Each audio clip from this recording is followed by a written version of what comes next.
An old-fashioned girl. Chapter Roman 1. Polly arrives. It's time to go to the station, Tom. Come on then.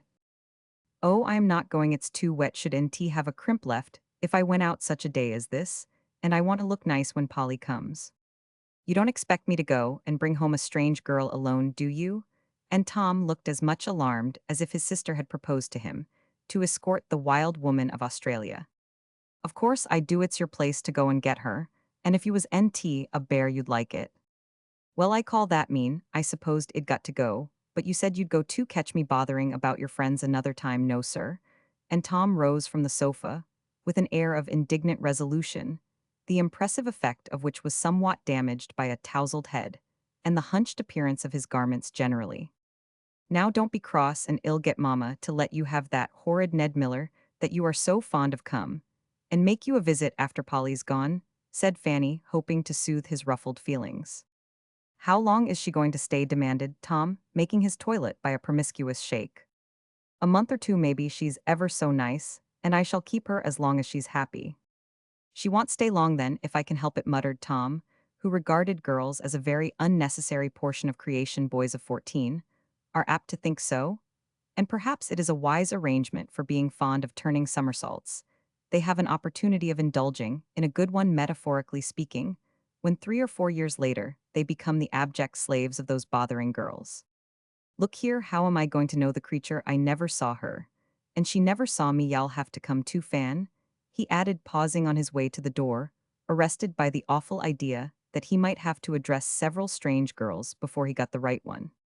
Y'all find her easy enough, shall probably be standing round looking for us, I dare say. Shall know you though I am not there, because I've described you to her.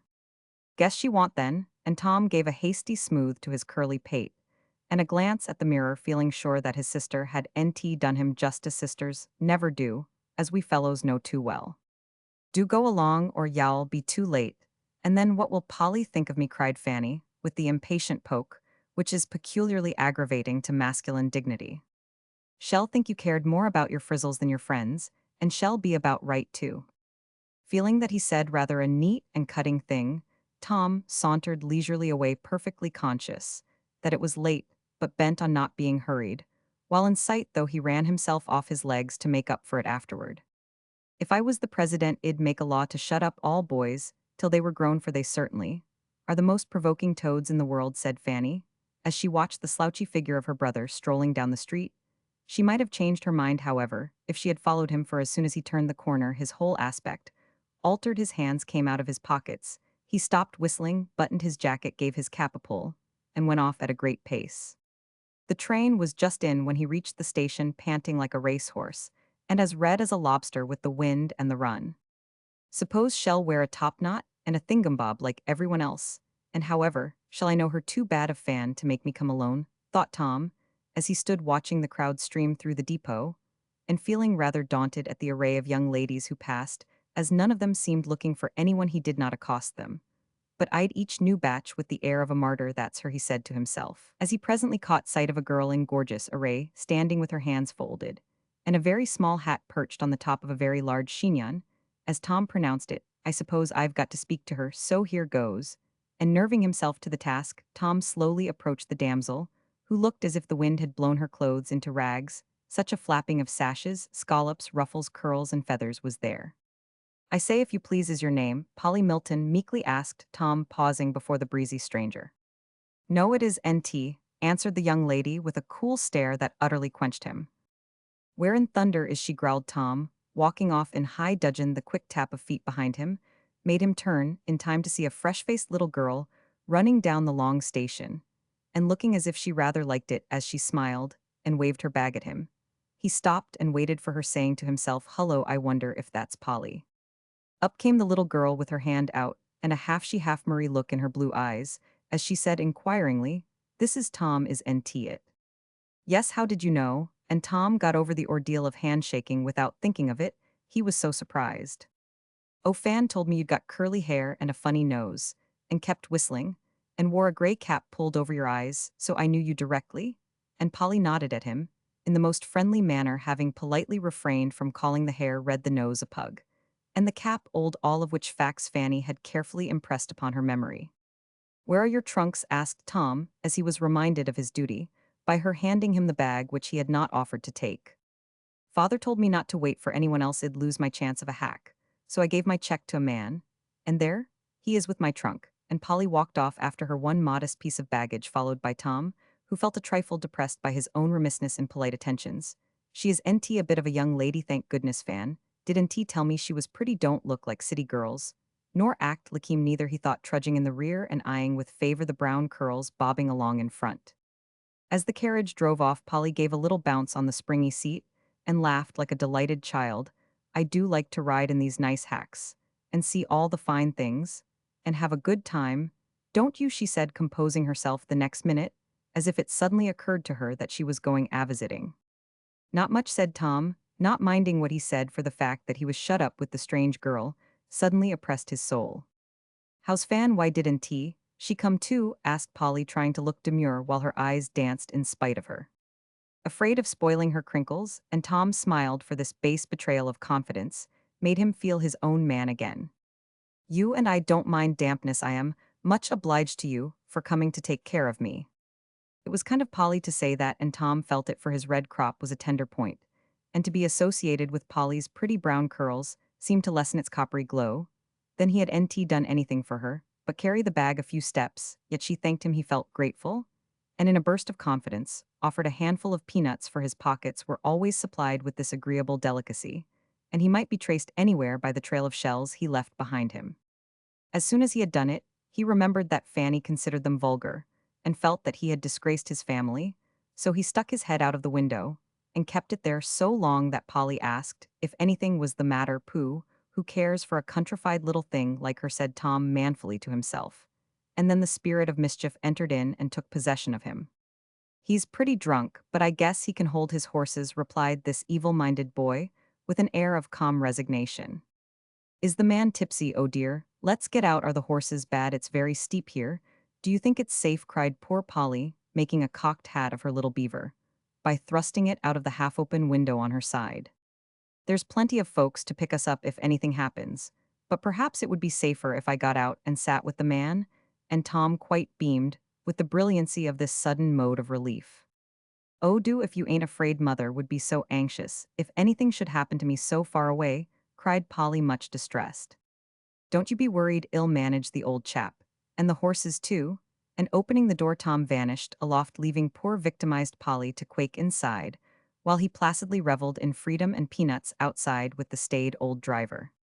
Fanny came flying down to meet her darling Polly, as Tom presented her with the graceful remark, "I've got her," and the air of a dauntless hunter producing the trophies of his skill. Polly was instantly whisked upstairs, and having danced a double shuffle on the doormat, Tom retired to the dining room to restore exhausted nature with half a dozen cookies.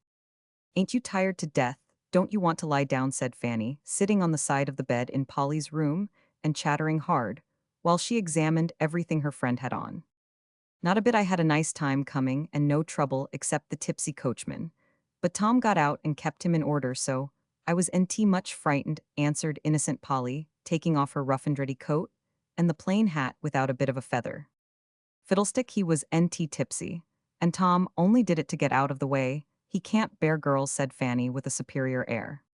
"Can't he? Why, I thought he was very pleasant and kind," and Polly opened her eyes with a surprised expression.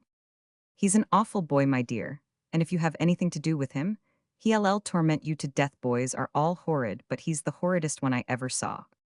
Fanny went to a fashionable school, where the young ladies were so busy with their French, German, and Italian that there was no time for good English. Feeling her confidence much shaken in the youth, Polly privately resolved to let him alone, and changed the conversation by saying, as she looked admiringly about the large handsome room, "How splendid it is. I never slept in a bed with curtains before, or had such a fine toiletable as this." "I'm glad you like it, but don't for mercy's sake say such things before the other girls," replied Fanny, wishing Polly would wear earrings, as every one else. Roman 999. Why not ask the country mouse of the city mouse, wondering what harm there was in liking other people's pretty things, and saying so? "Oh, they laugh at everything the least bit odd, and that is NT pleasant." Fanny didn't say countrified, but she meant it, and Polly felt uncomfortable, So she shook out her little black silk apron with a thoughtful face, and resolved not to allude to her own home if she could help it. I am so poorly, Mama says I need NT go to school regularly, while you are here only 2 or 3 times a week. Just to keep up my music and French, you can go too. If you like, Papa said so. Do it. Such fun, cried Fanny, quite surprising her friend by this unexpected fondness for school. I should be afraid if all the girls dress as finely as you do, and know as much, said Polly, beginning to feel shy at the thought. La, child, you need NT mind that ill take care of you, and fix you up so you won't look odd. Am I odd? Asked Polly, struck by the word, and hoping it didn't mean anything very bad. You are a dear, and ever so much prettier than you were last summer, only you've been brought up differently from us. So your ways ain't like ours, you see, began Fanny, finding it rather hard to explain. How different? Asked Polly again, for she liked to understand things. Well, you dress like a little girl, for one thing. I am a little girl, so why shouldn't I? And Polly looked at her simple blue merino frock, stout boots, and short hair with a puzzled air. You are 14, and we consider ourselves young ladies at that age, continued Fanny, surveying with complacency the pile of hair on the top of her head, with a fringe of fuzz round her forehead, and a wavy lock streaming down her back, likewise her scarlet and black suit with its big sash, little pannier, bright buttons, points, rosettes, and heaven knows what there was, a locket on her neck, earrings tinkling in her ears, watch and chain at her belt, and several rings on a pair of hands that would have been improved by soap and water. Polly's eye went from one little figure to the other, and she thought that Fanny looked the oddest of the two, for Polly lived in a quiet country town and knew very little of city fashions.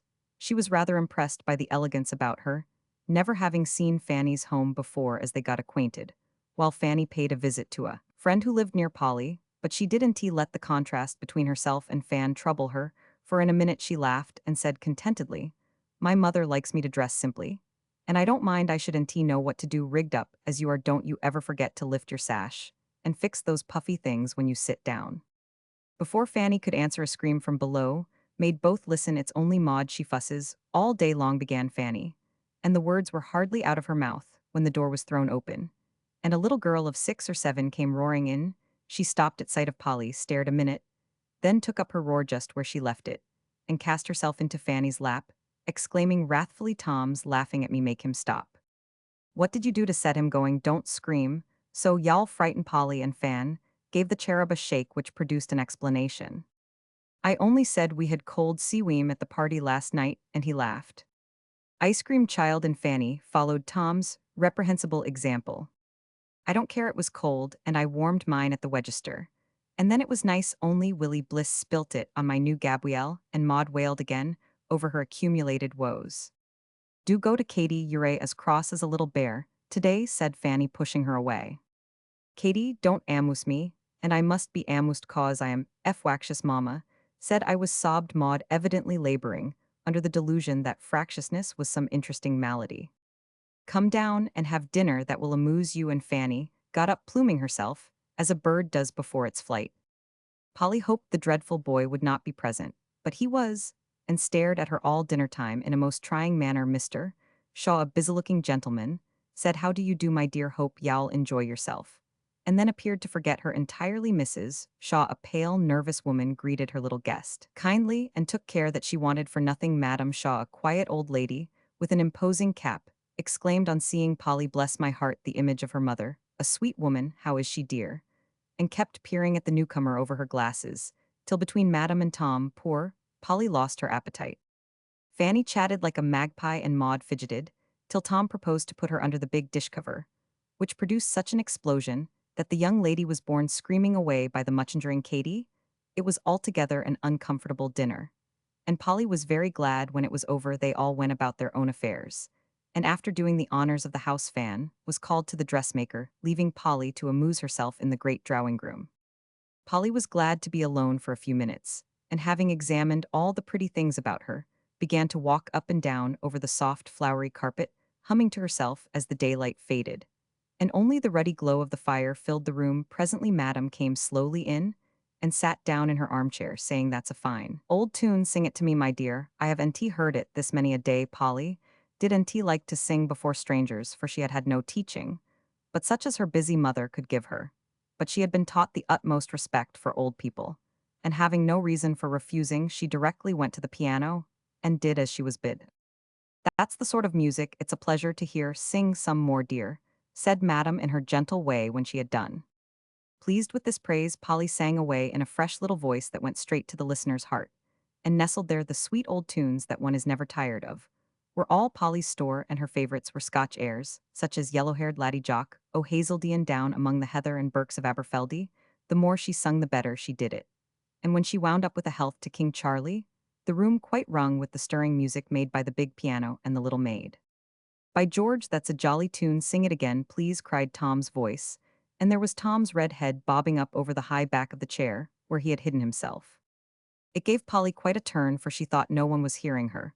But the old lady dozing by the fire, I can't sing any more, I am tired, she said, and walked away to Madam in the other room. The red head vanished like a meteor, for Polly's tone had been decidedly cool. The old lady put out her hand and, drawing Polly to her knee, looked into her face with such kind eyes that Polly forgot the impressive cap, and smiled at her confidingly, for she saw that her simple music had pleased her listener, and she felt glad to know it. You must nt mind my staring, dear, said Madam, softly pinching her rosy cheek. I have nt seen a little girl for so long, it does my old eyes good to look at you. Polly thought that a very odd speech, and could nt help saying our nt fan, and Maud little girls too. Oh dear, no, not what I call little girls. Fan has been a young lady this 2 years, and Maud is a spoiled baby, your mother's, a very sensible woman, my child. What a very queer old lady, thought Polly, but she said yes'm respectfully and looked at the fire. You don't understand what I mean, do you? Asked Madam, still holding her by the chin. Nom, not quite. Well, dear, I'll tell you. In my day, children of 14 and 15 did nt dress in the height of the fashion, go to parties as nearly like those of grown people as it's possible to make them lead idle, giddy, unhealthy lives, and get blahs at 20. We were little folks, till 18 or so, worked and studied, dressed and played like children, honored our parents, and our days were much longer in the land than now, it seems to me. The old lady appeared to forget Polly at the end of her speech, for she sat patting the plump little hand that lay in her own, and looking up at a faded picture of an old gentleman, with a ruffled shirt and a queue. Was he your father, Madam? Yes, dear, my honored father. I did up his frills to the day of his death, and the first money I ever earned was $5, which he offered as a prize to whichever of his 6 girls would lay the handsomest darn in his silk stockings. How proud you must have been, cried Polly, leaning on the old lady's knee with an interested face. Yes, and we all learned to make bread and cook, and wore little chintz gowns, and were as gay and hearty as kittens. All lived to be grandmothers and fathers, and I am the last 70 next birthday, my dear, and not worn out yet, though daughter Shaw is an invalid at 40. That's the way I was brought up, and that's why Fan calls me old-fashioned. I suppose. Tell more about your papa, please. I like it, said Polly. Say, father, we never called him papa, and if one of my brothers had addressed him as governor, as boys do now, I really think he'd have him cut off with a shilling. Madam raised her voice in saying this, and nodded significantly, but a mild snore from the other room seemed to assure her that it was a waste of shot to fire in that direction. Before she could continue, in came Fanny, with the joyful news that Clara Bird had invited them both to go to the theater with her that very evening, and would call for them at 7 o'clock. Polly was so excited by this sudden plunge into the dissipations of city life that she flew about like a distracted butterfly and hardly knew what happened, till she found herself seated before the great green curtain in the brilliant theater. Old Mr. Bird sat on one side, Fanny on the other, and both let her alone, for which she was very grateful, as her whole attention was so absorbed in the scene around her that she could nt talk. Polly had never been much to the theater, and the few plays she had seen were the good old fairy tales, dramatized to suit young beholders, lively, bright, and full of the harmless nonsense which brings the laugh without the blush. That night she saw one of the new spectacles which have lately become the rage, and run for hundreds of nights, dazzling, exciting, and demoralizing the spectator, by every allurement French ingenuity can invent and American prodigality execute. Never mind what its name was. It was very gorgeous, very vulgar, and very fashionable, so of course it was much admired, and everyone went to see it. At first Polly thought she had got into fairyland, and saw only the sparkling creatures who danced and sung in a world of light and beauty. But presently she began to listen to the songs and conversation, and then the illusion vanished, for the lovely phantoms sang Negro melodies, talked slang, and were a disgrace to the good old-fashioned elves whom she knew and loved so well. Our little girl was too innocent to understand half the jokes, and often wondered what people were laughing at, but as the first enchantment subsided, Polly began to feel uncomfortable to be sure her mother would NT like to have her there, and to wish she had NT come. Somehow things seemed to get worse and worse, as the play went on, for our small spectator was being rapidly enlightened by the gossip going on all about her, as well as by her own quick eyes and girlish instincts, when 4 and 20 girls dressed as jockeys came prancing onto the stage, cracking their whips, stamping the heels of their top boots, and winking at the audience. Polly did not think it at all funny, but looked disgusted and was glad when they were gone. But when another set appeared in a costume consisting of gauze wings and a bit of gold fringe round the waist, poor unfashionable Polly didn't know what to do, for she felt both frightened and indignant and sat with her eyes on her playbill, and her cheeks getting hotter and hotter every minute. "What are you blushing so for?" asked Fanny, as the painted sylphs vanished. "I am so ashamed of those girls," whispered Polly, taking a long breath of relief. "You little goose, it's just the way it was done in Paris. And the dancing is splendid. It seems queer at first, but y'all get used to it, as I Roman 999. "It'll never come again," said Polly decidedly, for her innocent nature rebelled against the spectacle which as yet gave her more pain than pleasure. She did not know how easy it was to get used to it as Fanny did. And it was well for her that the temptation was not often offered. She could not explain the feeling. But she was glad when the play was done, and they were safe at home, where kind Grandma was waiting to see them comfortably into bed. "Did you have a good time, dear?" she asked, looking at Polly's feverish cheeks and excited eyes. "I don't wish to be rude, but I didn't," answered Polly. "Some of it was splendid, but a good deal of it made me want to go under the seat. People seemed to like it, but I don't think it was proper." As Polly freed her mind and emphasized her opinion with a decided rap of the boot she had just taken off, Fanny laughed and said while she pirouetted about the room like Mademoiselle Therese, "Polly was shocked, Grandma. Her eyes were as big as saucers, her face as red as my sash, and once I thought she was going to cry. Some of it was rather queer, but of course it was proper, or all our set would NT go. I heard Mrs. Smythe Perkins say it was charming, so like dear Paris, and she has lived abroad, so of course she knows what is what. I don't care if she has. I know it was NT proper for little girls to see, or I should NT have been so ashamed," cried sturdy Polly, perplexed, but not convinced even by Mrs. Smythe Perkins. "I think you are right, my dear, but you have lived in the country, and have NT yet learned that modesty has gone out of fashion."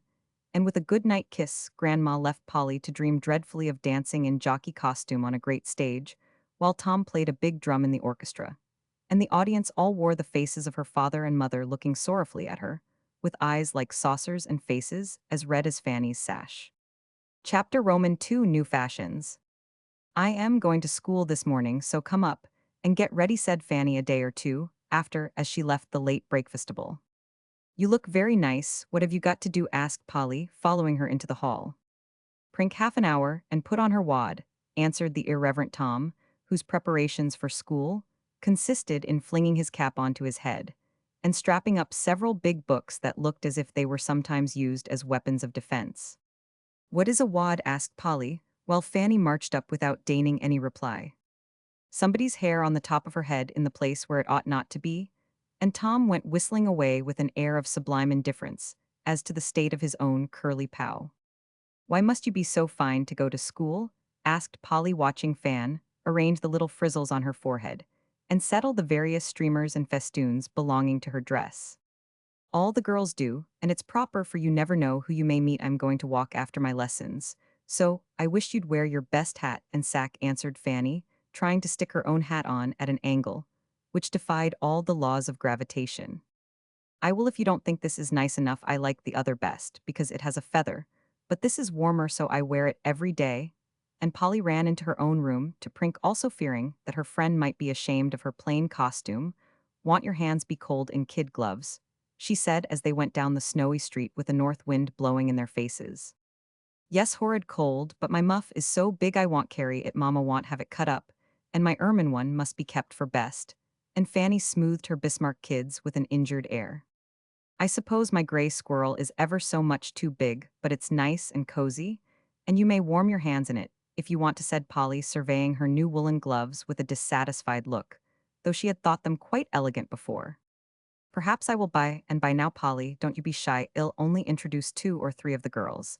And you need NT mind old monsieur a bit or read. If you don't want to, we shall be in the anteroom. So y'all only see about a dozen, and they will be so busy they won't mind you much. I guess I won't read, but sit and look on. I like to watch people. Everything is so new and queer here. But Polly did feel and look very shy when she was ushered into a room full of young ladies, as they seemed to her all very much dressed, all talking together, and all turning to examine the newcomer with a cool stare, which seemed to be as much the fashion as eyeglasses. They nodded affably. When Fanny introduced her, said something civil, and made room for her at the table round, which they sat waiting for Monsieur. Several of the more frolicsome were imitating the Grecian bend, some were putting their heads together over little notes, nearly all were eating confectionery, and the entire 12 chattered like magpies being politely supplied, with Carmel's Polly sat looking and listening, feeling very young and countrified among these elegant young ladies. Girls, do you know that Carrie has gone abroad? There has been so much talk her father could NT bear it, and took the whole family off his NT, that gay, said one lively damsel, who had just come in. I should think they'd better go, my mamma says, if I'd been going to that school shed have taken me straight away, answered another girl with an important air. Carrie ran away with an Italian music teacher, and it got into the papers, and made a great stir, explained the first speaker to Polly, who looked mystified. How dreadful, cried Polly.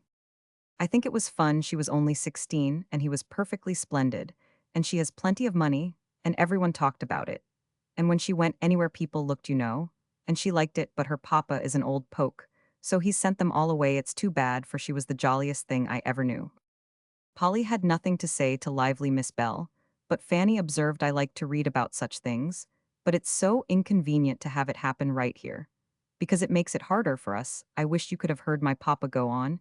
He threatened to send a maid to school with me every day, as they do in New York, to be sure I come all right. Did you ever that because it came out that Carrie used to forge excuses in her mamma's name, and go promenading with her Orst, when they thought her safe at school. Oh, wasn't she a sly minx, cried Belle, as if she rather admired the trick. I think a little fun is all right, and there's no need of making a talk if now and then someone does run off like Carrie. Boys do as they like, and I don't see why girls need to be kept so dreadfully close. I'd like to see anybody watching and guarding me, added another dashing young lady. It would take a policeman to do that, tricks, or a little man in a tall hat, said Fanny slyly, which caused a general laugh and made Beatrice toss her head coquettishly. Oh, have you read The Phantom Bride? It's perfectly thrilling. There a regular rush for it at the library, but some prefer Breaking a Butterfly. Which do you like best? Asked a pale girl of Polly, in one of the momentary lulls which occurred. I have NT read either. You must then. I adore Guy Livingstone's books, and Yeats Uidas are my delight, only they are so long I get worn out before I am through. I have NT read anything but one of the Muhlbach novels. Since I came, I like those, because there is history in them, said Polly, glad to have a word to say for herself. Those are well enough for improving reading, but I like real exciting novels, don't you? Polly was spared the mortification of owning that she had never read any by the appearance of Monsieur, a grey-headed old Frenchman, who went through his task with the resigned air of one who was used to being the victim of giggling schoolgirls. The young ladies gabbled over the lesson, wrote an exercise, and read a little French history, but it did not seem to make much impression upon them, though Monsieur was very ready to explain, and Polly quite blushed for her friend when, on being asked what famous Frenchman fought in our Revolution, she answered Lamartine instead of Lafayette. The hour was soon over, and when Fan had taken a music lesson in another room, while Polly looked on, it was time for recess. The younger girls walked up and down the court arm in arm, eating bread and butter. Others stayed in the schoolroom to read and gossip, but Bellatrix and Fanny went to lunch at a fashionable ice cream saloon nearby, and Polly meekly followed, not daring to hint at the gingerbread Grandma had put in her pocket for luncheon, so the honest brown cookies crumbled away in obscurity, while Polly tried to satisfy her hearty appetite on 1 ice and 3 macaroons.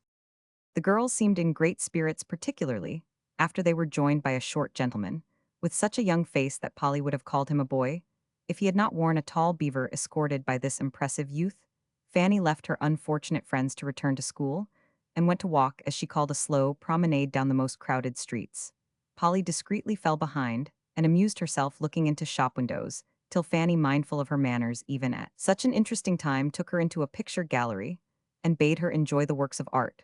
While they rested, obedient Polly went through the room several times, apparently examining the pictures with the interest of a connoisseur, and trying not to hear the mild prattle of the pair on the round seat.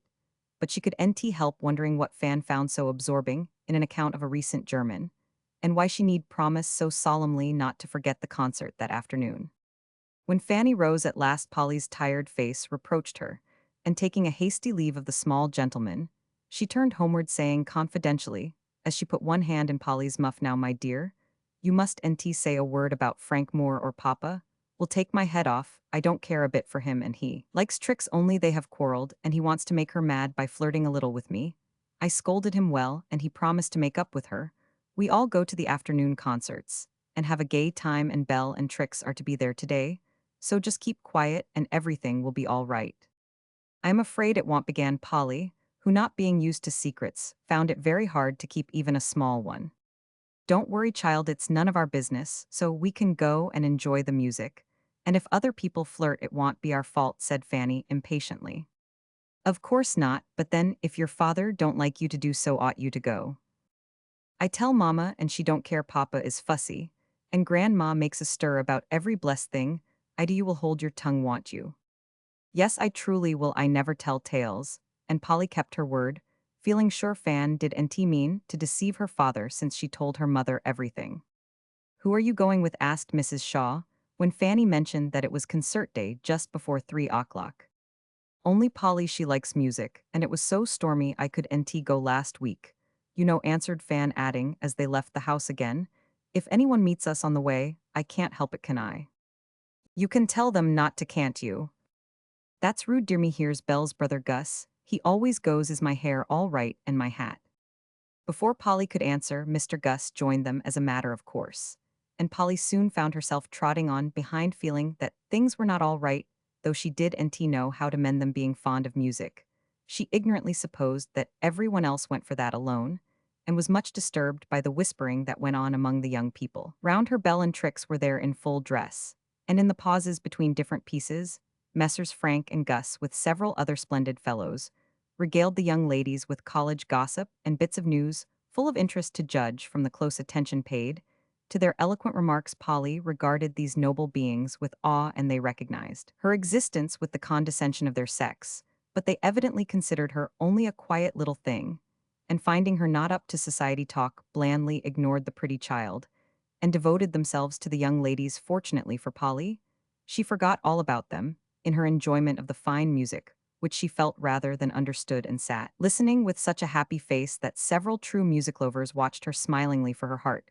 gave a blithe welcome to the melody, which put the little instrument in tune. It was dusk when they went out, and Polly was much relieved to find the carriage waiting for them, because playing third fiddle was not to her taste, and she had had enough of it for one day. "I am glad those men are gone. They did worry me so, talking when I wanted to hear," said Polly, as they rolled away. "Which did you like best?" asked Fanny, with a languid air of superiority. "The plain one who didn't say much. He picked up my muff when it tumbled down, and took care of me in the crowd. The others didn't mind anything about me. They thought you were a little girl, I suppose. My mother says a real gentleman is as polite to a little girl as to a woman, so I like Mr. Sidney best, because he was kind to me." "What a sharp child you are, Polly. I should nt have thought you'd mind things like that," said Fanny, beginning to understand that there may be a good deal of womanliness even in a little girl. "I'm used to good manners, though I do live in the country," replied Polly rather warmly, for she did nt like to be patronized even by her friends. "Grandma says your mother is a perfect lady, and you are just like her, so don't get in a passion with those poor fellows, and I'll see that they behave better next time. Tom has no manners at all, and you don't complain of him," added Fan with a laugh. "I don't care if he has nt, he's a boy, and acts like one, and I can get on with him a great deal better than I can with those men." Fanny was just going to take Polly to task for saying "those men" in such a disrespectful tone, when both were startled by a smothered cock-a-doodle-doo from under the opposite seat. "It's Tom!" cried Fanny, and with the words out tumbled that incorrigible boy, red in the face and breathless with suppressed laughter. Seating himself, he surveyed the girls as if well satisfied with the success of his prank and waiting to be congratulated upon it. Did you hear what we were saying? Demanded Fanny uneasily. Oh, didn't I? Every word, and Tom exulted over them visibly. Did you ever see such a provoking toad, Polly? Now, I suppose y'all go and tell Papa a great story. P'raps I shall, and p'raps I shan't. How Polly did hop. When I crowed, I heard her squeal, and saw her cuddle up her feet. And you heard us praise your manners, didn't you? Asked Polly slyly. Yes, and you liked 'em, so I want tellin' you, said Tom, with a reassuring nod. There's nothing to tell. Ain't there, though? What do you suppose the governor will say to you girls going on? So, with those dandies, I saw you. What has the governor of Massachusetts to do with us? Asked Polly, trying to look as if she meant what she said. Pooh, you know who I mean, so you need NT try to catch me up as Grandma does. Tom, ill make a bargain with you, cried Fanny eagerly. It was NT my fault that Gus and Frank were there. And I could NT help their speaking to me, I do as well as I can, and Papa need NT be angry, for I behave ever so much better than some of the girls, don't I, Polly? Bargain, observed Tom with an eye to business. If you want go and make a fuss telling what you'd no right to hear, it was so mean to hide. And listen, I should think you'd be ashamed of it. I'll help you tease for your velocipede, and want say a word against it when Mama and Granny beg Papa not to let you have it. Will you? And Tom pause to consider the offer in all its bearings. Yes, and Polly will help, want you. I'd rather not have anything to do with it, but I'll be quiet and not do any harm. Why want you? Asked Tom curiously. Because it seems like deceiving. Well, Papa need NT be so fussy, said Fan petulantly. After hearing about that Carrie and the rest, I don't wonder he is fussy. Why don't you tell right out and not do it anymore, if he don't want you to, said Polly persuasively. Do you go and tell your father and mother everything right out? Yes, I do, and it saves ever so much trouble. Ain't you afraid of them? Of course I am not. It's hard to tell sometimes, but it's so comfortable when it's over. Let's, was Tom's brief advice. Mercy me, what a fuss about nothing, said Fanny, ready to cry with vexation. Is nothing? You know you are forbidden to go gallivanting round with those chaps. And that's the reason you're in a pucker now. I won't make any bargain, and I will tell, returned Tom, seized with a sudden fit of moral firmness. Will you if I promise never to do so any more? Asked Fanny meekly, for when Thomas took matters into his own hands, his sister usually submitted in spite of herself. I'll think about it, and if you behave maybe I won't do it at all.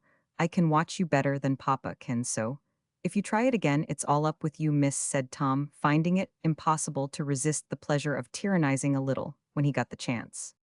She don't plague her any more, and she will be good to you when you get into scrapes, answered Polly with her arm round Fan. I never do, and if I did I should ask a girl to help me out. Why not? I'd ask you in a minute, if I was in trouble, said Polly in her confiding way. Would you? Well, I'd put you through as sure as my name's Tom Shaw now. Then don't slip. Polly and Mr. Thomas helped them out with unusual politeness, for that friendly little speech gratified him. He felt that one person appreciated him, and it had a good effect upon manners and temper made rough and belligerent by constant snubbing and opposition. After tea that evening, Fanny proposed that Polly should show her how to make molasses candy, as it was Cook's holiday, and the coast would be clear. Hoping to propitiate her tormentor, Fan invited Tom to join in the revel, and Polly begged that Maud might sit up and see the fun, so all four descended to the big kitchen, armed with aprons, hammers, spoons, and pans, and Polly assumed command of the forces. Tom was set to cracking nuts, and Maud to picking out the meats for the candy was to be tip-top. Fan waited on Polly Cook, who hovered over the kettle of boiling molasses, till her face was the color of a peony. Now put in the nuts, she said at last, and Tom emptied his plate into the foamy syrup, while the others watched with deep interest the mysterious concoction of this well-beloved sweetmeat. I pour it into the buttered pan, you see, and it cools, and then we can eat it, explained Polly, suiting the action to the word. Why, it's all full of shells, exclaimed Maud, peering into the pan. Oh, thunder, I must have put 'em in by mistake, and ate up the meats, without thinking, said Tom, trying to conceal his naughty satisfaction, as the girls hung over the pan, with faces full of disappointment and despair. You did it on purpose, you horrid boy. I'll never let you have anything to do with my fun again, cried Fan in a passion, trying to catch and shake him while he dodged and chuckled in high glee. Maud began to wail over her lost delight, and Polly gravely poked at the mess, which was quite spoilt, but her attention was speedily diverted by the squabble going on in the corner for Fanny forgetful of her young ladyism. And her 16 years had boxed Tom's ears, and Tom, resenting the insult, had forcibly seated her in the coal hod, where he held her with one hand, while he returned the compliment with the other. Both were very angry, and kept twitting one another with every aggravation they could invent as they scolded and scuffled, presenting a most unlovely spectacle. Polly was not a model girl by any means, and had her little pets and tempers like the rest of us.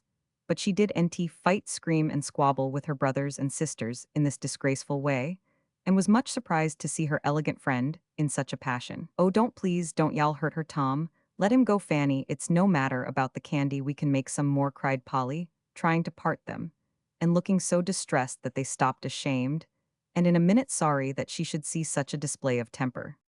"I ain't going to be hustled round, so you'd better let me alone, Fan," said Tom, drawing off with a threatening wag of the head, adding in a different tone, "I only put the shells in for fun, Polly. You cook another kettleful, and I'll pick you some meats all fair, will you? It's pretty hot work, and it's a pity to waste things, but I'll try again, if you want me to," said Polly with a patient sigh, for her arms were tired, and her face uncomfortably hot. "We don't want you get away," said Maud, shaking a sticky spoon at him. "Keep quiet, crybaby, I am going to stay, and help May NTI Polly. Bears like sweet things, so you want some candy, I guess. Where is the molasses? We've used up all there was in the jug," said Polly, good-naturedly beginning again. "Down cellar, I'll get it," and taking the lamp and jug, Tom departed, bent on doing his duty now like a saint. The moment his light vanished, Fanny bolted the door, saying spitefully, "Now we are safe from any more tricks, let him thump, and call it only serves him right. And when the candy is done, well, let the rascal out." "How can we make it without molasses?" asked Polly, thinking that would settle the matter. "There's plenty in the storeroom. No, you shan't let him up till I am ready. He's got to learn that I am not to be shaken by a little chit like him. Make your candy, and let him alone, or I'll go and tell Papa, and then Tom will get a lecture." Polly thought it was fair, but Maud clamored for her candy, and finding she could do nothing to appease Fan, Polly devoted her mind to her cookery, till the nuts were safely in, and a nice panful set in the yard to cool, a few bangs at the locked door, a few threats of vengeance from the prisoner, such as setting the house on fire, drinking up the wine, and mashing the jellipots, and then all was so quiet that the girls forgot him in the exciting crisis of their work. "He can't possibly get out anywhere. And as soon we've cut up the candy, well, unbolt the door and run, come and get a nice dish to put it in," said Fan, when Polly proposed to go halves with Tom, lest he should come bursting in somehow and seize the whole. When they came down with the dish in which to set forth their treat, and opened the back door to find it, imagine their dismay on discovering that it was gone, pan candy, and all utterly and mysteriously gone. A general lament arose when a careful rummage left no hopes, for the fates had evidently decreed it candy was not to prosper on this unpropitious night. "The hot pan has melted and sunk in the snow, perhaps," said Fanny, digging into the drift where it was left. "Those old cats have got it, I guess," suggested Maud, too much overwhelmed by this second blow to howl as usual. "The gate is locked, and some beggar has stolen it. I hope it will do him good," added Polly, turning from her exploring expedition. "If Tom could get out, I should think he'd carried it off, but not being a rat, he can't go through the bits of windows, so it was him," said Fanny disconsolately, for she began to think this double loss a punishment for letting angry passions rise. "Let's open the door and tell him about it," proposed Polly. "Hell crow over us, no, well, open it and go to bed, and he can come out when he likes, provoking boy, if he had plagued us, so we should have had a nice time." Unbolting the cellar door, the girls announced to the invisible captive that they were through, and then departed, much depressed. Halfway up the second flight, they all stopped as suddenly as if they had seen a ghost, for looking over the banisters was Tom's face, crocky but triumphant, and in either hand a junk of candy which he waved above them as he vanished with the tantalizing remark, "Don't you wish you had some?" "How in the world did he get out?" cried Fanny, steadying herself, after a start that nearly sent all three tumbling downstairs. "Coal hole," answered a spectral voice from the gloom above. "Good gracious, he must have poked up the cover, climbed into the street, stole the candy, and sneaked in at the shed window while we were looking for it. Cats got it, did NT?" They jeered the voice in a tone that made Polly sit down and laugh till she could laugh any longer. "Just give Maud a bit, she's so disappointed, Fan, and I are sick of it, and so will you be if you eat it all, called Polly when she got her breath. Go to bed, Maudie, and look under your pillow. When you get there, was the oracular reply that came down to them as Tom's door closed after a jubilant solo on the tin pan. The girls went to bed tired out, and Maud slumbered placidly hugging the sticky bundle found where molasses candy is not often discovered. Polly was very tired and soon fell asleep. But Fanny, who slept with her, lay awake longer than usual thinking about her troubles, for her head ached, and the dissatisfaction that follows. Anger would not let her rest with the tranquility that made the rosy face in the little round nightcap such a pleasant sight to see as it lay beside her. The gas was turned down, but Fanny saw a figure in a gray wrapper creep by her door, and presently returned, pausing to look in. "Who is it?" she cried so loud that Polly woke. "Only me, dear," answered Grandma's mild voice. "Poor Tom has got a dreadful toothache, and I came down to find some creosote for him. He told me not to tell you, but I can't find the bottle, and don't want to disturb Mama. It's in my closet. Old Tom will pay for his trick this time," said Fanny in a satisfied tone. "I thought he'd get enough of our candy," laughed Polly.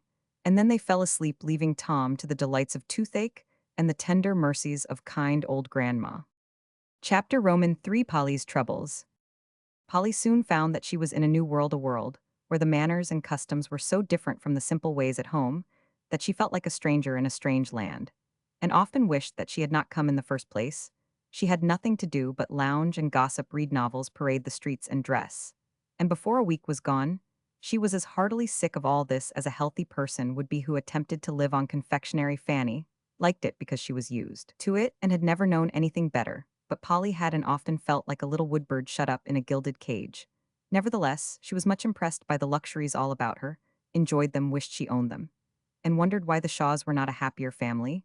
She was not wise enough to know where the trouble lay. She did not attempt to say which of the two lives was the right one. She only knew which she liked best, and supposed it was merely another of her old-fashioned ways.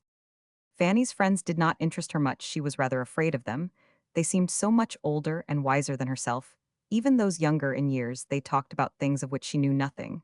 And when Fanny tried to explain, she didn't find them interesting. Indeed, some of them rather shocked and puzzled her. So the girls let her alone, being civil when they met, but evidently feeling that she was too odd to belong to their set. Then she turned to Maud for companionship, for her own little sister was excellent company, and Polly loved her dearly.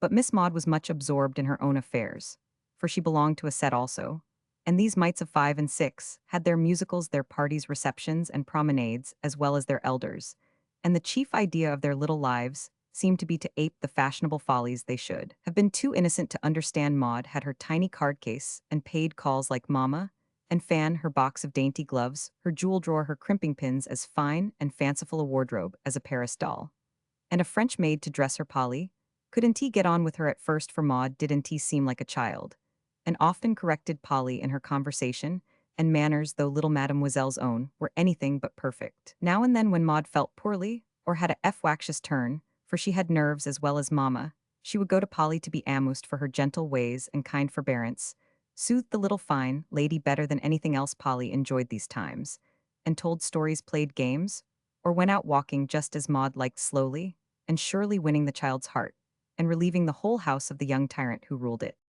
Tom soon got over staring at Polly, and at first did not take much notice of her, for in his opinion girls didn't amount to much anyway, and considering the style of girl he knew most about, Polly quite agreed with him.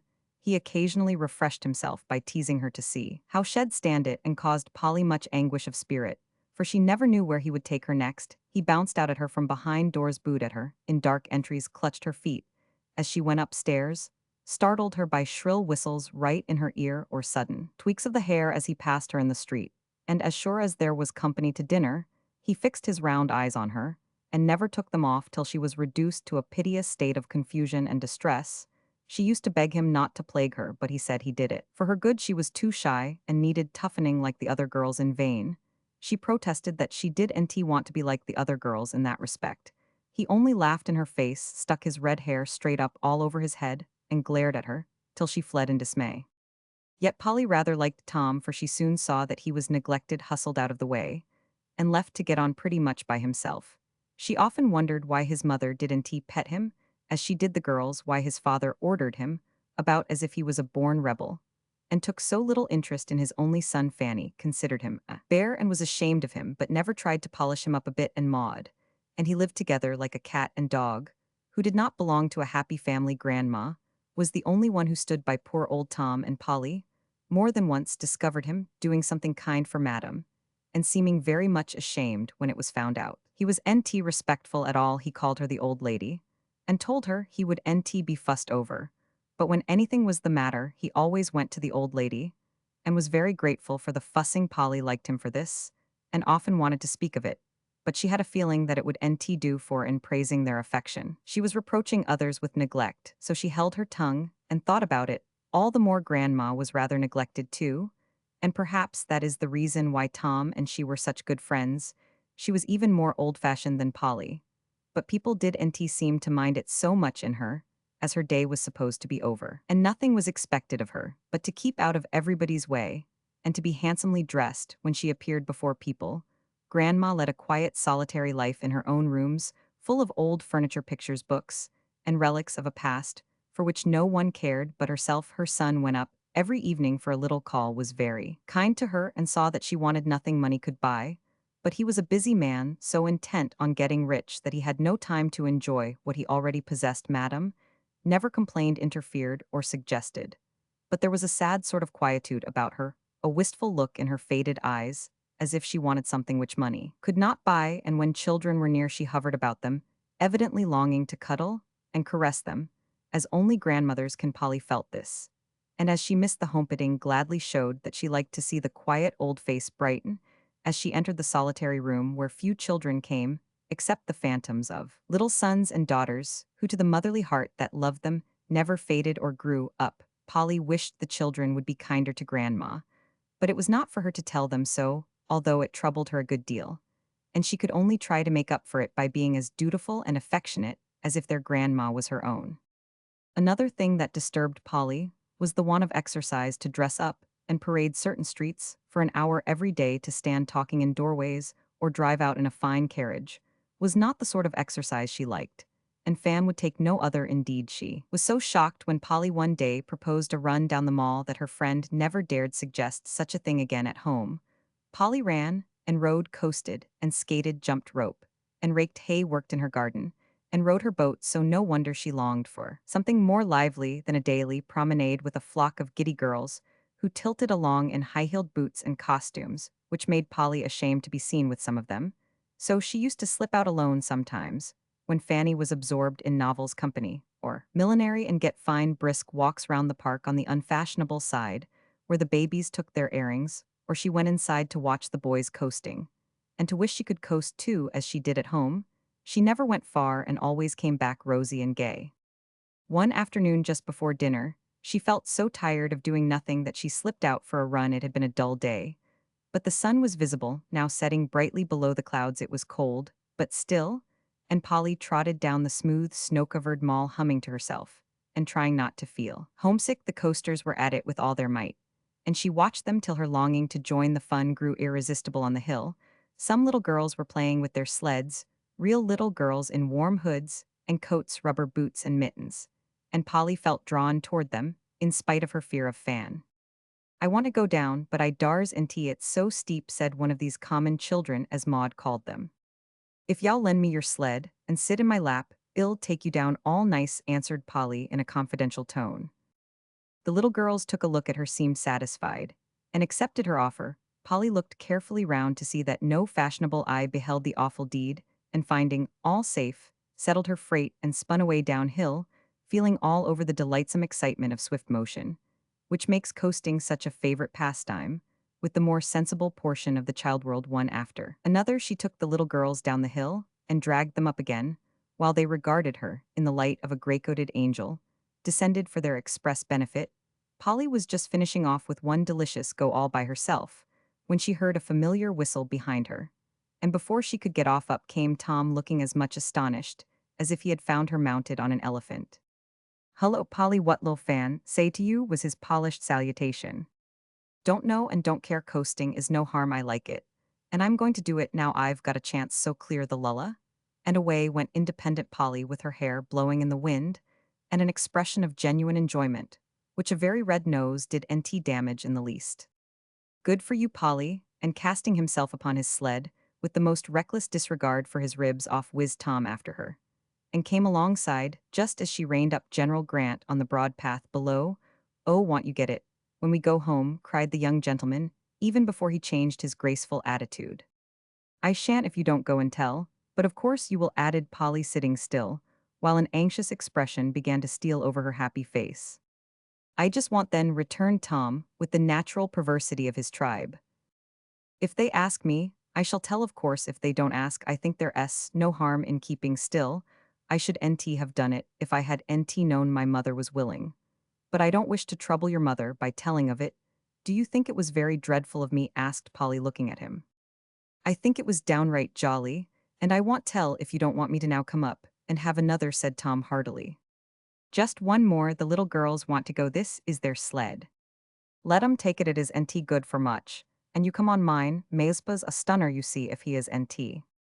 So Polly tucked herself up in front. Tom hung on behind in some mysterious manner, and Maispa proved that he fully merited his master's sincere, if inelegant praise. They got on capitally now, for Tom was in his proper sphere, and showed his best side, being civil and gay in the bluff boy fashion that was natural to him, while Polly forgot to be shy, and liked this sort of toughening much better than the other. They laughed and talked and kept taking just one more till the sunshine was all gone, and the clock struck dinner time. "We shall be late, let's run," said Polly, as they came into the path after the last coast. "You just sit still and I'll get you home in a jiffy," and before she could unpack herself, Tom trotted off with her at a fine pace. "Here's a pair of cheeks. I wish you'd get a color like this, Fanny," said Mr. Shaw, as Polly came into the dining room after smoothing her hair. "Your nose is as red as that cranberry sauce," answered Fan, coming out of the big chair, where she had been curled up for an hour or two deep in Lady Audley's secret. "So it is," said Polly, shutting one eye to look at the offending feature. "Never mind, I've had a good time. Anyway," she added, giving a little prance in her chair. "I don't see much fun in these cold runs you are so fond of taking," said Fanny, with a yawn and a shiver. "Perhaps you would if you tried it," and Polly laughed as she glanced at Tom. "Did you go alone, dear?" asked Grandma, patting the rosy cheek beside her. "Yes'm, but I met Tom, and we came home together." Polly's eyes twinkled when she said that, and Tom choked in his soup. "Thomas, leave the table," commanded Mr. Shaw, as his incorrigible son gurgled and gasped behind his napkin. "Please don't send him away, sir. I made him laugh," said Polly penitently. "What's the joke?" asked Fanny, waking up at last. "I shouldn't think you'd make him laugh when he's always making you CWI," observed Maud, who had just come in. "What have you been doing now, sir?" demanded Mr. Shaw, as Tom emerged red and solemn from his brief obscurity.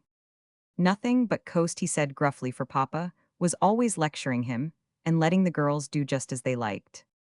"So's Polly. I saw her. Me and Blanche were coming home just now, and we saw her and Tom whiting down the hill on his sled. And then he dwagged her ever so far," cried Maud with her mouth full. "You did, NT," and Fanny dropped her fork with a scandalized face. "Yes, I did, and liked it ever so much," answered Polly, looking anxious but resolute. "Did anyone see you?" cried Fanny. "Only some little girls and Tom. It was horridly improper, and Tom ought to have told you, so, if you didn't know any better, I should be mortified to death if any of my friends saw you," added Fan, much disturbed. "Now don't you scold, it's no harm, and Polly shall coast if she wants to. May NT, she Grandma," cried Tom, gallantly coming to the rescue and securing a powerful ally. "My mother lets me, and if I don't go among the boys, I can't see what harm there is in it," said Polly before Madam could speak. "People do many things in the country that are not proper here," began Mrs. Shaw in her reproving tone. "Let the child do it if she likes, and take Maud with her. I should be glad to have one hardy girl in my house," interrupted Mr. Shaw, and that was the end of it. "Thank you, sir," said Polly gratefully, and nodded at Tom, who telegraphed back all right and fell upon his dinner with the appetite of a young wolf. "Oh, you sly boots, you're getting up a flirtation with Tom, are you?" whispered Fanny to her friend, as if much amused. What, and Polly looked so surprised and indignant that Fanny was ashamed of herself, and changed the subject by telling her mother she needed some new gloves. Polly was very quiet after that, and the minute dinner was over she left the room to go and have a quiet think about the whole matter. Before she got halfway upstairs, she saw Tom coming after, and immediately sat down to guard her feet. He laughed, and said as he perched himself on the post of the banisters, I won't grab you honor bright. I just wanted to say if y'all come out tomorrow sometime, well have a good coast. No, said Polly, I can't come. Why not? Are you mad? I didn't tell? And Tom looked amazed at the change which had come over her. No, you kept your word and stood by me like a good boy. I am not mad either. But I don't mean to coast any more. Your mother don't like it. That is the reason. I know. You nodded to me, after Shed freed her mind. And you meant to go then. Come now, what is it? I shan't tell you, but I'm not going, was Polly's determined answer. Well, I did think you had more sense than most girls, but you have and I would give a sixpence for you. That's polite, said Polly, getting ruffled. Well, I hate cowards. I ain't a coward. Yes, you are. You're afraid of what folks will say, ain't you now? Polly knew she was, and held her peace though she longed to speak, but how could she? I knew you'd back out, and Tom walked away with an air of scorn that cut Polly to the heart. It's too bad, just as he was growing kind to me. And I was going to have a good time. It's all spoilt by Fan's nonsense. Mrs. Shaw don't like it, nor Grandma. Either. I dare say there'll be a fuss if I go, and Fan will plague me so I'll give it up. And let Tom think I'm afraid. Oh dear, I never did see such ridiculous people. Polly shut her door hard, and felt ready to cry with vexation that her pleasure should be spoilt by such a silly idea, for of all the silly freaks of this fast age, that of little people playing at love is about the silliest. Polly had been taught that it was a very serious and sacred thing, and, according to her notions, it was far more improper to flirt with one boy than to coast with a dozen. She had been much amazed only the day before to hear Maud say to her mother, Mamma, must I have a beau? The girls all do, and say I ought to have Fweddy Lovell, but I don't like him as well as Hoary Fisk. Oh yes, it'd have a little sweetheart, dear, it's so cunning, answered Mrs. Shaw, and Maud announced soon after that she was engaged to Fweddy cause Hoary slapped her when she proposed the match. Polly laughed with the rest at the time, but when she thought of it afterward, and wondered what her own mother would have said if little Kitty had put such a question, she didn't find it cunning or funny, but ridiculous and unnatural. She felt so now about herself. And when her first petulance was over, resolved to give up coasting and everything else rather than have any nonsense with Tom, who, thanks to his neglected education, was as ignorant as herself of the charms of this new amusement for schoolchildren. So Polly tried to console herself by jumping rope in the backyard and playing tag with Maud in the drawing room, where she likewise gave lessons in gymnastics, as Maud called it, which did that little person good. Fanny came up sometimes to teach them a new dancing step, and more than once was betrayed into a game of romps, for which she was none the worse. But Tom turned a cold shoulder to Polly, and made it evident by his cavalier manner that he really didn't think her worth a sixpence. Another thing that troubled Polly was her clothes, for though no one said anything, she knew they were very plain. And now, and then she wished that her blue and mouse-colored merinos were rather more trimmed, her sashes had bigger bows, and her little ruffles more lace on them. She sighed for a locket, and for the first time in her life thought seriously of turning up her pretty curls, and putting on a wad. She kept these discontents to herself, however, after she had written to ask her mother if she might have her best dress altered like Fanny's, and received this reply, no, dear, the dress is proper and becoming as it is, and the old fashion of simplicity, the best for all of us. I don't want my Polly to be loved for her clothes, but for herself. So wear the plain frocks mother took such pleasure in making for you, and let the panniers go. The least of us have some influence in this big world, and perhaps my little girl can do some good by showing others that a contented heart and a happy face are better ornaments than any Paris can give her. You want a locket, dearie? So I send one that my mother gave me years ago. You will find father's face on one side, mine on the other. And when things trouble you, just look at your talisman, and I think the sunshine will come back again. Of course it did, for the best of all magic was shut up in the quaint little case that Polly wore inside her frock and kissed so tenderly each night and morning. The thought that, insignificant as she was, she yet might do some good, made her very careful of her acts and words, and so anxious to keep head contented and face happy that she forgot her clothes and made others do the same. She did not know it, but that good old fashion of simplicity made the plain gowns pretty, and the grace of unconsciousness beautified their little wearer with the charm that makes girlhood sweetest to those who truly love and reverence it. One temptation Polly had already yielded to before the letter came, and repented heartily of afterward.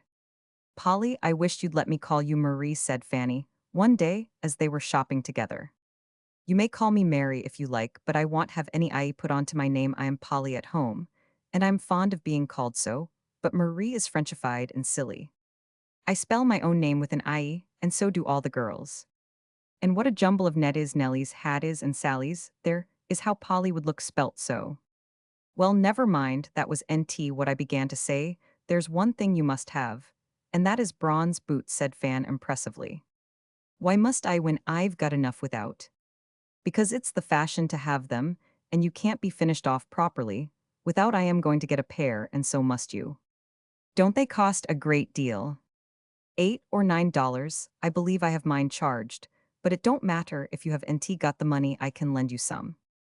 I've got $10 to do what I like with, but it's meant to get some presents for the children, and Polly took out her purse in an undecided way.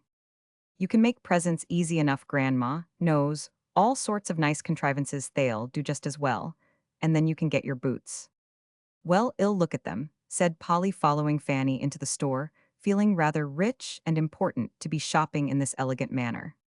Aren't they lovely? Your foot is perfectly divine in that boot. Polly, get them for my party, y'all dance like a fairy, whispered Fan. Polly surveyed the dainty shining boot with the scalloped top, the jaunty heel, and the delicate toe, thought her foot did look very well in it, and after a little pause said she would have them. It was all very delightful till she got home, and was alone then. On looking into her purse, she saw $1 and the list of things she meant to get for mother. And the children, how mean the dollar looked all alone, and how long the list grew when there was nothing to buy the articles. I can't make skates for Ned, nor a desk for Will, and those are what they have set their hearts upon. Father's book and mother's collar are impossible now, and I am a selfish thing to go and spend all my money for myself. How could I do it? And Polly eyed the new boots reproachfully, as they stood in the first position, as if ready for the party. They are lovely, but I don't believe they will feel good, for I shall be thinking about my lost presents all the time, sighed Polly, pushing the enticing boots out of sight. I'll go and ask Grandma what I can do, for if I've got to make something for everyone, I must begin right away, or I shan't get done. And off she bustled, glad to forget her remorse in hard work. Grandma proved equal to the emergency, and planned something for everyone, supplying materials, taste, and skill in the most delightful manner. Polly felt much comforted, but while she began to knit a pretty pair of white bedsocks to be tied with rose-colored ribbons for her mother, she thought some very sober thoughts upon the subject of temptation, and if anyone had asked her just then what made her sigh as if something lay heavy on her conscience, she would have answered bronze boots. Chapter Roman 4, Little Things. It's so wainy I can't go out, and everybody is so siwas they won't play with me, said Maud, when Polly found her fretting on the stairs, and paused to ask the cause of her wails. I'll play with you, only don't scream, and wake your mother. What shall we play? I don't know, I'm tired of everything, cause my toys are all bewoken, and my dolls are all sick. But Clowa, moaned Maud, giving a jerk to the Paris doll, which she held upside down by one leg in the most unmaternal manner. I'm going to dress a dolly for my little sister. Would NT you like to see me do it? Asked Polly persuasively, hoping to beguile the cross child, and finish her own work at the same time. No, I should NT, cause shell look nicer than my Clowa, her clothes won't come off, and Tom spoilt 'em playing ball with her in the yard. Would NT you like to rip these clothes off, and have me show you how to make some new ones, so you can dress and undress Clara as much as you like? Yes, I love to cut, and Maud's face brightened, for destructiveness is one of the earliest traits of childhood, and ripping was Maud's delight. Establishing themselves in the deserted dining room, the children fell to work, and when Fanny discovered them, Maud was laughing with all her heart at poor Clara, who, denuded of her finery, was cutting up all sorts of capers in the hands of her merry little mistress. I should think you'd be ashamed to play with dolls, Polly. I have NT touched one this ever so long, said Fanny, looking down with a superior air. I ain't ashamed, for it keeps Maud happy, and will please my sister Kitty. And I think sewing is better than prinking or reading silly novels, so now. And Polly stitched away with a resolute air, for she and Fanny had had a little tiff, because Polly wouldn't let her friend do up her hair like other folks and bore her ears. Don't be cross, dear, but come and do something nice. It's so dull today, said Fanny, anxious to be friends again, for it was doubly dull without Polly. Can't, I am busy. You always are busy. I never saw such a girl. What in the world do you find to do all the time? Asked Fanny, watching with interest the set of the little red merino frock Polly was putting on to her doll. Lots of things, but I like to be lazy sometimes as much as you do just lie on the sofa and read fairy stories. Or think about nothing. Would you have a white muslin apron or a black silk, added Polly, surveying her work with satisfaction. Muslin with pockets and tiny blue bows, I'll show you how. And forgetting her hate and contempt for dolls down sat Fanny, soon getting as much absorbed as either of the others. The dull day brightened wonderfully after that, and the time flew pleasantly. As tongues and needles went together, Grandma peeped in and smiled at the busy group, saying, "So away, my dears, dollies are safe companions." And needlework, an accomplishment that's sadly neglected nowadays. Small stitches, Maud, neat buttonholes, fan cut carefully, Polly. And don't waste your cloth, take pains. And the best needlewoman shall have a pretty bit of white satin for a doll's bonnet. Fanny exerted herself and won the prize, for Polly helped Maud and neglected her own work. But she didn't care much for Mr. Shaw said, looking at the three bright faces at the tea table. "I guess Polly has been making sunshine for you today." "No, indeed, sir. I have nt done anything, only dress Maud's doll." And Polly didn't think she had done much. But it was one of the little things which are always waiting to be done in this world of ours, where rainy days come so often, where spirits get out of tune, and duty won't go hand in hand with pleasure. Little things of this sort are especially good work for little people. A kind little thought, an unselfish little act, a cheery little word are so sweet and comfortable that no one can fail to feel their beauty and love the giver, no matter how small they are. Mothers do a deal of this sort of thing, unseen, unthanked, but felt and remembered long afterward, and never lost. For this is the simple magic that binds hearts together and keeps home happy. Polly had learned the secret. She loved to do the little things that others did not see or were too busy to stop for. And while doing them without a thought of thanks, she made sunshine for herself as well as others. There was so much love in her own home that she quickly felt the want of it in Fanny's, and puzzled herself to find out why these people were not kind and patient to one another. She did not try to settle the question, but did her best to love and serve and bear with each. And the good will, the gentle heart, the helpful ways, and simple manners of our Polly made her dear to every one, for these virtues, even in a little child, are lovely and attractive. Mr. Shaw was very kind to her, for he liked her modest, respectful manners, and Polly was so grateful for his many favors that she soon forgot her fear, and showed her affection in all sorts of confiding little ways which pleased him extremely. She used to walk across the park with him when he went to his office in the morning, talking busily all the way, and saying good bye with a nod and a smile when they parted at the great gate. At first Mr. Shaw did not care much about it, but soon he missed her if she did not come, and found that something fresh and pleasant seemed to brighten all his day, if a small gray-coated figure with an intelligent face, a merry voice, and a little hand slipped confidingly into his went with him through the wintry park coming home. Late he liked to see a curly brown head watching at the window, to find his slippers ready, his paper in its place, and a pair of willing feet eager to wait upon him. "I wish my Fanny was more like her," he often said to himself as he watched the girls, while they thought him deep in politics or the state of the money market. Poor Mr. Shaw had been so busy getting rich that he had not found time to teach his children to love him. He was more at leisure now, and as his boy and girls grew up, he missed something. Polly was unconsciously showing him what it was, and making child love so sweet that he felt he could not do without it any more. Yet didn't he quite know how to win the confidence of the children, who had always found him busy, indifferent, and absent-minded. As the girls were going to bed, one night Polly kissed Grandma as usual, and Fanny laughed at her, saying, "What a baby you are, we are too old for such things now." "I don't think people ever are too old to kiss their fathers and mothers," was the quick answer. "Right, my little Polly," and Mr. Shaw stretched out his hand to her with such a kindly look that Fanny stared surprised, and then said shyly, "I thought you didn't care about it, father." "I do, my dear." And Mr. Shaw put out the other hand to Fanny, who gave him a daughterly kiss, quite forgetting everything but the tender feeling that sprung up in her heart at the renewal of the childish custom, which we never need outgrow. Mrs. Shaw was a nervous, fussy invalid who wanted something every 5 minutes, so Polly found plenty of small things to do for her, and did them so cheerfully that the poor lady loved to have the quiet, helpful child near to wait upon her, read to her, run errands, or hand the 7 different shawls which were continually being put on or off.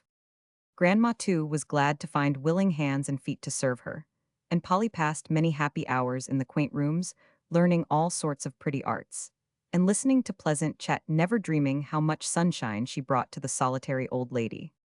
Tom was Polly's rock ahead for a long time, because he was always breaking out in a new place, and one never knew where to find him he tormented, yet amused her was kind one day. And a bear the next at times she fancied, he was never going to be bad again, and the next thing she knew, he was deep in mischief and hooted at the idea of repentance and reformation. Polly gave him up as a hard case, but was so in the habit of helping anyone who seemed in trouble that she was good to him simply because she could NT help it. "What's the matter? Is your lesson too hard for you?" she asked one evening, as a groan made her look across the table, to where Tom sat scowling over a pile of dilapidated books with his hands in his hair, as if his head was in danger of flying asunder, with the tremendous effort he was making. "Hard guess it is. What in thunder do I care about the old Carthaginians? Regulus was NT bad, but I am sick of him." And Tom dealt Harkness, Latin reader, a thump, which expressed his feelings better than words. "I like Latin, and used to get on well when I studied it with Jimmy. Perhaps I can help you a little bit," said Polly, as Tom wiped his hot face and refreshed himself with a peanut. "You pooh girls, Latin don't amount to much anyway," was the grateful reply. But Polly was used to him now, and nothing daunted took a look at the grimy page, in the middle of which Tom had stuck. She read it so well that the young gentleman stopped munching to regard her with respectful astonishment. And when she stopped, he said suspiciously, "You are a sly one, Polly, to study up, so you can show off before me, but it won't do. Mom, turn over a dozen pages and try again." Polly obeyed, and did even better than before, saying, as she looked up with a laugh, "I've been through the whole book, so you won't catch me that way, Tom." "I say, how came you to know such a lot?" asked Tom, much impressed. "I studied with Jimmy, and kept up with him, for father let us be together in all our lessons. It was so nice, and we learned so fast." "Tell me about Jimmy. He's your brother, isn't he?" "Yes, but he's dead, you know. Ill tell about him some other time. You ought to study now, and perhaps I can help you," said Polly with a little quiver of the lips. "Shouldn't he wonder if you could?" And Tom spread the book between them with a grave and businesslike air, for he felt that Polly had got the better of him, and it behooved him to do his best for the honor of his sex. He went at the lesson with a will, and soon floundered out of his difficulties, for Polly gave him a lift here and there, and they went on swimmingly till they came to some rules to be learned. Polly had forgotten them, so they both committed them to memory. Tom, with hands in his pockets, rocked to and fro, muttering rapidly, while Polly twisted the little curl on her forehead and stared at the wall, gabbling with all her might. "Done!" cried Tom presently. "Done!" echoed Polly, and then they heard each other recite, till both were perfect. "That's pretty good fun," said Tom, joyfully tossing poor Harkness away, and feeling that the pleasant excitement of companionship could lend a charm even to Latin grammar. "Now, Mom, well, take a turn at algebra. I like that as much as I hate Latin." Polly accepted the invitation, and soon owned that Tom could beat her here. This fact restored his equanimity, but he did NT crow over her. Far from it, for he helped her with a paternal patience that made her eyes twinkle with suppressed fun, as he soberly explained, and illustrated, unconsciously imitating Dominie Dean, till Polly found it difficult to keep from laughing in his face. "You may have another go at it any time you like," generously remarked Tom, as he shied the algebra after the Latin reader. "I'll come every evening, then. I'd like to, for I have NT studied a bit since I came. You shall try and make me like algebra, and I'll try and make you like Latin, will you?" "Oh, I'd like it well enough if there was anyone explain it to me. Old Dean puts us through double quick, and don't give a fellow time to ask questions when we read." "Ask your father, he knows." "Don't believe he does. Should NT dare to bother him, if he Roman 999. "Why not? He pull my ears and call me a stupid, or tell me not to worry him. I don't think he would. He's very kind to me, and I ask lots of questions. He likes you better than he does me." "Now, Tom, it's wrong of you to say so. Of course he loves you ever so much more than he does me," cried Polly reprovingly. "Why don't he show it then?" muttered Tom, with a half-wistful, half-defiant glance toward the library door, which stood ajar. "You act so. How can he?" asked Polly, after a pause in which she put Tom's question to herself, and could find no better reply than the one she gave him. "Why don't he give me my velocipede?" he said. "If I did well at school for a month, I should have it, and I've been pegging away like fury for most 6 weeks. And he don't do a thing about it. The girls get their duds, because they tease. I won't do that anyway, but you don't catch me studying myself to death, and no pay for it. It is too bad, but you ought to do it because it's right, and never mind being paid," began Polly, trying to be moral, but secretly sympathizing heartily with poor Tom. Don't you preach, Polly, if the governor took any notice of me, and cared how I got on, I would nt mind the presents so much. But he don't care a hang, and never even asked if I did well last declamation day, when I'd gone, and learned the battle of Lake Regillus because he said he liked it.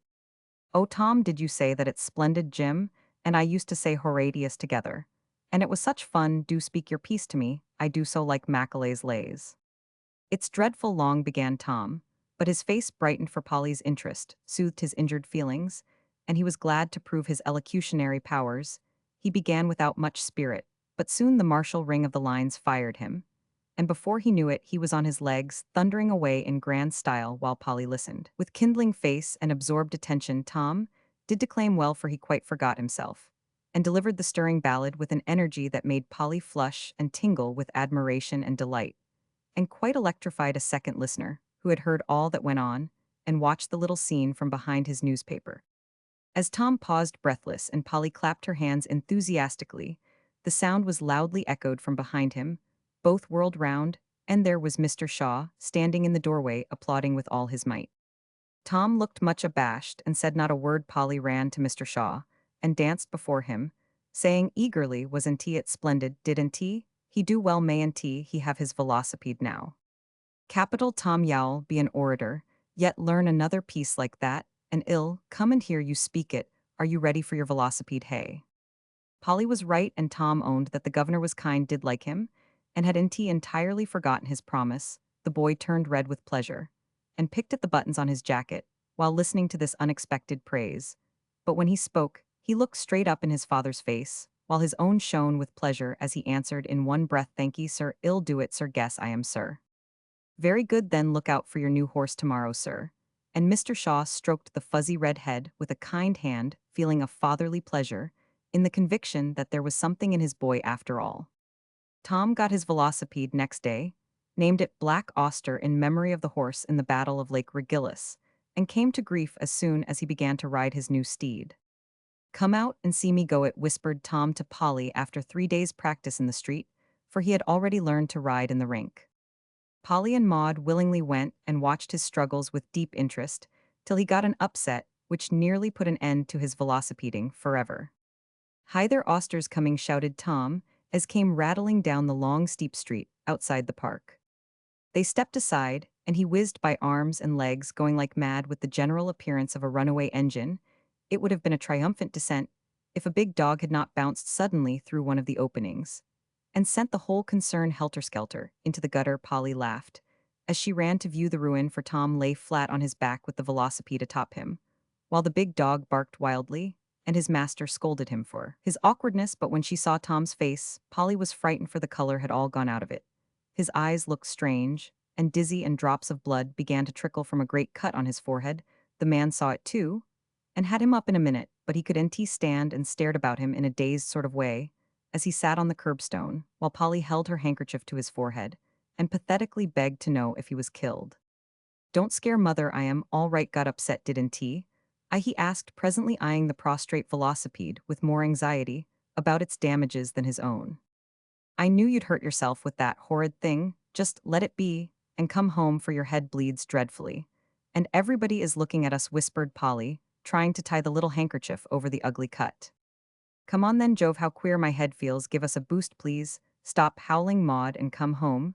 You bring the machine and I'll pay you, Pat." As he spoke, Tom slowly picked himself, and steadying himself by Polly's shoulder, issued commands, and the procession fell into line, first the big dog barking at intervals, then the good-natured Irishman trundling that divil of a whirligig, as he disrespectfully called the idolized velocipede, then the wounded hero supported by the helpful Polly, and Maud brought up the rear in tears, bearing Tom's cap. Unfortunately, Mrs. Shaw was out driving with Grandma, and Fanny was making calls, so that there was no one but Polly to stand by Tom, for the parlor maid turned faint at the sight of blood, and the chambermaid lost her wits in the flurry. It was a bad cut, and must be sewed up at once, the doctor said. As soon as he came, somebody must hold his head, he added, as he threaded his queer little needle. "I'll keep still, but if anybody must hold me, let Polly. You ain't afraid, are you?" asked Tom with imploring look, for he did like the idea of being sewed a bit. Polly was just going to shrink away, saying, "Oh, I can't," when she remembered that Tom once called her a coward here, was a chance to prove that she was NT. Besides, poor Tom had no one else to help him, so she came up to the sofa where he lay and nodded reassuringly as she put a soft little hand on either side of the damaged head. "You are a trump, Polly," whispered Tom. Then he set his teeth, clenched his hands, lay quite still, and bore it like a man. It was all over in a minute or two. And when he had had a glass of wine and was nicely settled on his bed, he felt pretty comfortable in spite of the pain in his head. And being ordered to keep quiet, he said, "Thank you ever so much, Polly," and watched her with a grateful face as she crept away. He had to keep the house for a week, and laid about looking very interesting with a great black patch on his forehead.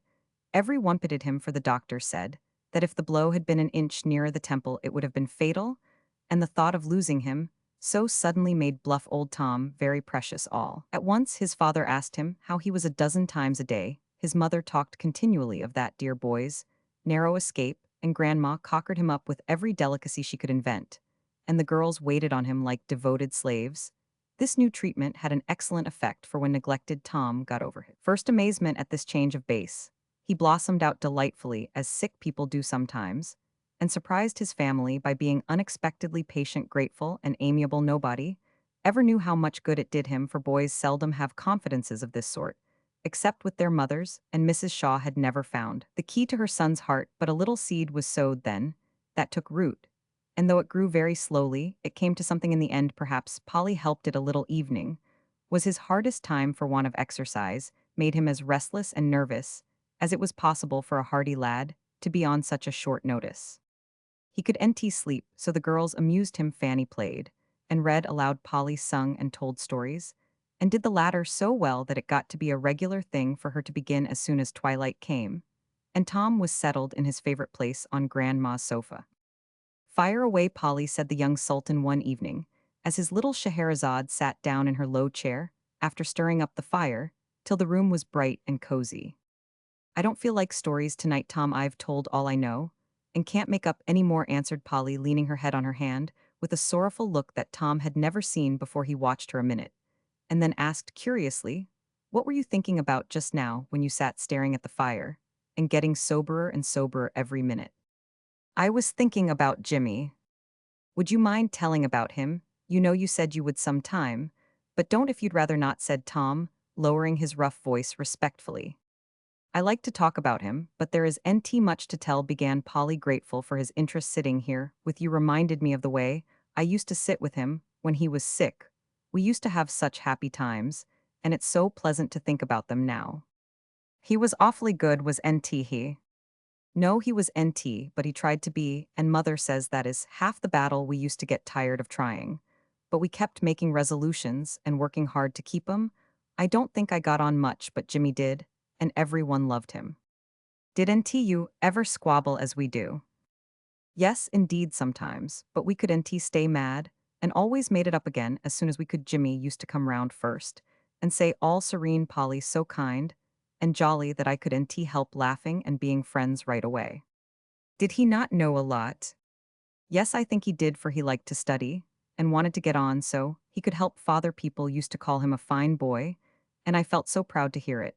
But they did know half how wise he was, because he did show off a bit. I suppose sisters always are grand of their brothers, but I don't believe many girls had as much right to be as I had. Most girls don't care two pins about their brothers, so that shows you don't know much about it." "Well, they ought to if they don't, and they would if the boys were as kind to them as Jimmy was to me." "Why, what did he do?" "Loved me dearly, and was ashamed to show it," cried Polly with a sob in her voice that made her answer very eloquent. "What made him die, Polly?" asked Tom soberly after a little pause. "He got hurt coasting last winter, but he never told which boy did it, and he only lived a week. I helped take care of him, and he was so patient I used to wonder at him, for he was in dreadful pain all time. He gave me his books and his dog and his speckled hens and his big knife, and said, 'Good be, Polly,' and kissed me the last thing. And then, oh, Jimmy, Jimmy, if he only could come back." Poor Polly's eyes had been getting fuller and fuller, lips trembling more and more as she went on.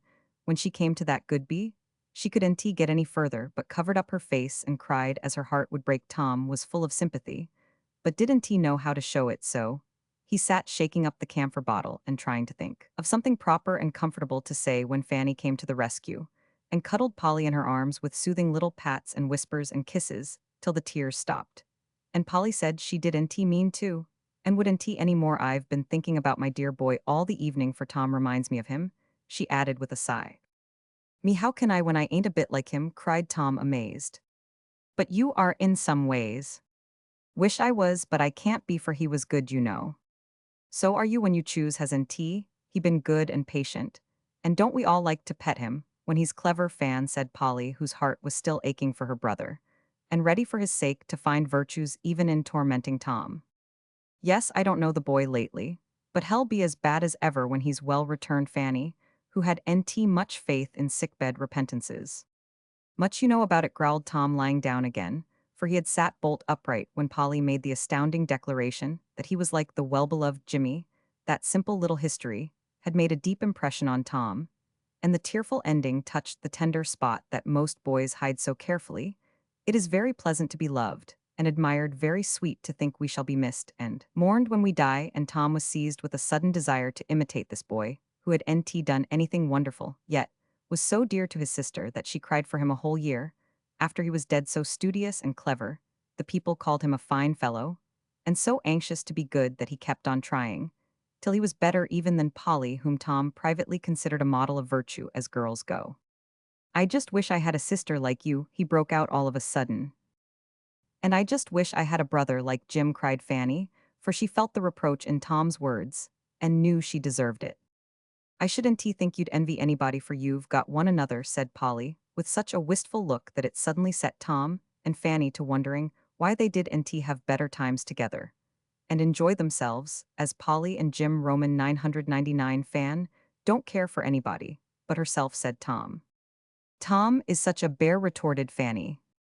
I wouldn't say such things, for if anything should happen to either of you, the other one would feel so sorry every cross word I ever said to Jimmy comes back now, and makes me wish I had NT. Two great tears rolled down Polly's cheeks and were quietly wiped away, but I think they watered that sweet sentiment called fraternal love, which till now had been neglected in the hearts of this brother and sister. They didn't say anything then, or make any plans, or confess any faults. But when they parted for the night, Fanny gave the wounded head a gentle pat. Tom never would have forgiven her if she had kissed him, and said in a whisper, I hope y'all have a good sleep, Tommy dear. And Tom nodded back at her with a hearty same to you, Fan.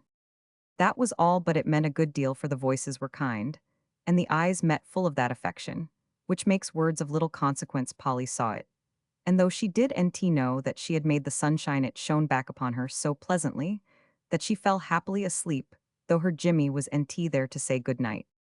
Chapter Roman 5 Scrapes. After being unusually good, children are apt to turn short round and refresh themselves by acting like Sancho. For a week after Tom's mishap, the young folks were quite angelic, so much so that Grandma said she was afraid something was going to happen to them. The dear old lady need have felt anxious, for such excessive virtue doesn't last long enough to lead to translation, except with little prigs in the goody storybooks. And no sooner was Tom on his legs again, when the whole party went astray, and much tribulation was the consequence. It all began with Polly's stupidity, as Fan said afterward, just as Polly ran down to meet Mr. Shaw one evening, and was helping him off with his coat. The bell rang, and a fine bouquet of hothouse flowers was left in Polly's hands, for she never could learn city ways and open the door herself. Hey, what's this? My little Polly is beginning early after all, said Mr. Shaw, laughing, as he watched the girl's face dimple and flush as she smelt the lovely nosegay, and glanced at a note half hidden in the heliotrope. Now, if Polly had been stupid, as Fan said, she would have had her wits about her, and let it pass. But you see, Polly was an honest little soul, and it never occurred to her that there was any need of concealment, so she answered in her straightforward way, Oh, they ain't for me, sir. They are for Fan from Mr. Frank. I guess shall be so pleased. That puppy sends her things of this sort, does he? And Mr. Shaw looked far from pleased as he pulled out the note and coolly opened it. Polly had her doubts about Fan's approval of that sort of thing, but dared not say a word, and stood thinking how she used to show her father the funny valentines the boys sent her, and how they laughed over them together. But Mr. Shaw did not laugh when he had read the sentimental verses accompanying the bouquet, and his face quite scared Polly as he asked angrily, How long has this nonsense been going on? Indeed, sir, I don't know. Fan doesn't mean Any harm, I wish I had NT said anything, stammered Polly, remembering the promise given to Fanny the day of the concert. She had forgotten all about it, and had become accustomed to see the big boys, as she called Mr. Frank and his friends, with the girls on all occasions now. It suddenly occurred to her that Mr. Shaw did NT like such amusements, and had forbidden Fan to indulge in them. Oh dear, how mad she will be. Well, I can't help it, girls, should NT have secrets from their fathers. Then there would NT be any fuss, thought Polly, as she watched Mr. Shaw twist up the pink note and poke it back among the flowers which he took from her, saying, "Shortly send Fanny to me in the library." "Now you've done it, you stupid thing," cried Fanny, both angry and dismayed, when Polly delivered the message. "Why, what else could I do?" asked Polly, much disturbed. "Let him think the bouquet was for you, then there'd have been no trouble. But that would have been doing a lie, which is most as bad as telling one. Don't be a goose, you've got me into a scrape, and you ought to help me out." "I will if I can, but I won't tell lies for anybody," cried Polly, getting excited. "Nobody wants you to just hold your tongue and let me manage." "Then it'd better not go down," began Polly, when a stern voice from below called like Bluebeard, "Are you coming down?" "Yes, sir," answered a meek voice, and Fanny clutched Polly, whispering, "You must come, I'm frightened out of my wits when he speaks like that. Stand by me, Polly, there's a dear." "I will," whispered Sister Anne, and down they went with fluttering hearts. Mr. Shaw stood on the rug, looking rather grim. The bouquet lay on the table, and beside it, a note directed to Frank Moore-esque in a very decided hand, with a fierce-looking flourish, after the esque pointing to this impressive epistle. Mr. Shaw said, knitting his black eyebrows, as he looked at Fanny, "I am going to put a stop to this nonsense at once. And if I see any more of it, I'll send you to school in a Canadian convent." This awful threat quite took Polly's breath away, but Fanny had heard it before, and having a temper of her own, said pertly, "I am sure I have NT done anything so very dreadful. I can't help it if the boys send me Philopna presents as they do to the other girls." There was nothing about Philopnas in the note, but that's not the question. "I forbid you to have anything to do with this Moore. He's not a boy but a fast fellow, and I won't have him about. You knew this, and yet disobeyed me." "I hardly ever see him," began Fanny. "Is that true?" asked Mr. Shaw, turning suddenly to Polly. "Oh, please, sir, don't ask me. I promised I would. NT, that is, Fanny will tell you," cried Polly, quite red with distress at the predicament she was in. "No matter about your promise, tell me all you know of this absurd affair. It will do Fanny more good than harm." And Mr. Shaw sat down, looking more amiable, for Polly's dismay touched him. "May I?" she whispered to Fanny. "I don't care," answered Fan, looking both angry and ashamed, as she stood sullenly tying knots in her handkerchief. So Polly told, with much reluctance and much questioning, all she knew of the walks, the lunches, the meetings, and the notes. It was NT much and evidently less serious than Mr. Shaw expected, for, as he listened, his eyebrows smoothed themselves out, and more than once his lips twitched, as if he wanted to laugh, for after all it was rather comical to see how the young people aped their elders playing the new-fashioned game, quite unconscious of its real beauty, power, and sacredness. "Oh, please, sir, don't blame Fan much, for she truly is NT half as silly as tricks. And the other girls, she would NT go sleigh riding, though Mr. Frank teased, and she wanted to ever so much. She's sorry, I know, and won't forget what you say any more if y'all forgive her this once," cried Polly, very earnestly, when the foolish little story was told. "I don't see how I can help it when you plead so well for her. Come here, Fan, and mind this one thing, drop all this nonsense, and attend to your books, or off you go. And Canada is no joke in winter time, let me tell you." As he spoke, Mr. Shaw stroked his sulky daughter's cheek, hoping to see some sign of regret, but Fanny felt injured, and would NT show that she was sorry, so she only said pettishly, "I suppose I can have my flowers now the fuss is over. They are going straight back where they came from, with a line from me, which will keep that puppy from ever sending you any more." Ringing the bell, Mr. Shaw dispatched the unfortunate posy, and then turned to Polly, saying kindly, but gravely, "Set this silly child of mine a good example, and do your best for her. Want you "Me, what can I do, sir?" asked Polly, looking ready, but quite ignorant how to begin. "Make her as like yourself as possible, my dear. Nothing would please me better. Now go, and let us hear no more of this folly." They went without a word, and Mr. Shaw heard no more of the affair, but poor Polly did, for Fan scolded her, till Polly thought seriously of packing up and going home next day. I really have NT the heart to relate the dreadful lectures she got, the snubs she suffered, or the cold shoulders turned upon her for several days after this. Polly's heart was full, but she told no one and bore her trouble, silently feeling her friend's ingratitude and injustice deeply. Tom found out what the matter was and sided with Polly, which proceeding led to scrape number 2. Where's Fan? Asked the young gentleman, strolling into his sister's room, where Polly lay on the sofa, trying to forget her troubles in an interesting book. Downstairs seeing company. Why did NT you go to? I don't like tricks and I don't know her fine New York friends. Don't want to neither, why don't you say? Not polite. Who cares, I say. Polly, come and have some fun. I'd rather read. That is NT polite. Polly laughed and turned a page. Tom whistled a minute, then sighed deeply, and put his hand to his forehead, which the black plaster still adorned. Does your head ache? Asked Polly. Awfully. Better lie down then. Can't, I am fidgety, and want to be moosed, as Pug says. Just wait till I finish my chapter, and then ill come, said pitiful Polly. All right, returned the perjured boy, who had discovered that a broken head was sometimes more useful than a whole one. And exulting in his base stratagem, he roved about the room till Fan's bureau arrested him. It was covered with all sorts of finery, for she had dressed in a hurry and left everything topsy-turvy. A well-conducted boy would have let things alone, or a moral brother would have put things to rights, being neither. Tom rummaged to his heart's content, till Fan's drawers looked as if someone had been making hay in them. He tried the effect of earrings, ribbons, and collars, wound up the watch, though it was NT time, burnt his inquisitive nose with smelling salts, deluged his grimy handkerchief with Fan's best cologne, anointed his curly crop with her harrel, powdered his face with her violet powder, and finished off by pinning on a bunch of false ringlets, which Fanny tried to keep a profound secret. The ravages committed by this bad boy are beyond the power of language to describe, as he reveled in the interesting drawers, boxes, and cases which held his sister's treasures. When the curls had been put on with much pricking of fingers, and a blue ribbon added la fan, he surveyed himself with satisfaction, and considered the effect so fine that he was inspired to try a still greater metamorphosis. The dress Fan had taken off lay on a chair, and into it got Tom, chuckling with suppressed laughter, for Polly was absorbed, and the bed curtains hid his iniquity. Fan's best velvet jacket and hat, ermine muff, and a sofa pillow for pannier finished off the costume, and tripping along with elbows out, Tom appeared before the amazed Polly.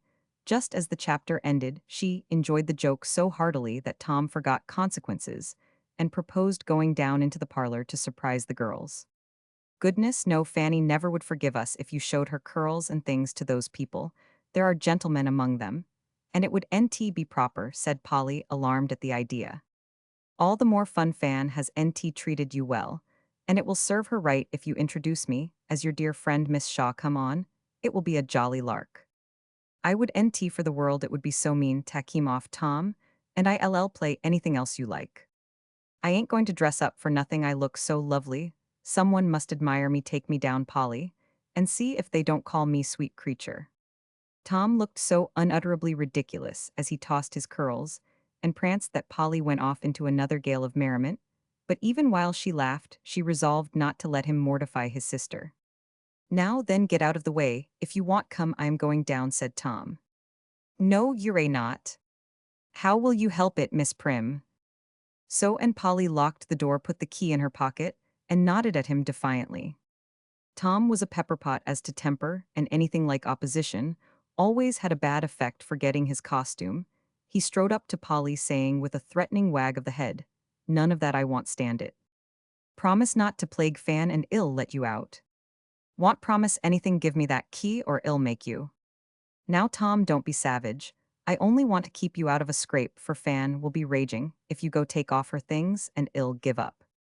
Tom vouchsafed no reply, but marched to the other door, which was fast as Polly knew, looked out of the three-story window, and finding no escape possible, came back with a wrathful face. Will you give me that key? No, I won't, said Polly valiantly. I am stronger than you are, so you'd better hand over. I know you are, but it's cowardly for a great boy like you to rob a girl. I don't want to hurt you, but by George, I won't stand this. Tom paused as Polly spoke, evidently ashamed of himself, but his temper was up, and he would NT give in if Polly had cried a little just here. He would have yielded. Unfortunately, she giggled, for Tom's fierce attitude was such a funny contrast to his dress that she could NT help it that settled the matter. No girl that ever lived should giggle at him, much less lock him up like a small child without a word. He made a grab at Polly's arm for the hand holding the key was still in her pocket. With her other hand she clutched her frock. And for a minute held on stoutly, but Tom's strong fingers were irresistible. Rip went the pocket, out came the hand, and with a cry of pain from Polly, the key fell on the floor. "It's your own fault if you're a hurt, I didn't mean to," muttered Tom, as he hastily departed, leaving Polly to groan over her sprained wrist. He went down, but not into the parlor, for somehow the joke seemed to have lost its relish, so he made the girls in the kitchen laugh, and then crept up the back way hoping to make it all right with Polly, but she had gone to Grandma's room, for though the old lady was out, it seemed a refuge. He had just time to get things in order when Fanny came up crosser than ever, for Trix had been telling her of all sorts of fun, in which she might have had a share if Polly had held her tongue. "Where is she?" asked Fan, wishing to vent her vexation on her friend. "Moping in her room, I suppose," replied Tom, who was discovered reading studiously. Now while this had been happening, Maud had been getting into hot water also, for, when her maid left her to see a friend below, Miss Maud paraded into Polly's room and solaced herself with mischief in an evil hour. Polly had let her play boat in her big trunk, which stood empty. Since then, Polly had stored some of her most private treasures in the upper tray so that she might feel sure they were safe from all eyes. She had forgotten to lock the trunk, and when Maud raised the lid to begin her voyage, several objects of interest met her eyes. She was deep in her researches when Fan came in and looked over her shoulder, feeling too cross with Polly to chide Maud. As Polly had no money for presents, she had exerted her ingenuity to devise all sorts of gifts, hoping by quantity to atone for any shortcomings in quality. Some of her attempts were successful, others were failures. But she kept them all fine or funny, knowing the children at home would enjoy anything new. Some of Maud's cast-off toys had been neatly mended for Kitty, some of Fan's old ribbons and laces were converted into doll's finery, and Tom's little figures, whittled out of wood in idle minutes, were laid away to show, well, what could be done with a knife. "What rubbish," said Fanny. "Queer girl is NT," she added. Tom, who had followed to see what was going on. "Don't you laugh at Polly's things, she makes nicer dolls than you, Fan. And she can white and dwar ever so much better than Tom," cried Maud. "How do you know? I never saw her draw," said Tom. "Here's a book with lots of pictures in it. I can't read the whiting, but the pictures are so funny." Eager to display her friend's accomplishments, Maud pulled out a fat little book marked Polly's Journal and spread it in her lap. "Only the pictures, no harm in taking a look at 'em," said Tom. "Just one peep," answered Fanny, and the next minute both were laughing at a droll sketch of Tom in the gutter, with the big dog howling over him, and the velocipede running away very rough and faulty, but so funny that it was evident Polly's sense of humor was strong. A few pages farther back came Fanny and Mr. Frank caricatured, then Grandma carefully done Tom, reciting his battle piece, Mr. Shaw, and Polly in the park, Maud being borne away by Katy, and all the schoolgirls turned into ridicule with an unsparing hand. "Sly little puss to make fun of us behind our backs," said Fan, rather nettled by Polly's quiet retaliation for many slights from herself and friends. "She does draw well," said Tom, looking critically at the sketch of a boy with a pleasant face round whom Polly had drawn rays like the sun, and under which was written, "My dear Jimmy." "You wouldn't admire her if you knew what she wrote here about you," said Fanny, whose eyes had strayed to the written page opposite, and lingered there long enough to read something that excited her curiosity. "What is it?" asked Tom, forgetting his honorable resolves for a minute. "She says I try to like Tom, and when he is pleasant we do very well, but he don't stay so long. He gets cross and rough and disrespectful to his father and mother, and plagues us girls, and is so horrid I almost hate him. It's very wrong, but I can't help it." "How do you like that?" asked Fanny. "Go ahead and see how she comes down on you, Mom," retorted Tom, who had read on a bit. "Does she?" and Fanny continued rapidly. "As for Fan, I don't think we can be friends anymore, for she told her father a lie, and won't forgive me for not doing so too. I used to think her a very fine girl, but I don't know if she would be as she was when I first knew her. I should love her just the same, but she is NT kind to me. And though she is always talking about politeness, I don't think it is polite to treat company as she does me. She thinks I am odd and countrified, and I dare say I am. But I should NT laugh at a girl's clothes, because she was poor, or keep her out of the way, because she did NT do just as other girls do here.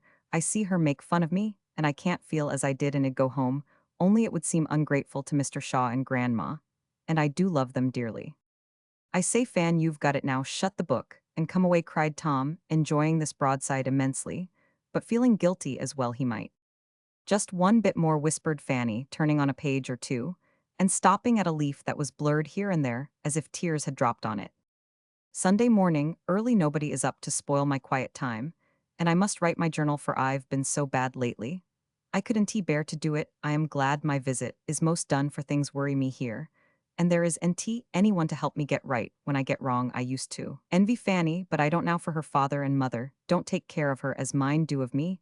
She is afraid of her father and makes her mother do as she likes. I'm glad I came though, for I see money don't give people everything, but I'd like a little all the same, for it is so comfortable to buy nice things. I read over my journal just now, and I am afraid it's not a good one, for I have said all sorts of things about the people here, and it is kind I should tear it out, only I promised to keep my diary, and I want to talk over things that puzzle me with mother. I see now that it is my fault a good deal, for I have been half as patient and pleasant as I ought to be.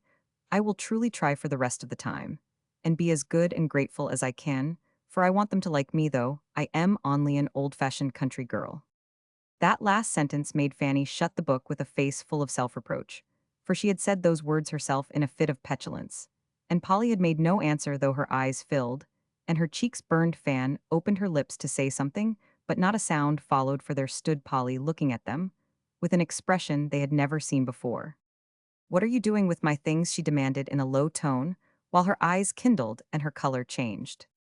"Maud showed us a book she found, and we were just looking at the pictures," began Fanny, dropping it as if it burnt her fingers, "and reading my journal and laughing at my presence, and then putting the blame on Maud. It's the meanest thing I ever saw, and I'll never forgive you as long as I live." Polly said this all in one indignant breath, and then, as if afraid of saying too much, ran out of the room with such a look of mingled contempt, grief, and anger, that the three culprits stood dumb with shame. Tom had even a whistle at his command. Maud was so scared at gentle Polly's outbreak that she sat as still as a mouse, while Fanny, conscience stricken, laid back the poor little presents with a respectful hand, for somehow the thought of Polly's poverty came over her, as it never had done before, and these odds and ends so carefully treasured up for those at home touched Fanny, and grew beautiful in her eyes, as she laid by the little book. The confessions in it reproached her more sharply that any words Polly could have spoken, for she had laughed at her friend, had slighted her sometimes, and been unforgiving for an innocent offense. That last page, where Polly took the blame on herself, and promised to truly try to be more kind and patient, went to Fanny's heart, melting all the coldness away, and she could only lay her head on the trunk, sobbing. It was Polly's fault, it was all mine. Tom, still red with shame at being caught in such a scrape, left Fanny to her tears, and went manfully away to find the injured Polly, and confess his manifold transgressions. But Polly could be found. He searched high and low in every room, yet no sign of the girt appeared, and Tom began to get anxious. She can't have run away home, can she? He said to himself as he paused before the hat tree. There was the little round hat, and Tom gave it a remorseful smooth, remembering how many times he had tweaked it half off, or poked it over poor Polly's eyes. Maybe she's gone down to the office to tell Pa T. Is a bit like her, though? Anyway, I'll take a look round the corner. Eager to get his boots, Tom pulled open the door of a dark closet under the stairs, and nearly tumbled over backward with surprise, for there on the floor, with her head pillowed on a pair of rubbers, lay Polly, in an attitude of despair. This mournful spectacle sent Tom's penitent speech straight out of his head, and with an astonished hullo he stood and stared in impressive silence. Polly was crying, and lay so still that Tom began to think she might be in a fit or a faint, and bent anxiously down to inspect the pathetic bunch. A glimpse of wet eyelashes, a round cheek redder than usual, and lips parted by quick breathing, relieved his mind upon that point. So, taking courage, he sat down on the bootjack and begged pardon like a man. Now Polly was very angry, and I think she had a right to be, but she was not resentful. And after the first flash was over, she soon began to feel better about it. It was easy to forgive. But as she listened to Tom's honest voice getting gruff with remorse now, and then she could harden her heart against him, or refuse to make up when he so frankly owned that it was confounded mean to read her book that way. She liked his coming and begging pardon at once. It was a handsome thing to do. She appreciated it and forgave him in her heart some time before she did with her lips, for to tell the truth, Polly had a spice of girlish malice, and rather liked to see domineering Tom eat humble pie, just enough to do him good, you know. She felt that atonement was proper, and considered it no more than just that Fan should drench a handkerchief or two with repentant tears, and that Tom should sit on a very uncomfortable seat and call himself hard names for 5 or 10 minutes before she relented. Come now, do say a word to a fellow. I am getting the worst of it anyway, for there's Fan crying her eyes out upstairs, and here are you stowed away in a dark closet as dumb as a fish and nobody. But me to bring you both round I'd have cut over to the Smythes, and got Ma home to fix things, only it looked like backing out of the scrape. So I didn't, said Tom as a last appeal. Polly was glad to hear that Fan was crying, it would do her good, but she could nt help softening to Tom, who did seem in a predicament between two weeping damsels. A little smile began to dimple the cheek that was nt hidden, and then a hand came slowly out from under the curly head and was stretched toward him silently. Tom was just going to give it a hearty shake when he saw a red mark on the wrist, and knew what made it. His face changed, and he took the chubby hand so gently that Polly peeped to see what it meant. Will you forgive that too? He asked in a whisper, stroking the red wrist. Yes, it don't hurt much now, and Polly drew her hand away, sorry he had seen it. I was a beast, that's what I was, said Tom in a tone of great disgust, and just at that awkward minute down tumbled his father's old beaver over his head, and face putting a comical quencher on his self-reproaches. Of course, neither could help laughing at that. And when he emerged, Polly was sitting up looking as much better for her shower as he did for his momentary eclipse. Fan feels dreadfully. Will you kiss and be friends if I trot her down? Asked Tom, remembering his fellow sinner. I'll go to her, and Polly whisked out of the closet, as suddenly as she had whisked in, leaving Tom sitting on the bootjack with a radiant countenance. How the girls made it up no one ever knew, but after much talking and crying, kissing and laughing, the breach was healed, and peace declared. A slight haze still lingered in the air after the storm, for Fanny was very humble and tender that evening, Tom a trifle pensive but distressingly polite, and Polly magnanimously friendly to everyone, for generous natures like to forgive, and Polly enjoyed the petting after the insult like a very human girl.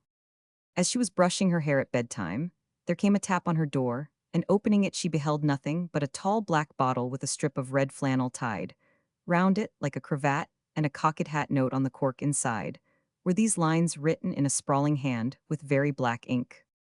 Dear Polly, Opidilduck is first rate for sprains. You put a lot on the flannel and do up your wrist, and I guess it will be all right in the morning. Will you come a sleigh ride tomorrow? I am awful sorry I hurt you. Tom. Chapter Romans 6. Grandma.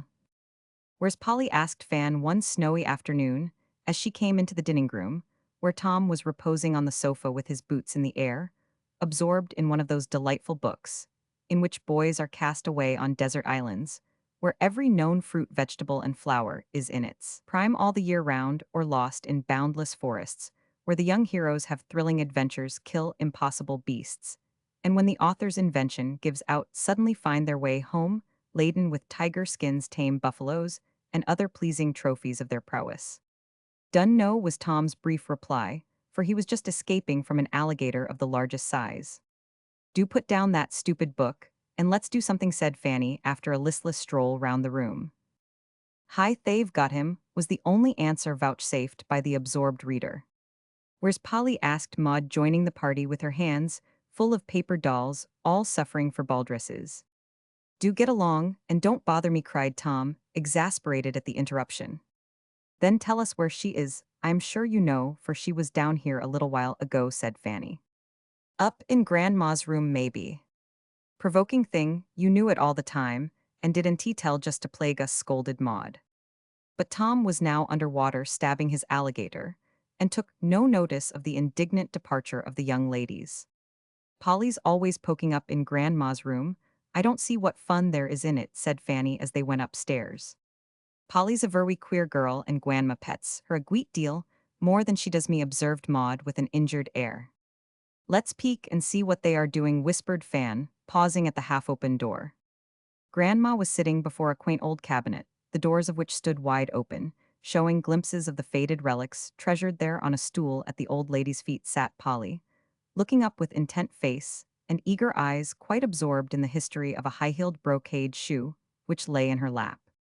Well, my dear, Grandma was saying she had it on the very day that Uncle Joe came in, as she sat at work, and said, Dolly, we must be married at once. Very well, Joe, says Aunt Dolly.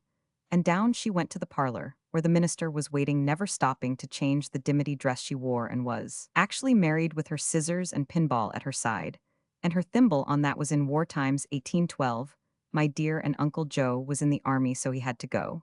And he took that very little pinball with him. Here it is with the mark of a bullet through it, for he always said his dolly's cushion saved his life. How interesting that is, cried Polly, as she examined the faded cushion with the hole in it. Why, Grandma, you never told me that story, said Fanny, hurrying in, finding the prospect was a pleasant one for a stormy afternoon. You never asked me to tell you anything, my dear, so I kept my old stories to myself, answered Grandma quietly. Tell some now, please, may we stay and see the funny things, said Fan and Maud, eyeing the open cabinet with interest. If Polly likes, she is my company, and I am trying to entertain her, for I love to have her come, said Grandma with her old-time politeness. Oh yes, do let them stay and hear the stories I've often told them, what good times we have up here, and tease them to come. But they think it's too quiet now. Sit down, girls, and let Grandma go on. You see, I pick out something in the cabinet that looks interesting, and then she tells me about it, said Polly, eager to include the girls in her pleasures, and glad to get them interested in Grandma's reminiscences, for Polly knew how happy it made the lonely old lady to live over her past, and to have the children round her. Here are 3 drawers that have not been opened, yet each take one and choose something from it for me to tell about, said Madame, quite excited at the unusual interest in her treasures.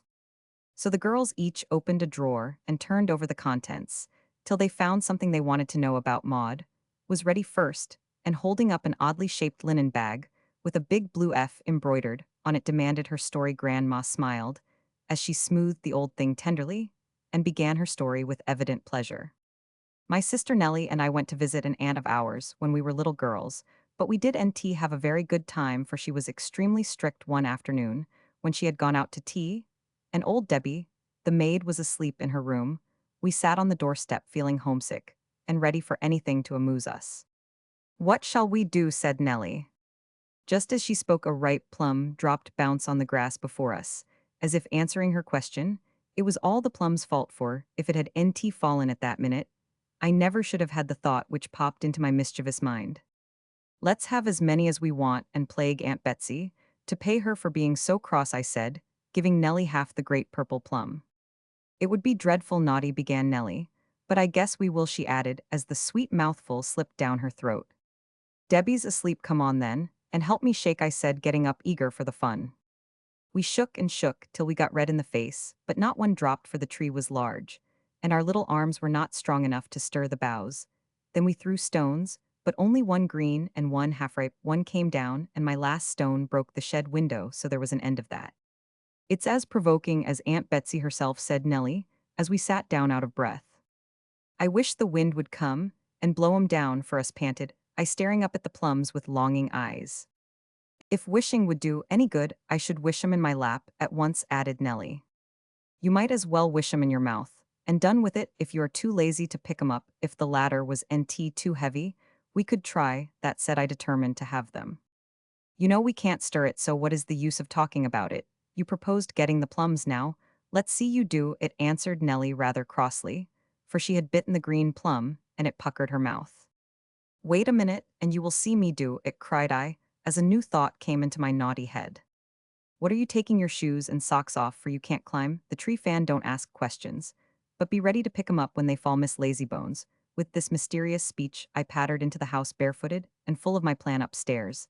I went to a window opening on the shed roof. Out I got, and creeping carefully along, till I came near the tree, I stood up, and suddenly crowed like the little rooster. Nellie looked up and stared and laughed and clapped her hands when she saw what I was going to do. I'm afraid y'all slip and get hurt. Don't care if I do ill, have those plums if I break my neck doing it, and half sliding, half walking. I went down the sloping roof, till the boughs of the tree were within my reach. Hurrah, cried Nellie, dancing down below, as my first shake sent a dozen plums rattling round her. Hurrah, cried I, letting go one branch and trying to reach another, but as I did so, my foot slipped. I tried to catch something to hold by, but found nothing, and with a cry down I fell like a very big plum on the grass below. Fortunately the shed was low, the grass was thick, and the tree broke my fall, but I got a bad bump and a terrible shaking. Nellie thought I was killed, and began to cry with her mouth full, but I picked myself up in a minute, for I was used to such tumbles, and did mind the pain half as much as the loss of the plums.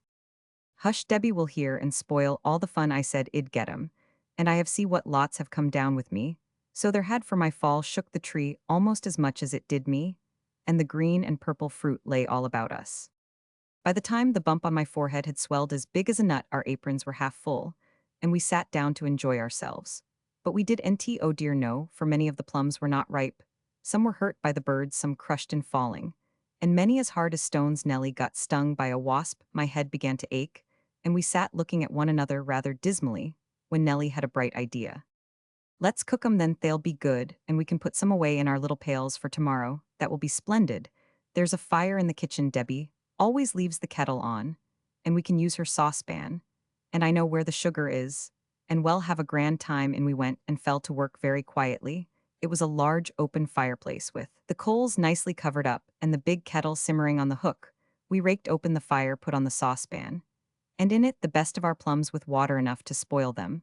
But we did nt know that, and felt very important as we sat waiting for it to boil, each armed with a big spoon, while the sugar box stood between us ready to be used. How slow they were, to be sure. I never knew such obstinate things, for they would nt soften, though they danced about in the boiling water, and bobbed against the cover, as if they were doing their best. The sun began to get low, we were afraid Debbie would come down, and still, those dreadful plums would nt look like sauce. At last, they began to burst, the water got a lovely purple. We put lots of sugar in and kept tasting, till our aprons and faces were red, and our lips burnt with the hot spoons. There's too much juice, said Nellie, shaking her head. Wisely, it ought to be thick and nice like Mamma's. I'll pour off some of the juice. And we can drink it, said I, feeling that I'd made a mistake in my cooking. So Nellie got a bowl and I got a towel, and lifted the big saucepan carefully off. It was heavy and hot, and I was a little afraid of it.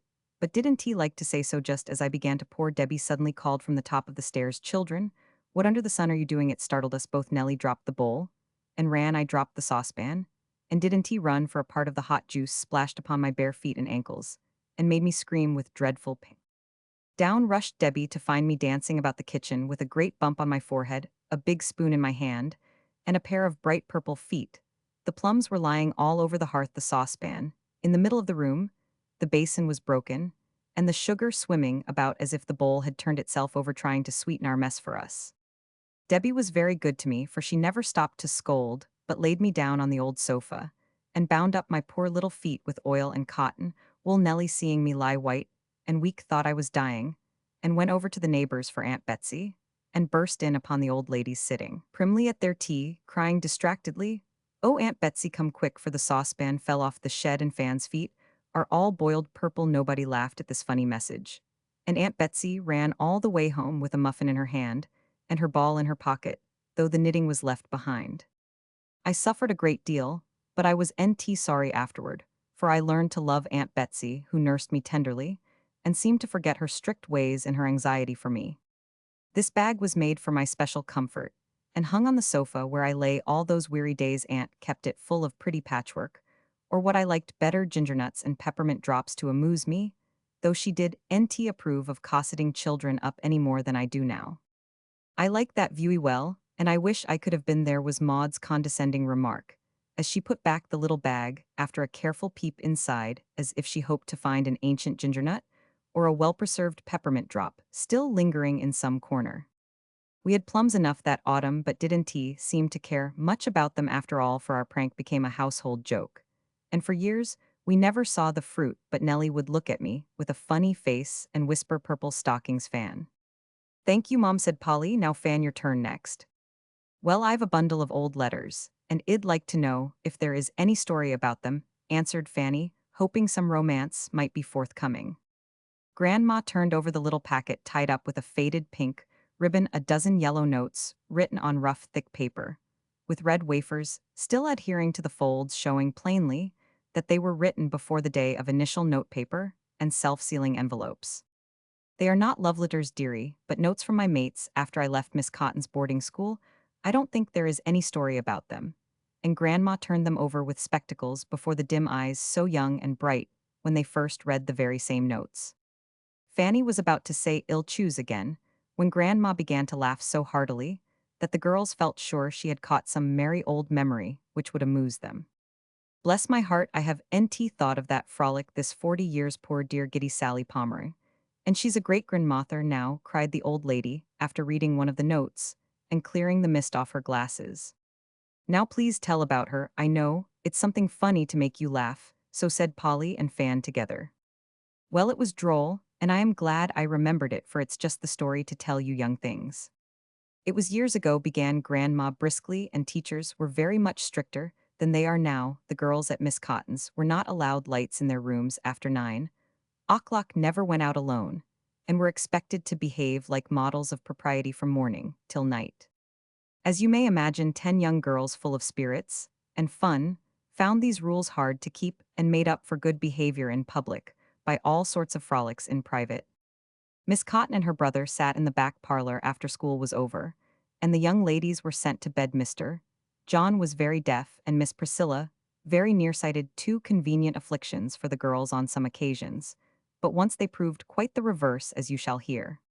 We had been very prim for a week, and our bottled-up spirits could no longer be contained, so we planned a revel after our own hearts, and set our wits to work to execute it. The first obstacle was surmounted in this way. As none of us could get out alone, we resolved to lower Sally from the window, for she was light and small and very smart. With our combined pocket money, she was to buy nuts and candy cake and fruit pie, and a candle so that we might have a light after Betsy took ours away. As usual, we were to darken the window of the inner chamber, set a watch in the little entry, light up, and then for a good time.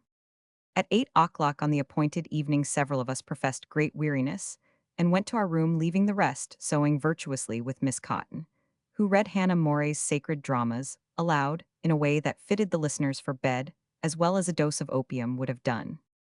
I am sorry to say I was one of the ringleaders, and as soon as we got upstairs, produced the rope provided for the purpose and invited Sally to be lowered. It was an old-fashioned house, sloping down behind, and the closet window chosen by us was not many feet from the ground.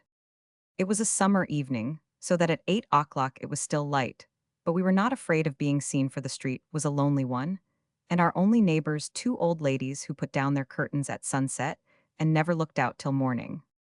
Sally had been bribed by promises of as many goodies as she could eat, and being a regular madcap, she was ready for anything.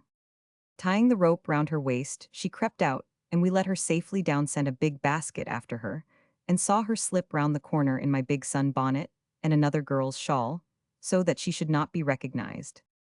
Then we put our nightgowns over our dresses, and were laid peacefully in bed, when Betsy came up earlier than usual, for it was evident that Miss Cotton felt a little suspicious at our sudden weariness. For half an hour we lay laughing and whispering. As we waited for the signal from Sally, at last we heard a cricket chirp shrilly under the window, and flying up saw a little figure below in the twilight.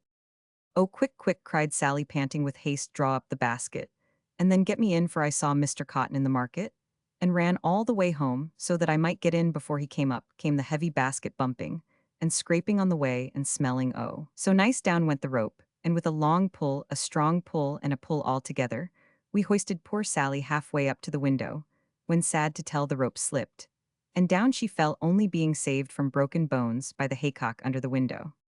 He's coming, oh, pull me up for mercy's sake," cried Sally, scrambling to her feet unhurt, but a good deal shaken. We saw a dark figure approaching and dragged her in with more bumping and scraping, and embraced her with rapture, for we had just escaped being detected by Mr. John, whose eyes were as sharp as his ears were dull. We heard the front door shut, then a murmur of voices, and then Betsy's heavy step coming upstairs. Under the bed went the basket, and into the beds went the conspirators, and nothing could have been more decorous than the appearance of the room when Betsy popped her head in. Master's an old fidget to send me traveling up again, just because he fancied he saw something amiss at the window. Nothing but a curtain flapping or a shatter, for the poor dears is sleeping like lambs. We heard her say this to herself, and a general titter agitated the white coverlets as she departed. Sally was in high feather at the success of her exploit, and danced about like an elf, as she put her nightgown on over her frock, braided her hair in funny little tails all over her head, and fastened the great red pincushion on her bosom for a breastpin in honor of the feast. The other girls went to their rooms as agreed upon, and all was soon dark and still upstairs, while Miss Cotton began to enjoy herself below, as she always did when her young charges were safely disposed of. Then ghosts began to walk, and the mice scuttled back to their holes in alarm, for white figures glided from room to room, till all were assembled in the little chamber. The watch was set at the entry, door the signal agreed upon the candle lighted, and the feast spread forth upon a newspaper on the bed, with the coverlet arranged so that it could be whisked over the refreshments at a moment's notice. How good everything was, to be sure. I don't think I've eaten any pies, since that had such a delicious flavor, as those broken ones, eaten hastily, in that little oven of a room with Sally making jokes, and the others enjoying stolen sweets with true girlish relish. Of course, it was very wicked, but I must tell the truth. We were just beginning on the cake, when the loud scratching of a rat disturbed us. The signal fly run hide hush, don't laugh, cried several voices, and we scuttled into bed, as rapidly and noiselessly as possible, with our mouths and hands full. A long pause broken by more scratching. But as no one came, we decided on sending to inquire what it meant. I went and found Mary the picket guard half asleep, and longing for her share of the feast. It was a real rat. I've not made a sound. Do go and finish. I'm tired of this, said Mary, slapping away at the mosquitoes. Back I hurried with the good news. Every one flew up briskly. We lighted the candle again, and returned to our revel. The refreshments were somewhat injured by Sally's bouncing in among them, but we did nt care, and soon finished the cake. Now let's have the nuts, I said, groping for the paper bag. They are almonds and peanuts, so we can crack them with our teeth. Be sure you get the bag by the right end, said Sally. I know what I'm about, and to show her that it was all right, I gave the bag a little shake, when out flew the nuts, rattling like a hailstorm, all over the uncarpeted floor. Now you've done it, cried Sally as Mary scratched like a mad rat, and a door creaked below, for Miss Cotton was not deaf. Such a flurry as we were in, out went the candle, and each one rushed away with as much of the feast as she could seize in her haste. Sally dived into her bed, recklessly demolishing the last pie, and scattering the candy far and wide. Poor Mary was nearly caught, for Miss Cotton was quicker than Betsy, and our guard had to run for her life. Our room was the first, and was in good order, though the two flushed faces on the pillows were rather suspicious. Miss Cotton stood staring about her, looking so funny, without her cap, that my bedfellow would have gone off in a fit of laughter, if I had not pinched her warningly. Young ladies, what is this unseemly noise? No answer from us, but a faint snore. Miss Cotton marched into the next room, put the same question, and received the same reply. In the third chamber lay Sally, and we trembled as the old lady went in. Sitting up, we peeped and listened breathlessly. Sarah, I command you to tell me what this all means, but Sally only sighed in her sleep, and muttered wickedly, Ma, take me home. I am starved at Cotton's, mercy on me. Is the child going to have a fever? Cried the old lady, who did not observe the telltale nuts at her feet. So dull, so strict. Oh, take me home, moaned Sally, tossing her arms and gurgling like a naughty little gypsy. That last bit of acting upset the whole concern, for as she tossed her arms she showed the big red cushion on her breast. Nearsighted as she was, that ridiculous object could not escape Miss Cotton, neither did the orange that rolled out from the pillow, nor the boots appearing at the foot of the bed. With sudden energy, the old lady plucked off the cover, and there lay Sally with her hair dressed la topsy, her absurd breastpin, and her dusty boots among papers of candy, bits of pie, and cake, oranges and apples, and a candle upside down burning a hole in the sheet. At the sound of Miss Cotton's horrified exclamation, Sally woke up and began laughing so merrily that none of us could resist following her example, and the rooms rang with merriment for many minutes. I really don't know when we should have stopped if Sally had not got choked with the nut she had in her mouth, and so frightened us nearly out of our wits. What became of the things, and how were you punished? Asked Fan in the middle of her laughter. The remains of the feast went to the pig, and we were kept on bread and water for 3 days. Did that cure you? Oh dear no, we had half a dozen other frolics that very summer, and although I cannot help laughing at the remembrance of this, you must not think, child, that I approve of such conduct or excuse it. No, no, my dear, far from it.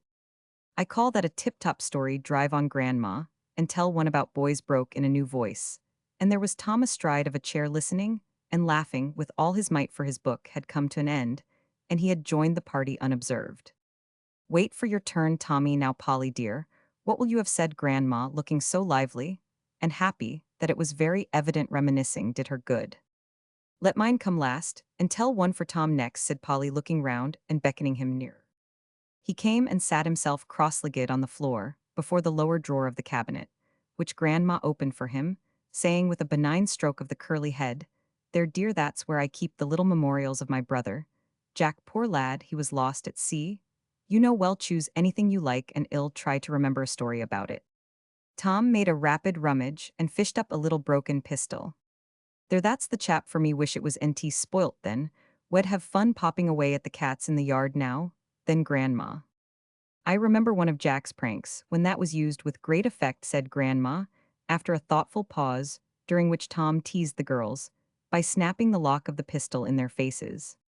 Once upon a time, continued Madam, much flattered by the row of interested faces, before her, my father went away on business, leaving mother, aunt, and us girls to Jack's care, very proud.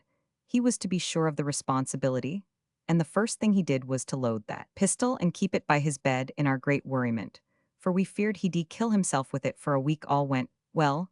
Then we were startled by the news that robbers were about. All sorts of stories flew through the town. We were living in the country. Then some said that certain houses were marked with a black cross, and those were always robbed. Others, that there was a boy in the gang for windows so small that they were considered safe were entered by some little rogue. At one place, the thieves had a supper, and left ham and cake. In the front yard, Mrs. Jones found Mrs. Smith's shawl in her orchard with a hammer and an unknown teapot near it. One man reported that someone tapped at his window in the night, saying softly, "Is anyone here?" And when he looked out, 2 men were seen to run down the road. We lived just out of town, in a lonely place. The house was old with convenient little back windows and 5 outside doors. Jack was the only man about the place, and he was barely 13. Mother and aunt were very timid, and the children weren't old enough to be of any use, so Jack and I were the home guard and vowed to defend the family manfully. Good for you, hope the fellows came, cried Tom, charmed with this opening. One day, a looking man came in and asked for food, continued Grandma with a mysterious nod. And while he ate, I saw him glance sharply about from the wooden buttons on the back doors to the silver urn and tankards on the dining room sideboard. A strong suspicion took possession of me, and I watched him as a cat does a mouse. He came to examine the premises, I am sure of it, but we will be ready for him, I said fiercely, as I told the family about him. This fancy haunted us all, and our preparations were very funny. Mother borrowed a rattle and kept it under her pillow. Aunt took a big bell to bed with her. The children had little Tip the terrier to sleep in their room, while Jack and I mounted guard, he with the pistol, and I with a hatchet, for I didn't like firearms. Biddy, who slept in the attic, practiced getting out on the shed roof, so that she might run away at the first alarm. Every night, we arranged pitfalls for the robbers, and all filed up to bed bearing plate money, weapons, and things to barricade with, as if we lived in war times. We waited a week and no one came, so we began to feel rather slighted, for other people go to scare, as Tom says. And after all our preparations, we really felt a trifle disappointed that we had had no chance to show our courage. At last, a black mark was found upon our door, and a great panic ensued, for we felt that now our time had come. That night we put a tub of water at the bottom of the back stairs, and a pile of tin pans at the top of the front stairs, so that any attempt to come up would produce a splash or a rattle. Bells were hung on door handles, sticks of wood piled up in dark corners for robbers to fall over, and the family retired all armed and all provided with lamps and matches. Jack and I left our doors open and kept asking one another if we didn't hear something, till he fell asleep. I was wakeful and lay listening to the crickets till the clock struck 12. Then I got drowsy and was just dropping off when the sound of steps outside woke me up. Staring wide awake, creeping to the window, I was in time to see, by the dim moonlight, a shadow glide round the corner and disappear. A queer little thrill went over me, but I resolved to keep quiet till I was sure something was wrong, for I had given so many false alarms. I didn't want Jack to laugh at me again. Popping my head out of the door, I listened, and presently heard a scraping sound near the shed. There they are, but I won't rouse the house till the bell rings or the pans fall. The rogues can't go far without a clatter of some sort. And if we could only catch one of them, we should get the reward and a deal of glory, I said to myself, grasping my hatchet firmly. A door closed softly below, and a step came creeping towards the back stairs. Sure now of my prey, I was just about to scream Jack, when something went splash into the tub at the foot of the back stairs. In a minute everyone was awake and up, for Jack fired his pistol before he was half out of bed and roared fire. So loud it roused the house. Mother sprung her rattle, Aunt rang her bell, Jip barked like mad, and we all screamed, while from below came up a regular Irish howl. Someone brought a lamp, and we peeped anxiously down to see our own stupid Biddy sitting in the tub, wringing her hands and wailing dismally. Och murther and its kilt I am the saints be about us. How iver did I come forninst this say Roman for wat her just crappin' in quiet, after a bit Roman for esthrol wid? Mike Mahoney me own by that's to marry me? Entirely come St. Patrick's Day nixt we laughed so we could hardly fish the poor thing up or listen, while she explained that she had slipped out of her window for a word with Mike, and found it fastened. When she wanted to come back, so she had sat on the roof trying to discover the cause of this mysterious barring out, till she was tired when she prowled round the house, till she found a cellar window, unfastened after all our care, and got in quite cleverly, she thought, but the tub was a new arrangement which she knew nothing about, and when she fell into Thessaly, she was bewildered and could only howl. This was not all the damage either, for Aunt fainted with the fright, mother cut her hand with a broken lamp. The children took cold hopping about on the wet stairs, Jip barked himself sick, I sprained my ankle, and Jack not only smashed a looking-glass with his bullets, but spoilt his pistol by the heavy charge put in it after the damages were repaired, and the flurry was well over. Jack confessed that he had marked the door for fun, and shut Biddy out as a punishment for gallivanting, of which he did nt approve, such a rogue as that boy was. But didn't the robbers ever come? Cried Tom, enjoying the joke, but feeling defrauded of the fight. Never, my dear, but we had our scare and tested our courage, and that was a great satisfaction, of course, answered Grandma placidly. Well, I think you were the bravest of the lot. I'd like to have seen you flourishing round there, with your hatchet, added Tom admiringly. And the old lady looked as much pleased with the compliment as if she had been a girl. I choose this, said Polly, holding up a long white kid glove, shrunken and yellow with time, but looking as if it had a history. Ah, that now has a story worth telling, cried Grandma, adding proudly, treat that old glove respectfully, my children, for Lafayette's honored hand has touched it. Oh, Grandma, did you wear it? Did you see him? Do tell us all about it. And that will be the best of the whole, cried Polly, who loved history, and knew a good deal about the gallant Frenchman and his brave life. Grandma loved to tell this story, and always assumed her most imposing air to do honor to her theme, drawing herself up, therefore she folded her hands, and after 2 or 3 little hems began with an absent look, as if her eyes beheld a faraway time which brightened as she gazed.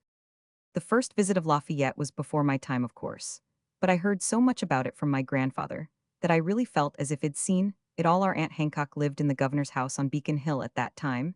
Here the old lady bridled up still more, for she was very proud of our aunt. Ah, my dears, those were the good old times, she continued with a sigh. Such dinners and tea parties, such damask tablecloths, and fine plate, such solid handsome furniture, and elegant carriages. Aunt's was lined with red silk velvet, and when the coach was taken away from her at the governor's death, she just ripped out the lining, and we girls had Spencers made of it. Dear heart, how well I remember playing in Aunt's great garden, and chasing Jack up and down those winding stairs, and my blessed father in his plum-colored coat and knee buckles, and the queue I used to tie up for him every day, handing Aunt in to dinner looking so dignified and splendid. Grandma seemed to forget her story for a minute, and become a little girl again among the playmates dead and gone so many years. Polly motioned the others to be quiet, and no one spoke, till the old lady, with a long sigh, came back to the present and went on. Well, as I was saying, the governor wanted to give a breakfast to the French officers, and Madame, who was a hospitable soul, got up a splendid one for them. But by some mistake or accident, it was discovered at the last minute that there was no milk.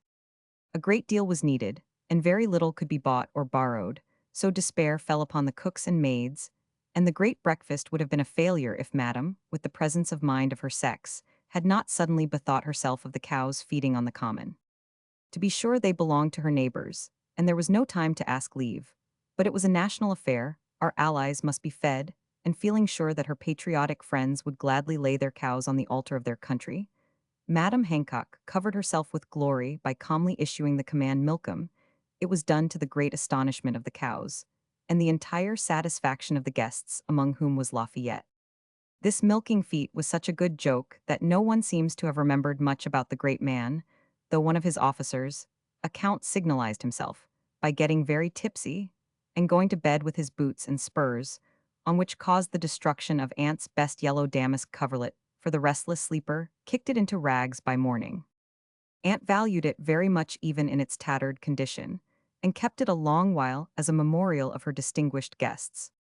The time when I saw Lafayette was in 1825, and there were no tipsy counts Then Uncle Hancock, a sweet man, my dears, though some call him mean nowadays, was dead, and Aunt had married Captain Scott. It was not at all the thing for her to do, however, that's neither here nor there. She was living in Federal Street at the time, a most aristocratic street. Then children, and we lived close by. Old Josiah Quincy was mayor of the city, and he sent Aunt word that the Marquis Lafayette wished to pay his respects to her. Of course she was delighted, and we all flew about to make ready for him. Aunt was an old lady, but she made a grand toilet, and was as anxious to look well as any girl. What did she wear? Asked Fan with interest. She wore a steel-colored satin trimmed with black lace, and on her cap was pinned a Lafayette badge of white satin. I never shall forget how beautifully she looked as she sat in state on the front parlor sofa, right under a great portrait of her first husband, and on either side of her sat Madame Storer and Madame Williams, elegant to behold in their stiff silks, rich lace, and stately turbans. We don't see such splendid old ladies nowadays. I think we do sometimes, said Polly slyly. Grandma shook her head, but it pleased her very much to be admired, for she had been a beauty in her day. We girls had dressed the house with flowers. Old Mr. Coolidge sent in a clothes basket full. Joy provided the badges, and Aunt got out some of the revolutionary wine from the old Beacon Street cellar. I wore my green and white pomerine, my hair bowed high, the beautiful legamut and sleeves that were so becoming, and these very gloves. Well, by and by, the general, escorted by the mayor, drove up. Dear me, I see him now, a little old man in nankeen trousers, and vest a long blue coat and ruffled shirt, leaning on his cane, for he was lame, and smiling, and bowing like a true Frenchman. As he approached, the three old ladies rose, and courtesied with the utmost dignity. Lafayette bowed, first to the governor's picture, then to the governor's widow, and kissed her hand. That was droll, for on the back of her glove was stamped Lafayette's likeness, and the gallant old gentleman kissed his own face. Then some of the young ladies were presented, and as if to escape any further self-salutations, the Marquis kissed the pretty girls on the cheek. Yes, my dears, here is just the spot where the dear old man saluted me. I am quite as proud of it now as I was then, for he was a brave, good man, and helped us in our trouble. He did not stay long, but we were very merry, drinking his health, receiving his compliments, and enjoying the honor he did us. Down in the street there was a crowd, of course, and when he left they wanted to take out the horses and drag him home in triumph, but he didn't wish it, and while that affair was being arranged, we girls had been pelting him with the flowers which we tore from the vases, the walls, and our own topknots to scatter over him. He liked that and laughed and waved his hand to us, while we ran and pelted and begged him to come again. We young folks quite lost our heads that night, and I have a very clear idea of how I got home. The last thing I remember was hanging out of the window, with a flock of girls watching the carriage roll away, while the crowd cheered as if they were mad. Bless my heart, it seems as if I heard him now. Hurrah for Lafayette, and Mayor Quincy, hurrah for Madame Hancock, and the pretty girls, hurrah for Call May. 3 cheers for Boston now, then hurrah, hurrah, hurrah. And here the old lady stopped out of breath, with her cap askew, her spectacles on the end of her nose, and her knitting much the worse for being waved enthusiastically in the air, while she hung over the arm of her chair, shrilly cheering an imaginary Lafayette. The girls clapped their hands, and Tom hurrahed with all his might, saying, when he got his breath, Lafayette was a regular old trump. I always liked him. My dear, what a disrespectful way to speak of that great man, said Grandma, shocked at young America's irreverence. Well, he was a trump anyway, so why not call him one? Asked Tom, feeling that the objectionable word was all that could be desired. What queer gloves you wore then, interrupted Fanny, who had been trying on the much-honored glove, and finding it a tight fit. Much better and cheaper than we have now, returned Grandma, ready to defend the good old times against every insinuation. You are an extravagant set nowadays, and I really don't know what you're coming to. By the way, I've got somewhere 2 letters written by 2 young ladies, one in 1517, and the other in 1868. The contrast between the two will amuse you, I think. After a little search, Grandma produced an old portfolio, and selecting the papers, read the following letter written by Anne Boleyn, before her marriage to Henry Roman VIII, and now in the possession of a celebrated antiquary. Dear Mary, I have been in town almost a month, yet I cannot say I have found anything in London extremely agreeable. We rise so late in the morning, seldom before 6 o'clock, and sit up so late at night, being scarcely in bed before 10, that I am quite sick of it. And was it not for the abundance of fine things I am Every day getting, I should be impatient of returning into the country. My indulgent mother bought me yesterday at a merchant's in Cheapside 3 new shifts that cost 14 pence an ell, and I am to have a pair of new stuff shoes for my Lord of Norfolk's ball, which will be 3 shillings. The irregular life I have led since my coming to this place has quite destroyed my appetite. You know I could manage a pound of bacon and a tankard of good ale for my breakfast in the country.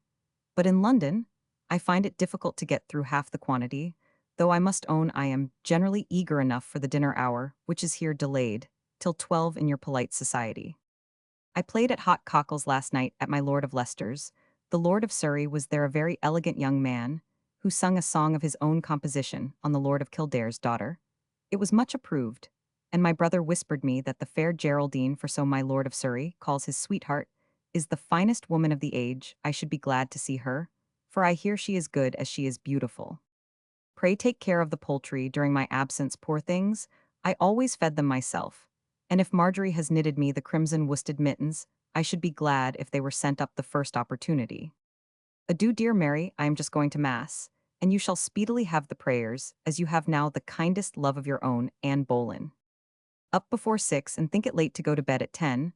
What a countrified thing Anne must have been bacon, and ale for breakfast and dinner at 12. How very queer to live so, cried Fanny. Lord Surrey and Lord Leicester sound fine, but hot cockles and red mittens and shoes for 3 shillings are horrid.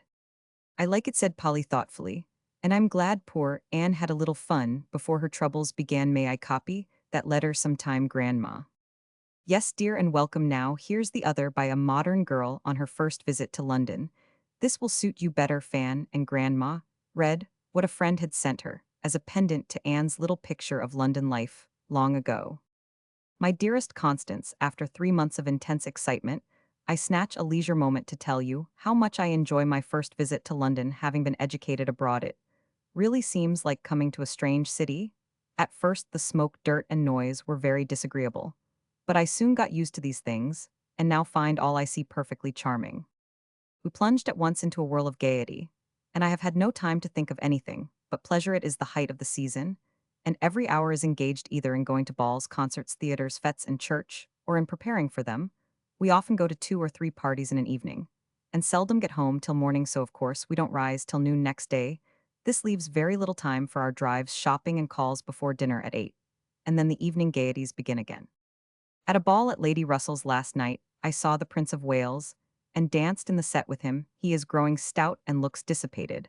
I was disappointed in him, for neither in appearance nor conversation was he at all princely. I was introduced to a very brilliant and delightful young gentleman from America. I was charmed with him, and rather surprised to learn that he wrote the poems which were so much admired last season, also that he is the son of a rich tailor. How odd these Americans are with their money and talent and independence. Oh, my dear, I must not forget to tell you the great event of my first season. I am to be presented at the next drawing room. Think how absorbed I must be in preparation for this grand affair. Mamma is resolved that I shall do her credit, and we have spent the last 2 weeks driving about from milliners to mantua-makers, from merchants to jewelers. I am to wear white satin and plumes, pearls, and roses. My dress will cost £100 or more, and is very elegant. My cousins and friends lavish lovely things upon me, and you will open your unsophisticated eyes when I display my silks and laces, trinkets and French hats, not to mention billet doux photographs and other relics of a young belle's first season. You ask if I ever think of home. I really have NT time, but I do sometimes long a little for the quiet, the pure air, and the girlish amusements I used to enjoy so much. One gets pale and old, and sadly fagged out with all this dissipation. Pleasant as it is, I feel quite blase already. If you could send me the rosy cheeks, bright eyes, and gay spirits I always had at home, id thank you. As you cannot do that, please send me a bottle of June rain water, for my maid tells me it is better than any cosmetic for the complexion, and mine is getting ruined by late hours. I fancy some fruit off our own trees would suit me, for I have no appetite, and Mamma is quite desolate about me. One cannot live on French cookery without dyspepsia, and one can get nothing simple here, for food, like everything else, is regulated by the fashion. Adieu, ma cheer, I must dress for church. I only wish you could see my new hat, and go with me, for Lord Rockingham promised to be there. Adieu, yours eternally, Florence. Yes, I do like that better, and I wish I had been in this girl's place. Don't you, Polly, said Fan, as Grandma took off her glasses. I should love to go to London and have a good time, but I don't think I should care about spending ever so much money, or going to court. Maybe I might, when I got there, for I do like fun and splendor, added honest Polly, feeling that pleasure was a very tempting thing. Grandma looks tired, let's go and play in the dwaying room, said Maud, who found the conversation getting beyond her depth. Let us all kiss and thank Grandma for amusing us so nicely. Before we go, whispered Polly. Maud and Fanny agreed.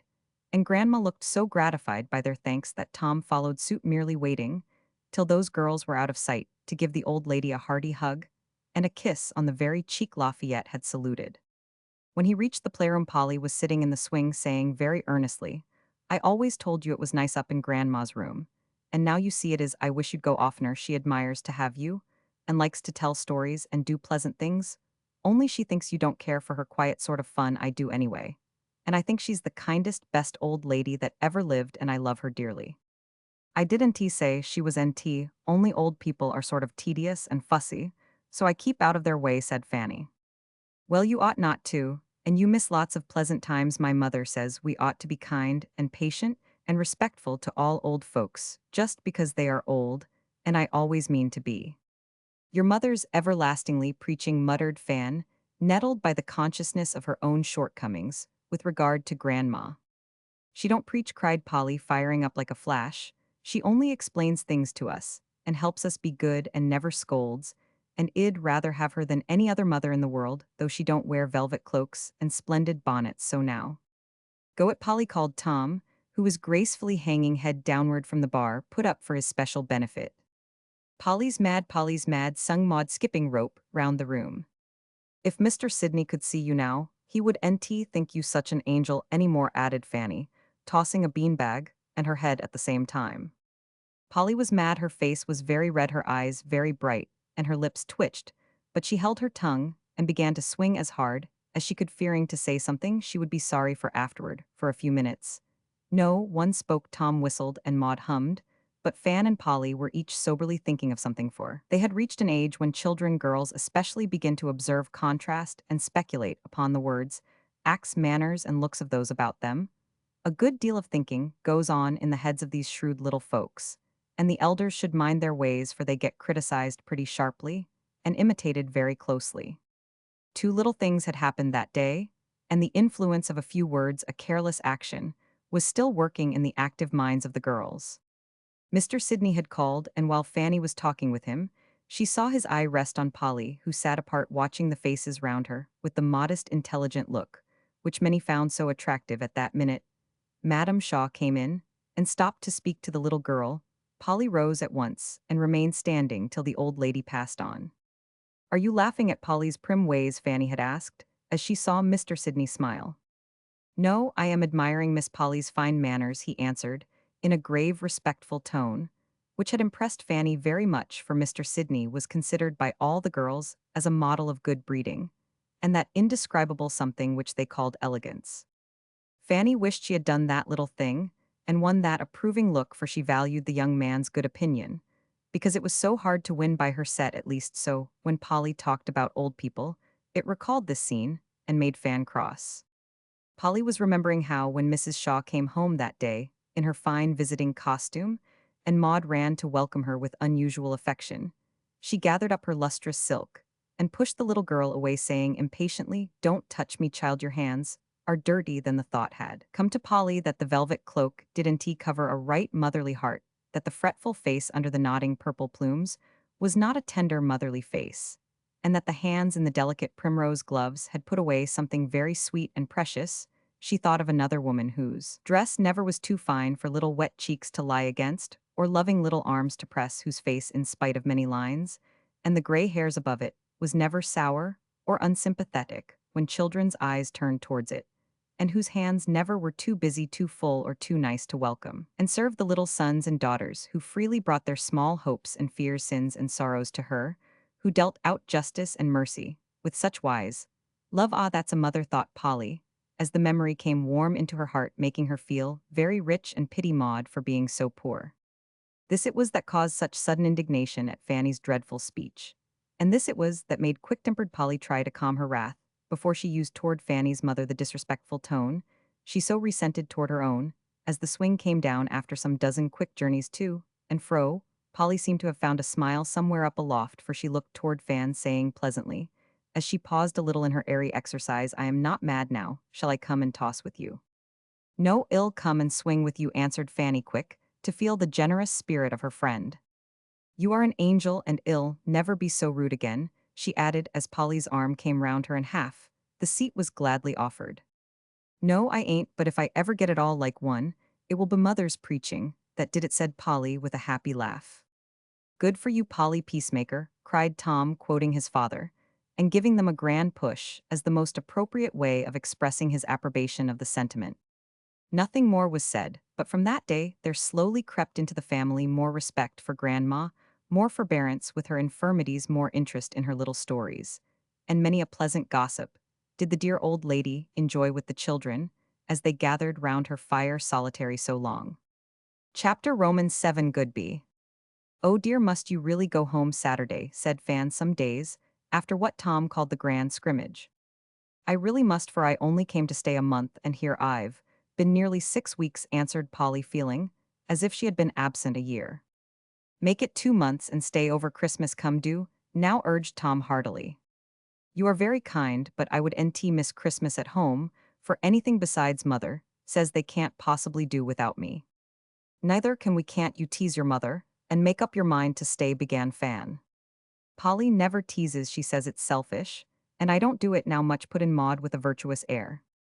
"Don't you bother, Polly, shed rather go, and I don't wonder, let's be just as jolly as we can while she stays, and finish up with your party, Fan," said Tom, in a tone that settled the matter.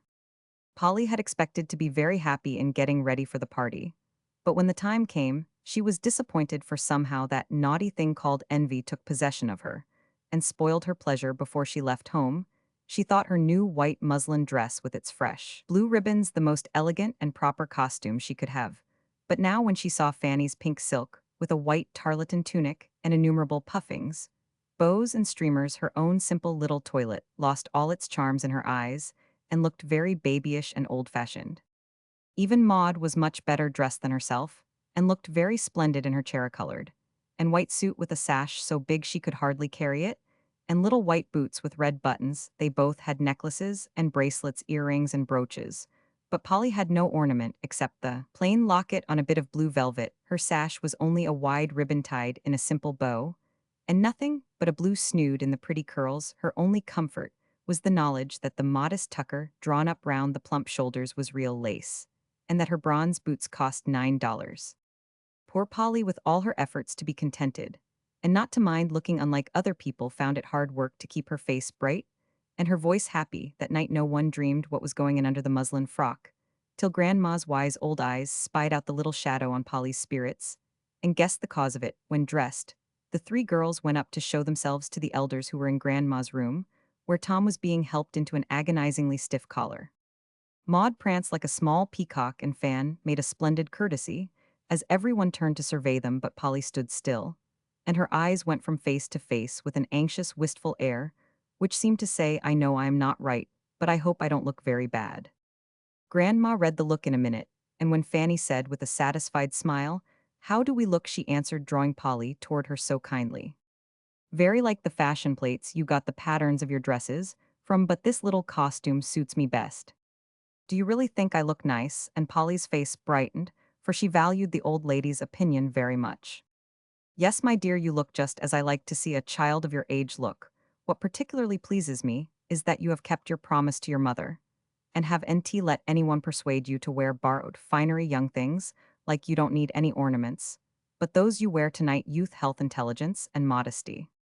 As she spoke, Grandma gave a tender kiss that made Polly glow like a rose, and for a minute she forgot that there were such things as pink silk and coral earrings in the world. She only said, "Thank you, Mom," and heartily returned the kiss. But the words did her good, and her plain dress looked charming all of a sudden. "Polly's so pretty it don't matter what she wears," observed Tom, surveying her over his collar with an air of calm approval. "She has nt got any bewatels to her dress, and I have," said Maud, settling her ruffled bands over her shoulders, which looked like cherry-colored wings on a stout little cherub. I did wish shed just where my blue set ribbon is so very plain. But as Tom says, it don't much matter. And Fanny gave an effective touch to the blue bow above Polly's left temple. She might wear flowers, they always suit young girls, said Mrs. Shaw, privately thinking that her own daughters looked much the best, yet conscious that blooming Polly had the most attractive face. Bless me, I forgot my posies. In admiring the bells, hand them out, Tom. And Mr. Shaw nodded toward an interesting-looking box that stood on the table. Seizing them wrong side up, Tom produced 3 little bouquets, all different in color, size, and construction. "Why, Papa, how very kind of you," cried Fanny, who had not dared to receive even a geranium leaf since the late scrape. "Your father used to be a very gallant young gentleman, once upon a time," said Mrs. Shaw with a simper. "Ah, Tom, it's a good sign, when you find time to think of giving pleasure to your little girls." And Grandma patted her son's bald head, as if he was NT more than 18. Thomas Jr. had given a somewhat scornful sniff at first, but when Grandma praised his father, the young man thought better of the matter, and regarded the flowers with more respect, as he asked which is for which. "Guess," said Mr. Shaw, pleased that his unusual demonstration had produced such an effect. The largest was a regular hothouse bouquet of taro spuds, scentless heath, and smilax. The second was just a handful of sweet beas, and mignonette with a few cheerful pansies, and one fragrant little rose in the middle. The third, a small posy of scarlet verbenas, white feverfew, and green leaves. Not hard to guess: the smart one for Fan, the sweet one for Polly, and the gay one for Pug. Now, then, catch hold, girls, and Tom proceeded to deliver the nosegays with as much grace as could be expected from a youth in a new suit of clothes and very tight boots. "That finishes you off just right, and is a very pretty attention of Papa's. Now run down, for the bell has rung, and remember not to dance too often. Fan, be as quiet as you can. Tom and Maud, don't eat too much supper. Grandma will attend to things, for my poor nerves won't allow me to come down." With that, Mrs. Shaw dismissed them, and the 4 descended to receive the first batch of visitors, several little girls, who had been asked for the express purpose of keeping Maud out of her sister's way. Tom had likewise been propitiated by being allowed to bring his 3 bosom friends, who went by the schoolboy names of Rumple, Sherry, and Spider. "They will do to make up sets, as gentlemen are scarce, and the party is for Polly, so I must have some young folks on her account," said Fanny when sending out her invitations. Of course, the boys came early and stood about in corners looking as if they had more arms and legs than they knew what to do with. Tom did his best to be a good host, but ceremony oppressed his spirits, and he was forced to struggle manfully with the wild desire to propose a game of leapfrog, for the long drawing rooms cleared for dancing tempted him sorely. Polly sat where she was told and suffered bashful agonies, as Fan introduced very fine young ladies and very stiff young gentlemen who all said about the same civil things, and then appeared to forget all about her. When the first dance was called, Fanny cornered Tom, who had been dodging her, for he knew what she wanted, and said in an earnest whisper, "Now, Tom, you must dance this with Polly. You are the young gentleman of the house, and it's only proper that you should ask your company first." "Polly don't care for manners. I hate dancing. Don't know how let go my jacket, and don't bother, or ill cut away altogether," growled Tom, daunted by the awful prospect of opening the ball with Polly. "I'll never forgive you if you do come. Be clever, and help me, there's a dear." You know we both were dreadfully rude to Polly, and agreed that we be as kind and civil to her as ever we could. I shall keep my word, and see that she is NT slighted at my party, for I want her to love me and go home feeling all right.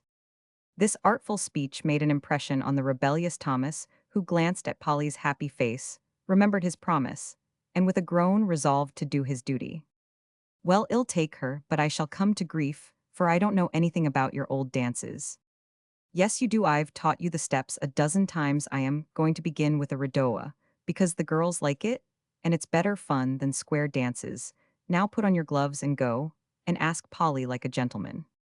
"Oh, thunder," muttered Tom, and having split the detested gloves in dragging them on, he nerved himself for the effort, walked up to Polly, made a stiff bow, stuck out his elbow, and said solemnly, "May I have the pleasure, Miss Milton?" He did it as much like the big fellows as he could, and expected that Polly would be impressed, but she was NT a bit, for after a surprised look, she laughed in his face, and took him by the hand, saying heartily, "Of course you may, but don't be a goose, Tommy." "Well, Fan told me to be elegant, so I tried to," whispered Tom, adding, as he clutched his partner with a somewhat desperate air, "Hold on tight, and we'll get through somehow." The music struck up, And away they went, Tom hopping one way, and Polly the other in a most ungraceful manner. Keep time to the music, gasped Polly. Can't, never, could, returned Tom. Keep step with me then, and don't tread on my toes, pleaded Polly. Never mind, keep bobbing, and well, come right by, and by, muttered Tom, giving his unfortunate partner a sudden whisk, which nearly landed both on the floor. But they did not get right by, and by, for Tom in his frantic efforts to do his duty nearly annihilated poor Polly. He tramped, he bobbed, he skated, he twirled her to the right, dragged her to the left, backed her up against people, and furniture trod on her, feet rumpled her dress, and made a spectacle of himself. Generally, Polly was much disturbed. But as everyone else was flying about also, she bore it, as long as she could, knowing that Tom had made a martyr of himself, and feeling grateful to him for the sacrifice. Oh, do stop now, this is dreadful, cried Polly breathlessly, after a few wild turns. Is NT it, said Tom, wiping his red face with such an air of intense relief that Polly had not the heart to scold him, but said thank you, and dropped into a chair exhausted. I know I've made a guy of myself, but Fan insisted on it for fear you'd be offended. If I didn't go the first dance with you, said Tom, remorsefully watching Polly, as she settled the bow of her crushed sash, which Tom had used as a sort of handle by which to turn and twist her. I can do the Lancers tip-top. But you won't ever want to dance with me any more, he added, as he began to fan her so violently that her hair flew about as if in a gale of wind. Yes, I will, id like to, and you shall put your name down here on the sticks of my fan, that's the way Trix says, when you don't have a ball book. Looking much gratified, Tom produced the stump of a lead pencil, and wrote his name with a flourish, saying, as he gave it back, now, I am going to get Sherry, or some of the fellows that do the redowa well, so you can have a real good go before the music stops. Off went Tom, but before he could catch any eligible partner, Polly was provided with the best dancer in the room. Mr. Sidney had seen and heard the whole thing, and though he had laughed quietly, he liked honest Tom and good-natured Polly all the better for their simplicity. Polly's foot was keeping time to the lively music, and her eyes were fixed wistfully on the smoothly gliding couples before her, when Mr. Sidney came to her, saying in the pleasant yet respectful way she liked so much, Miss Polly, can you give me a turn?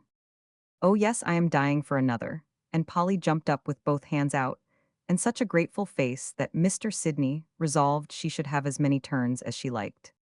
This time all went well, and Tom, returning from an unsuccessful search, was amazed to behold Polly circling gracefully about the room, guided by a most accomplished partner. Ah, that's something like, he thought as he watched the bronze boots, retreating and advancing in perfect time to the music. Don't see how Sidney does the steering so well. But it must be fun. And by Jupiter I'll learn, it, added Shaw Jr. with an emphatic gesture which burst the last button off his gloves. Polly enjoyed herself till the music stopped, and before she had time to thank Mr. Sidney as warmly as she wished, Tom came up to say with his most lordly air, you dance splendidly, Polly, now. You just show me anyone you like the looks of, and I'll get him for you no matter who he is.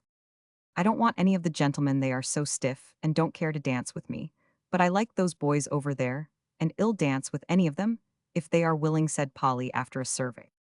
I'll trot out the whole lot, and Tom gladly brought up his friends, who all admired Polly immensely, and were proud to be chosen instead of the big fellows.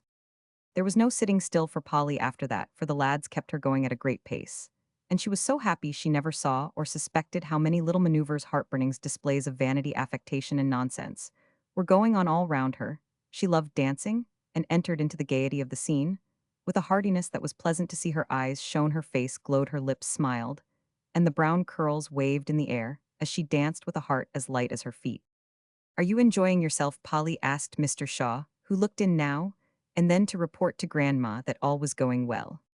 Oh, such a splendid time, cried Polly with an enthusiastic little gesture, as she shassed into the corner where he stood. She is a regular belle among the boys, said Fanny, as she promenaded by. They are so kind in asking me, and I am not afraid of them, explained Polly, prancing simply, because she could nt keep still. So you are afraid of the young gentleman, hey? And Mr. Shaw held her by one curl. All but Mr. Sidney, he don't put on airs and talk nonsense, and oh, he dozedance like an angel, as Trix says.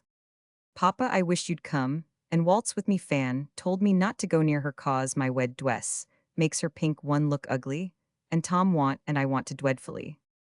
I've forgotten how Maudie asked Polly shall spin you round like a teetotum, Mr. Sidney's name, Is down for that, answered Polly, looking at her fan with a pretty little air of importance. But I guess you would NT mind my taking poor Maud instead?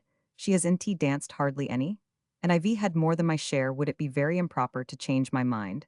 And Polly looked up at her tall partner with eye, which plainly showed that the change was a sacrifice.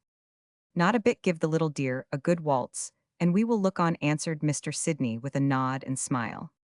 That is a refreshing little piece of nature, said Mr. Shaw, as Polly and Maud whirled away.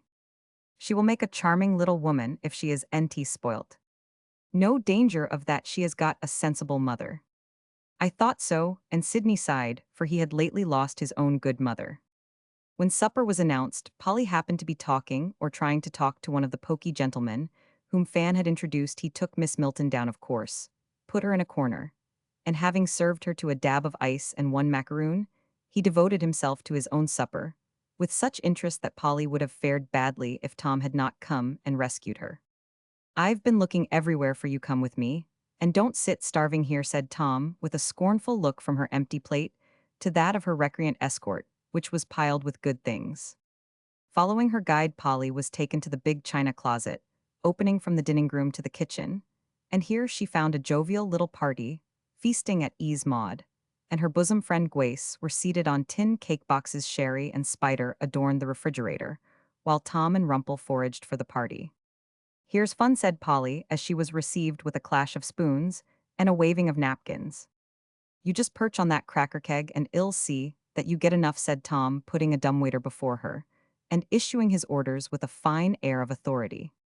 We are a band of robbers in our cave, and I am the captain, and we pitch into the folks passing by and go out and bring home plunder. Now, Rumple, you go and carry off a basket of cake, and I'll watch here till Katy comes by with a fresh lot of oysters. Polly must have some sherry cut into the kitchen, and bring a cup of coffee. Spider, scrape up the salad, and poke the dish through the slide for more. Eat away, Polly, and my men will be back with supplies in a jiffy.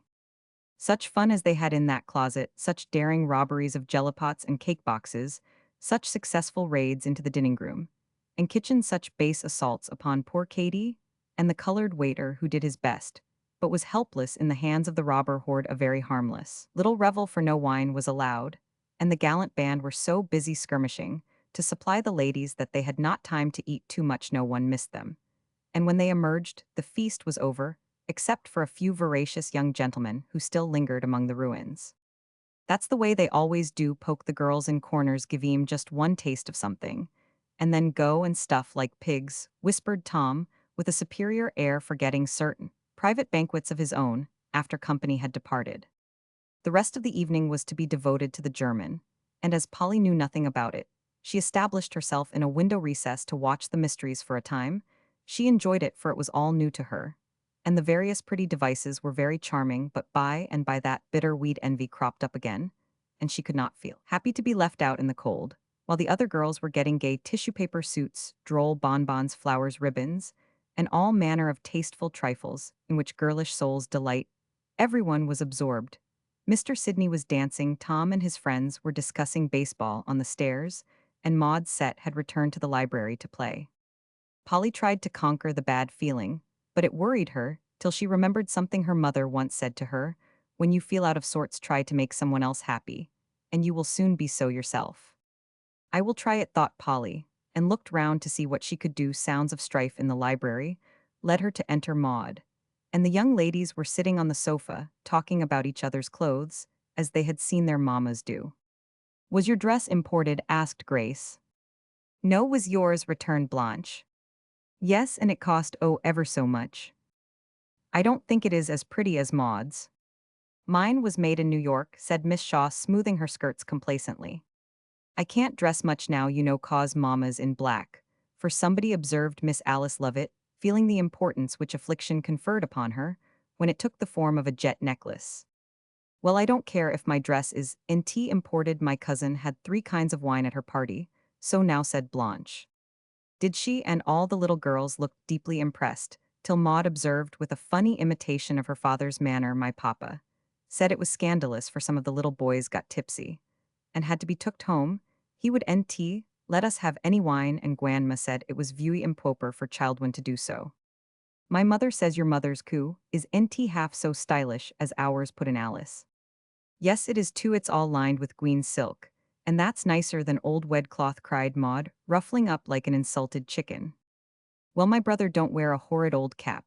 And he's got nice hair. I would nt have a brother like Tom. He's horrid rude, my sister says, retorted Alice. He is nt your brother is a pig. You're a fib. So are you. Here I regret to say Miss Shaw slapped Miss Lovett, who promptly returned the compliment, and both began to cry. Polly, who had paused to listen to the edifying chat, parted the belligerents, and finding the poor things tired, cross, and sleepy, yet unable to go home, till sent for proposed to play games, the young ladies consented, and Puss in the corner proved a peacemaker. Presently in came the boys, and being exiles from the German, gladly joined in the games, which soon were lively enough to wake the sleepiest. Blindman's Buff was in full swing when Mr. Shaw peeped in, and seeing Polly flying about with bandaged eyes, joined in the fun to puzzle her. He got caught directly, and great merriment was caused by Polly's bewilderment, for she could nt guess who he was till she felt the bald spot on his head. This frolic put every one in such spirits that Polly forgot her trouble, and the little girls kissed each other good night as affectionately as if such things as imported frocks, coups, and rival brothers didn't exist. Well, Polly, do you like parties? Asked Fan, when the last guest was gone. Very much, but I don't think it would be good for me to go to many, answered Polly slowly. Why not? I shouldn't enjoy them if I didn't have a fine dress, and dance all the time and be admired, and all the rest of it. I didn't know you cared for such things, cried Fanny, surprised. Neither did I till tonight, but I do, and as I can't have him, it's lucky I am going home tomorrow. Oh dear, so you are. What shall I do without Miss Wheat Pea, as Sydney calls you? Sighed Fanny, bearing Polly away to be cuddled. Everyone echoed the exclamation next day, and many loving eyes followed the little figure in the drab frock, as it went quietly about doing for the last time the small services which would help to make its absence. Keenly felt Polly was to go directly after an early dinner, and having packed her trunk, all but one tray, she was told to go and take a run. While Grandma finished, Polly suspected that some pleasant surprise was going to be put in for Fan. Did offer to go with her? Maud kept dodging about with something under her apron, and Tom had just whisked into his mother's room in a mysterious manner. So Polly took the hint, and went away rejoicing in the thought of the unknown treasures she was to carry home. Mr. Shaw had not said he should come home so early, but Polly thought he might and went to meet him. Mr. Shaw didn't expect to see Polly, for he had left her very busy, and now a light snow was falling.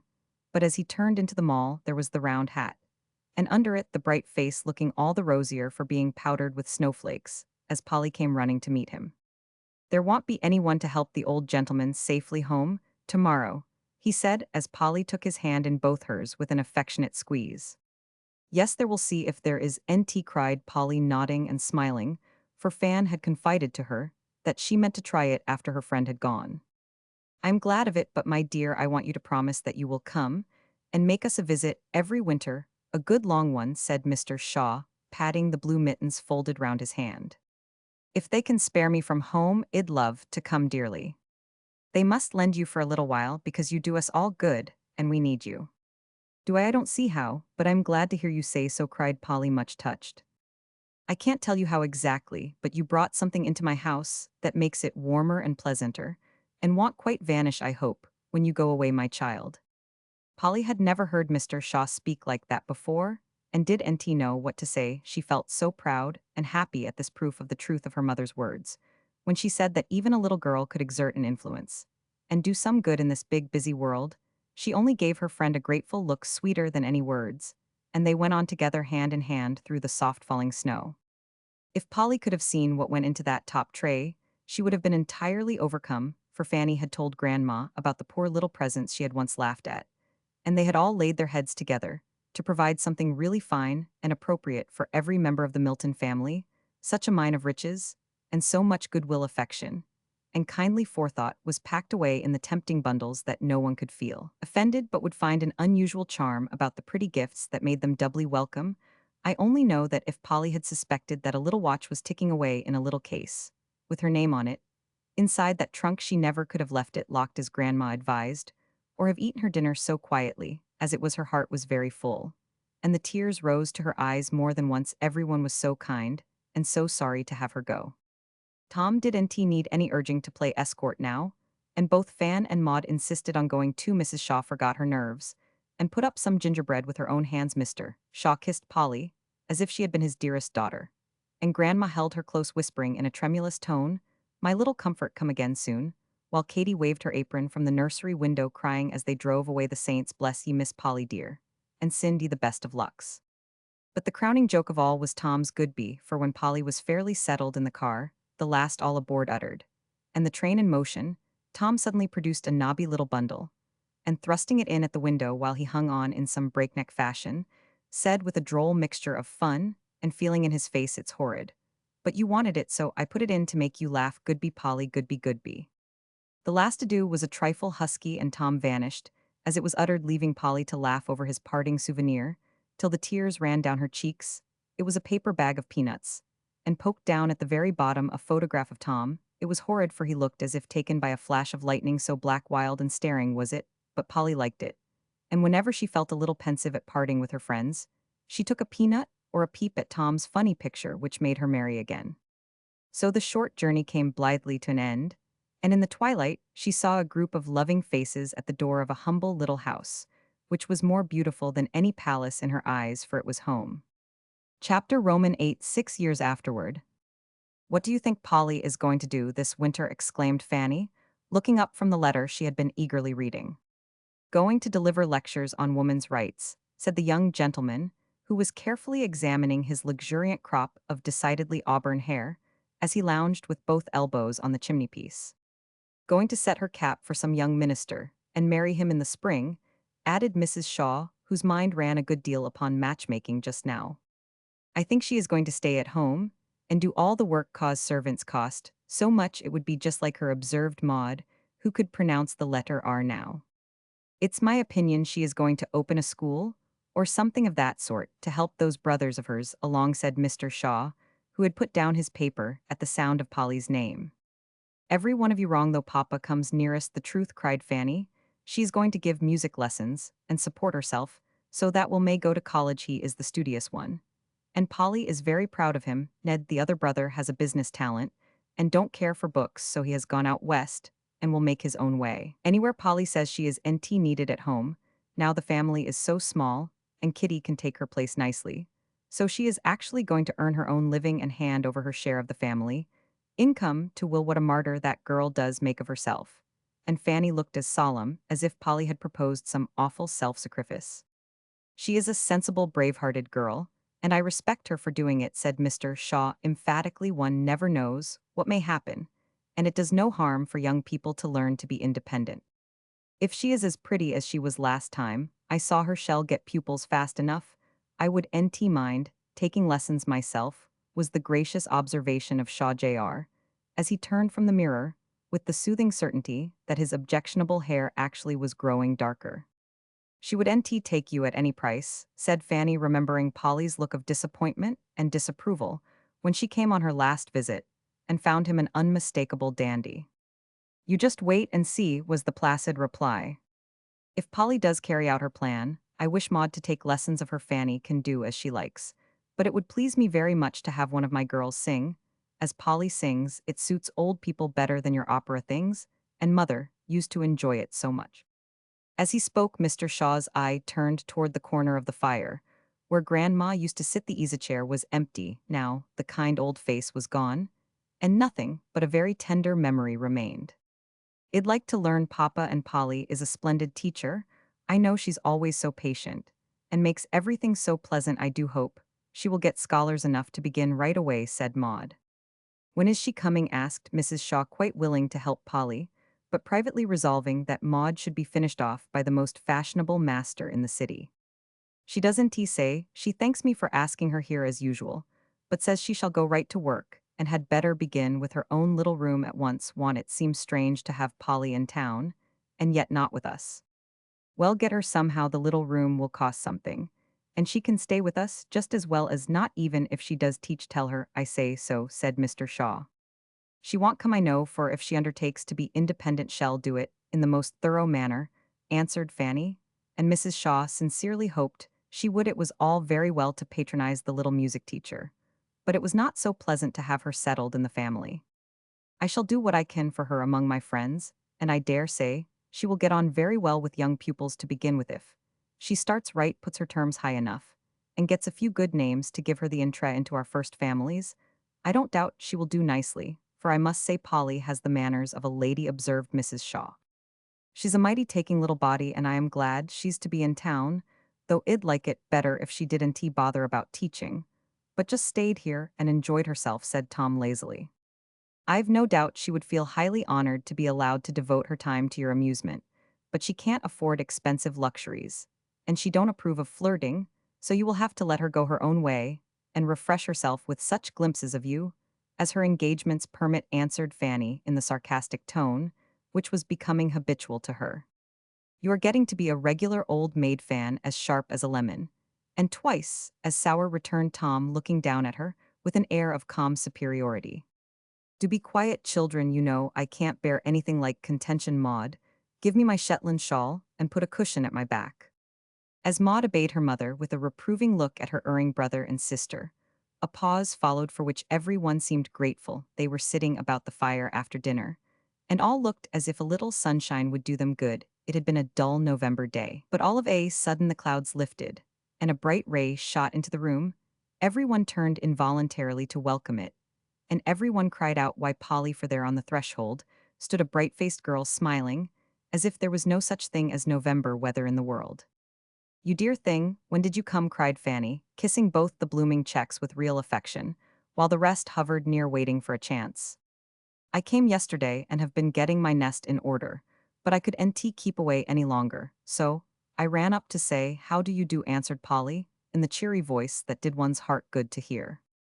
"My Polly always brings the sunshine with her," and Mr. Shaw held out his hands to his little friend, for she was his favorite still. It was good to see her put both arms about his neck and give him a tender kiss that said a great deal, for Grandma had died since Polly met him last, and she longed to comfort him, seeing how gray and old he had grown. If Tom had had any thoughts of following his father's example, something in Polly's manner made him change his mind and shake hands with a hearty "I am very glad to see you, Polly," adding to himself, as he looked at the face in the modest little bonnet, prettier than ever, by Jove. There was something more than mere prettiness in Polly's face, though Tom had not learned to see it. Yet the blue eyes were clear and steady, the fresh mouth frank and sweet, the white chin was a very firm one in spite of the dimple, and the smooth forehead under the little curls had a broad, benevolent arch, while all about the face were those unmistakable lines and curves which can make even a plain countenance comely by breathing into it. The beauty of a lovely character. Polly had grown up, but she had no more style now than in the days of the round hat and rough coat, for she was all in gray like a young quakeress, with no ornament but a blue bow at the throat and another in the hair. Yet the plain suit became her excellently, and one never thought of the dress. Looking at the active figure that wore it for the freedom of her childhood gave to Polly that good gift, health, and every movement was full of the vigor, grace, and ease which nothing else can so surely bestow. A happy soul in a healthy body is a rare sight in these days when doctors flourish and everyone is ill, and this pleasant union was the charm which Polly possessed without knowing it. "It does seem so good to have you here again," said Maud, cuddling Polly's cold hand as she sat at her feet when she was fairly established between Fanny and Mr. Shaw, while Tom leaned on the back of his mother's chair and enjoyed the prospect. "How do you get on? When do you begin? Where is your nest? Now tell all about it," began Fanny, who was full of curiosity about the new plan. "I shall get on very well, I think, for I've got 12 scholars to begin with, all able to pay a good price, and I shall give my first lesson on Monday." "Don't you dread it?" asked Fanny. "Not much. Why should I?" answered Polly stoutly. "Well, I don't know, it's a new thing, and must be a little bit hard at first," stammered Fanny, not liking to say that working for one's living seemed a dreadful hardship to her. "It will be tiresome, of course, but I shall get used to it. I shall like the exercise, and the new people and places I must see will amuse me. Then the independence will be delightful. And if I can save a little to help Kitty along with, that will be best of all." Polly's face shone as if the prospect was full of pleasure instead of work, and the hearty goodwill with which she undertook the new task seemed to dignify her humble hopes and plans and make them interesting in the sight of others. "Who have you got for pupils?" asked Mrs. Shaw, forgetting her nerves for a minute. Polly named her list and took a secret satisfaction in seeing the impression which certain names made upon her hearers. "How in the world did you get the Davenports And the Greys, my dear, said Mrs. Shaw sitting erect in her surprise. Mrs. Davenport and Mother are relations, you know. You never told us that before. The Davenports have been away some years, and I forgot all about them. But when I was making my plan, I knew I must have a good name or two to set me going, so I just wrote and asked Mrs. Roman 500 if she would help me. She came and saw us and was very kind, and has got these pupils for me like a dear good woman as she is. Where did you learn so much worldly wisdom, Polly? Asked Mr. Shaw, as his wife fell back in her chair, and took out her salts as if this discovery had been too much for her. I learned it here, sir, answered Polly, laughing. I used to think patronage and things of that sort very disagreeable and not worth having, but I've got wiser. And to a certain extent I'm glad to use whatever advantages I have in my power if they can be honestly got.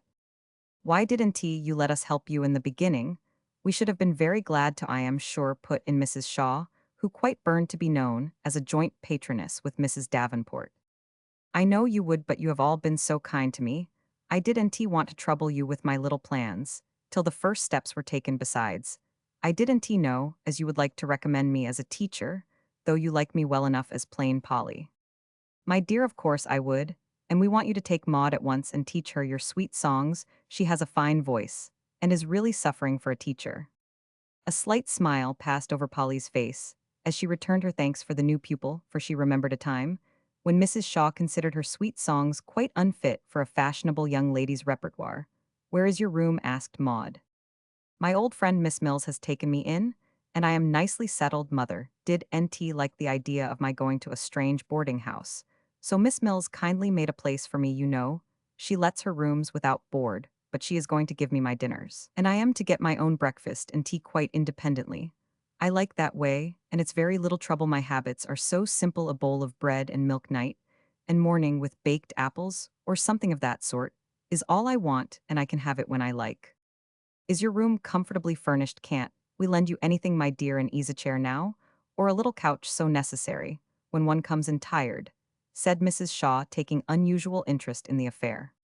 Thank you, but I don't need anything, for I brought all sorts of home comforts with me. Oh, Fan, you ought to have seen my triumphal entry into the city, sitting among my goods and chattels in a farmer's cart. Polly's laugh was so infectious that every one smiled and forgot to be shocked at her performance. Yes, she added, I kept wishing I could meet you just to see your horrified face when you saw me sitting on my little sofa, with boxes and bundles all round me, a bird cage on one side, a fishing basket with a kitten's head popping in and out of the hole on the other side, and jolly old Mr. Brown in his blue frock perched on a keg of apples in front. It was a lovely bright day, and I enjoyed the ride immensely, for we had all sorts of adventures. Oh, tell about it, begged Maud, when the general laugh at Polly's picture had subsided. Well, in the first place, we forgot my ivy, and Kitty came running after me with it. Then we started again, but were soon stopped by a great shouting, and there was Will racing down the hill, waving a pillow in one hand and a squash pie in the other. How we did laugh when he came up and explained that our neighbor old Mrs. Dodd had sent in a hopilo for me in case of headache, and a pie to begin housekeeping with. She seemed so disappointed at being too late that Will promised to get them to me if he ran all the way to town. The pillow was easily disposed of, but that pie, I do believe it was stowed in every part of the wagon, and never stayed anywhere. I found it in my lap, then on the floor, next upside down among the books, then just on the point of coasting off a trunk into the road, and at last it landed in my rocking chair. Such a remarkable pie, as it was too, for in spite of all its wanderings, it never got spilt or broken, and we finally ate it for lunch in order to be left in peace. Next my Kitty got away, and I had a chase over walls and brooks before I got her, while Mr. Brown sat shaking with fun to see me run. We finished off by having the bookshelves tumble on our heads as we went down a hill, and losing my chair off behind. As we went up a hill, a shout made us pause, and looking back, there was the poor little chair rocking all by itself in the middle of the road, while a small boy sat on the fence and whooped. It was great fun, I do assure you. Polly had run on in her lively way, not because she thought her adventures amounted to much, but from a wish to cheer up her friends, who had struck her as looking rather dull and out of sorts, especially Mr. Shaw. And when she saw him lean back in his chair with the old hearty laugh, she was satisfied and blessed the unlucky pie for amusing him. Oh, Polly, you do tell such interesting things, sighed Maud, wiping her eyes. I wish I'd met you. I'd have given you 3 cheers and a tiger, for it must have been an imposing spectacle, said Tom. No, you wouldn't. You'd have whisked round the corner when you saw me coming, or have stared straight before you, utterly unconscious of the young woman in the baggage wagon. Polly laughed in his face just as she used to do when she said that, and in spite of the doubt cast upon his courtesy, Tom rather liked it, though he had nothing to say for himself. But a reproachful "Now, Polly, that's too bad." True, nevertheless, you must come and see my pets Maud, for my cat and bird live together, as happily as brother and sister, said Polly, turning to Maud, who devoured every word she said. That's not saying much for them, muttered Tom, feeling that Polly ought to address more of her conversation to him. Polly knows what she's talking about. Her brothers appreciate their sisters, observed Fanny in her sharp tone. And Polly appreciates her brothers, don't forget to add that, Mom, answered Tom. Did I tell you that Will was going to college? Broke in Polly, to avert the rising storm. Hope he'll enjoy himself, observed Tom with the air of a man who had passed through all the mysteries and reached that state of sublime indifference which juniors seem to pride themselves upon. I think he will. He is so fond of study and is so anxious to improve every opportunity. I only hope he won't overwork and get sick, as so many boys do, said simple Polly, with such a respectful belief in the eager thirst for knowledge of collegians as a class that Tom regarded the deluded girl with a smile of lofty pity from the heights of his vast and varied experience. Guess he won't hurt himself. Ill see that he don't study too hard, and Tom's eyes twinkled as they used to do when he planned his boyish pranks. I'm afraid you can't be trusted as a guide, if various rumors I've heard are true, said Polly, looking up at him with a wistful expression that caused his face to assume the sobriety of an owl's. Base slanders. I am as steady as a clock, an ornament to my class, and a model young man, ain't I, mother? And Tom patted her thin cheek with a caressing hand, sure of one firm friend in her, for when he ceased to be a harum-scarum boy, Mrs. Shaw began to take great pride in her son, and he, missing grandma, tried to fill her place with his feeble mother. Yes, dear, you are all I could ask. And Mrs. Shaw looked up at him with such affection and confidence in her eyes that Polly gave Tom the first approving look she had vouchsafed him since she came.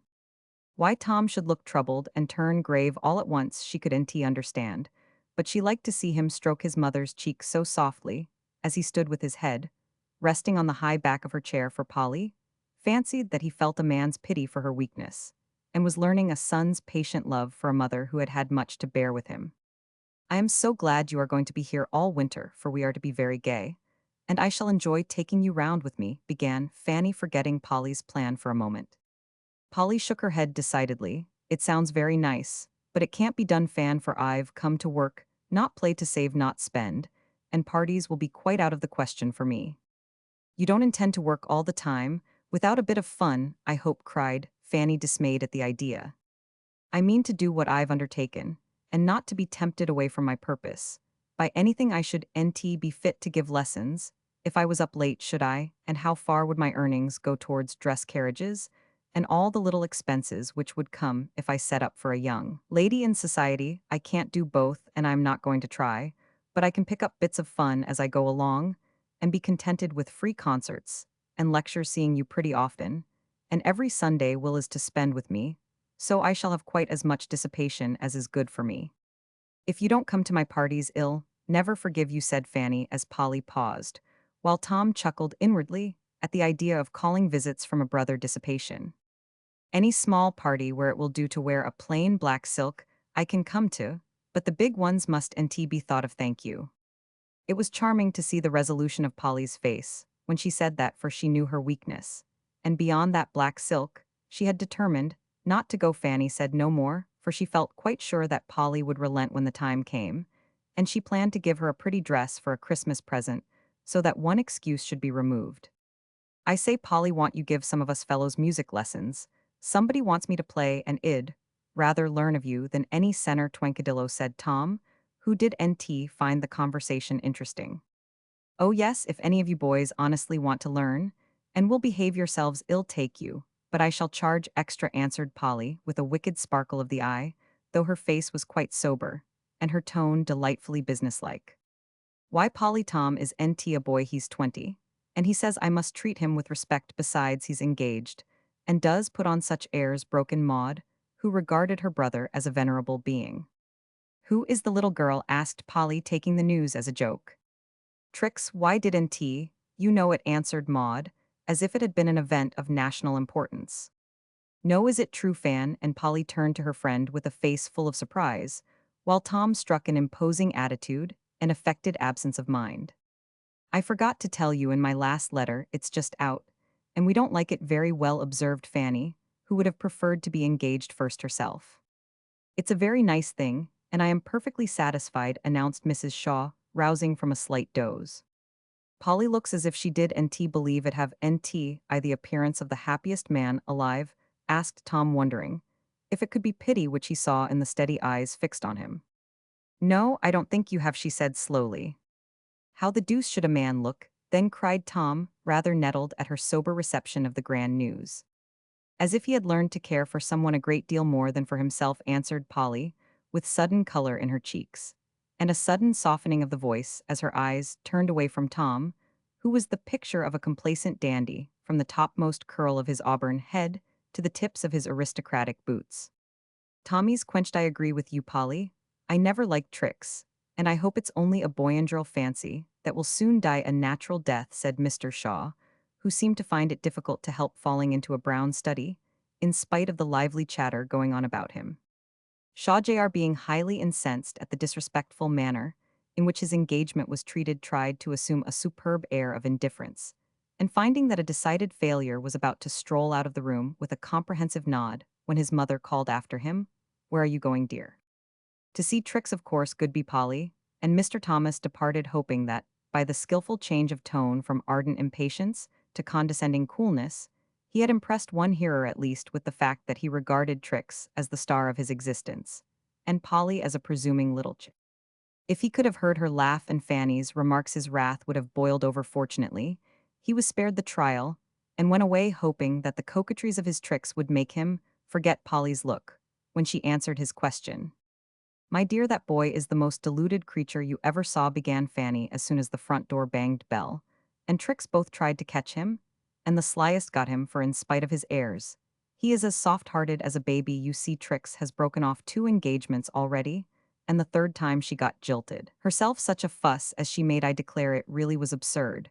But I do think she felt it very much, for she wouldn't go out at all, and got thin and pale and blue, and was really quite touching. I pitied her, and had her hear a good deal, and Tom took her part. He always does stand up for the crushed ones, and that's good of him, I allow. Well, she did the forsaken very prettily, let Tom amuse her, and led him on till the poor fellow lost his wits, and finding her crying one day about her hat, which was NT becoming, he thought she was mourning for Mr. Banks, and so to comfort her the goose proposed that was all she wanted. She snapped him up at once, and there he is in a nice scrape, for since her engagement she is as gay as ever, flirts awfully with anyone who comes along, and keeps Tom in a fume all the time. I really don't think he cares for her half as much as he makes believe, but he'll stand by her through thick and thin, rather than do as Banks. Roman 999. Poor Tom, was all Polly said, when Fan had poured the story into her ear, as they sat whispering in the sofa corner. My only consolation is that Trix will break off the affair before spring. She always does, so that she may be free for the summer campaign. It won't hurt Tom, but I hate to have him make a fool of himself out of pity, for he is more of a man than he seems, and I don't want anyone to plague him. No one but yourself, said Polly, smiling. Well, that's all fair. He is a torment sometimes, but I am rather fond of him in spite of it. I get so tired of the other fellows, they are such absurd things, and when Tom is in his good mood he is very nice and quite refreshing. I am glad to hear it, said Polly, making a mental note of the fact. Yes, and when Grandma was ill, he was perfectly devoted. I didn't know the boy had so much gentleness in him. He took her death sadly to heart, for though he didn't say much, he was very grave and steady for a long time. I tried to comfort him, and we had 2 or 3 real sweet little talks together, and seemed to get acquainted for the first time. It was very nice, but it didn't last. Good times never do with us. We soon got back into the old way, and now we hector one another just as before. Fanny sighed, then yawned, and fell into her usual listless attitude, as if the brief excitement of Polly's coming had begun to subside. Walk home with me and see my funny little room. It's bright now, and the air will do you good. Come, both of you, and have a frolic, as we used to, said Polly, for the red sunset, now burning in the west, seemed to invite them out. They agreed, and soon the 3 were walking briskly away to Polly's new home in a quiet street, where a few old trees rustled in the summer, and the morning sun shone pleasantly in winter time. The way into my parlor is up a winding stair, sang Polly, running up 2 flights of broad, old-fashioned steps and opening the door of a back room out of which streamed the welcome glow of firelight. These are my pets, Maud, she added, pausing on the threshold and beckoning the girls to look in quietly. On the rug, luxuriously basking in the warmth, lay a gray kitten, and close by, meditatively roosting on one leg, stood a plump canary, who cocked his bright eye at the newcomers, gave a loud chirp, as if to wake his comrade, and then flew straight to Polly's shoulder, where he broke into a joyful song to welcome his mistress home. "Allow me to introduce my family," said Polly. "This noisy little chap the boys named Nicodemus, and this dozy cat is called Ashputtle, because the joy of her life is to get among the cinders. Now take off your things, and let me do the honors, for you are to stop to tea, and the carriage is to come for you at 8. I arranged it with your mother while you were upstairs." "I want to see everything," said Maud, when the hats were off and the hands warmed. "So you shall, for I think my housekeeping arrangements will amuse you." Then Polly showed her kingdom, and the three had a merry time over it. The big piano took up so much room, there was no place for a bed. But Polly proudly displayed the resources of her chintz-covered couch, for the back let down, the seat lifted up, and inside were all the pillows and blankets, so convenient, you see, and yet out of the way in the daytime, for 2 or 3 of my pupils come to me, explained Polly. Then there was a bright drugget over the faded carpet. The little rocking chair and sewing table stood at one window, the ivy ran all over the other, and hid the banqueting performances, which went on in that corner. Bookshelves hung over the sofa, a picture or two on the walls, and a great vase of autumn leaves and grasses beautified the low chimney-piece. It was a very humble little room, but Polly had done her best to make it pleasant, and it already had a home-like look, with the cheery fire and the household pets chirping and purring confidingly on the rug. "How nice it is!" exclaimed Maud, as she emerged from the big closet where Polly kept her stores, "such a cunning tea kettle and saucepan, and a teddy-teat set, and lots of good things to eat. Do have toast for tea, Polly, and let me make it with the new toasting fork. It's such fun to play cook." Fanny was not so enthusiastic as her sister, for her eyes saw many traces of what seemed like poverty to her. But Polly was so gay, so satisfied with her small establishment, so full of happy hopes and plans, that her friend had not the heart to find a fault or suggest an improvement, and sat where she was told, laughing and talking, while the others got tea. "This will be a country supper, girls," said Polly, bustling about. "Here is real cream, brown bread, homemade cake, and honey from my own beehives. Mother fitted me out with such a supply. I am glad to have a party, for I can't eat it all quick enough. Butter the toast, Maudie, and put that little cover over it. Tell me when the kettle boils, and don't step on Nicodemus, whatever you do." "What a capital housekeeper you will make some day," said Fanny, as she watched Polly spread her table with a neatness and dispatch which was pleasant to behold. "Yes, it's good practice," laughed Polly, filling her tiny teapot and taking her place behind the tray with a matronly air, which was the best joke of the whole. "This is the most delicious party I ever went to," observed Maud, with her mouth full of honey, when the feast was well under way. "I do wish I could have a nice room like this, and a cat, and a bird that would eat each other up, and a dear little tea kettle, and make just as much toast as I like." Such a peal of laughter greeted Maud's pensive aspiration that Miss Mills smiled over her solitary cup of tea, and little Nick burst into a perfect ecstasy of song as he sat on the sugar bowl helping himself. "I don't care for the toast and the kettle, but I do envy you your good spirits, Polly," said Fanny, as the merriment subsided. "I am so tired of everybody and everything. It seems sometimes as if I should die of ennui. Don't you ever feel so? Things worry me sometimes, but I just catch up a broom and sweep or wash hard or walk or go at something with all my might. And I usually find that by the time I get through, the worry is gone, or I've got courage enough to bear it without grumbling," answered Polly, cutting the brown loaf energetically. "I can't do those things, you know. There's no need of it. And I don't think they'd cure my worrying," said Fanny, languidly feeding Ashputtle, who sat decorously beside her at the table, winking at the cream pot. "A little poverty would do you good, Fan, just enough necessity to keep you busy, till you find how good work is. And when you once learn that, you won't complain of ennui any more," returned Polly, who had taken kindly the hard lesson, which 20 years of cheerful poverty had taught her. "Mercy, no, I should hate that. But I wish some one would invent a new amusement for rich people. I am dead sick of parties and flirtations, trying to outdress my neighbors, and going the same round year after year like a squirrel in a cage. Fanny's tone was bitter as well as discontented, her face sad as well as listless.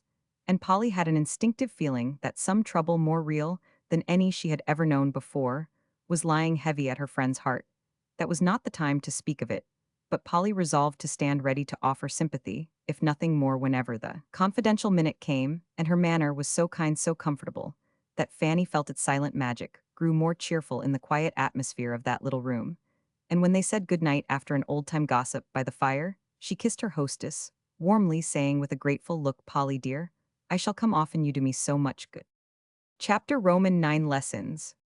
The first few weeks were hard ones, for Polly had not yet outgrown her natural shyness, and going among so many strangers caused her frequent panics, but her purpose gave her courage.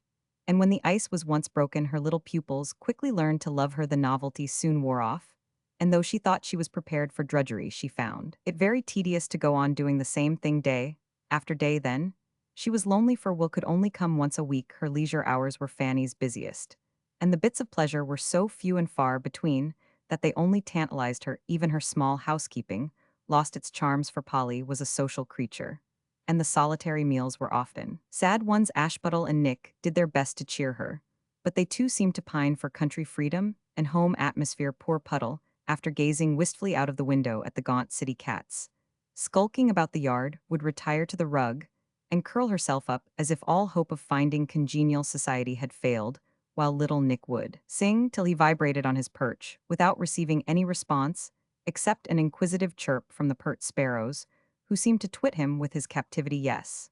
By the time the little tea kettle had lost its brightness, Polly had decided that getting one's living was no joke, and many of her brilliant hopes had shared the fate of the little kettle. If one could only make the sacrifice all at once and done with it, then it would seem easier, but to keep up a daily sacrifice of one's wishes, tastes, and pleasures is rather a hard task, especially when one is pretty young. And gay lessons all day, a highly instructive lecture, books over a solitary fire, or music with no audience but a sleepy cat, and a bird with his head tucked under his wing for evening entertainment, was not exactly what might be called festive. So, in spite of her brave resolutions, Polly did long for a little fun sometimes, and after saying virtuously to herself at 9, "Yes, it is much wiser and better for me to go to bed early and be ready for work tomorrow," she would lie awake hearing the carriages roll to and fro, and imagining the gay girls inside going to party, opera, or play, till Mrs. Dodd's hot pillow might as well have been stuffed with nettles for any sleep it brought or any use it was except to catch and hide the tears that dropped on it when Polly's heart was very full. Another thorn that wounded our Polly in her first attempt to make her way through the thicket that always bars a woman's progress was the discovery that working for a living shuts a good many doors in one's face, even in democratic America. As Fanny's guest, she had been, in spite of poverty, kindly received wherever her friend took her, both as child and woman. Now things were changed. The kindly people patronized the careless, forgot all about her, and even Fanny, with all her affection, felt that Polly the music teacher would not be welcome in many places where Polly the young lady had been accepted as Miss Shaw's friend. Some of the girls still nodded amiably, but never invited her to visit them. Others merely dropped their eyelids and went by without speaking, while a good many ignored her as entirely as if she had been invisible.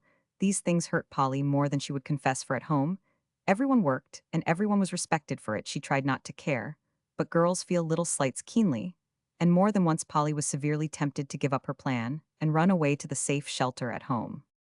Fanny never failed to ask her to every sort of festivity in the Shaw mansion, but after a few trials, Polly firmly declined everything but informal visits when the family were alone.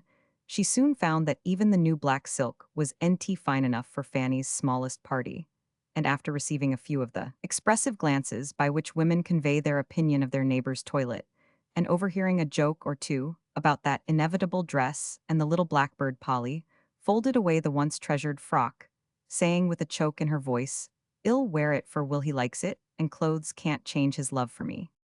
I am afraid the wholesome sweetness of Polly's nature was getting a little soured by these troubles, but before lasting harm was done, she received from an unexpected source some of the real help, which teaches young people how to bear these small crosses, by showing them the heavier ones they have escaped, and by giving them an idea of the higher pleasures one may earn in the good old-fashioned ways that keep hearts, sweet heads, sane hands busy. Everybody has their days of misfortune, like little Rosamond, and Polly was beginning to think she had more than her share One of these ended in a way which influenced her whole life. And so we will record it. It began early for the hard-hearted little grate would NT behave itself, till she had used up a ruinous quantity of kindlings. Then she scalded poor Puddle by upsetting her coffee pot, and instead of a leisurely cozy meal, had to hurry away uncomfortably, for everything went wrong even to the coming off of both bonnet strings in the last dreadful scramble. Being late, she of course forgot her music, and hurrying back, for it fell into a puddle which capped the climax of her despair. Such a trying morning as that was. Polly felt out of tune herself, and all the pianos seemed to need a tuner as much as she. Roman 999. The pupils were unusually stupid, and two of them announced that their mamma was going to take them to the south, whither she was suddenly called. This was a blow, for they had just begun, and Polly had NT the face to send in a bill for a whole quarter, though her plans and calculations were sadly disturbed by the failure of that sum. Trudging home to dinner tired and disappointed, poor Polly received another blow, which hurt her more than the loss of all her pupils, as she went hurrying along with a big music book in one hand and a paper bag of rolls for tea in the other. She saw Tom and Trix coming as she watched them, while they slowly approached looking so gay and handsome. And happy it seemed to Polly, as if all the sunshine and good walking was on their side of the street. All the wintry wind and mud on hers, longing to see a friendly face and receive a kind word. She crossed over, meaning to nod and smile. At least Trix saw her first and suddenly became absorbed in the distant horizon. Tom apparently did not see her, for his eyes were fixed on a fine horse, just prancing by. Polly thought that he had seen her, and approached with a curious little flutter at her heart, for if Tom cut her, she felt that her cup would be full. On they came, Trix intent on the view, Tom staring at the handsome horse, and Polly with red checks expectant eyes, and the brown bundle in full sight. One dreadful minute as they came parallel, and no one spoke or bowed. Then it was all over, and Polly went on feeling as if someone had slapped her in the face. She would NT have believed it of Tom. It was all the doings of that horrid Trix. Well, she would NT trouble him any more if he was such a snob as to be ashamed of her just because she carried bundles and worked for her bread. She clutched the paper bag fiercely as she said this to herself. Then her eyes filled and her lips trembled as she added, how could he do it before her too? Now Tom was quite guiltless of this offense, and had always nodded to Polly when they met, but it so happened he had always been alone, till now, and that was why it cut so deeply, especially as Polly never had approved of Trix. Before she could clear her eyes or steady her face, a gentleman met her, lifted his hat, smiled, and said pleasantly, "Good morning, Miss Polly. I'm glad to meet you." Then, with a sudden change of voice and manner, he added, "I beg pardon, is anything the matter? Can I be of service?" It was very awkward, but it could NT be helped, and all Polly could do was to tell the truth and make the best of it. "It's very silly, but it hurts me to be cut by my old friends. I shall get used to it presently, I dare say." Mr. Sidney glanced back, recognized the couple behind them, and turned round with a disgusted expression. Polly was fumbling for her handkerchief, and without a word he took both book and bundle from her. A little bit of kindness that meant a good deal just then. Polly felt it, and it did her good. Hastily wiping the traitorous eyes, she laughed, and said cheerfully, "There, I am all right again, thank you. Don't trouble yourself with my parcels." "No trouble, I assure you.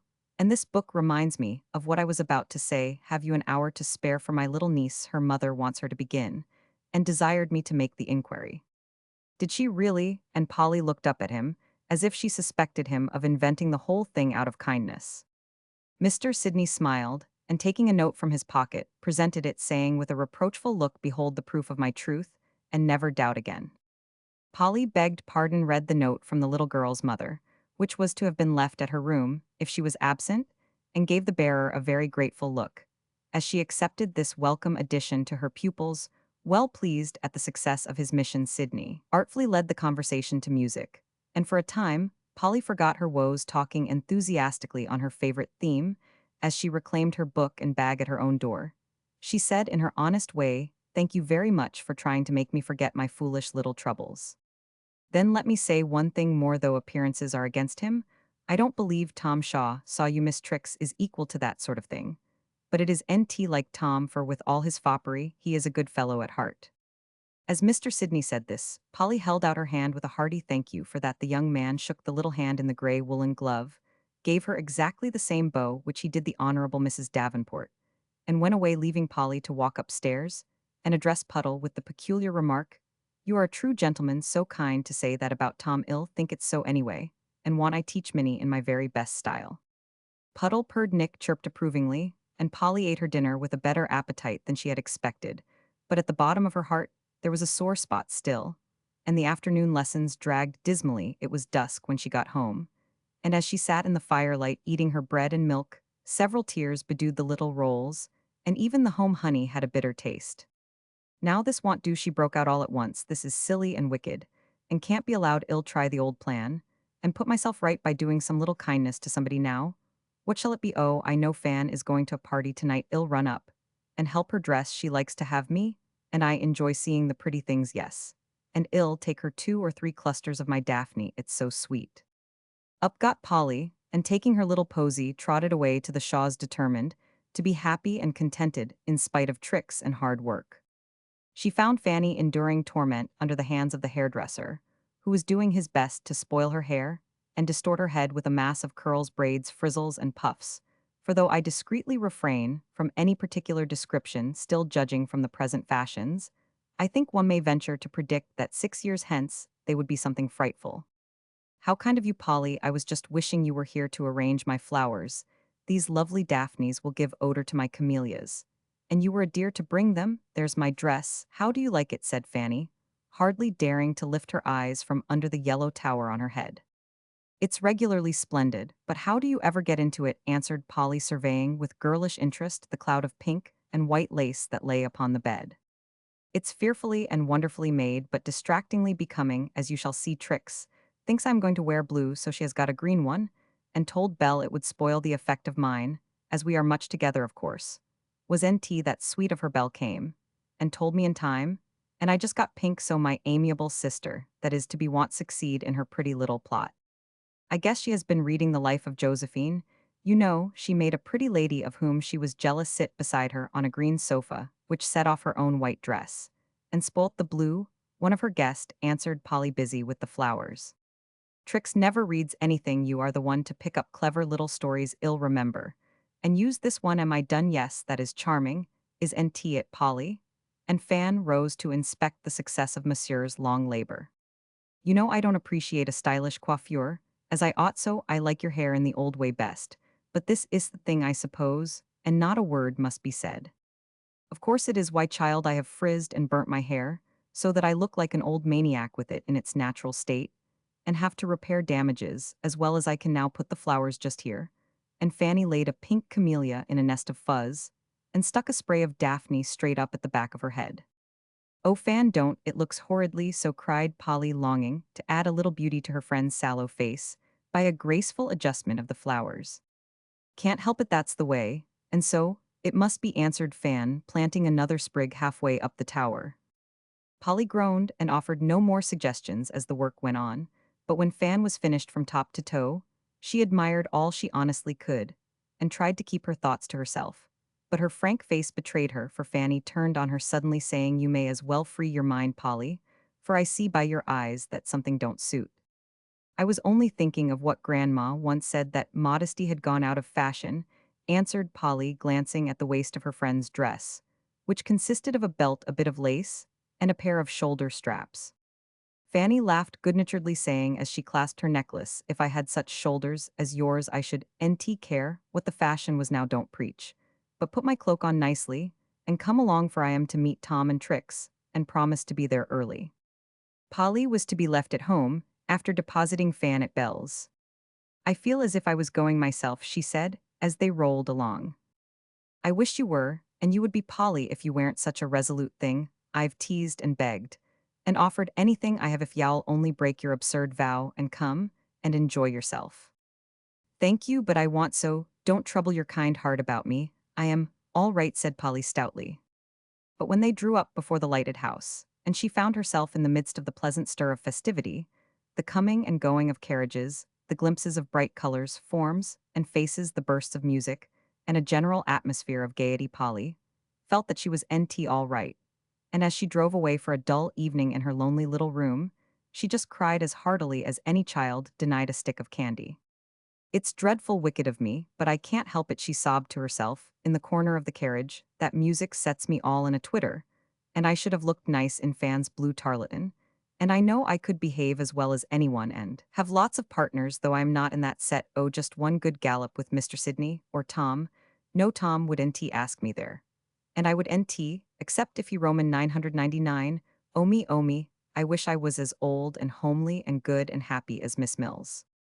So Polly made her moan, and by the time she got home, was just in the mood to go to bed and cry herself to sleep as girls have a way of doing when their small affliction becomes unbearable. But Polly didn't get a chance to be miserable very long for, as she went upstairs feeling like the most injured girl in the world, she caught a glimpse of Miss Mills, sewing away, with such a bright face, that she could nt resist stopping for a word or two. "Sit down, my dear, I'm glad to see you.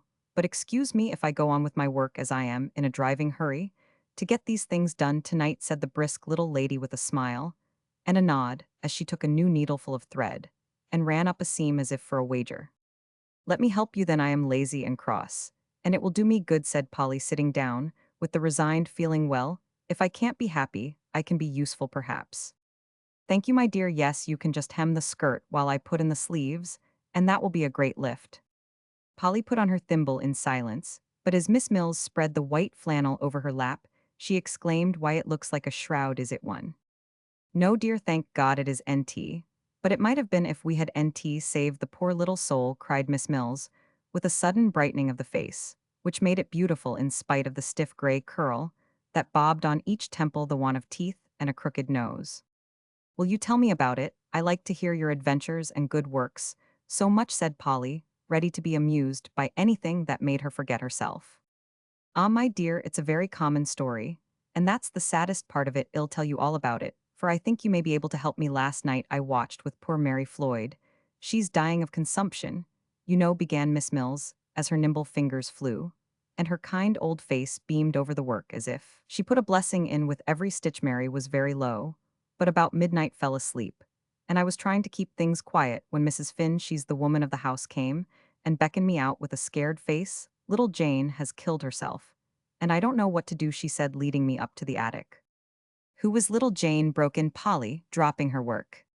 "I only knew her as a pale, shy young girl who went in and out and seldom spoke to anyone. Mrs. Finn told me she was poor, but a busy, honest little thing, who did NT mix with the other folks, but lived and worked alone.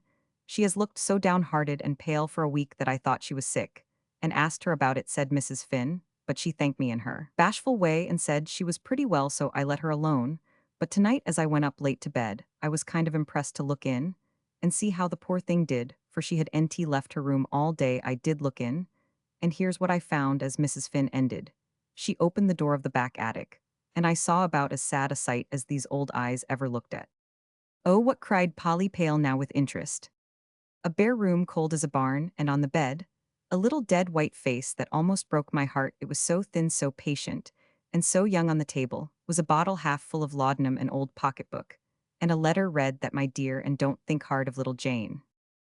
Polly took the bit of paper Miss Mills gave her and read these words: "Dear Mrs. Finn, please forgive me for the trouble I make you, but I don't see any other way. I can't get work that pays enough to keep me. The doctor says I can't be well unless I rest. I hate to be a burden, so I'm going away not to trouble anybody any more. I've sold my things to pay what I owe you. Please let me be as I am, and don't let people come and look at me. I hope it is NT very wicked, but there don't seem any room for me in the world.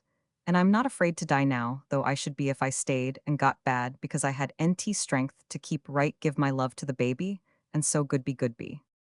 Jane Bryant." "Oh, Miss Mills, how dreadful!" cried Polly with her eyes so full she could hardly read the little letter. "Not so dreadful as it might have been, but a bitter sad thing to see that child, only 17, lying there in her little clean old nightgown, waiting for death to come and take her because of there didn't seem to be any room for her in the world. Ah, well, we saved her, for it was NT too late, thank heaven. And the first thing she said was, 'Oh, why did you bring me back?' I've been nursing her all day, hearing her story, and trying to show her that there is room and a welcome for her. Her mother died a year ago, and since then she has been struggling along alone. She is one of the timid, innocent, humble creatures who can't push their way, and so get put aside and forgotten. She has tried all sorts of poorly paid work, could NT live on it, decently got discouraged, sick, frightened, and could see no refuge from the big bad world but to get out of it while she was NT afraid to die. A very old story, my dear, new and dreadful as it seems to you, and I think it won't do you any harm to see and help this little girl, who has gone through dark places that you are never like to know." "I will indeed, I will do all I can. Where is she now?" asked Polly, touched to the heart by the story so simple yet so sad. There, and Miss Mills pointed to the door of her own little bedroom. She was well enough to be moved tonight, so I brought her home and laid her safely in my bed, poor little soul. She looked about her for a minute, then the lost look went away and she gave a great sigh and took my hand in both her thin bits of ones, and said, "Oh, Mom, I feel as if I'd been born into a new world. Help me to begin again, and I'll do better." So I told her she was my child now, and might rest here sure of a home as long as I had one. As Miss Mills spoke in her motherly tone, and cast a proud and happy look toward the warm and quiet nest in which she had sheltered this friendless little sparrow, feeling sure that God meant her to keep it from falling to the ground, Polly put both arms about her neck and kissed her withered cheek with as much loving reverence as if she had been a splendid saint, for in the likeness of this plain old maid, she saw the lovely charity that blesses and saves the world. "How good you are, dear Miss Mills. Tell me what to do. Let me help you. I am ready for anything," said Polly, very humbly, for her own troubles looked so small and foolish beside the stern hardships, which had nearly had so tragical an end, that she felt heartily ashamed of herself, and quite burned to atone for them. Miss Mills stopped to stroke the fresh cheek opposite to smile, and say, "Then, Polly, I think I'll ask you to go in and say a friendly word to my little girl. The sight of you will do her good, and you have just the right way of comforting people without making a fuss." "Have I?" said Polly, looking much gratified by the words. "Yes, dear, you've the gift of sympathy, and the rare art of showing it without offending. I would let many girls in to see my poor Jenny, because they'd only flutter and worry her. But y'all know what to do, so go and take this wrapper with you. It's done now, thanks to your nimble fingers." Polly threw the warm garment over her arm, feeling a thrill of gratitude that it was to wrap a living girl in and not to hide away a young heart that had grown cold too. Soon pushing open the door, she went quietly into the dimly lighted room, and on the pillow saw a face that drew her to it with an irresistible power, for it was touched by a solemn shadow that made its youth pathetic. As she paused at the bedside, thinking the girl asleep, a pair of hollow dark eyes opened wide and looked up at her, startled at first, then softening with pleasure at sight of the bonny face before them, and then a humble, beseeching expression filled them, as if asking pardon for the rash act nearly committed and pity for the hard fate that prompted it. Polly read the language of these eyes and answered their mute prayer with a simple eloquence that said more than any words, for she just stooped down and kissed the poor child with her own eyes full and lips that trembled with the sympathy she could not tell. Jenny put both arms about her neck and began to shed the quiet tears that so refresh and comfort heavy hearts when a tender touch unseals the fountain where they lie. "Everybody is so kind," she sobbed, "and I was so wicked I don't deserve it." "Oh yes, you do, don't think of that, but rest, and let us pet you. The old life was too hard for such a little thing as you, and we are going to try and make the new one ever so much easier and happier," said Polly, forgetting everything except that this was a girl like herself who needed heartening up. "Do you live here?" asked Jenny, when her tears were wiped away, still clinging to the newfound friend. "Yes, Miss Mills lets me have a little room upstairs, and there I have my cat and bird, my piano, and my posy pots, and live like a queen. You must come up and see me tomorrow if you are able. I am often lonely, for there are no young people in the house to play with me," answered Polly, smiling hospitably. "Do you so?" asked Jenny. "No, I am a music teacher, and trot round giving lessons all day." "How beautiful it sounds, and how happy you must be, so strong and pretty, and able to go round making music all the time," sighed Jenny, looking with respectful admiration at the plump, firm hand held in both her thin and feeble ones. It did sound pleasant even to Polly's ears, and she felt suddenly so rich and so contented that she seemed a different creature from the silly girl who cried because she could nt go to the party. It passed through her mind like a flash the contrast between her life and that of the wan creature lying before her, and she felt as if she could not give enough out of her abundance to this needy little sister who had nothing in the wide world but the life just saved to her. That minute did more for Polly than many sermons or the wisest books, for it brought her face to face with bitter truths, showed her the dark side of life, and seemed to blow away her little vanities, her frivolous desires, like a wintry wind that left a wholesome atmosphere behind. Sitting on the bedside, Polly listened, while Jane told the story, which was so new to her listener that every word sank deep into her heart and never was forgotten. "Now you must go to sleep. Don't cry, nor think, nor do anything, but rest. That will please Miss Mills best. I'll leave the doors open and play you a lullaby that you can't resist. Good night, dear." And with another kiss, Polly went away to sit in the darkness of her own room, playing her softest airs, till the tired eyes below were shut and little Jane seemed to float away on a sea of pleasant sounds into the happier life, which had just dawned for her.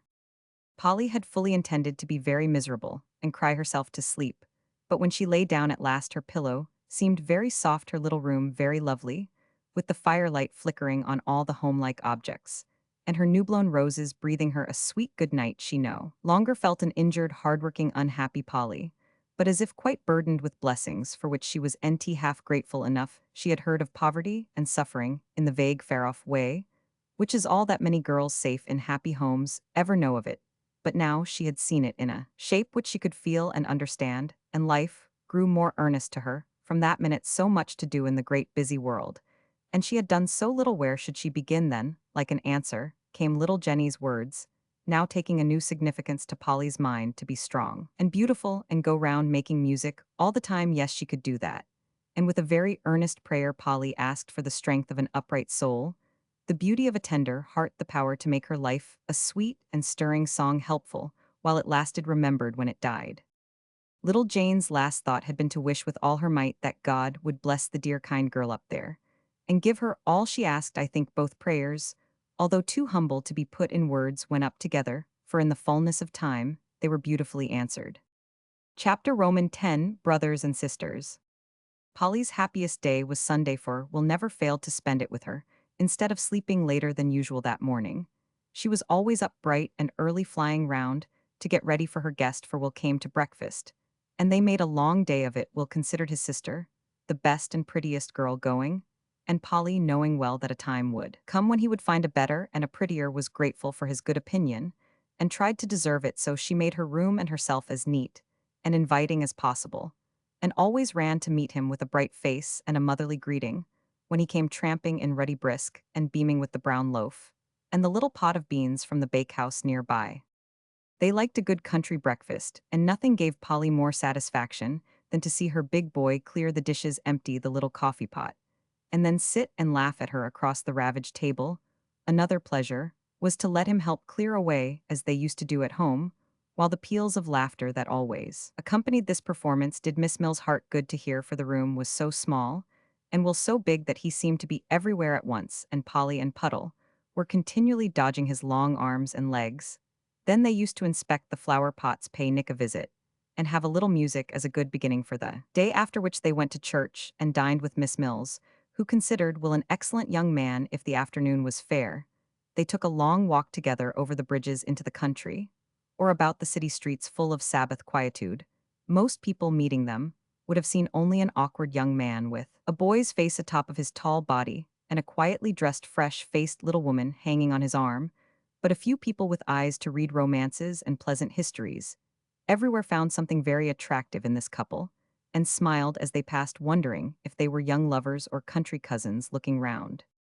If the day was stormy, they stayed at home reading, writing letters, talking over their affairs, and giving each other good advice, for though Will was nearly 3 years younger than Polly, he could and for the life of him help assuming amusingly venerable airs. When he became a freshman in the twilight, he had a good lounge on the sofa, and Polly sung to him, which arrangement he particularly enjoyed. It was so cozy and homey. At 9 o'clock, Polly packed his bag with clean clothes, nicely mended, such remnants of the festive tea as were transportable, and kissed him good night with many injunctions to muffle up his throat going over the bridge, and be sure that his feet were dry and warm when he went to bed, all of which Will laughed at, accepted graciously, and did obey, but he liked it and trudged away for another week's work, rested, cheered, and strengthened by that quiet, happy day with Polly, for he had been brought up to believe in home influences, and this brother and sister loved one another dearly, and were not ashamed to own it. One other person enjoyed the humble pleasures of these Sundays quite as much as Polly, and Will Maud used to beg to come to tea, and Polly, glad to do anything for those who had done a good deal for her, made a point of calling for the little girl as they came home from their walk, or sending Will to escort her in the carriage, which Maud always managed to secure if bad weather threatened to quench her hopes. Tom and Fanny laughed at her fancy, but she did not tire of it, for the child was lonely, and found something in that little room which the great house could not give her. Maud was 12 now, a pale, plain child with sharp, intelligent eyes, and a busy little mind that did a good deal more thinking than anybody imagined. She was just at the unattractive, fidgety age when no one knew what to do with her, and so let her fumble her way up as she could, finding pleasure in odd things and living much alone, for she did not go to school, because her shoulders were growing round, and Mrs. Shaw would not allow her figure to be spoiled. That suited Maud excellently, and whenever her father spoke of sending her again, or getting a governess, she was seized with bad headaches, a pain in her back, or weakness of the eyes, at which Mr. Shaw laughed, but let her holiday go on. Nobody seemed to care much for plain, pug-nosed little Maudie. Her father was busy, her mother nervous, and sick Fanny, absorbed in her own affairs. And Tom regarded her as most young men do their younger sisters, as a person born for his amusement and convenience. Nothing more. Maud admired Tom with all her heart, and made a little slave of herself to him, feeling well repaid, if he merely said thank you, chicken, or did N.T. pinch her nose or nip her ear, as he had a way of doing, just as if I was a doll or a dog. And had N.T. got any feelings, she sometimes said to Fanny, when some service or sacrifice had been accepted, without gratitude or respect, it never occurred to Tom, when Maud sat watching him with her face full of wistfulness, that she wanted to be petted as much as ever he did in his neglected boyhood, or that when he called her pug before people, her little feelings were as deeply wounded as his used to be. When the boys called him carrots, he was fond of her in his fashion, but he did N.T. take the trouble to show it. So Maud worshipped him afar off, afraid to betray the affection that no rebuff could kill or cool. One snowy Sunday afternoon, Tom lay on the sofa in his favorite attitude, reading Pendennis for the fourth time, and smoking like a chimney as he did so. Maud stood at the window, watching the falling flakes with an anxious countenance, and presently a great sigh broke from her. "Don't do that again, chicken, or y'all blow me away." "What's the matter?" asked Tom, throwing down his book, with a yawn that threatened dislocation. "I'm afraid I can't go to Polly's," answered Maud disconsolately. "Of course you can't, it's snowing hard and father won't be home with the carriage till this evening. What are you always cutting off to Polly's for?" "I like it, we have such nice times, and Will is there. And we bake little Johnny cakes in the baker before the fire and they sing, and it is so pleasant." "Warbling Johnny cakes must be interesting. Come, and tell me all about it." "No, y'all only laugh at me. I give you my word I want if I can help it, but I really am dying of curiosity to know what you do down there. You like to hear secrets, so tell me yours, and it'll be as dumb as an oyster." "It is N.T. a secret, and you would N.T. care for it. Do you want another pillow?" she added, as Tom gave his a thump. "This will do, but why you women always stick tassels and fringe all over a sofa cushion to tease and tickle a fellow is what I don't understand. One thing that Polly does Sunday nights is to take Will's head in her lap and smooth his forehead. It rests him, after studying so hard, she says. If you don't like the pillow, I could do that for you, cause you look as if you were more tired of studying than Will," said Maud with some hesitation, but an evident desire to be useful and agreeable. "Well, I don't care if you do try it, for I am confoundedly tired," and Tom laughed as he recalled the frolic he had been on the night before. Maud established herself with great satisfaction, and Tom owned that a silk apron was nicer than a fuzzy cushion. "Do you like it?" she asked, after a few strokes over the hot forehead, which she thought was fevered by intense application to Greek and Latin. "Not bad, play away," was the gracious reply, as Tom shut his eyes and lay so still that Maud was charmed at the success of her attempt. Presently, she said softly, "Tom, are you asleep?" "Just turning the corner." "Before you get quite round, would you please tell me what a public admonition is?" "What do you want to know for?" demanded Tom, opening his eyes very wide. "I heard Will talking about publics and privates, and I meant to ask him, but I forgot." "What did he say?" "I don't remember. It was about somebody who cut prayers and got a private and had done all sorts of bad things and had one or two publics. I did N.T. hear the name, and did N.T. care? I only wanted to know what the words meant." "So Will tells tales, does he?" And Tom's forehead wrinkled with a frown. "No, he did N.T. Polly knew about it and asked him." "Will's addig," growled Tom, shutting his eyes again, as if nothing more could be said of the delinquent William. "I don't care if he is, I like him very much, and so does Polly." "Happy fresh," said Tom with a comical groan. "You need N.T. sniff at him, for he is nice and treats me with respect," cried Maud with an energy that made Tom laugh in her face. "He's good to Polly always, and puts on her cloak for her and says me dear, and kisses her good night. And don't think it's silly, and I wish I had a brother just like him. Yes, I do." And Maud showed signs of woe, for her disappointment about going was very great. "Bless my boots, what's the chicken ruffling up her little feathers and pecking at me for? Is that the way Polly soothes the best of brothers?" said Tom, still laughing. "Oh, I forgot there, I won't cry, But I do want to go, and Maud swallowed her tears and began to stroke again. Now Tom's horse and sleigh were in the stable, for he meant to drive out to college that evening. But he did NT take Maud's hint. It was less trouble to lie still and say, in a conciliatory tone, "Tell me some more about this good boy, it's very interesting." "No, I shan't, but ill tell about Puddles playing on the piano," said Maud, anxious to efface the memory of her momentary weakness. Polly points to the right key, with a little stick, and Puddle sits on the stool and pats each key as it's touched. And it makes a tune. It's so funny to see her, and Nick perches on the rack and sings as if he'd kill himself. "Very thrilling," said Tom in a sleepy tone. Maud felt that her conversation was not as interesting as she hoped and tried again. "Polly thinks you are handsomer than Mr. Sidney." "Much obliged." I asked which she thought had the nicest face, and she said yours was the handsomest and his the best. "Does he ever go there?" asked a sharp voice behind them, and looking round, Maud saw Fanny in the big chair, cooking her feet over the register. "I never saw him there. He sent up some books one day, and Will teased her about it." "What did she do?" demanded Fanny. "Oh, she shook him." What a spectacle, and Tom looked as if he would have enjoyed seeing it, but Fanny's face grew so forbidding that Tom's little dog, who was approaching to welcome her, put his tail between his legs and fled under the table. "Then there is NT, any sparking Sunday night," sung Tom, who appeared to have waked up again. "Of course not. Polly is NT going to marry anybody? She's going to keep house for Will when he's a minister. I heard her say so," cried Maud with importance.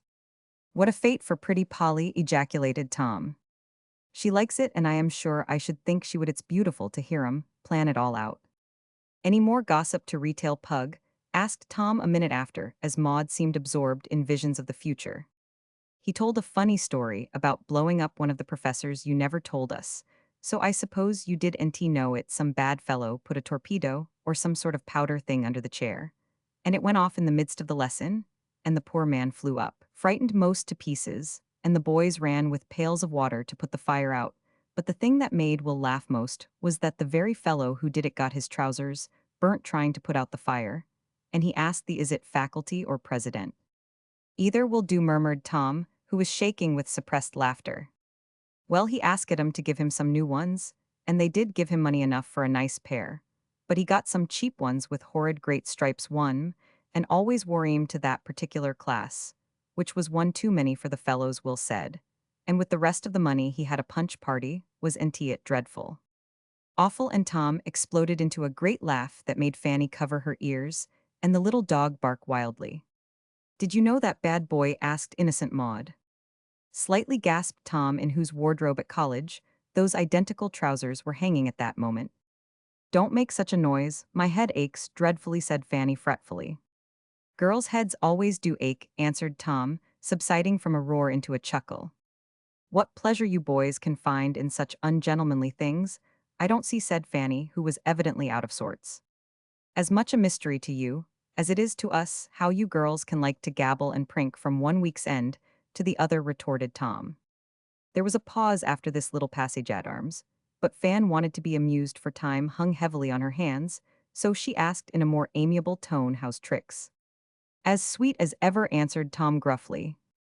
"Did she scold you as usual?" "She just Roman 999. What was the matter?" "Well, I'll leave it to you. If this is NT unreasonable, she won't dance with me herself, yet don't like me to go it with anybody else." I said I thought if a fellow took a girl to a party, she ought to dance with him once at least, especially if they were engaged. She said that was the very reason why she should NT do it, so at the last hop I let her alone, and had a gay time with Belle, and today Trix gave it to me hot and heavy coming home from church. If you go and engage yourself to a girl like that, I don't know what you can expect." "Did she wear her Paris hat today?" added Fan, with sudden interest in her voice. "She wore some sort of a blue thing with a confounded bird of paradise in it that kept whisking into my face every time she turned her head. Men never know a pretty thing when they see it. That hat is perfectly lovely. They know a lady when they see her, and Trix don't look like one.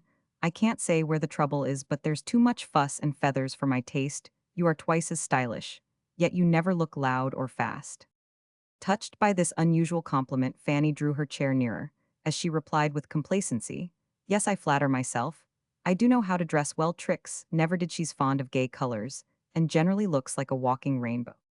Can't you give her a hint, tell her not to wear blue gloves, anyway she knows I had team. I've done my best for your sake, Tom, but she is a perverse creature, and don't mind a word I say, even about things much more objectionable than blue gloves. Maudie, run and bring me my other cigar case, it's lying round somewhere. Maud went, and as soon as the door was shut, Tom rose on his elbow, saying in a cautiously lowered voice, Fan, does tricks paint? Yes, and draws too, answered Fanny with a sly laugh. Come, you know what I mean, I've a right to ask.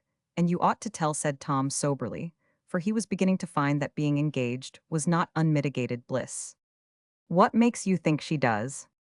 Well, between ourselves, said Tom, looking a little sheepish, but anxious to set his mind at rest, she never will let me kiss her on her cheek, nothing but an unsatisfactory peck at her lips. Then the other day, as I took a bit of heliotrope out of a vase to put in my buttonhole, I whisked a drop of water into her face. I was going to wipe it off, but she pushed my hand away and ran to the glass, where she carefully dabbed it dry, and came back with one cheek redder than the other. I didn't say anything, but I had my suspicions. Come now, does she? Yes, she does, but don't say a word to her, for shell never forgive my telling if she knew it. I don't care for that, I don't like it, and I won't have it, said Tom decidedly.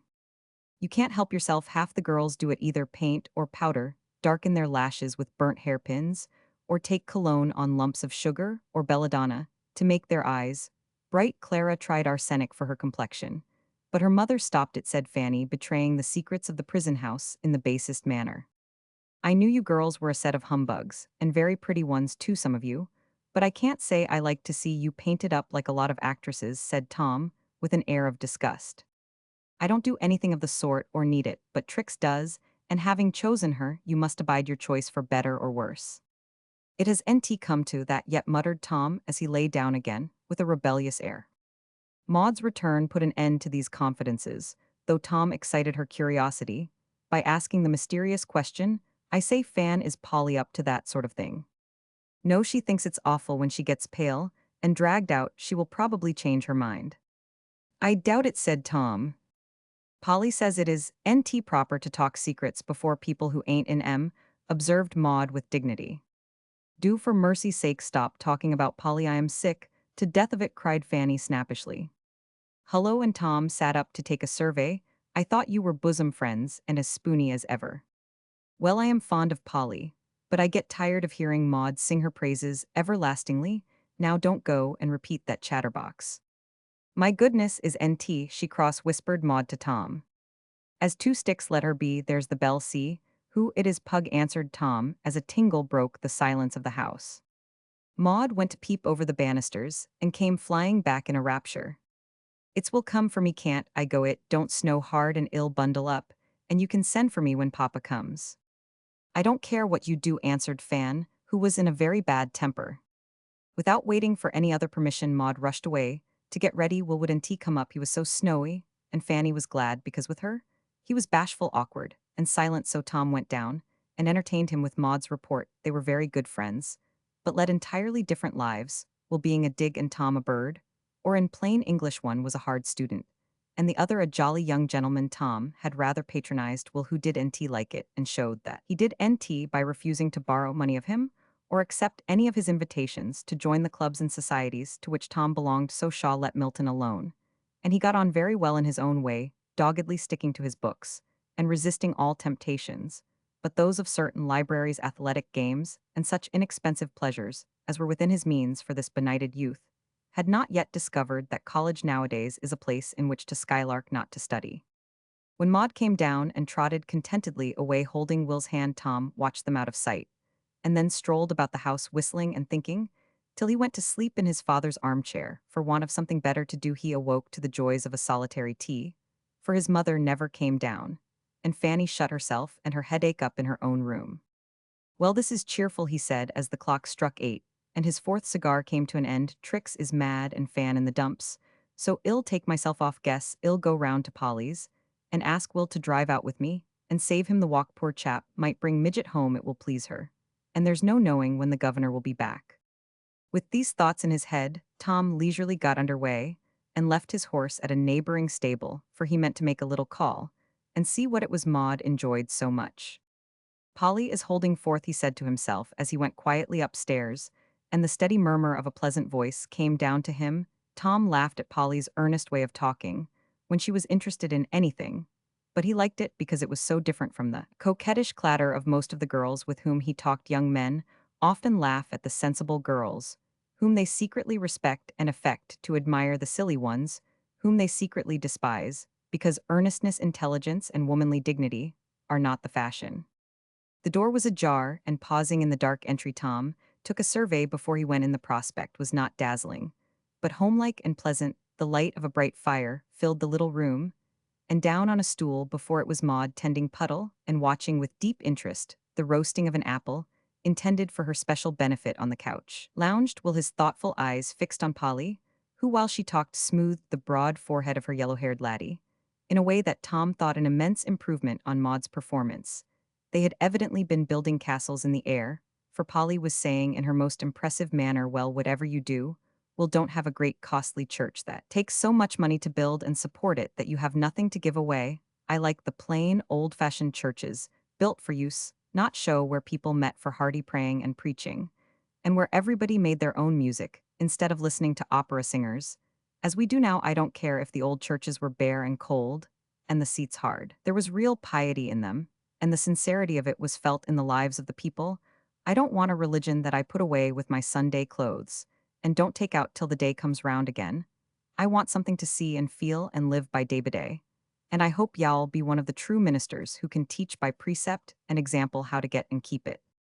I hope I shall be Polly, but you know they say that in families if there is a boy who can't do anything else they make a minister of him. I sometimes think I ain't good for much. And that seems to me the reason why I should nt even try to be a minister," said Will, smiling, yet looking as if with all his humility he did have faith in the aspirations that came to him in his best moments. "Someone said that very thing to father once, and I remember. He answered, 'I am glad to give my best and brightest son to the service of God.'" Did he say that? And Will's color rose, for the big book-loving fellow was as sensitive as a girl to the praise of those dearest to him. "Yes," said Polly, unconsciously giving the strongest stimulus to her brother's hope and courage. "Yes."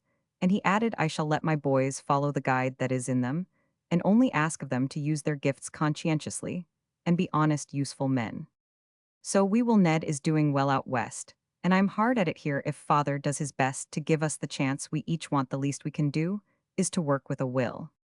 "Whatever you do, you can't help working with a will," cried Tom, who had been so interested that he forgot he was playing eavesdropper. Polly flew up looking so pleased and surprised that Tom reproached himself for not having called oftener. "I've come for Maud," he announced in a paternal tone, which made that young lady open her eyes. "I can't go till my apple is done. Besides, it is NT9 yet, and Will is going to take me along when he goes. I'd rather have him.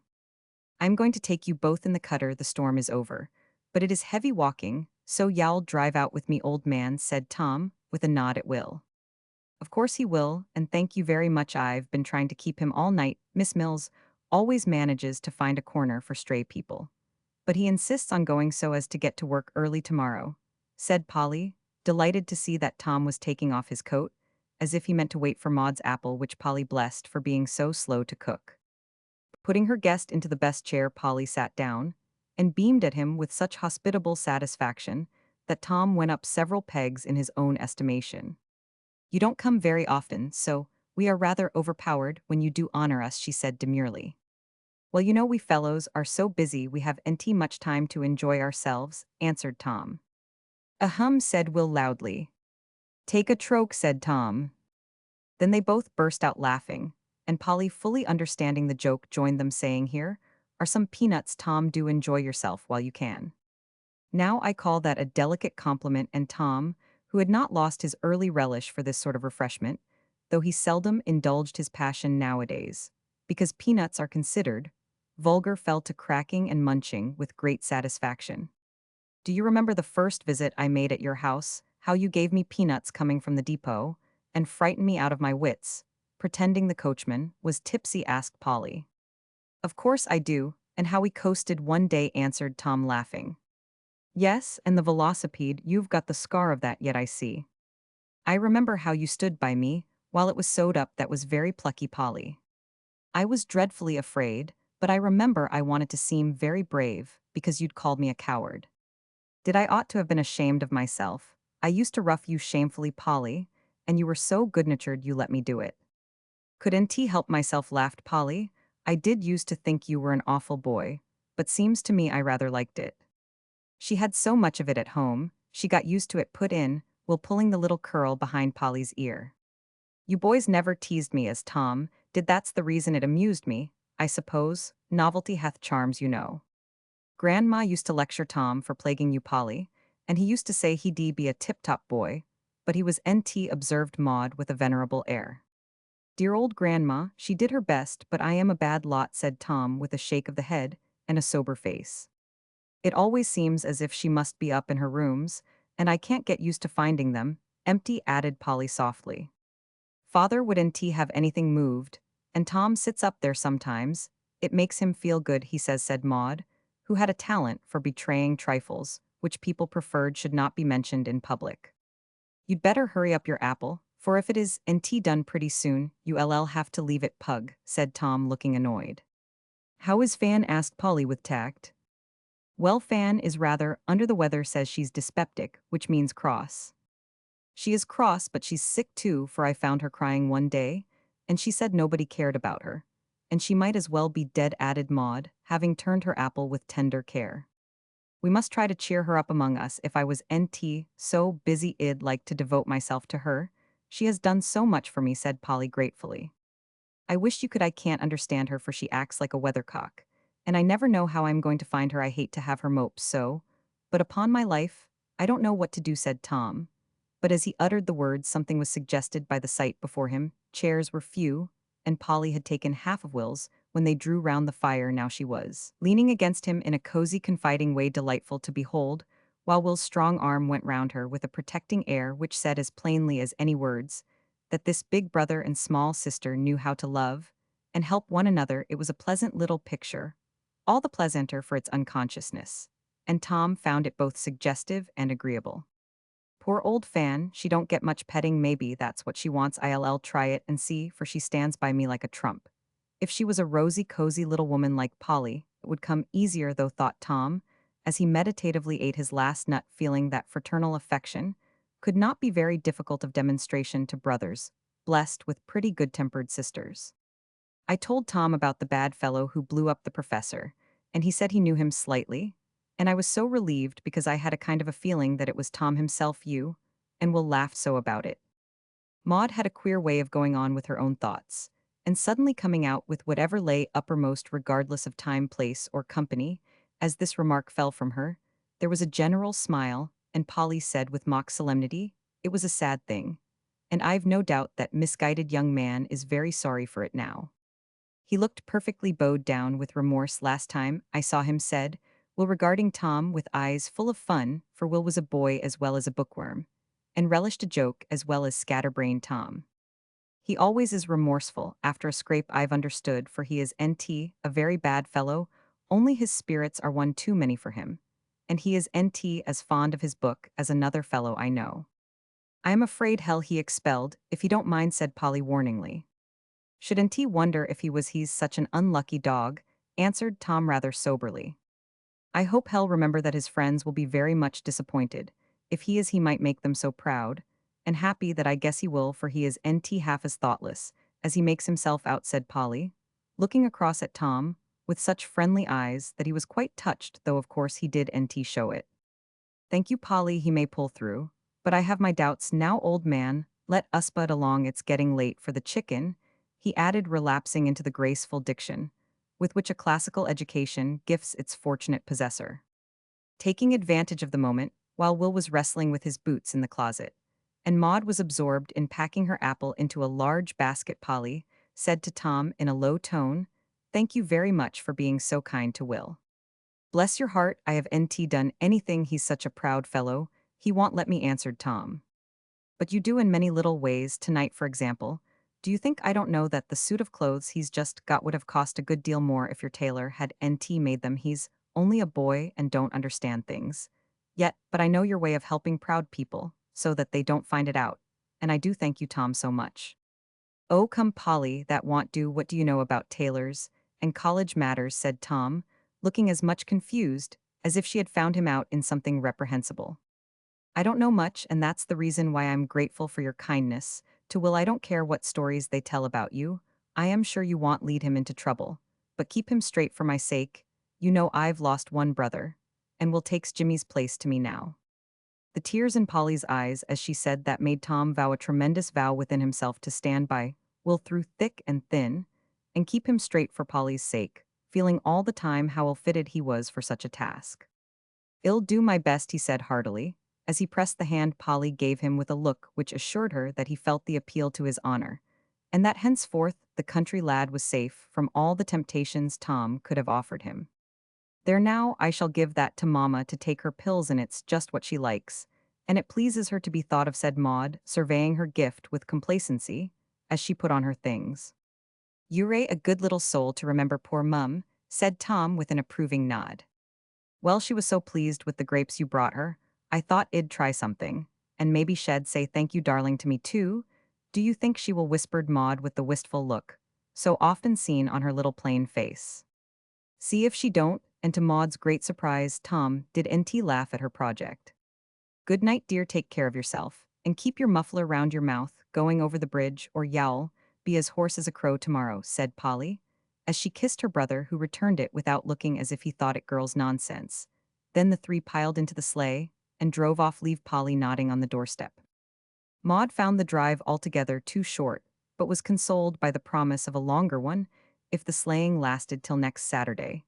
And when Tom ran up to bid his mother goodbye and give her a hint about Maud's gift, she stayed below to say at the last minute, in unconscious imitation of Polly, "Good night, take care of yourself, my dear." Tom laughed and was about to pinch the much enduring little nose, but as if the words reminded him of something, he gave her a kiss instead, a piece of forbearance, which almost took Maud's breath away with surprise and gratification. It was rather a silent drive, for Will obediently kept his muffler up, and Tom fell into a brown study. He was not much given to reflection, but occasionally indulged when something gave him a turn in that direction. And at such times, he was as sober and sincere as could be desired. Anyone might have lectured him for an hour, without doing as much good as that little call, and the chat that grew out of it, for though nothing very wise or witty was said, many things were suggested, and everyone knows that persuasive influences are better than any amount of moralizing. Neither Polly nor Will tried to do anything of the sort, and that was the charm of it. Nobody likes to be talked to, but nobody can resist the eloquence of unconscious preaching. With all his thoughtlessness, Tom was quick to see and feel these things, and was not spoilt enough yet to laugh at them. The sight of Will and Polly's simple affection for one another reminded him of a neglected duty so pleasantly that he could not forget it. Talking of early days made him wish he could go back and start again doing better. Grandma's name recalled the tender memory that always did him good, and the thought that Polly trusted her dearest brother to his care stirred up a manful desire to deserve the confidence. Tortures would NT have drawn a word of all this from him, but it had its effect, for boys don't leave their hearts and consciences behind them when they enter college, and little things of this sort do much to keep both from being damaged by the 4-year scrimmage which begins the battle of life for most of them. Chapter Roman Needles and Tongues. Dear Polly, the sewing circle meets at our house, this P. Roman 1000. This is in your line, so do come and help me through. I shall depend on you. Yours ever, Fan. Bad news, my dear, asked Miss Mills, who had just handed the note to Polly, as she came in one noon a few weeks after Jenny's arrival. Polly told her what it was, adding, "I suppose I ought to go and help Fanny, but I can't say I want to. The girls talk about things I have nothing to do with, and I don't find their gossip very amusing. I'm an outsider, and they only accept me on Fan's account, so I sit in a corner, and so while they chatter and laugh. Wouldn't it be a good chance to say a word for Jenny? She wants work, and these young ladies probably have quantities done somewhere. Jenny does fine work exquisitely, and begins to feel anxious to be earning something. I don't want her to feel dependent and unhappy, and a little well-paid sewing would be all she needs to do nicely. I can get it for her by running round to my friends, but I really have NT the time till I get the Mullers off. They are paupers here, but out west they can take care of themselves, so I've begged the money to send them. And as soon as I can get them some clothes, off they go. That's the way to help people help themselves." And Miss Mills clashed her big scissors energetically as she cut out a little red flannel shirt. I know it is, and I want to help, but I don't know where to begin, said Polly, feeling quite oppressed with the immensity of the work. We can't any of us do all we would like, but we can do our best for every case that comes to us, and that helps amazingly. Begin with Jenny, my dear, tell those girls about her. And if I'm not much mistaken, you will find them ready to help for half the time. It is NT hardness of heart, but ignorance or thoughtlessness on the part of the rich that makes them seem so careless of the poor. To tell the truth, I'm afraid of being laughed at if I try to talk seriously about such things to the girls, said Polly frankly. You believe that such things are true, you are sincere in your wish to help better them, and you respect those who work for that end. Yes, I do. Then, my dear, can't you bear a little ridicule for the sake of a good cause? You said yesterday that you were going to make it a principle of your life to help up your sex as far and as fast as you could. It did my heart good to hear you say it, for I was sure that in time you would keep your word. But Polly, a principle that can't bear being laughed at, frowned on, and cold-shouldered is NT worthy of the name. I want to be strong-minded in the real sense of the word, but I don't like to be called so by people who don't understand my meaning. And I shall be if I try to make the girls think soberly about anything sensible or philanthropic. They call me old-fashioned now, and id rather be thought that though it is NT pleasant than be set down as a rampant woman's rights reformer, said Polly, in whose memory many laughs and snubs and sarcasms still lingered, forgiven, but not forgotten. This love and thought and care for those weaker, poorer, or worse than ourselves, which we call Christian charity, is a very old fashion, my dear. It began 1800 years ago, and only those who honestly follow the beautiful example set us, then learn how to get genuine happiness out of life. I am not a rampant woman's rights reformer, added Miss Mills with a smile at Polly's sober face. But I think that women can do a great deal for each other, if they will only stop fearing what people will think and take a hearty interest in whatever is going to fit their sisters and themselves to deserve, and enjoy the rights God gave them. There are so many ways in which this can be done, that I wonder they don't see and improve them. I don't ask you to go and make speeches. Only a few have the gift for that, but I do want every girl and woman to feel this duty, and make any little sacrifice of time or feeling that may be asked of them. Because there is so much to do, and no one can do it as well as ourselves if we only think so. Ill try, said Polly, influenced more by her desire to keep Miss Mill's good opinion than any love of self-sacrifice for her sex. It was rather a hard thing to ask of a shy, sensitive girl, and the kind old lady knew it, for in spite of the gray hair and withered face, her heart was very young, and her own girlish trials not forgotten. But she knew also that Polly had more influence over others than she herself suspected, simply because of her candid, upright nature, and that while she tried to help others, she was serving herself in a way that would improve heart and soul more than any mere social success she might gain by following the rules of fashionable life, which drill the character out of girls till they are as much alike as pins in a paper, and have about as much true sense and sentiment in their little heads. There was good stuff in Polly unspoiled as yet, and Miss Mills was only acting out her principle of women helping each other. The wise old lady saw that Polly had reached that point where the girl suddenly blooms into a woman, asking something more substantial than pleasure to satisfy the new aspirations that are born a time as precious and important to the afterlife as the hour when the apple blossoms fall and the young fruit waits for the elements to ripen or destroy the harvest. Polly did not know this, and was fortunate in possessing a friend who knew what influences would serve her best, and who could give her what all women should desire, to give each other the example of a sweet good life, more eloquent and powerful than any words. For this is a right no one can deny us. Polly turned the matter over in her mind as she dressed while Jenny played waiting, made little dreaming what this new friend was meaning to do for her if she dared. Is it going to be a tea party, miss? Asked Jenny, as the black silk went rustling on, to her great admiration, for she considered Polly a beauty. Well, no, I think it will probably be a lecture, answered Polly, laughing, for Jenny's grateful service and affectionate eyes confirmed the purpose which Miss Mill's little homily had suggested. As she entered the Shaw's parlor an hour or two later, an appalling array of well-dressed girls appeared, each provided with a dainty reticule basket or bag, and each tongue going a good deal faster than the needle, while the white fingers stitched sleeves and upside-down put flannel jackets together, hind part before, or gobbled buttonholes, with the best intentions in life.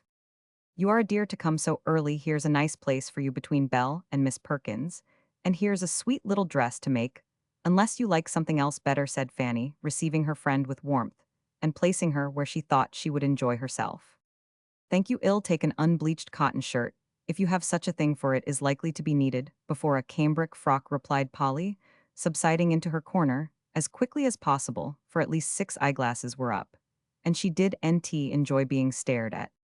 Miss Perkins, a grave, cold-looking young lady with an aristocratic nose, bowed politely, and then went on with her work, which displayed 2 diamond rings, to great advantage. Belle, being of the demonstrative sort, smiled, and nodded, drew up her chair, and began a whispered account of Trick's last quarrel with Tom. Polly listened with interest, while she sewed diligently, occasionally permitting her eyes to study the elegant intricacies of Miss Perkins' dress, for that young lady sat like a statue, quirking her delicate fingers, and accomplishing about 2 stitches a minute. In the midst of Belle's story, a more exciting bit of gossip caught her ear, and she plunged into the conversation going on across the table, leaving Polly free to listen and admire the wit, wisdom, and charitable spirit of the accomplished young ladies about her. There was a perfect babel of tongues, but out of the confusion, Polly gathered scraps of fashionable intelligence, which somewhat lessened her respect for the dwellers in high places. One fair creature asserted that Joe somebody took so much champagne at the last German that he had to be got away and sent home with 2 servants. Another divulged the awful fact that Carrie P.S. wedding presents were half of them hired for the occasion. A third circulated a whisper to the effect that though Mrs. Buckminster wore $1,000 cloak, her boys were not allowed but 1 sheet to their beds, and a fourth young gossip assured the company that a certain person never had offered himself to a certain other person, though the report was industriously spread by interested parties. This latter remark caused such a clamor that Fanny called the meeting to order in a most unparliamentary fashion. Girls, girls, you really must talk less, and so more, or our society will be disgraced. Do you know our branch sent in less work than any of the others last month? And Mrs. Fitzgeorge said she did NTC how 15 young ladies could manage to do so little. We don't talk a bit more than the old ladies do. I just wish you could have heard them go on last time. The way they get so much done is they take work home and make their seamstresses do it. And then they take credit for vast industry, said Belle, who always spoke her mind with charming candor.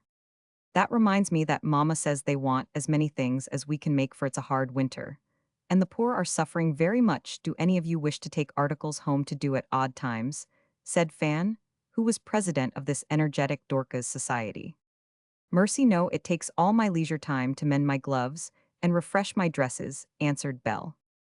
I think if we meet once a week, it is all that should be expected of us with our other engagements. Poor people always complain that the winter is a hard one, and never are satisfied, remarked Miss Perkins, making her diamonds sparkle, as she sewed buttons on the wrong side of a pink calico apron, which would hardly survive 1 washing.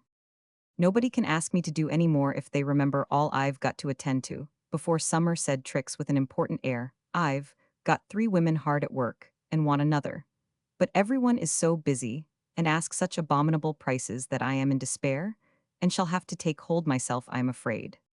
There's a chance for Jane, thought Polly, but had courage to speak out loud in meeting just then, and resolved to ask Trix for work in private. Prices are high, but you forget how much more it costs to live now than it used to do. Mama never allows us to beat down workwomen, but wishes us to pay them well and economize in some other way, if we must, said Emma Davenport, a quiet, bright-eyed girl, who was called odd among the young ladies, because she dressed simply when her father was a millionaire. Just hear that girl talk about economy. I beg your pardon, she's some relation of yours, I believe, said Belle in a low tone. Very distant, but I'm proud of it, for with her economy, does mean scrimping in one place to make a show in another. If everyone would follow the Davenports' example, workwomen would starve, or servants be such a trouble. Emma is the plainest dressed girl in the room, next to me, yet anyone can see she is a true gentlewoman, said Polly warmly. And you are another, answered Belle, who had always loved Polly in her scatterbrained way. Hush, Trix has the floor. If they spent their wages properly, I shouldn't mind so much, but they think they must be as fine as anybody, and dress so well, that it is hard to tell mistress from maid. Why, our cook got a bonnet just like mine. The materials were cheaper, but the effect was the same, and had the impertinence to wear it before my face. I forbid it. And she left, of course, which made Papa so cross. He would give me the camel's hair shawl he promised this year. It's perfectly shameful, said Miss Perkins, as Trix paused, out of breath. Servants ought to be made to dress like servants, as they do abroad. Then we should have no more trouble, observed Miss Perkins, who had just made the grand tour and had brought home a French maid. Perky don't practice as she preaches, whispered Belle to Polly, as Miss P became absorbed in the chat of her other neighbors. She pays her chamber girl with old finery. And the other day, when Betsy was out parading in her Mrs. Castoff purple plush suit, Mr. Curtis thought she was Mademoiselle and bowed to her. He is as blind as a bat but recognized the dress and pulled off his hat to it in the most elegant style. Perky adores him and was mad enough to beat Betsy when she told the story and giggled over it. Betsy is quite as stylish and ever so much prettier than Perky, and she knows it, which is an aggravation. Polly couldn't help laughing, but grew sober a minute after, as Trix said pettishly, "Well, I am sick of hearing about beggars. I believe half of them are humbugs. And if we let them alone, they'd go to work and take care of themselves. There's altogether too much fuss made about charity. I do wish we could be left in peace." "There can't be too much charity," burst out Polly, forgetting her shyness all at once. "Oh, indeed. Well, I take the liberty to differ from you," returned Trix, putting up her glass and bestowing upon Polly her most teploftical stare, as the girls called it. I regret to say that Polly never could talk with or be near Trix without feeling irritated and combative.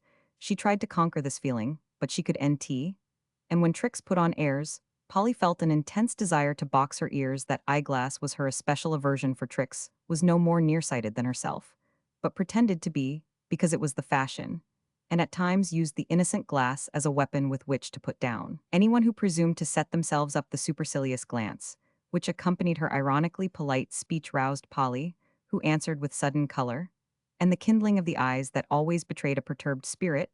"I don't think many of us would enjoy that selfish sort of peace, while little children starve and girls, no older than us, kill themselves, because their dreadful poverty leaves them no choice but sin or death."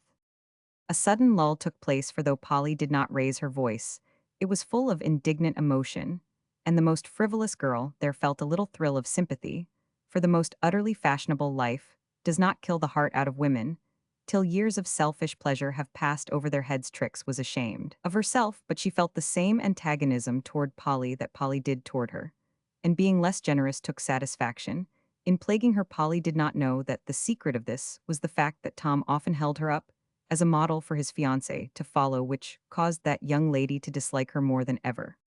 Half the awful stories in the papers are made up for a sensation, and it's absurd to believe them, unless one likes to be harrowed up. I don't. And as for peace, I am not likely to get much while I have Tom to look after," said Trix with an aggravating laugh. Polly's needle snapped in two, but she did not mind it as she said with a look that silenced even sharp-tongued Trix, "I can't help believing what my own eyes and ears have seen and heard. You lead such safe and happy lives, you can't imagine the misery that is all round you. But if you could get a glimpse of it, it would make your hearts ache as it has mine." "Do you suffer from heartache?" Someone hinted as much to me, but you looked so well I could NT believe it.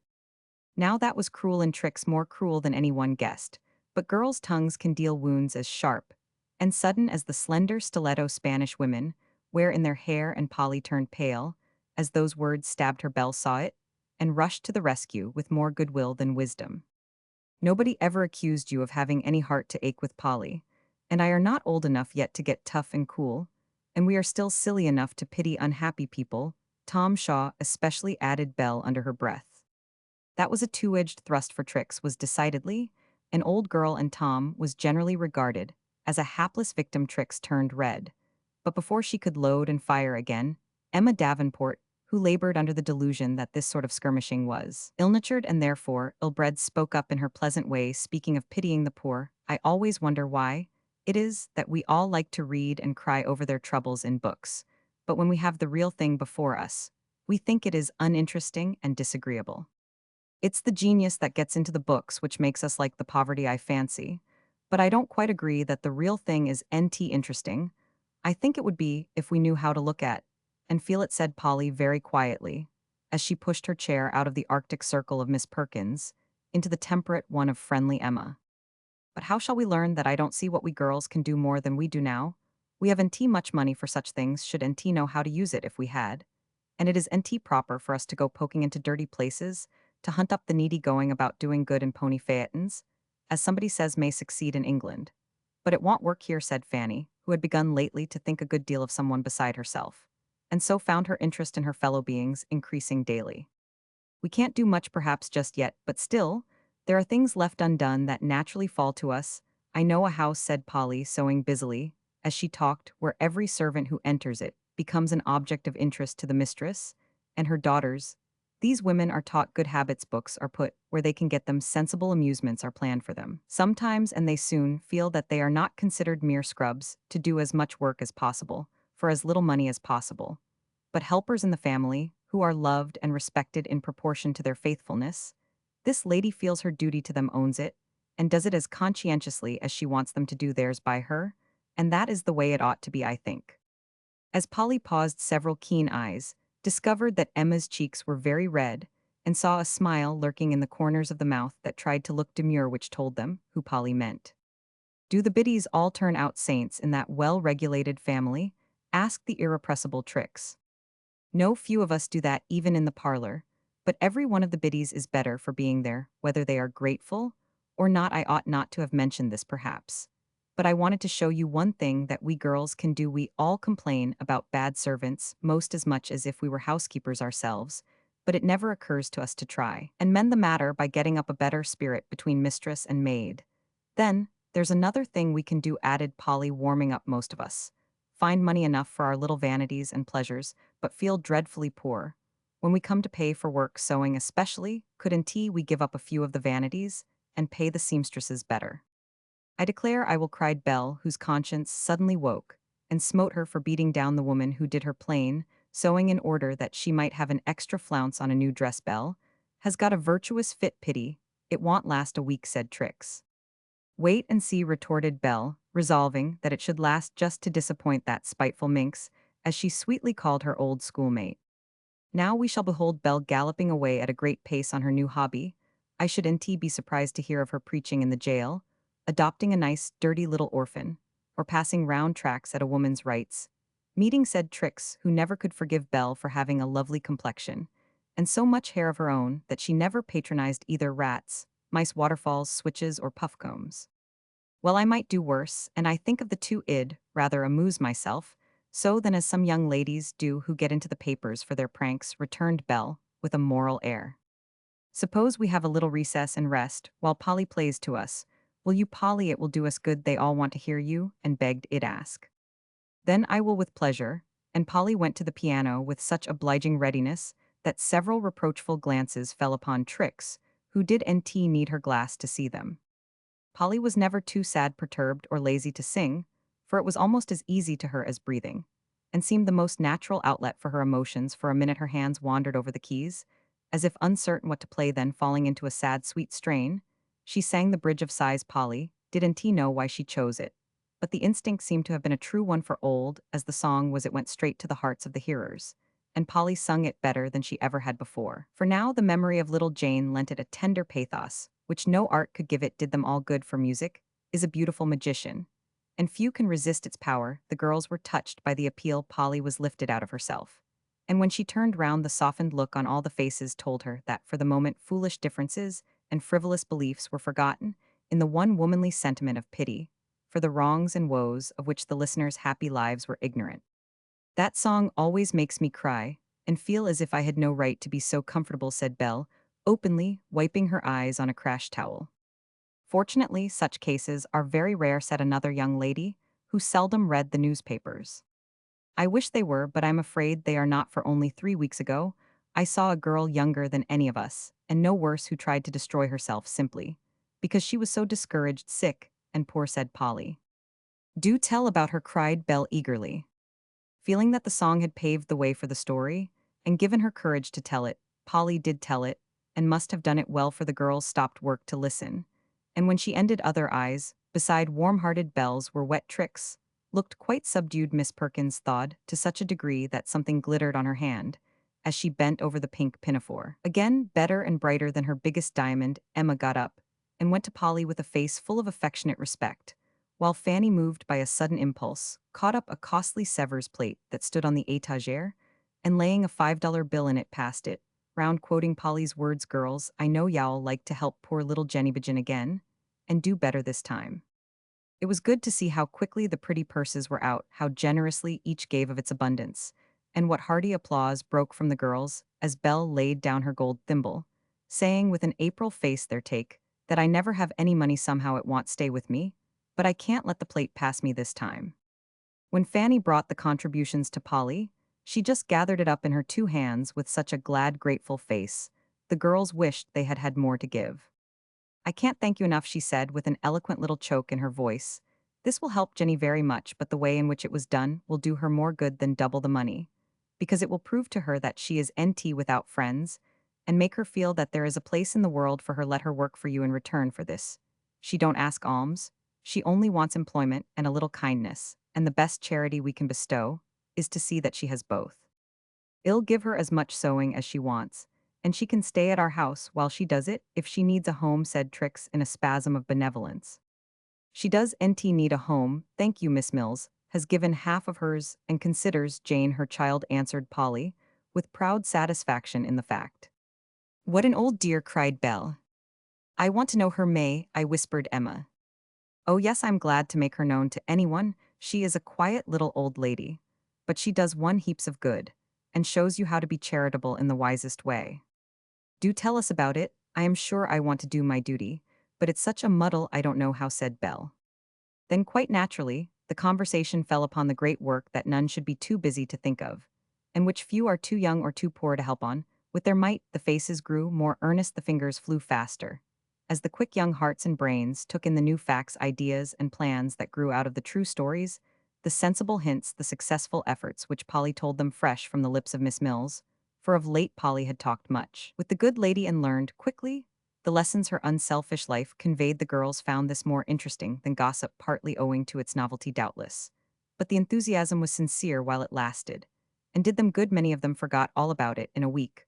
But Polly's effort was not lost, for Emma, Belle, and Fanny remained firm friends to Jane, so kindly helping her that the poor child felt as if she had indeed been born again into a new and happy world. Not till long afterward did Polly see how much good this little effort had done her, for the first small sacrifice of this sort leads the way to others, and a single hand's turn given heartily to the world's great work helps one amazingly with one's own small tasks. Polly found this out as her life slowly grew easier and brighter, and the beautiful law of compensation gave her better purposes and pleasures than any she had lost. The parents of some of her pupils were persons of real refinement, and such are always quick to perceive the marks of culture, in others no matter where they find them. These, attracted first by Polly's cheerful face, modest manners, and faithful work, soon found in her something more than a good teacher. They found a real talent for music, an eager desire for helpful opportunities, and a heart grateful for the kindly sympathy that makes rough places smooth. Fortunately, those who have the skill to detect these traits also possess the spirit to appreciate, and often the power to serve, and develop them in ways so delicate that the most sensitive pride could not resent. The favor these true gentlefolk showed Polly, their respect and regard, put many pleasures in her way, and when they paid her for her work, gave her also the hearty thanks that takes away all sense of degradation, even from the humblest service, for money so earned and paid sweetens the daily bread it buys, and makes the mutual obligation a mutual benefit and pleasure.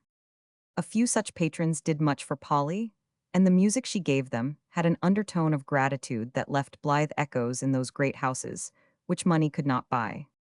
Then, as her butterfly acquaintances deserted her, she found her way into a hive of friendly bees who welcomed her, and showed her how to find the honey that keeps life sweet and wholesome. Through Miss Mills, who was the counselor and comforter of several, Polly came to know a little sisterhood of busy, happy, independent girls who each had a purpose to execute, a talent to develop, an ambition to achieve, and brought to the work patience and perseverance, hope and courage. Here, Polly found her place at once, for in this little world love and liberty prevailed. Talent, energy, and character took the first rank. Money, fashion, and position were literally nowhere, for here, as in the big world outside, genius seemed to blossom best when poverty was head gardener, young teachers doing much work for little pay, young artists trying to pencil, paint, or carve their way to Rome, young writers burning to distinguish themselves, young singers dreaming of triumphs great as those of Jenny Lind, and some who tried to conquer independence, armed only with a needle, like poor Jane.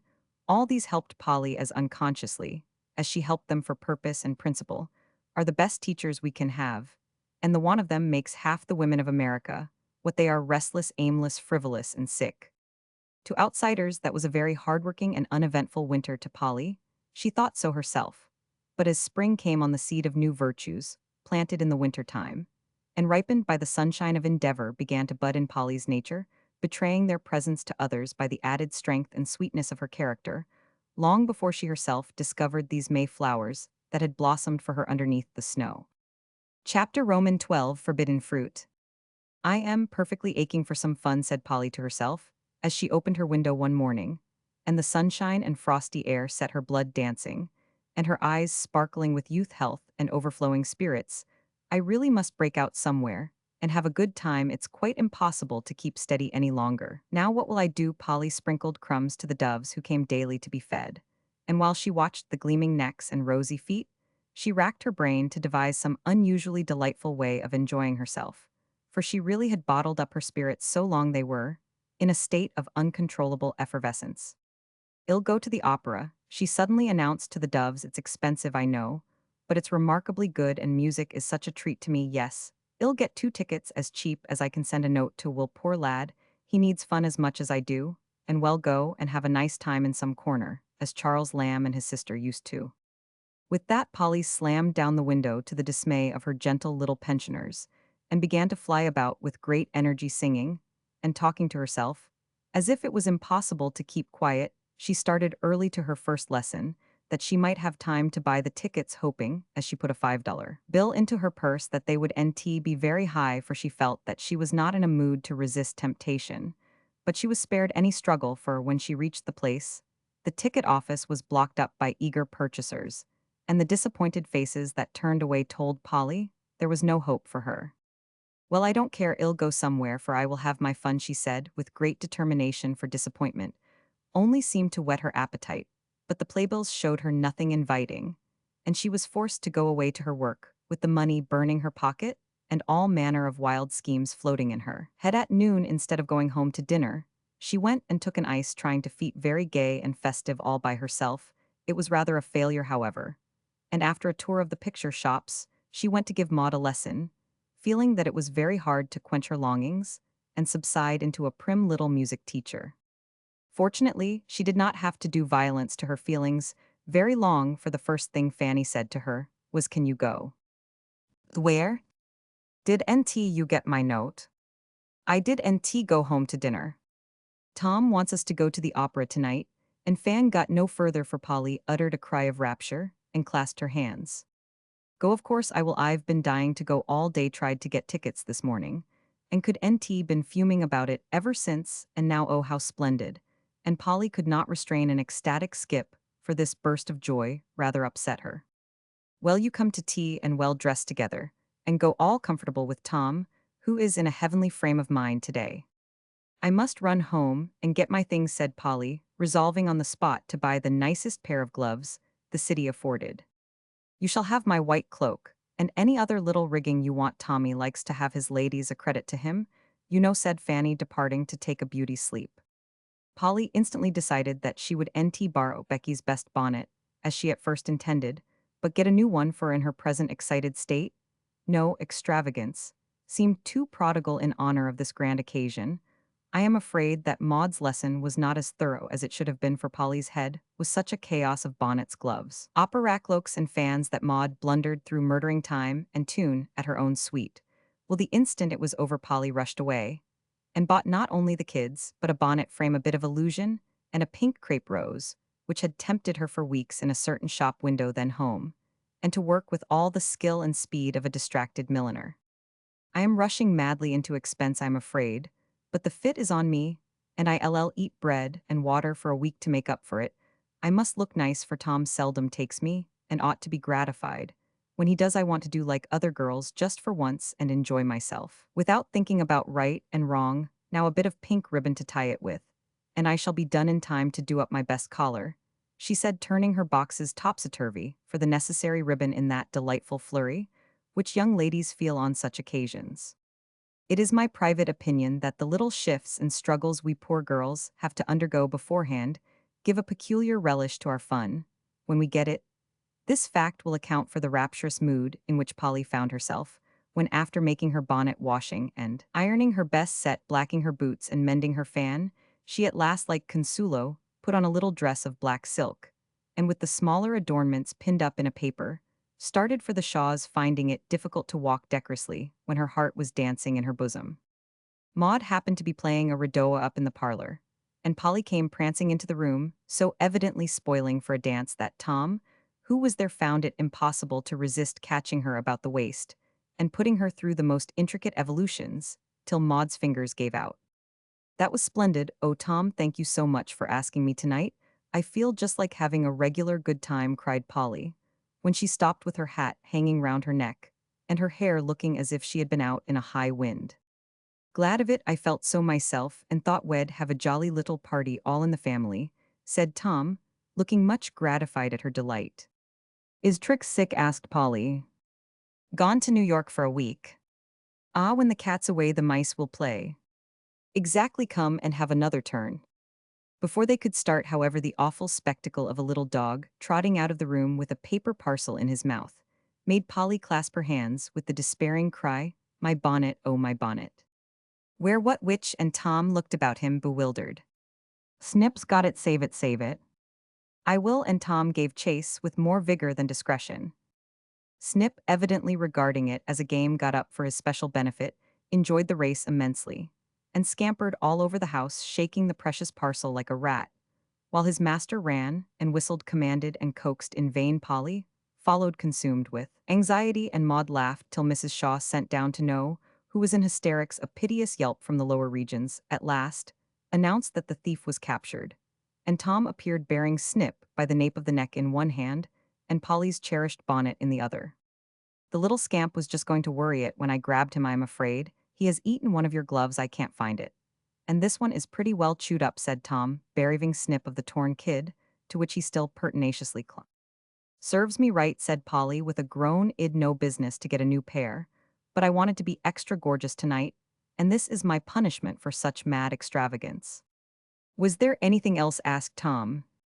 "Only my best cuffs and collar. You'll probably find them in the Colbin," said Polly, with the calmness of despair. "I saw some little white things on the dining room floor as I raced through. Go get them, Maud. And well, repair damages," said Tom, shutting the culprit into the boot closet, where he placidly rolled himself up and went to sleep. "They ain't hurt a bit," proclaimed Maud, restoring the lost treasures. "Neither is my bonnet, for which I am deeply grateful," said Polly, who had been examining it with a solicitude which made Tom's eyes twinkle. "So am I, for it strikes me that is an uncommonly nubby little affair," he said approvingly. Tom had a weakness for pale pink roses, and perhaps Polly knew it. "I am afraid it's too gay," said Polly with a dubious look. "Not a bit. Sort of bridal, you know, must be becoming. Put it on, and let us see. I wouldn't tea for the world with my hair all tumbling down. Don't look at me till I'm respectable, and don't tell anyone how I've been acting. I think I must be a little crazy tonight," said Polly, gathering up her rescued finery and preparing to go and find Fan. "Lunacy is mighty becoming, Polly. Try it again," answered Tom, watching her, as she went laughing away, looking all the prettier for her dishevelment dress. "That girl up and shed be a raving, tearing beauty," added Tom to Maud in a lower tone, as he looked her into the parlor under his arm. Polly heard it and instantly resolved to be as raving and as tearing as her means would allow, just for one night, she said, as she peeped over the banisters, glad to see that the dance and the race had taken the bandboxy air out of Tom's elegant array.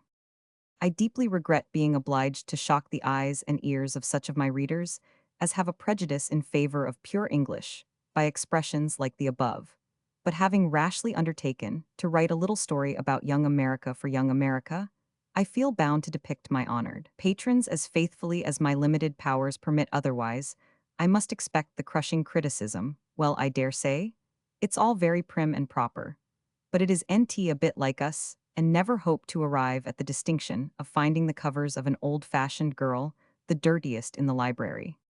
The friends had a social cup o' tea upstairs, which Polly considered the height of luxury, and then each took a mirror and proceeded to prink to her heart's content. The earnestness with which Polly made her toilet that night was delightful to behold. Feeling in a daring mood, she released her pretty hair from the braids in which she usually wore it and permitted the curls to display themselves in all their brown abundance, especially several dangerous little ones about the temples and forehead. The putting on of the rescued collar and cuffs was a task which absorbed her whole mind, so was the settling of a minute bit of court plaster, just to the left of the dimple in her chin, an unusual piece of coquetry in which Polly would not have indulged if an almost invisible scratch had not given her an excuse for doing it. The white down-trimmed cloak, with certain imposing ornaments on the hood, was assumed with becoming gravity, and draped with much advancing and retreating before the glass, as its wearer practiced the true Boston gait, elbows back, shoulders forward, a bend, and a slide occasionally varied by slight skip. But when that bonnet went on, Polly actually held her breath till it was safely landed, and the pink rose bloomed above the smooth waves of hair, with what Fanny called a ravishing effect at this successful stage of affairs. Polly found it impossible to resist the loan of a pair of gold bands for the wrists and Fanny's white fan, with the little mirror in the middle. "I can put them in my pocket if I feel too much dressed," said Polly, as she snapped on the bracelets. But after a wave or two of the fan, she felt that it would be impossible to take them off till the evening was over, so enticing was their glitter. Fanny also lent her a pair of three-bitten gloves which completed her content, and when Tom greeted her with an approving, "Here's a sight for gods and men, why Polly, you're gorgeous," she felt that her fun had decidedly begun. "Would Auntie Polly make a lovely bride?" said Maud, who was revolving about the two girls, trying to decide whether she would have a blue or a white cloak when she grew up and went to operas. "Faith, and she would allow me to congratulate you, Mrs. Sidney," added Tom, advancing with his wedding reception bow and a wicked look at Fanny. "Go away, how dare you!" cried Polly, growing much redder than her rose. "If we are going to the opera tonight, perhaps we'd better start, as the carriage has been waiting some time," observed Fan coolly, and sailed out of the room in an unusually lofty manner. "Don't you like it?" Polly whispered Tom as they went downstairs together. "Very much." "The deuce you do." "I am so fond of music, how can I help it?" "I am talking about Sid." "Well, I am not." "You'd better try for him." "Gills, think of it." "Oh, Polly, Polly, what are you coming to?" A tumble into the street, apparently, answered Polly, as she slipped a little on the step, and Tom stopped in the middle of his laugh to pilot her safely into the carriage, where Fanny was already seated. "Here's richness," said Polly to herself, as she rolled away, feeling as Cinderella probably did when the pumpkin coach bore her to the first ball. Only Polly had two princes to think about, and poor Cinderella on that occasion had not even one. Fanny didn't seem inclined to talk much, and Tom would go on in such a ridiculous manner that Polly told him she would listen, and began to hum bits of the opera. But she heard every word nevertheless, and resolved to pay him for his impertinence as soon as possible by showing him what he had lost. Their seats were in the balcony, and hardly were they settled, when by one of those remarkable coincidences, which are continually occurring in our youth, Mr. Sidney and Fanny's old friend Frank Moore took their places just behind them. "Oh, you villain, you did it on purpose," whispered Polly, as she turned from greeting their neighbors, and saw a droll look on Tom's face. "I give you my word I did, N.T. It's the law of attraction, don't you see? If Fan likes it, I don't care." "She looks resigned, I think." She certainly did, for she was talking and laughing in the gayest manner with Frank, while Sidney was covertly surveying Polly, as if he didn't quite understand how the gray grub got so suddenly transformed into a white butterfly. It is a well-known fact that dress plays a very important part in the lives of most women, and even the most sensible cannot help owning sometimes how much happiness they owe to a becoming gown, gracefully arranged hair, or a bonnet which brings out the best points in their faces and puts them in a good humor. A great man was once heard to say that what first attracted him to his well-beloved wife was seeing her in a white muslin dress with a blue shawl on the chair behind her. The dress caught his eye, and stopping to admire that the wearer's intelligent conversation interested his mind, and in time the woman's sweetness won his heart. It is not the finest dress which does the most execution, I fancy, but that which best interprets individual taste and character. Wise people understand this, and everybody is more influenced by it than they know. Perhaps Polly was not very wise, but she felt that everyone about her found something more attractive than usual in her, and modestly attributed Tom's devotion, Sidney's interest, and Frank's undisguised admiration to the new bonnet, or more likely to that delightful combination of cashmere silk and swansdown, which, like Charity's mantle, seemed to cover a multitude of sins in other people's eyes, and exalt the little music teacher to the rank of a young lady. Polly scoffed at this sort of thing sometimes, but tonight she accepted it without a murmur, rather enjoyed it, in fact let her bracelets shine before the eyes of all men, and felt that it was good to seem comely in their sight. She forgot one thing, however, that her own happy spirits gave the crowning charm to a picture, which everyone liked to see: a blithe young girl, enjoying herself with all her heart. The music and the light costume and company excited Polly, and made many things possible, which at most times she would never have thought of saying or doing. She did not mean to flirt, but somehow it flirted itself, and she couldn't help it. For once started, it was hard to stop, with Tom goading her on, and Sydney looking at her with that new interest in his eyes. Polly's flirting was such a very mild imitation of the fashionable thing that Trix Co. would not have recognized it, but it did very well for a beginner, and Polly understood that night wherein the fascination of it lay, for she felt as if she had found a new gift all of a sudden, and was learning how to use it, knowing that it was dangerous, yet finding its chief charm in that very fact. Tom didn't know what to make of her at first, though he thought the change uncommonly becoming, and finally decided that Polly had taken his advice and was setting her cap for Sid, as he gracefully expressed it. Sydney, being a modest man, thought nothing of the kind, but simply fancied that little Polly was growing up to be a very charming woman. He had known her since her first visit and had always liked the child. This winter he had been interested in the success of her plans, and had done what he could to help them, but he never thought of failing in love with Polly till that night. Then he began to feel that he had not fully appreciated his young friend, that she was such a bright and lovable girl.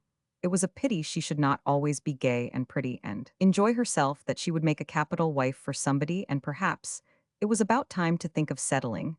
As his sister often said, these thoughts came and went as he watched the white figure in front, felt the enchantment of the music, and found everybody unusually blithe and beautiful. He had heard the opera many times, but it had never seemed so fine before, perhaps because he had never happened to have had an ingenuous young face so near him, in which the varying emotions born of the music and the romance it portrayed came and went so eloquently that it was impossible to help reading them. Polly did not know that this was why he leaned down so often to speak to her, with an expression which she did not understand, but liked very much nevertheless. "Don't shut your eyes, Polly, they are so full of mischief. Tonight I like to see them," said Tom, after idly wondering for a minute if she knew how long and curly her lashes were. "I don't wish to look affected, but the music tells the story so much better than the acting that I don't care to look on half the time," answered Polly, hoping Tom would see the tears she had so cleverly suppressed. "Now I like the acting best. The music is all very fine, I know, but it does seem so absurd for people to go round telling tremendous secrets at the top of their voices. I can't get used to it." "That's because you've more common sense than romance. I don't mind the absurdity, and quite long to go and comfort that poor girl with the broken heart," said Polly with a sigh, as the curtain fell on a most affecting tableau. "What's his name is a great jack not to see that she adores him in real life. We fellows ain't such bats as all that," observed Tom, who had decided opinions on many subjects that he knew very little about, and expressed them with great candor. A curious smile passed over Polly's face, and she put up her glass to hide her eyes, as she said, "I think you are bats sometimes, but women are taught to wear masks, and that accounts for it, I suppose." "I don't agree, there's precious little masking nowadays. Wish there was a little more sometimes," added Tom, thinking of several blooming damsels, whose beseeching eyes had begged him not to leave them to wither on the parent stem. "I hope not, but I guess there's a good deal more than anyone would suspect." "What can you know about broken hearts and blighted beings?" asked Sydney, smiling at the girl's pensive tone. Polly glanced up at him, and her face dimpled and shone again, as she answered, laughing, "Not much. My time is to come. I can't imagine you walking about the world with your back hair down bewailing a hard-hearted lover," said Tom. "Neither can Roman one, that would be my way." No, Miss Polly would let concealment prey on her damask cheeks, and still smile on, in the novel fashion, or turn sister of charity, and nurse the heartless lover through smallpox or some other contagious disease, and die seraphically, leaving him to the agonies of remorse and tardy love. Polly gave Sydney an indignant look as he said that, in a slow, satirical way that nettled her very much, for she hated to be thought sentimental. "That's not my way either," she said decidedly. "Id try to outlive it. And if I could id try to be the better for it. Disappointment need make a woman a fool. Nor an old maid if she's pretty and good, remember that, and don't visit the sins of one blockhead on all the rest of mankind," said Tom, laughing at her earnestness. "I don't think there is the slightest possibility of Miss Polly's being either," added Sydney, with a look which made it evident that concealment had not seriously damaged Polly's damask cheek as yet. There's Clara Bird, I have nt seen her, but once since she was married, how pretty she looks, and Polly retired behind the big glass again, thinking the chat was becoming rather personal.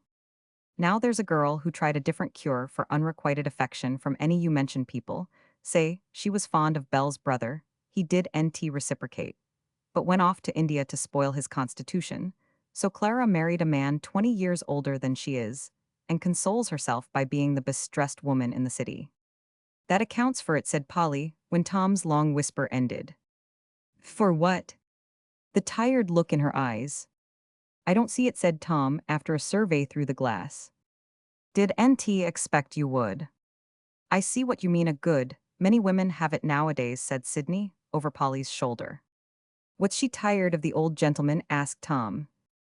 And herself, added Polly. You've been reading French novels, I know you have, that's just the way the heroines go on, cried Tom. I have nt read one, but it's evident you have, young man, and you'd better stop. I don't care form, only do it to keep up my French, but how came you to be so wise, Mom? Observation, sir, I like to watch faces, and I seldom see a grown-up one that looks perfectly happy. True for you, Polly, no more you do now I think of it, I don't know but one that always looks so, and there it is. Where? Asked Polly with interest. Look straight before you and y'all see it. Polly did look, but all she saw was her own face in the little mirror of the fan, which Tom held up and peeped over with a laugh in his eyes. Do I look happy? I'm glad of that, and Polly surveyed herself with care. Both young men thought it was girlish vanity, and smiled at its naive display, but Polly was looking for something deeper than beauty, and was glad not to find it. Rather a pleasant little prospect, hey Polly. My bonnet is straight, and that's all I care about. Did you ever see a picture of Beau Brummel? Asked Polly quickly. No? Well, there he is, modernized, and turning the fan she showed him himself. Any more portraits in your gallery? Asked Sydney, as if he liked to share all the nonsense going. One more. What do you call it? The portrait of a gentleman, and the little glass reflected a gratified face for the space of 2 seconds. Thank you, I am glad I don't disgrace my name, said Sydney, looking down into the merry blue eyes that thanked him silently for many of the small kindnesses that women never can forget. Very good, Polly, you are getting on fast, whispered Tom, patting his yellow kids approvingly. Be quiet, dear me, how warm it is, and Polly gave him a frown that delighted his soul. Come out and have an ice, we shall have time. Fan is so absorbed I couldn't think of disturbing her, said Polly, fancying that her friend was enjoying the evening, as much as she was a great mistake, by the way, for Fan was acting for effect. And though she longed to turn and join them, would nt do it, unless a certain person showed signs of missing her? He did. Nt and Fanny chatted on, raging inwardly over her disappointment, and wondering how Polly could be so gay and selfish. It was delicious to see the little airs Polly put on, for she felt as if she were somebody else, and acting a part, she leaned back, as if quite oppressed by the heat, permitted Sydney to fan her, and paid him for the service by giving him a flower from her bouquet proceedings, which amused Tom immensely, even while it piqued him a little to be treated like an old friend who did nt count. Go in and win, Polly, I'll give you my blessing, he whispered, as the curtain rose again. It's only part of the fun, so don't you laugh, you disrespectful boy, she whispered back in a tone never used toward Sydney. Tom didn't quite like the different way in which she treated them, and the word boy disturbed his dignity, for he was almost 21, and Polly ought to treat him with more respect. Sydney at the same moment was wishing he was in Tom's place, young comely, and such a familiar friend that Polly would scold and lecture him in the delightful way she did Tom, while Polly forgot them both when the music began and left them ample time to look at her and think about themselves. While they waited to get out, when all was over, Polly heard Fan whisper to Tom, what do you think Trix will say to this? What do you mean? Why, the way you've been going on tonight. Don't know and don't care, it's only Polly. That's the very thing she can't bear, P. Well, I can, and I don't see why I should nt enjoy myself as well as Trix. Y'all get to enjoying yourself too much if you are nt careful. Polly s waked up. I am glad of it, and so Sid. I only spoke for your good. Don't trouble yourself about me, I get lecturing enough in another quarter, and can't stand any more. Come, Polly. She took the arm he offered her, but her heart was sore and angry for that phrase. It's only Polly hurt her sadly, as if I was NT anybody had NT any feelings, and was only made to amuse or work for people. Fan and Tom are both mistaken, and ill show them that Polly is awake. She thought indignantly, why shouldn't I enjoy myself, as well as the rest? Besides, it's only Tom, she added with a bitter smile as she thought of tricks. Are you tired? Polly asked Tom, bending down to look into her face. Yes, of being nobody. Ah, but you ain't nobody, you're a Polly, and you couldn't better that if you tried ever so hard, said Tom warmly, for he really was fond of Polly, and felt uncommonly so just then. I'm glad you think so anyway, it's so pleasant to be liked, and she looked up with her face quite bright again. I always did like you, don't you know, ever since that first visit. But you teased me shamefully for all that. So I did, but I don't now. Polly did not answer, and Tom asked with more anxiety than the occasion required, do I, Polly? Not in the same way, Tom, she answered in a tone that did NT sound quite natural.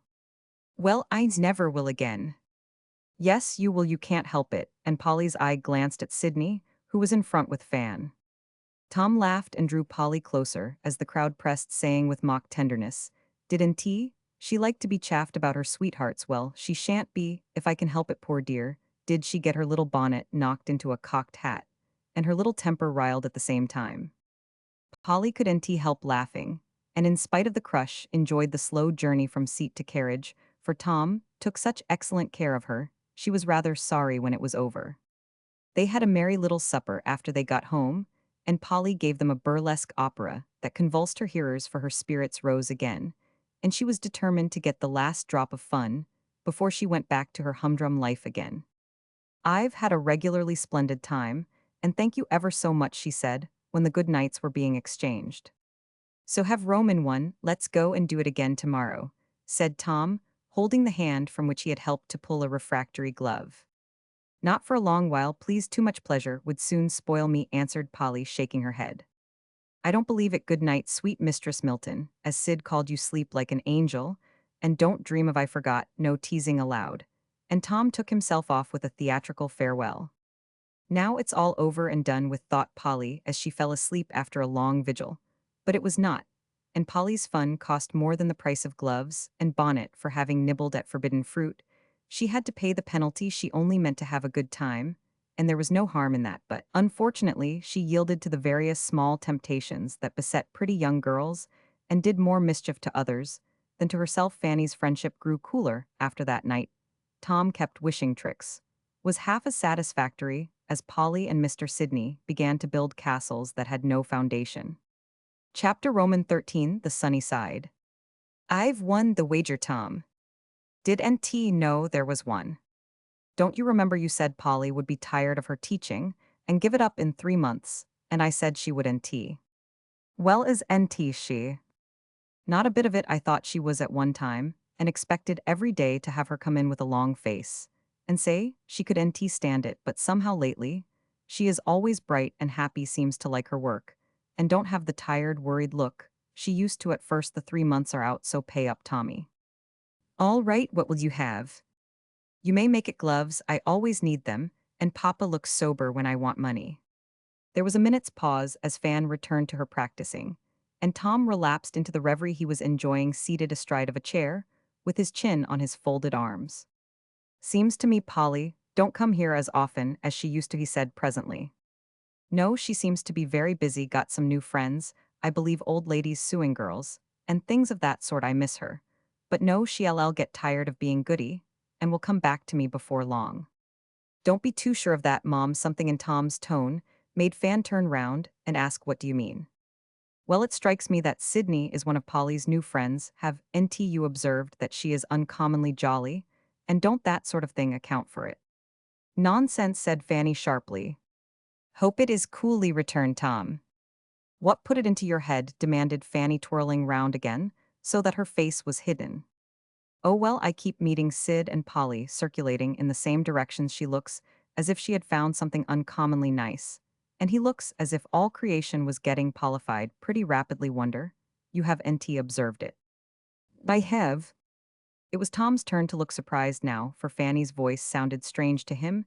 He looked at her steadily for a minute, but saw only a rosy ear and a bent head. A cloud passed over his face, and he leaned his chin on his arm again with a despondent whistle, as he said to himself, "Poor Fan, both of us in a scrape at once." "Don't you think it would be a good thing?" asked Fanny, after playing a bar or two very badly. "Yes, for Sid. Not for Polly. Why, he's rich and clever and better than most of you good-for-nothing fellows. What can the girl expect?" "Can't say, but I don't fancy the match myself." "Don't be a dog in the manger, Tom. Bless your little heart. I only take a brotherly sort of interest in Polly. She's a capital girl, and she ought to marry a missionary or one of your reformer fellows, and be a shining light of some sort. I don't think setting up for a fine lady would suit her." "I think it would, and I hope she'll have the chance," said Fanny, evidently making an effort to speak kindly. "Good for you." Fan and Tom gave an emphatic nod as if her words meant more than she suspected. "Mind you," he added, "I don't know anything, and only fancied there might be some little flirtation going on, but I dare say it's nothing. Time will show." Then Fan began to sing, and Tom's horse came, so he departed with the very unusual demonstration of a gentle pat on the head, as he said kindly, "That's right, my dear, keep jolly." It was an elegant way of expressing sympathy, but it was hearty, and Fan thanked him for it, though she only said, "Don't break your neck, Tommy." When he was gone, Fan's song ended as suddenly as it began, and she sat thinking with varying expressions of doubt and trouble passing rapidly across her face. "Well, I can't do anything but wait," she said at last, slamming the music book together with a desperate look. "Yes, I can," she added a minute after. "It's Polly's holiday. I can go and see her. And if there is anything in it, I shall find it out." Fanny dropped her face into her hands with a little shiver, as she said that, then got up looking as pale and resolute, as if going to meet some dreadful doom, and putting on her things went away to Polly's as fast as her dignity would allow. Saturday morning was Polly's clearing-up day, and Fan found her with a handkerchief tied over her head and a big apron on, just putting the last touches to the tidy little room, which was as fresh and bright as water air, and a pair of hands could make it. "All ready for company. Ill just whisk off my regimentals. And Polly the maid becomes Polly the missus. It was lovely of you to come early. Take off your things. Another new bonnet, you extravagant wretch. How is your mother? And Maudie, it's a nice day. And well, have a walk, want we?" By the time Polly's welcome was uttered, she had got Fan on the little sofa beside her, and was smiling at her in such an infectious manner that Fan could nt help smiling back. "I came to see what you have been doing with yourself lately.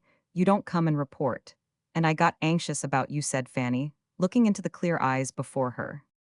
"I've been so busy, and I knew you would care to hear about my doings, for they are the sort you like," answered Polly. "Your lessons did use to take up all your time. It's my private opinion that you are taking as well as giving lessons, Miss," said Fan, putting on a playfully stern air to hide her real anxiety. "Yes, I am," answered Polly soberly. "In what, love?" A quick color came to Polly's cheeks as she laughed and said, looking away, "No, friendship and good works." "Oh, indeed. May I ask who is your teacher?" "I've more than one, but Miss Mills is head teacher. She instructs in good works. Who gives the friendship lessons?" "Such pleasant girls. I wish you knew them, Fan. So clever and energetic and kind and happy. It always does me good to see them," cried Polly, with a face full of enthusiasm. "Is that all?" And Fan gave her a curious look of mingled disappointment and relief. "There, I told you my doings would not interest you, and they don't. They sound flat and prosy, after your brilliant adventures. Let's change the subject," said Polly, looking relieved herself. "Dear me, which of our sweethearts sends us dainty bouquets of violets so early in the morning?" asked Fanny, suddenly spying the purple cluster in a graceful little vase on the piano. "He sends me one every week. He knows I love them so," and Polly's eyes turned that way, full of pride and pleasure. "I'd no idea he was so devoted," said Fanny, stooping to smell the flowers, and at the same time read a card that lay near them. "You need plague me about it. Now you know it. I never speak of our fondness for one another, because such things seem silly to other people. Will is all that Jimmy was to me, but he tries to be, and I love him dearly for it." Will Fanny's voice quite startled Polly. It was so sharp and sudden, and her face grew red and pale all in a minute, as she upset the little vase with the start she gave. "Yes, of course. Who did you think I meant?" asked Polly, sopping up the water before it damaged her piano. "Never mind. I thought you might be having a quiet little flirtation with somebody I feel responsible, you know. Because I told your mother I'd look after you, the flowers are all right, my head aches. So I hardly know what I am doing this morning. Fanny spoke fast and laughed uncomfortably, as she went back to the sofa wondering if Polly had told her a lie. Polly seemed to guess at her thoughts as she saw the card. And turning toward her, she held it up saying with a conscious look in her eyes, "You thought Mr. Sidney sent them? Well, you are mistaken. And the next time you want to know anything, please ask straight out. I like it better than talking at cross purposes." "Now, my dear, don't be angry. I was only teasing you in fun." Tom took it into his foolish head that something was going on, and I felt a natural interest, you know. "Tom, what does he know or care about my affairs?" demanded Polly. "He met you two in the street pretty often, and being in a sentimental mood, himself got up a romance for you and Sydney. I am much obliged to him for his interest, but it's quite wasted, thank you." Fan's next proceeding gave her friend another surprise, for being rather ashamed of herself, very much relieved and quite at a loss what to say, she took refuge in an hysterical fit of tears, which changed Polly's anger into tenderness at once. "Is that the trouble she has been hiding all winter, poor dear? I wish I'd known it sooner," thought Polly, as she tried to soothe her with comfortable pat sniffs of cologne and sympathizing remarks upon the subject of headache, carefully ignoring that other feminine affliction, the heartache. "There, I feel better. I've been needing a good cry for some time, and now I shall be all right. Never mind it, Polly. I'm nervous and tired. I've danced too much lately, and dyspepsia makes me blue." And Fanny wiped her eyes and laughed. "Of course it does. You need rest and petting, and here I've been scolding you when I ought to have been extra kind. Now tell me what I can do for you," said Polly with a remorseful face. "Talk to me and tell me all about yourself. You don't seem to have as many worries as other people. What's the secret?" Polly and Fan looked up with wet eyes and a wistful face at Polly, who was putting little dabs of cologne all over her head. "Well," said Polly slowly, "I just try to look on the bright side of things. That helps one amazingly. Why, you've no idea how much goodness and sunshine you can get out of the most unpromising things if you make the best of them." "I don't know how," said Fan despondently. "You can learn. I Roman 999. I used to croak and fret dreadfully, and get so unhappy. I was nt fit for anything. I do it still more than I ought, but I try not to, and it gets easier. I find get atop of your troubles, and then they are half cured," Miss Mills says. "Everything is so contrary and provoking," said Fanny petulantly. "Now what in the world have you to fret about?" asked Polly rather anxiously. "Quantities of things," began Fan, and then stopped, for somehow she felt ashamed to own that she was afflicted, because she could have a new set of furs, go to Paris in the spring, and make Mr. Sidney love her.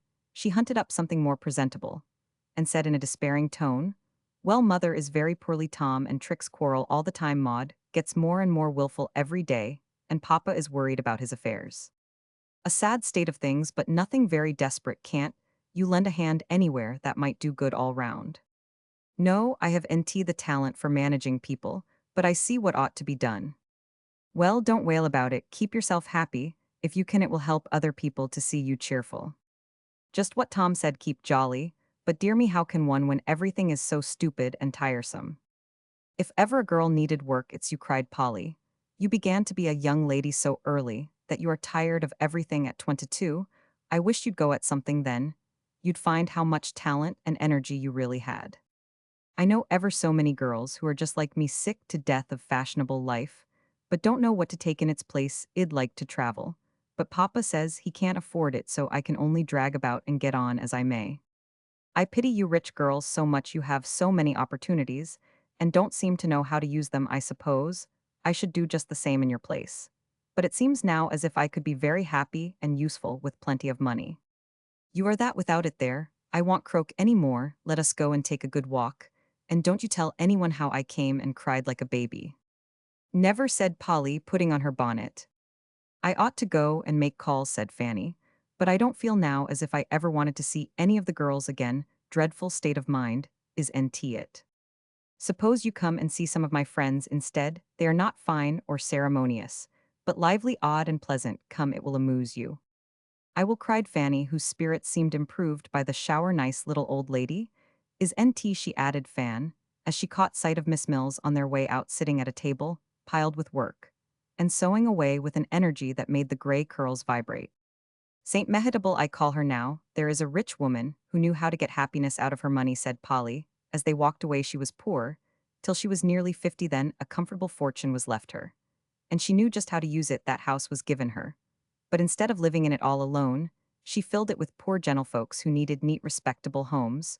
But could NT get anything comfortable for their little money? I am one of them, and I know the worth of what she does for me. 2 old widow ladies live below me, several students overhead. Poor Mrs. Keene and her lame boy have the back parlor, and Jenny the little bedroom. Next Miss Mills. Each pays what they can, that's independent, and makes us feel better. But that dear woman does 1,000 things that money can't pay for, and we feel her influence all through the house. I'd rather be married and have a home of my own, but next to that I should like to be an old maid like Miss Mills. Polly's sober face and emphatic tone made Fanny laugh, and at the cheery sound, a young girl pushing a baby carriage looked round and smiled. "What lovely eyes," whispered Fanny. "Yes, that's little Jane," returned Polly, adding, when she had passed with a nod, "and a friendly don't get tired, Jenny. We help one another at our house, and every fine morning Jenny takes Johnny Keene out when she goes for her own walk. That gives his mother time to rest, does both the children good and keeps things neighborly." Miss Mills suggested it, and Jenny is so glad to do anything for anybody it's a pleasure to let her. "I've heard of Miss Mills before, but I should think she would get tired to death sitting there making hoods and petticoats day after day," said Fanny, after thinking over Jenny's story for a few minutes, for seeing the girl seemed to bring it nearer and make it more real to her. "But she don't sit there all the time. People come to her with their troubles, and she goes to them with all sorts of help, from soap and soup to shrouds for the dead and comfort for the living. I go with her sometimes, and it is more exciting than any play to see and hear the lives and stories of the poor. How can you bear the dreadful sights and sounds, the bad air, and the poverty that can't be cured? But it is NT all dreadful. There are good and lovely things among them, if one only has eyes to see them. It makes me grateful and contented, shows me how rich I am, and keeps me ready to do all I can for these poor souls." My good Polly and Fanny gave her friend's arm an affectionate squeeze, wondering if it was this alone that had worked the change in Polly. "You have seen 2 of my new friends, Miss Mills, and Jenny now I'll show you 2 more," said Polly presently as they reached a door, and she led the way up several flights of public stairs. "Rebecca Jeffrey is a regularly splendid girl, full of talent. She won't let us call it genius. She will be famous some day. I know she is so modest, and yet so intent on her work. Lizzie Small is an engraver, and designs the most delightful little pictures. Becky and she live together, and take care of one another in true Damon and Pythias style. This studio is their home. They work, eat, sleep, and live here, going halves in everything. They are all alone in the world, but as happy and independent as birds, real friends whom nothing will part. Let a lover come between them, and their friendship won't last long," said Fanny. "I think it will take a look at them, and y'all change your mind," answered Polly, tapping at a door on which 2 modest cards were tacked. "Come in," said a voice, and obeying, Fanny found herself in a large, queerly furnished room, lighted from above, and occupied by 2 girls. One stood before a great clay figure in a corner. This one was tall, with a strong face, keen eyes, short, curly hair, and a fine head. Fanny was struck at once by this face and figure, though the one was not handsome, and the other half hidden by a great pinafore, covered with clay. At a table where the light was clearest sat a frail-looking girl, with a thin face, big eyes, and pale hair, a dreamy, absorbed little person who bent over a block, skillfully wielding her tools. "Becky and Bess, how do you do? This is my friend Fanny Shaw. We are out on a rampage, so go on with your work, and let us lazy ones look on and admire." As Polly spoke, both girls looked up and nodded smilingly. Bess gave Fan the one easy chair. Becky took an artistic survey of the newcomer with eyes that seemed to see everything. Then each went on with her work, and all began to talk. "You're just what I want, Polly. Pull up your sleeve and give me an arm while you sit. The muscles here are NT right, and you've got just what I want," said Becky, slapping the round arm of the statue, at which Fan was gazing with awe. "How do you get on?" asked Polly, throwing off her cloak and rolling up her sleeves as if going to washing. "Slowly, the idea is working itself clear, and I follow as fast as my hands can. Is the face better, do you think?" said Becky, taking off a wet cloth and showing the head of the statue. "How beautiful it is!" cried Fanny, staring at it with increased respect. "What does it mean to you?" asked Rebecca, turning to her, with a sudden shine in her keen eyes. "I don't know whether it is meant for a saint or a muse, a goddess or a fate, but to me, it is only a beautiful woman, bigger, lovelier, and more imposing than any woman I ever saw," answered Fanny, slowly trying to express the impression the statue made upon her. Rebecca smiled brightly and Bess looked round to nod approvingly, but Polly clapped her hands and said, "Well done, Fan. I didn't think you'd get the idea so well. But you have, and I'm proud of your insight now. I'll tell you for Becky, will let me since you have paid her the compliment of understanding her work some time ago. We got into a famous talk about what women should be, and Becky said shed. Show us her idea of the coming woman there she is, as you say, bigger, lovelier, and more imposing than any we see nowadays. And at the same time, she is a true woman, see what a fine forehead, yet the mouth is both firm and tender, as if it could say strong, wise things, as well as teach children and kiss babies. We could decide what to put in the hands as the most appropriate symbol, what do you say?" "Give her a scepter, she would make a fine queen," answered Fanny. "No, we have had enough of that. Women have been called queens a long time. But the kingdom given them is worth ruling," answered Rebecca. "I don't think it is nowadays," said Fanny with a tired sort of sigh. "Put a man's hand in hers to help her along then," said Polly, whose happy fortune it had been to find friends and helpers in father and brothers. "No, my woman is to stand alone and help herself," said Rebecca decidedly. "She's to be strong-minded, is she?" And Fanny's lip curled a little as she uttered the misused words. "Yes, strong-minded, strong-hearted, strong-souled, and strong-bodied. That is why I made her larger than the miserable, pinched-up woman of our day. Strength and beauty must go together. Don't you think these broad shoulders can bear burdens without breaking down? These hands work well, these eyes see clearly, and these lips do something besides simper and gossip." Fanny was silent, but a voice from Bess' corner said, "Put a child in her arms, Becky. Not that even, for she is to be something more than a nurse." "Give her a ballot box," cried a new voice, and turning round they saw an odd-looking woman perched on a sofa behind them. "Thank you for the suggestion," Kate ill put that, with the other symbols at her feet, "for I am going to have needle, pen, palette, and broom somewhere to suggest the various talents she owns, and the ballot box will show that she has earned the right to use them. How goes it?" And Rebecca offered a clay-daubed hand, which the newcomer cordially shook. "Great news, girls, Anna is going to Italy," cried Kate, tossing up her bonnet like a schoolboy. "Oh, how splendid! Who takes her? Has she had a fortune left her? Tell all about it," exclaimed the girls, gathering round the speaker. "Yes, it is splendid, just one of the beautiful things that does everybody heaps of good. It is so generous, and so deserved. You know, Anna has been longing to go working and hoping for a chance, and never getting it, till all of a sudden Miss Burton is inspired to invite the girl to go with her for several years to Italy. Think of the luck of that dear soul, the advantages shall have, the good it will do her, and best of all, the lovely way in which it comes to her. Miss Burton wants her, as a friend, asks nothing of her, but her company, and Anna will go through fire and water for her, of course. Now, is NT that fine?" It was good to see how heartily these girls sympathized in their comrades. Good fortune. Polly danced all over the room, Bess and Becky hugged one another, and Kate laughed with her eyes full, while even Fanny felt a glow of pride and pleasure at the kind act. "Who is that?" she whispered to Polly, who had subsided into a corner. "Why, it is Kate King, the authoress. Bless me, how rude not to introduce you here. My king is an admirer of yours, Fanny Shaw, and my well-beloved friend," cried Polly, presenting Fan, who regarded the shabby young woman with as much respect as if she had been arrayed in velvet and ermine, for Kate had written a successful book by accident and happened to be the fashion just then. "It's time for lunch, girls, and I brought mine along with me. It's so much jollier to eat in sisterhood.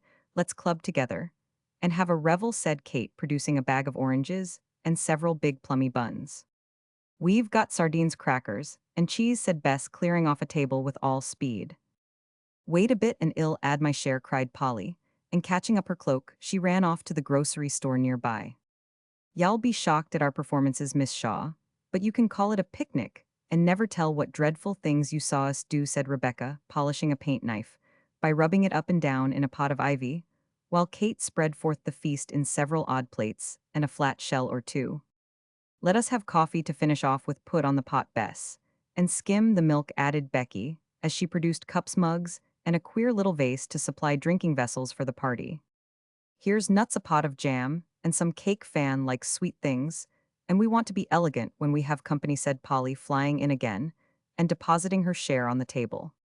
"Now then, fall to, ladies, and help yourselves. Never mind if the china don't hold out. Take the sardines by their little tails, and wipe your fingers on my brown paper napkins," said Kate, setting the example with such a relish that the others followed it in a gale of merriment. Fanny had been to many elegant lunches, but never enjoyed one more than that droll picnic in the studio, for there was a freedom about it that was charming and artistic flavor to everything, and such a spirit of goodwill and gaiety, that she felt at home at once as they ate the others talked. And she listened, finding it as interesting as any romance to hear these young women discuss their plans, ambitions, successes, and defeats. It was a new world to her, and they seemed a different race of creatures from the girls whose lives were spent in dress, gossip, pleasure, or ennui. They were girls still full of spirits, fun, and youth. But below the lightheartedness, each cherished a purpose, which seemed to ennoble her womanhood, to give her a certain power, a sustaining satisfaction, a daily stimulus that led her on to daily effort, and in time to some success in circumstance or character, which was worth all the patience, hope, and labor of her life. Fanny was just then in the mood to feel the beauty of this, for the sincerest emotion she had ever known was beginning to make her dissatisfied with herself.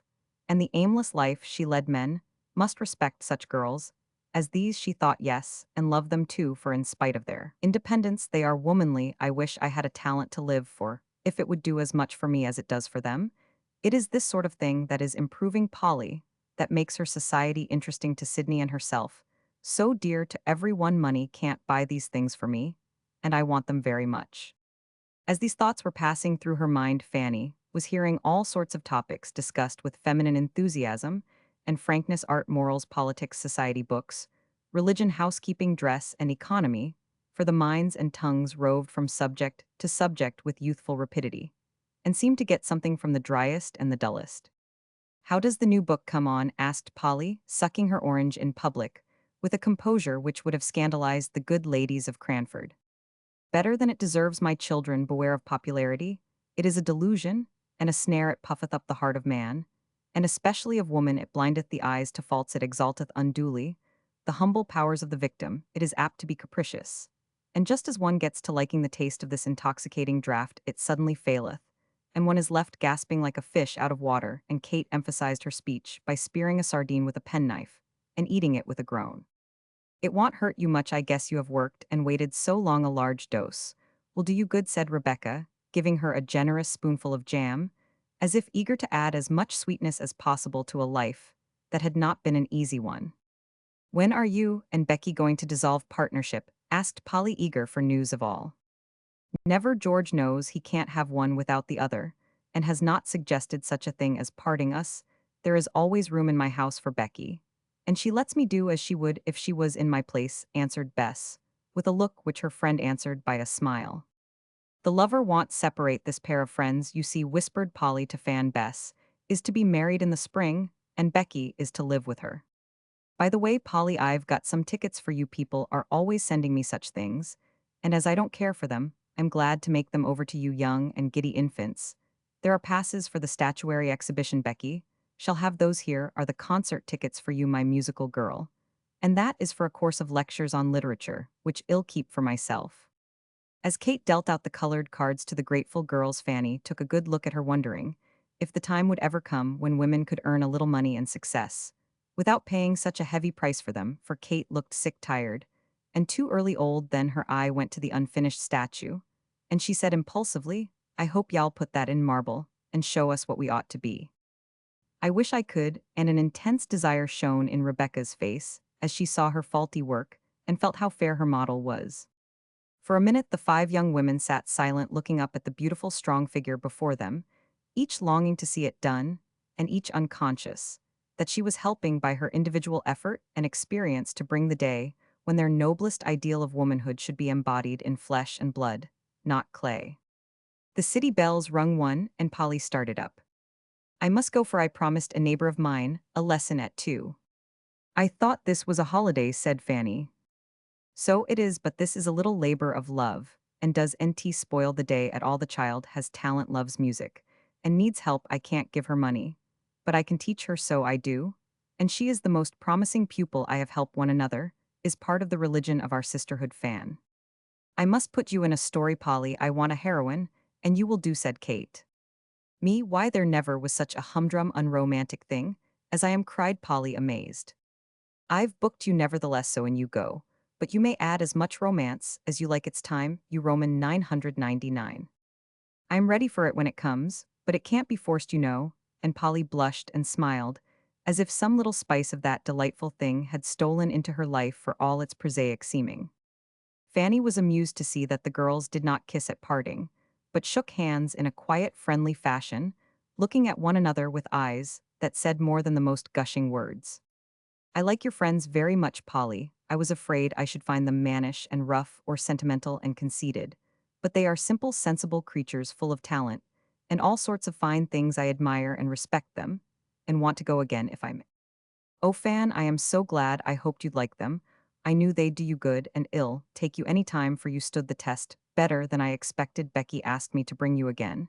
And she seldom does that for fashionable young ladies, let me tell you. I want to be ever so much better. And I think you, and they might show me how," said Fanny with a traitorous tremble in her voice. "Well, show you the sunny side of poverty and work. And that is a useful lesson for anyone, Miss Mills," answered Polly, hoping that Fan would learn how much the poor can teach the rich, and what helpful friends girls may be to one another. Chapter Roman 14, nipped in the bud. On the evening of Fan's visit, Polly sat down before her fire with a resolute and thoughtful aspect.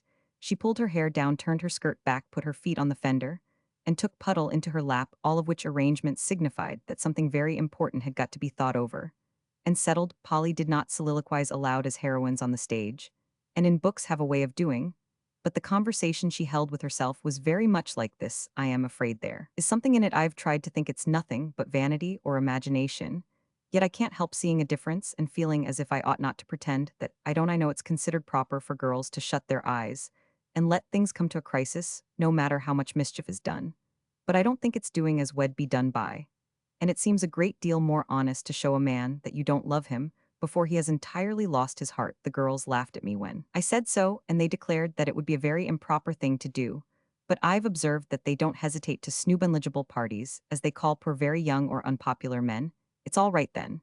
But when a nice person comes, it's part of the fun to let him go on to the very end, whether the girls care for him or not. The more proposals, the more credit. Fan says Trix always asks, when she comes home, after the summer excursions, "How many birds have you bagged?" as if men were partridges. What wicked creatures we are, some of us at least. I wonder why such a love of conquest was put into us. Mother says a great deal of it is owing to bad education nowadays. But some girls seem born for the express purpose of making trouble, and would manage to do it if they lived in a howling wilderness. I'm afraid I've got a spice of it. And if I had the chance, should be as bad as any of them. I've tried it and liked it, and maybe this is the consequence of that night's fun." Here Polly leaned back and looked up at the little mirror over the chimney-piece, which was hung so that it reflected the faces of those about the fire in it. Polly saw a pair of telltale eyes looking out from a tangle of bright brown hair, cheeks that flushed and dimpled suddenly as the fresh mouth smiled with an expression of conscious power, half proud, half ashamed, and as pretty to see as the coquettish gesture with which she smoothed back her curls and flourished a white hand. For a minute she regarded the pleasant picture, while visions of girlish romances and triumphs danced through her head. Then she shook her hair all over her face and pushed her chair out of range of the mirror, saying with a droll mixture of self-reproach and self-approval in her tone, "Oh, Puddle, Puddle, what a fool I am." Puss appeared to endorse the sentiment by a loud purr and a graceful wave of her tail, and Polly returned to the subject from which these little vanities had beguiled her. "Just suppose it is true that he does ask me, and I say yes, what a stir it would make, and what fun it would be to see the faces of the girls when it came out. They all think a great deal of him, because he is so hard to please, and almost any of them would feel immensely flattered if he liked them, whether they chose to marry him or not. Trix has tried for years to fascinate him, and he can't bear her, and I am so glad. What a spiteful thing I am. Well, I can't help it, she does aggravate me so." And Polly gave the cat such a tweak of the ear that Puddle bounced out of her lap in high dudgeon. "It don't do to think of her, and I want," said Polly to herself, setting her lips with a grim look that was not at all becoming. "What an easy life. I should have plenty of money, quantities of friends, all sorts of pleasures, and no work, no poverty, no cold shoulders or patched boots. I could do so much for all at home. How I should enjoy that." And Polly let her thoughts revel in the luxurious future her fancy painted. It was a very bright picture, but something seemed amiss with it, for presently she sighed and shook her head, thinking sorrowfully, "Ah, but I don't love him, and I am afraid I never can as I ought. He's very good and generous and wise, and would be kind, I know, but somehow I can't imagine spending my life with him. I am so afraid I should get tired of him. And then what should I do?" Polly Sidney don't sound well, and Mrs. Arthur Sidney, Don't seem to fit me a bit, wonder how it would seem to call him Arthur. And Polly said it under her breath with a look over her shoulder, to be sure no one heard it. It's a pretty name, but rather too fine, and I should nt dare to say Sid, as his sister does. I like short, plain, home-like names, such as Will, Ned, or Tom. No, no, I can never care for him. And it's no use to try. The exclamation broke from Polly, as if a sudden trouble had seized her, and laying her head down on her knees, she sat motionless for many minutes. When she looked up, her face wore an expression which no one had ever seen on it before, a look of mingled pain and patience, as if some loss had come to her, and left the bitterness of regret behind.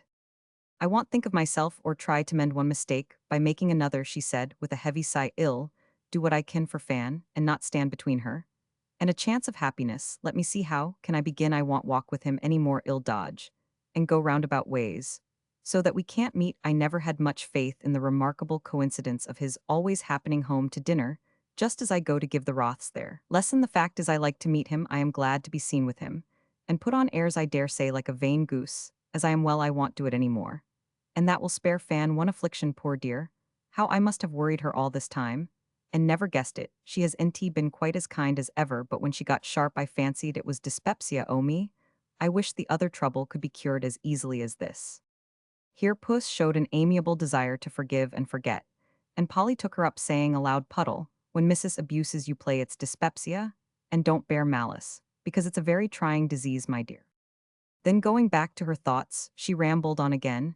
If he does take that hint, I will give him a stronger one, for I will not have matters come to a crisis, though I can't deny that my wicked vanity strongly tempts me to try and bag a bird, just for the excitement and credit of the thing. Polly, I am ashamed of you. What would your blessed mother say to hear such expressions from you? Id write, and tell her all the worry, only it would do any good, and would only trouble her. I've no right to tell Fan's secrets, and I'm ashamed to tell mine. No, I'll leave mother in peace and fight it out alone. I do think Fan would suit him excellently, and by he has known her all her life, and has a good influence over her. Love would do so much toward making her what she might be. It's a shame to have the chance lost just because he happens to see me. I should think shed hate me, but ill show her that she need and do all I can to help her, for she has been so good to me. Nothing shall ever make me forget that it is a delicate and dangerous task, but I guess I can manage it at any rate. Ill try, and have nothing to reproach myself with if things do go contrary.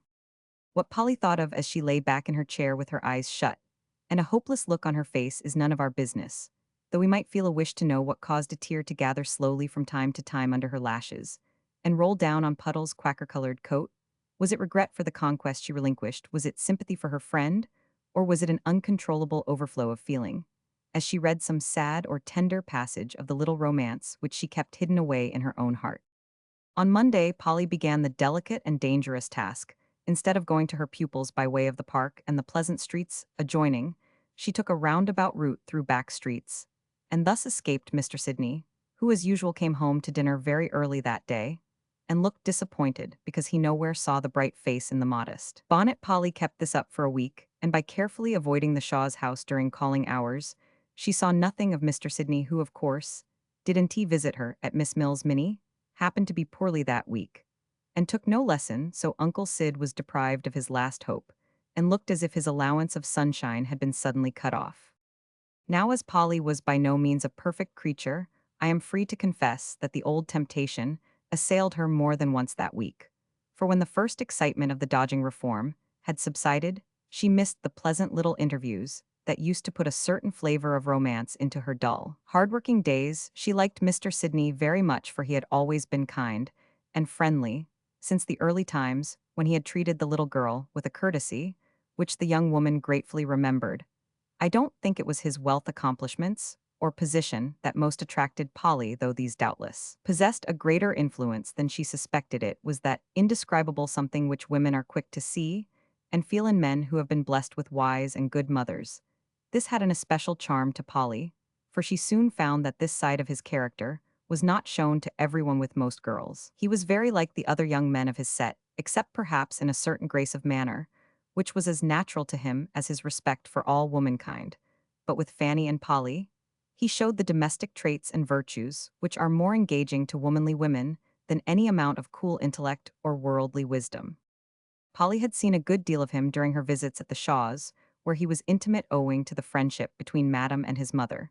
But she had never thought of him as a possible lover for either Fanny or herself, because he was 6 or 8 years older than they, and still sometimes assumed the part of a venerable mentor. As in the early days lately, this had changed especially towards Polly, and it flattered her more than she would confess even to herself. She knew he admired her one talent, respected her independence, and enjoyed her society. But when something warmer and more flattering than admiration, respect, or pleasure crept into his manner, she could not help seeing that one of the good gifts of this life was daily coming more and more within her reach, and began to ask herself if she could honestly receive the gift and reward the giver.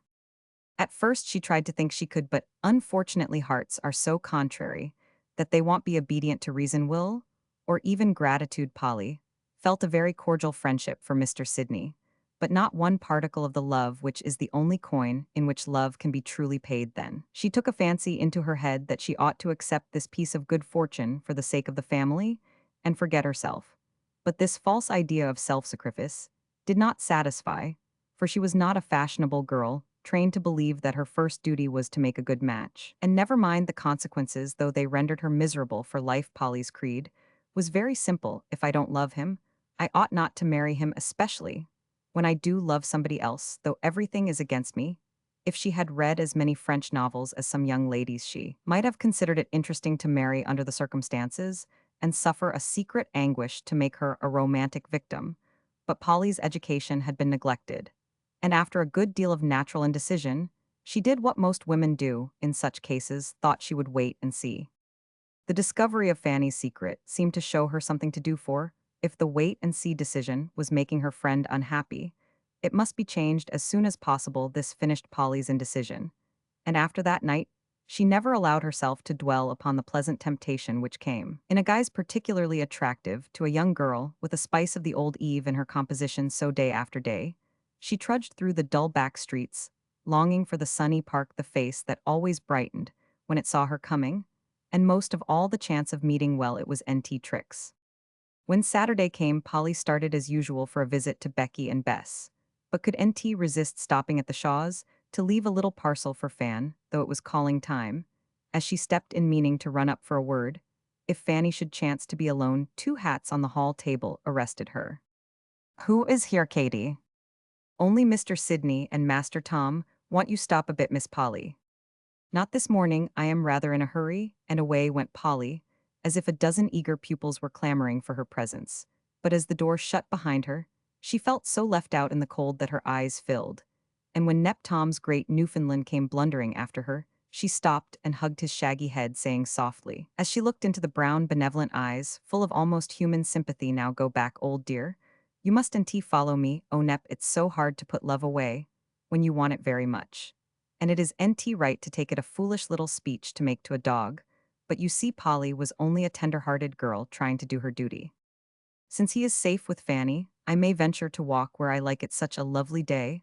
All the babies will be out, and it always does me good to see them," thought Polly, turning into the wide sunny street, where West and Dom promenaded at that hour. The babies were out in full force, looking as gay and delicate and sweet as the snowdrops, hyacinths, and daffodils on the banks, whence the snow had melted. But somehow the babies did NT do Polly the good she expected, though they smiled at her from their carriages and kissed their chubby hands as she passed them, for Polly had the sort of face that babies love. One tiny creature in blue plush was casting despairing glances after a very small lord of creation, who was walking away with a toddling belle in white, while a second young gentleman in gorgeous purple gaiters was endeavoring to console the deserted damsel. "Take hold of Master Charlie's hand, Miss Mamie, and walk pretty like Willie and Flossie," said the maid. "No, no, I want to do wid Willie, and he won't let me do way Tarlie. I don't like you," cried little Bluebonnet, casting down her ermine muff and sobbing in a microscopic handkerchief, the threadlace edging on which could mitigate her woe as it might have done that of an older sufferer. "Willie likes Flossie best, so stop crying and come right along, you naughty child." As poor little Dido was jerked away by the unsympathetic maid and perplegators essayed in vain to plead his cause, Polly said to herself with a smile and a sigh, "How early the old story begins." It seemed as if the spring weather had brought out all manner of tender things beside fresh grass and the first dandelions, for as she went down the street, Polly kept seeing different phases of the sweet old story, which she was trying to forget. At a street corner, a black-eyed schoolboy was parting from a rosy-faced schoolgirl, whose music role he was reluctantly surrendering. "Don't you forget now," said the boy, looking bashfully into the bright eyes that danced with pleasure as the girl blushed and smiled, and answered reproachfully, "Why, of course I shan't." "That little romance runs smoothly so far, I hope it may to the end," said Polly heartily, as she watched the lad tramp away whistling as blithely as if his pleasurable emotions must find a vent or endanger the buttons on the round jacket, while the girl pranced on her own doorstep, as if practicing for the joyful dance which she had promised not to forget. A little farther on, Polly passed a newly engaged couple whom she knew walking arm in arm, for the first time both wearing that proud yet conscious look, which is so delightful to behold upon the countenances of these temporarily glorified beings. "How happy they seem, oh dear," said Polly, and trudged on wondering if her turn would ever come and fearing that it was impossible. A glimpse of a motherly-looking lady entering a door, received by a flock of pretty children, who cast themselves upon Mamma and her parcels with cries of rapture, did Polly good. And when a minute after she passed a gray old couple walking placidly together in the sunshine, she felt better still, and was glad to see such a happy ending to the romance she had read all down the street. As if the mischievous little god wished to take Polly at a disadvantage, or perhaps to give her another chance just at that instant, Mr. Sidney appeared at her side. How he got there was never very clear to Polly, but there he was, flushed and a little out of breath, but looking so glad to see her that she had the heart to be stiff and cool as she had fully intended to be when they met. "Very warm is it," he said, when he had shaken hands and fallen into step just in the old way. "You seem to find it so," and Polly laughed with a sudden sparkle in her eyes. She really could help it was so pleasant to see him again, just when she was feeling so lonely. "Have you given up teaching the Roths?" asked Sydney, changing the subject. "No. Do you go as usual?" "Yes." "Well, it's a mystery to me how you get there. As much as it is to me how you got here so suddenly. I saw you from the Shaw's window, and took the liberty of running after you by the back street," he said, laughing. "That is the way I get to the Roths," answered Polly. She did not mean to tell, but his frankness was so agreeable she forgot herself. "It's not nearly so pleasant or so short for you as the park. I know it, but people sometimes get tired of old ways and like to try new ones." Polly didn't say that quite naturally, and Sydney gave her a quick look as he asked, "Do you get tired of old friends too, Miss Polly?" "Not often, but and there." She stuck, for the fear of being ungrateful or unkind made her almost hope that he would take the hint which she had been carefully preparing for him. There was a dreadful little pause, which Polly broke by saying abruptly, "How is Fan?" "Dashing as ever. Do you know I am rather disappointed in Fanny, for she don't seem to improve with her years," said Sydney, as if he accepted the diversion and was glad of it. "Ah, you never see her at her best. She puts on that dashing air before people to hide her real self. But I know her better, and I assure you that she does improve. She tries to mend her faults, though she won't own it, and will surprise you some day by the amount of heart and sense and goodness she has got." Polly spoke heartily now, and Sydney looked at her, as if Fanny's defender pleased him more than Fanny's defense. "I am very glad to hear it, and willingly take your word for it. Everybody shows you their good side, I think, and that is why you find the world such a pleasant place." "Oh, but I don't. It often seems like a very hard and dismal place, and I croak over my trials like an ungrateful raven." "Can't we make the trials lighter for you?" The voice that put the question was so very kind that Polly dared not look up, because she knew what the eyes were silently saying. "Thank you, no, I don't get more tribulation than is good for me, I fancy, and we are apt to make mistakes when we try to dodge troubles." "Or people," added Sydney, in a tone that made Polly color up to her forehead. "How lovely the park looks," she said in great confusion. "Yes, it's the pleasantest walk we have, don't you think so?" asked the artful young man, laying a trap into which Polly immediately fell. "Yes, indeed, it's always so refreshing to me to see a little bit of the country, as it were, especially at this season." "Oh, Polly, Polly, what a stupid speech to make when you had just given him to understand that you were tired of the park. Not being a fool or a coxcomb." Sydney put this and that together, and taking various trifles into the account, he had by this time come to the conclusion that Polly had heard the same bits of gossip that he had, which linked their names together, that she did NT like it, and tried to show she did. NT in this way, he was quicker to take a hint than she had expected, and being both proud and generous, resolved to settle the matter at once for Polly's sake as well as his own. So, when she made her last brilliant remark, he said quietly, watching her face keenly all the while, "I thought so well. I am going out of town on business for several weeks, so you can enjoy your little bit of country without being annoyed by me." "Annoyed? Oh no," cried Polly earnestly, then stopped short, not knowing what to say for herself. She thought she had a good deal of the coquette in her, and I've no doubt that with time and training she would have become a very dangerous little person.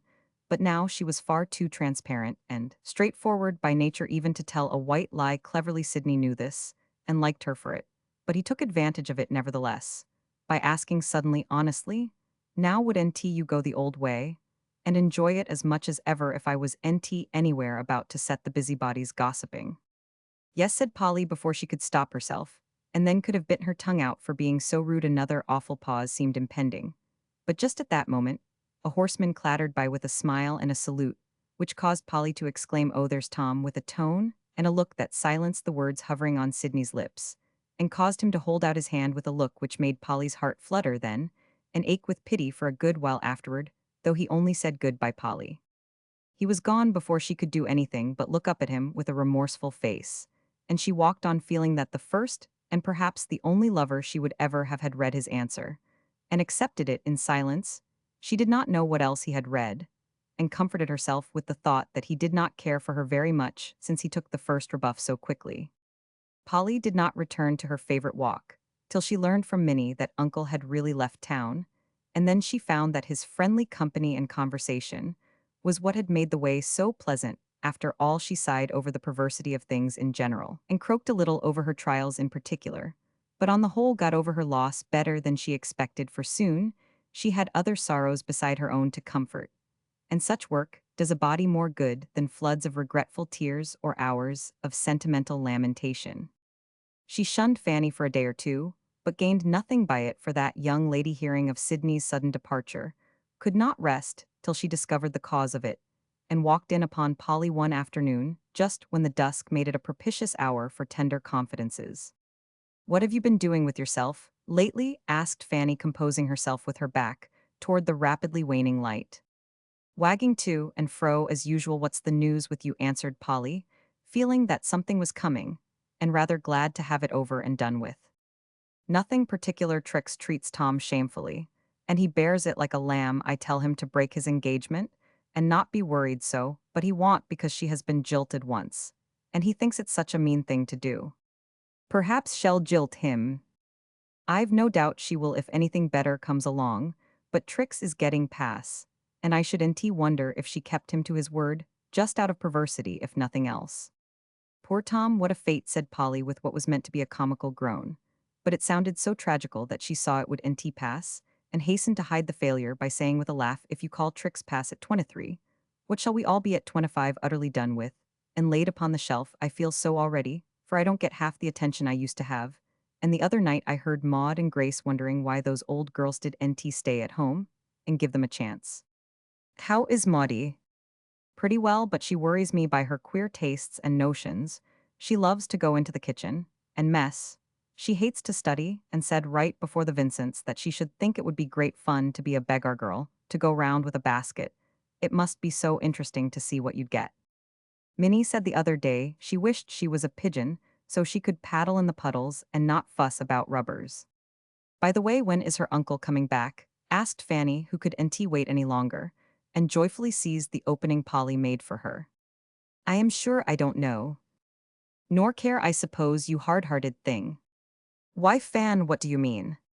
"I'm not blind, my dear, neither is Tom, and when a young gentleman cuts a call abruptly short and races after a young lady, and is seen holding her hand at the quietest corner of the park, and then goes traveling all of a sudden, we know what it means if you don't." "Who got up that nice idea, I should like to know?" demanded Polly, as Fanny stopped for breath. "Now don't be affected, Polly, but just tell me like a dear. Has NT he proposed?" "No, he has NT. Don't you think he means to?" "I don't think he'll ever say a word to me." "Well, I am surprised," and Fanny drew a long breath as if a load was off her mind. Then she added in a changed tone, "But don't you love him, Polly?" "No, truly. Truly, Fan." Neither spoke for a minute, but the heart of one of them beat joyfully, and the dusk hid a very happy face. "Don't you think he cared for you, dear?" asked Fanny presently. "I don't mean to be prying, but I really thought he Roman 999. That's not for me to say, but if it is so, it's only a passing fancy and he'll soon get over it. Do tell me all about it, I am so interested, and I know something has happened. I hear it in your voice, for I can't see your face. Do you remember the talk we once had, after reading one of Miss Edgeworth's stories, about not letting one's lovers come to a declaration, if one did NT love them?" "Yes." "And you girls said it was NT proper. And I said it was honest anyway. Well, I always meant to try it if I got a chance. And I have mind you I don't say. Mr. Sidney loved me, for he never said so, and never will now, but I did fancy he rather liked me, and might do more if I didn't show him that it was of no use." "And you did," cried Fanny, much excited. "I just gave him a hint, and he took it. He meant to go away before that, so don't think his heart is broken, or mind what silly tattlers say. I did NT like his meeting me so much, and told him so by going another way. He understood, and being a gentleman made no fuss. I dare say he thought I was a vain goose, and laughed at me for my pains like Churchill and Helen. No, he would NT he d like it, and respect you for doing it, but Polly, it would have been a grand thing for you. I can't sell myself for an establishment. Mercy, what an idea. Well, that's the plain English of half your fashionable matches. I am odd, you know, and prefer to be an independent spinster, and teach music all my days." "Ah, but you were made for a nice happy home of your own, and I hope y'all get it, Polly dear," said Fanny, warmly, feeling so grateful to Polly that she found it hard not to pour out all her secret at once. "I hope I may, but I doubt it," answered Polly in a tone that made Fanny wonder if she too knew what heartache meant. "Something troubles you, Polly. What is it? Confide in me, as I do in you," said Fanny, tenderly, for all the coldness she had tried to hide from Polly had melted in the sudden sunshine that had come to her. "Do you always?" asked her friend, leaning forward with an irresistible desire to win back the old-time love and confidence, too precious to be exchanged for a little brief excitement, or the barren honor of bagging a bird, to use Trick's elegant expression. Fanny understood it then, and threw herself into Polly's arms, crying with a shower of grateful tears, "Oh, my dear, did you do it for my sake?" And Polly held her close, saying in that tender voice of hers, "I did and mean to let a lover part this pair of friends if I could help it." Chapter Roman 15 Breakers Ahead. Going into the Shaws, one evening Polly found Maud sitting on the stairs with a troubled face. "Oh, Polly, I am so glad you've come," cried the little girl, running to hug her. "What's the matter, dearie?" "I don't know, something dreadful must have happened, for Mamma and Fan are crying together. Upstairs, Papa is shut up in the library, and Tom is raging round like a bear in the dining room. I guess it is anything very bad. Perhaps Mamma is sicker than usual, or Papa, worried about business, or Tom in some new scrape. Don't look so frightened, Maudie, but come into the parlor and see what I've got for you," said Polly, feeling that there was trouble of some sort in the air, but trying to cheer the child, for her little face was full of a sorrowful anxiety that went to Polly's heart.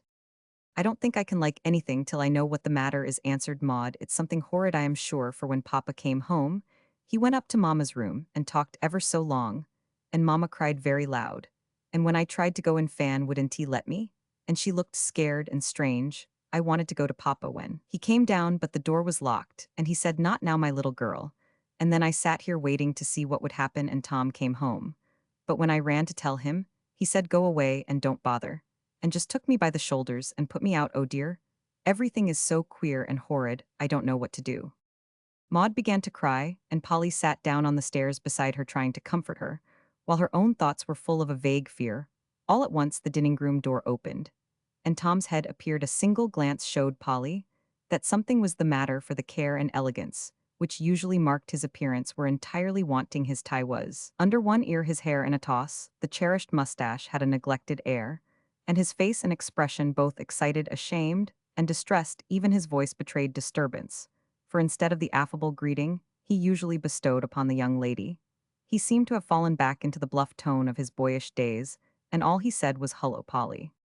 "How do you do?" answered Polly. "I am in a devil of a mess, thank you. Send that chicken upstairs, and come in and hear about it," he said, as if he had been longing to tell someone, and welcomed prudent Polly as a special providence. "Go up, dearie, and amuse yourself with this book.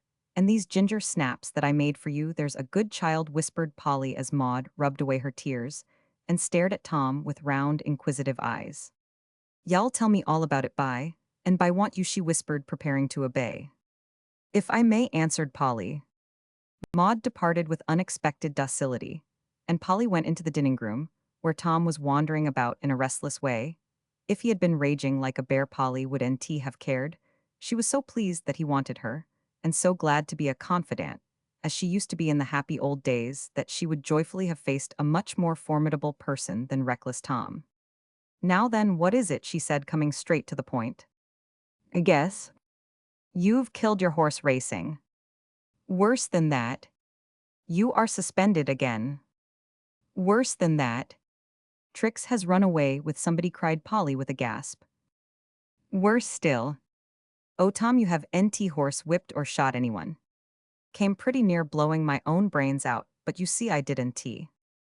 I can't guess, tell me quick." "Well, I am expelled." Tom paused on the rug as he gave the answer and looked at Polly to see how she took it. To his surprise, she seemed almost relieved, and after a minute's silence said soberly, "That's bad, very bad, but it might have been worse." "It is worse," and Tom walked away again with a despairing sort of groan. "Don't knock the chairs about, but come and sit down and tell me quietly." "Can't do it." "Well, go on then. Are you truly expelled? Can it be made up? What did you do?" "It's a true bill this time. I just had a row with the chapel watchman and knocked him down. If it was a first offense, I might have got off, but you see I've had no end of narrow escapes.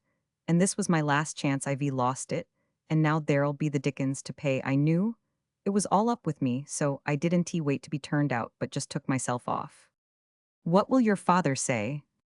"It will come hard on the governor, but the worst of it is there." Tom stopped and stood a minute in the middle of the room with his head down, as if he didn't find it easy to tell even kind little Polly. Then out came the truth all in a breath, just as he used to bolt out his boyish misdemeanors, and then back up against the wall ready to take the consequences. "I owe an awful lot of money that the governor don't know about." "Oh, Tom, how could you?" "I've been an extravagant rascal, I know it, and I am thundering sorry, but that don't help a fellow. I've got to tell the dear old buffer, and there's where it cuts." At another time, Polly would have laughed at the contrast between Tom's face and his language, but there was a sincere remorse which made even the dreadful word buffer rather touching than otherwise. "He will be very angry, I dare say, but hell help you want he always does," Fan says. "That's the worst of it. You see, he's paid up so often that the last time he said his patience couldn't stand it, nor his pocket either. And if I got into any more scrapes of that sort, I must get out, as I could. I meant to be as steady as Bunker Hill Monument. But here I am again, worse than ever. For last quarter, I didn't say anything to father, he was so bothered by the loss of those ships. Just then, so things have mounted up confoundedly." "What have you done with all your money?" "Hanged if I know." "Can't you pay it anyway?" "Don't see how, as I have a cent of my own, and no way of getting it unless I try gambling." "Oh, mercy, no, sell your horse," cried Polly, after a minute of deep meditation. "I have, but he didn't bring half I gave for him. I lamed him last winter, and the beggar won't get over it." "And that didn't pay up the debts?" "Only about a half of him." "Why, Tom, how much do you owe?" "I have dodged figuring it up till yesterday, then things were so desperate, I thought I might as well face the truth, so I overhauled my accounts, and there's the result." Tom threw a blotted, crumpled paper into Polly's lap and tramped up and down again, faster than ever. Polly took one look at the total and clasped her hands, for to her inexperienced eyes it looked appalling. "Tidy little sum, isn't it?" asked Tom, who could bear the silence or the startled, grieved look in Polly's eyes. "It's awful. I don't wonder you dread telling your father." "I'd rather be shot, I say, Polly. Suppose we break it to him?" "Easy," added Tom after another turn. "How do you mean?" "Why, suppose, Fan, or better still, you go and sort of pave the way. I can't bear to come down on him with the whole truth at once." "So you'd like to have me go and tell him for you?" Polly's lip curled a little as she said that, and she gave Tom a look that would have shown him how blue eyes can flash if he had seen it. But he was at the window, and didn't he turn as he said slowly, "Well, You see, he's so fond of you we all confide in you. And you are so like one of the family that it seems quite natural. Just tell him I'm expelled, you know. And as much more as you like, then I'll come in and well have it out." Polly rose and went to the door without a word in doing, so Tom caught a glimpse of her face and said hastily, "Don't you think it would be a good plan?" "No, I don't." "Why not? Don't you think he'd rather have it told him nicely, by you, than blurted out, as I always do blurt things?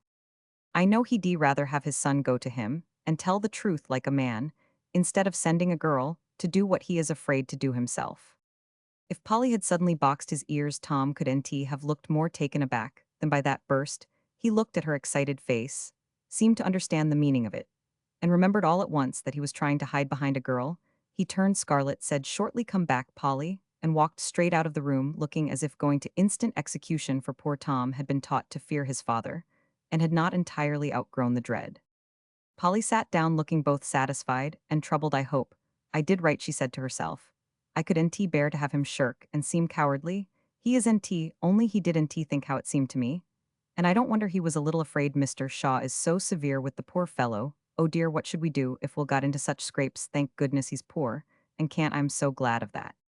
Then she sat silent beside the half-open door, hearing the murmur of Tom's voice across the hall, and hoping with all her heart that he would have a very hard time. He seemed to tell his story rapidly and steadily without interruption to the end. Then Polly heard Mr. Shaw's deeper voice say a few words, at which Tom uttered a loud exclamation. As if taken by surprise, Polly could distinguish a word, so she kept her seat, wondering anxiously what was going on between the two men. A sudden pause seemed to follow Tom's ejaculation. Then Mr. Shaw talked a long time in a low, earnest tone, so different from the angry one Polly had expected to hear, that it made her nervous, for Mr. Shaw usually blew Tom up first, and forgave him afterward. As Maud said presently, Tom's voice was heard, apparently asking eager questions, to which brief replies were given. Then a dead silence fell upon the room, and nothing was heard but the spring rain softly falling out of doors. All of a sudden, she heard a movement, and Tom's voice say, audibly, "Let me bring Polly," and he appeared looking so pale and miserable that Polly was frightened. "Go and say something to him? I can't, poor old father, if I'd only known." And to Polly's utter dismay, Tom threw himself into a chair and laid his head down on the table, as if he had got a blow that was too much for him. "Oh, Tom, what is it?" cried Polly, hurrying to him, full of fears she dared not speak. Without looking up, Tom answered in a smothered voice, "Failed, all gone to smash, and tomorrow everyone will know it." Polly held on to the back of Tom's chair for a minute, for the news took her breath away, and she felt as if the world was coming to an end. Failed was such a vaguely dreadful word to her. "Is it very bad?" she asked softly, feeling as if anything was better than to stand still and see Tom so wretched. "Yes, he means to give up everything. He's done his best, but it can't be staved off any longer, and it's all up with him." "Oh, I wish I had $1,000,000 to give him," cried Polly, clasping her hands with the tears running down her cheeks. "How does he bear it, Tom?" "Like a man, Polly, and I am proud of him," said Tom, looking up all red and excited with the emotions he was trying to keep under. "Everything has been against him, and he has fought all alone to stand the pressure. But it's too much for him, and he's given in. It's an honorable failure, mind you, and no one can say a word against him. I'd like to see him try it." And Tom clenched his hands, as if it would be an immense relief to him to thrash half a dozen aspersers of his father's honest name. "Of course they can't. This is what poor Maud troubled about. He had told your mother and Fan before you came, and that is why they are so unhappy, I suppose. They are safe enough. Father has touched mother's money, Hecould, rob his girls," he said. "And that's all safe form is he a trump, Polly," and Tom's face shone with pride, even while his lips would twitch with a tenderer feeling. "If I could only do anything to help," cried Polly, oppressed with her own powerlessness. "You can go and be good to him. You know how he needs it enough all alone there. I can't do it, for I am only a curse instead of a comfort to him." "How did he take your news?" asked Polly, who for a time had forgotten the lesser trouble in the greater. "Like a lamb, for when I'd done, he only said, 'My poor lad, we must bear with one another,' and then told his story." "I'm glad he was kind," began Polly in a soothing tone, but Tom cried out remorsefully, "That's what knocks me over just when I ought to be a pride and a prop to him. I bring him my debts and disgrace, and he never says a word of blame. It's no use, I can't stand it." And Tom's head went down again, with something very like a sob that would come in spite of manful efforts to keep it back, for the poor fellow had the warmest heart that ever was, and all the fine waistcoats outside could NT spoil it. That sound gave Polly more pain than the news of a dozen failures and expulsions, and it was as impossible for her to resist putting her hand tenderly on the bent head, as it was for her to help noticing with pleasure how brown the little curls were growing, and how soft they were in spite of her sorrow. She enjoyed that minute very much, for she was a born consoler. And it is hardly necessary for me to add loved this reprehensible Tom with all her heart. It was a very foolish thing for her to do. She quite agreed to that she could NT understand it, explain it, or help it. She only felt that she did care for him very much in spite of his faults, his indifference, and his engagement, you see. She learned to love him one summer, when he made them a visit. That was before Trix caught him. And when she heard that piece of news, Polly could NT unlove him all at once, though she tried very hard, as was her duty. That engagement was such a farce that she never had much faith in it, so she put her love away in a corner of her heart, and tried to forget it, hoping it would either die or have a right to live. It didn't make her very miserable, because patience work and common sense lent her a hand, and hope would keep popping up its bright face from the bottom of her Pandora box of troubles now and then, when anyone said Trix would NT jilt Tom, or that Tom did care for Trix more than he should. Polly had a pang, and thought she could NT possibly bear it. But she always found she could, and so came to the conclusion that it was a merciful provision of nature that girls' hearts could stand so much, and their appetites continue good when unrequited love was starving. Now she could not help yearning over this faulty, well-beloved scapegrace Tom, or help thinking with a little thrill of hope, if Trix only cared for his money, she may cast him off now. He's lost it, but ill love him all the better because he's poor. With this feeling warm at her heart, I don't wonder that Polly's hand had a soothing effect, and that after a heave or two Tom's shoulders were quiet, and certain smothered sniffs suggested that he would be all right again if he could only wipe his eyes without anyone seeing him do it. Polly seemed to divine his wish, and tucking a little clean handkerchief into one of his half-open hands, she said, "I am going to your father now," and with a farewell smooth, so comforting that Tom wished she'd do it again, she went away. As she paused a minute in the hall to steady herself, Maud called her from above, and thinking that the women might need her more than the men, she ran up to find Fanny waiting for her in her own room. "Mamma's asleep, quite worn out, poor dear, so we can talk in here without troubling her," said Fanny, receiving her friend so quietly that Polly was amazed. "Let me come too. I won't make any fuss. It's so dreadful to be shut out everywhere, and have people crying and talking and locked up, and I not know what it means," said Maud beseechingly. "You do know now, I've told her," Polly said Fan, as they sat down together, and Maud perched herself on the bed so that she might retire among the pillows if her feelings were too much for her. "I'm glad you take it so well, dear. I was afraid it might upset you," said Polly, seeing now that in spite of her quiet manner Fan's eyes had an excited look, and her cheeks a feverish color. "I shall groan and moan by and by, I dare say, but at first it sort of dazed me, and now it begins to excite me. I ought to be full of sorrow for poor papa, and I am truly sorry, but wicked as it may seem, it's a fact, Polly, that I am half glad it's happened, for it takes me out of myself, and gives me something to do." Fanny's eyes fell, and her color rose as she spoke, but Polly understood why she wanted to forget herself, and put her arm round her with a more tender sympathy than Fanny guessed. "Perhaps things are not as bad as they seem. I don't know much about such matters, but I've seen people who have failed, and they seemed just as comfortable as before," said Polly. "It won't be so with us, for papa means to give up everything, and not have a word said against him. Mamma's little property is settled upon her, and has been risked that touched her so much she dreads poverty even more than I do, but she begged him to take it if it would help him. That pleased him, but he said nothing would induce him to do it, for it would help much, and was hardly enough to keep her comfortable." "Do you know what he means to do?" asked Polly anxiously. "He said his plans were not made, but he meant to go into the little house that belonged to Grandma as soon as he could, for it was honest for a bankrupt to keep up an establishment like this. I shan't mind that at all. I like the little house 'cause it's got a garden, and there's a cunning room with a three-cornered closet in it that I always wanted. If that's all, I don't think bankrupting is so very bad," said Maud, taking a cheerful view of things. "Ah, just wait till the carriage goes, and the nice clothes, and the servants, and we have to scratch along, as we can y'all change your mind. Then, poor child," said Fanny, whose ideas of failure were decidedly tragical.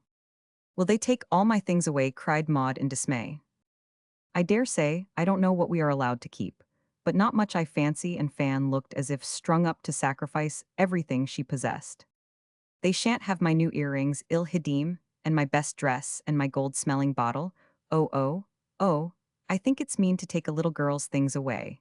And Maud dived among the pillows to smother a wail of anguish at the prospect of being bereft of her treasures. Polly soon lured her out again by assurances that she would be utterly despoiled, and promises to try and soften the hard hearts of her father's creditors if the earrings and the smelling bottle were attached. I wonder if we shall be able to keep one servant, just, till we learn how to do the work, said Fanny, looking at her white hands with a sigh. But Maud clapped hers and gave a joyful bounce as she cried, now, I can learn to cook I love so to beat eggs, I'll have an apron with a bib to it like Polly's and a feather duster. And sweep the stairs maybe with my head, tied up like Katie, oh what fun. Don't laugh at her, or discourage her, let her find comfort in bibs and dustpans, if she can, whispered Polly to Fan, while Maud took a joyful header among the pillows, and came up smiling and blowsy, for she loved housework, and often got lectured for stolen visits to the kitchen and surreptitious sweepings and dustings, when the coast was clear. Mamma is so feeble I shall have to keep house, I suppose, and you must show me how, Polly, said Fan. Good practice, Mom, as y'all find out some day, answered Polly, laughing significantly. Fanny smiled, then grew both grave and sad. This changes. Everything the old set will drop me, as we did the Mertons when their father failed, and Miprospects, as we say, are quite ruined. I don't believe it, your real friends won't drop you, and y'all find out which the true ones are now. I know one friend, who will be kinder than ever.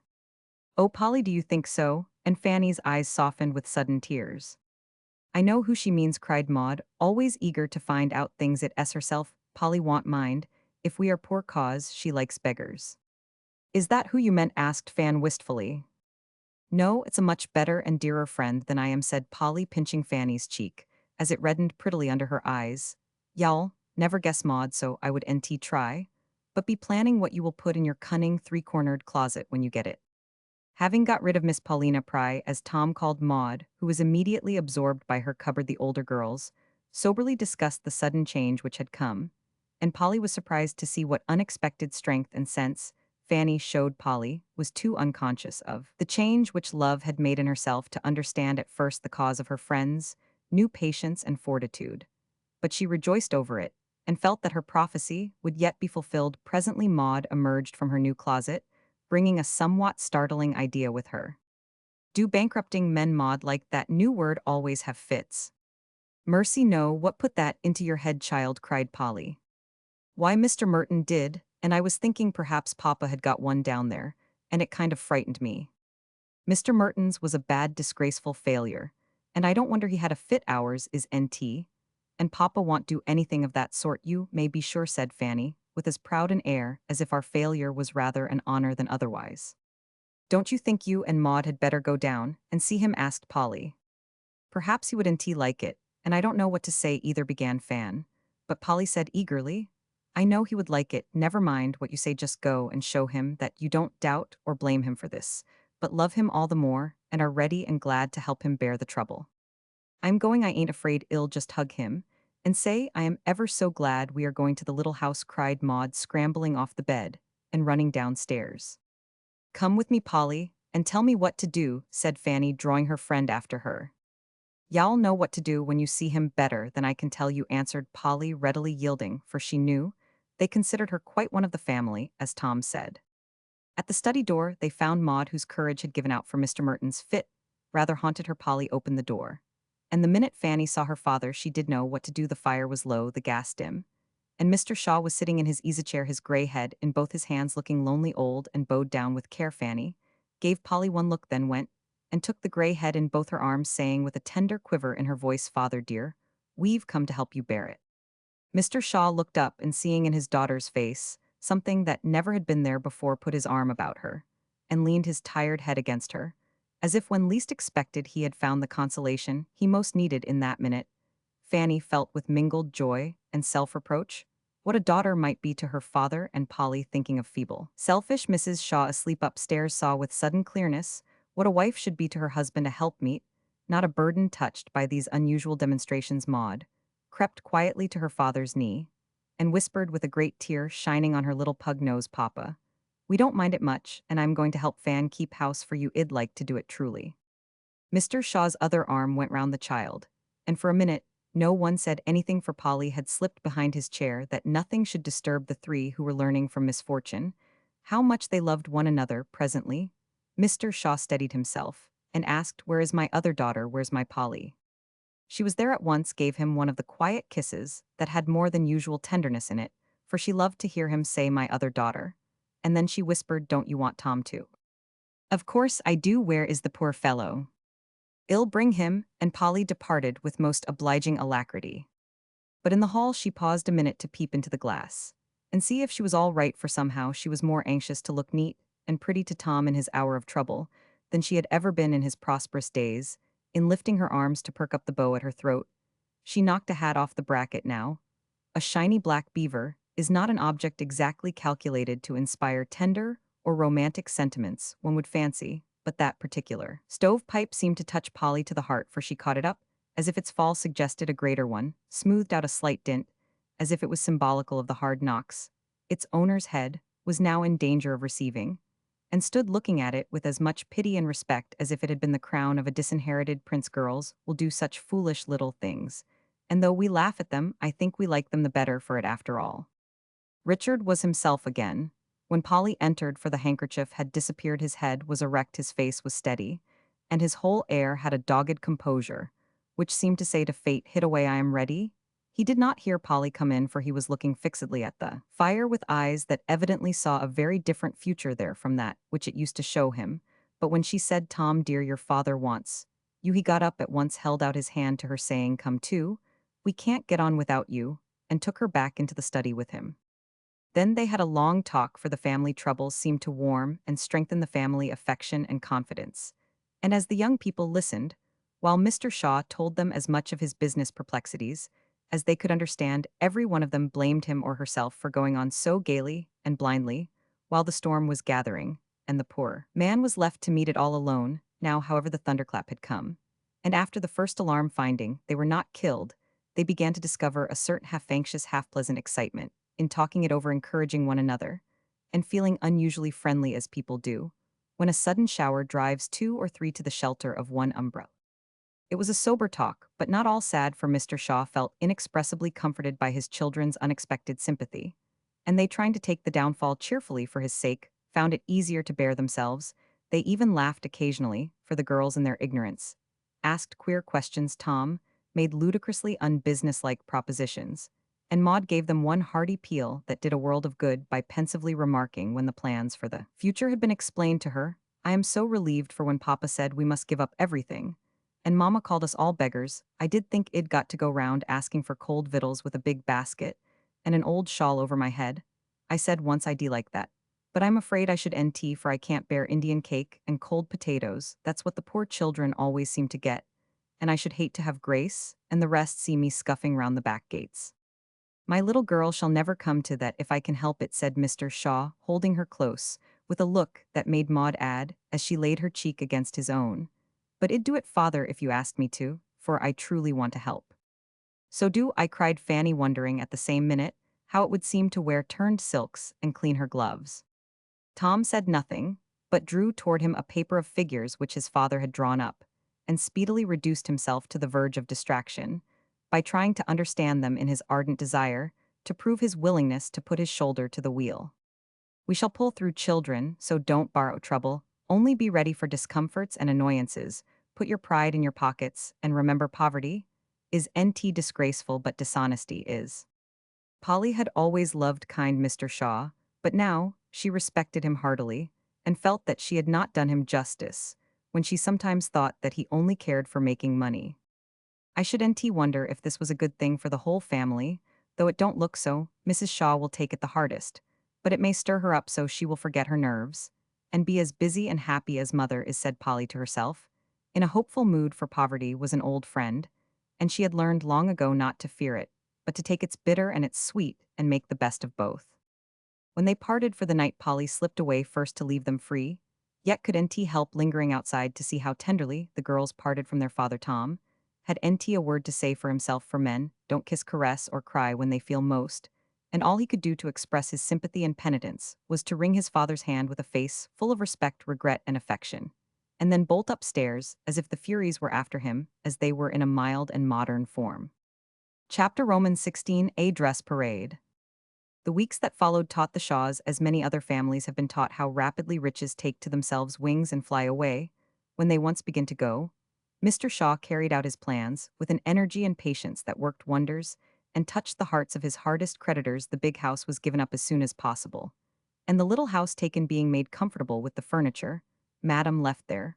When she went to live with her son, the old-fashioned things had been let with the house and now seemed almost like a gift from Grandma, doubly precious in these troublous times. At the auction, several persons tried to show the family that though they had lost their fortune, friends still remained for one bid in Fanny's piano, and sent it to her. Another secured certain luxurious articles for Mrs. Shaw's comfort, and a third saved such of Mr. Shaw's books as he valued most, for he had kept his word and given up everything with the most punctilious integrity. So the little house was not bare but made pleasant to their eyes by these waifs from the wreck, brought them by the tide of sympathy and goodwill, which soon set in. Everybody who knew them hastened to call, many from a real regard, but more from mere curiosity, to see how they took it. This was one of the hardest things they had to bear, and Tom used strong language more than once, when some fine lady came to condole, and went away to gossip. Polly's hopes of Mrs. Shaw were disappointed, for misfortune did not have a bracing effect. She took to her bed at once, received her friends in tears and a point lace cap, and cheered her family by plaintively inquiring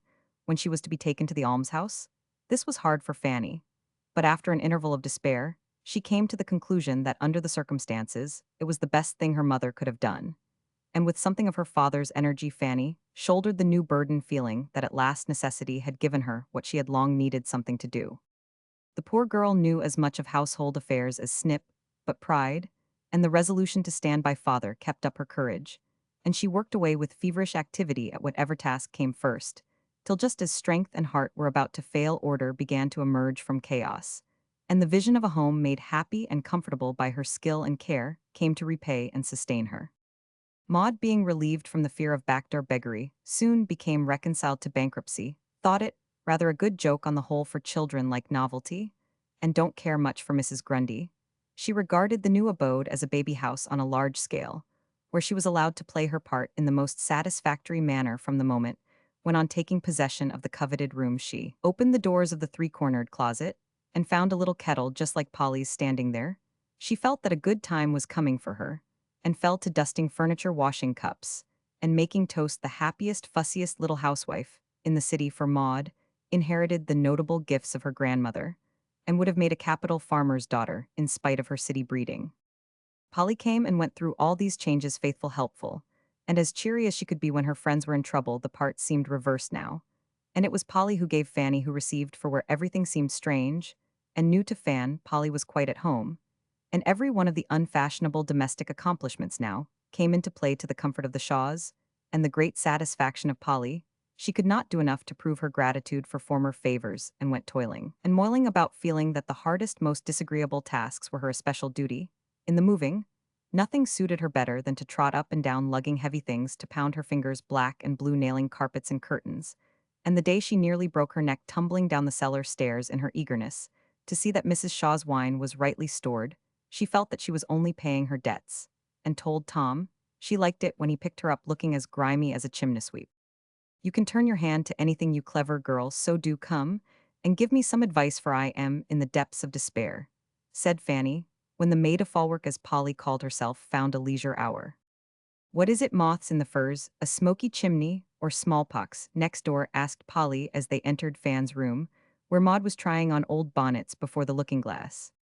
"Actually, I have nothing to wear," began Fan impressively. "I've been too busy to think or care till now, but here it is nearly May, and I have hardly a decent rag to my back. Usually, I just go to Mrs. O'Grady and tell her what I want. She makes my spring wardrobe, Papa pays the bill. And there I am. Now I've looked into the matter, and I declare to you, Polly, I am frightened to see how much it costs to dress me." "Not so much as some girls I know," said Polly, encouragingly. "Perhaps not, for I have a conscience, and taste is economy sometimes. But really, Polly, I have nt the heart to ask Papa for a cent just now. And yet I must have clothes. You are such a genius for planning and working wonders that I throw myself upon you, and ask how shall I make a spring wardrobe out of nothing. Let me see, then nothing. Before I advise, bring out every rag you've got, and well see what can be done," said Polly, looking as if she enjoyed the prospect, for she had a great deal of that feminine faculty, which we call knack, and much practice had increased it. Fanny brought out her rags, and was astonished to see how many she had, for chair, sofa, bed, and bureau were covered, and still Maud, who was burrowing in the closets, kept crying, "Here's another." "There's a discouraging heap of rubbish for you," said Fan, as she added a faded muslin to the last pile. "Now to me your rubbish looks very encouraging, because there is good material there, and not much worn-out finery. That's my detestation, for you can't do anything with it.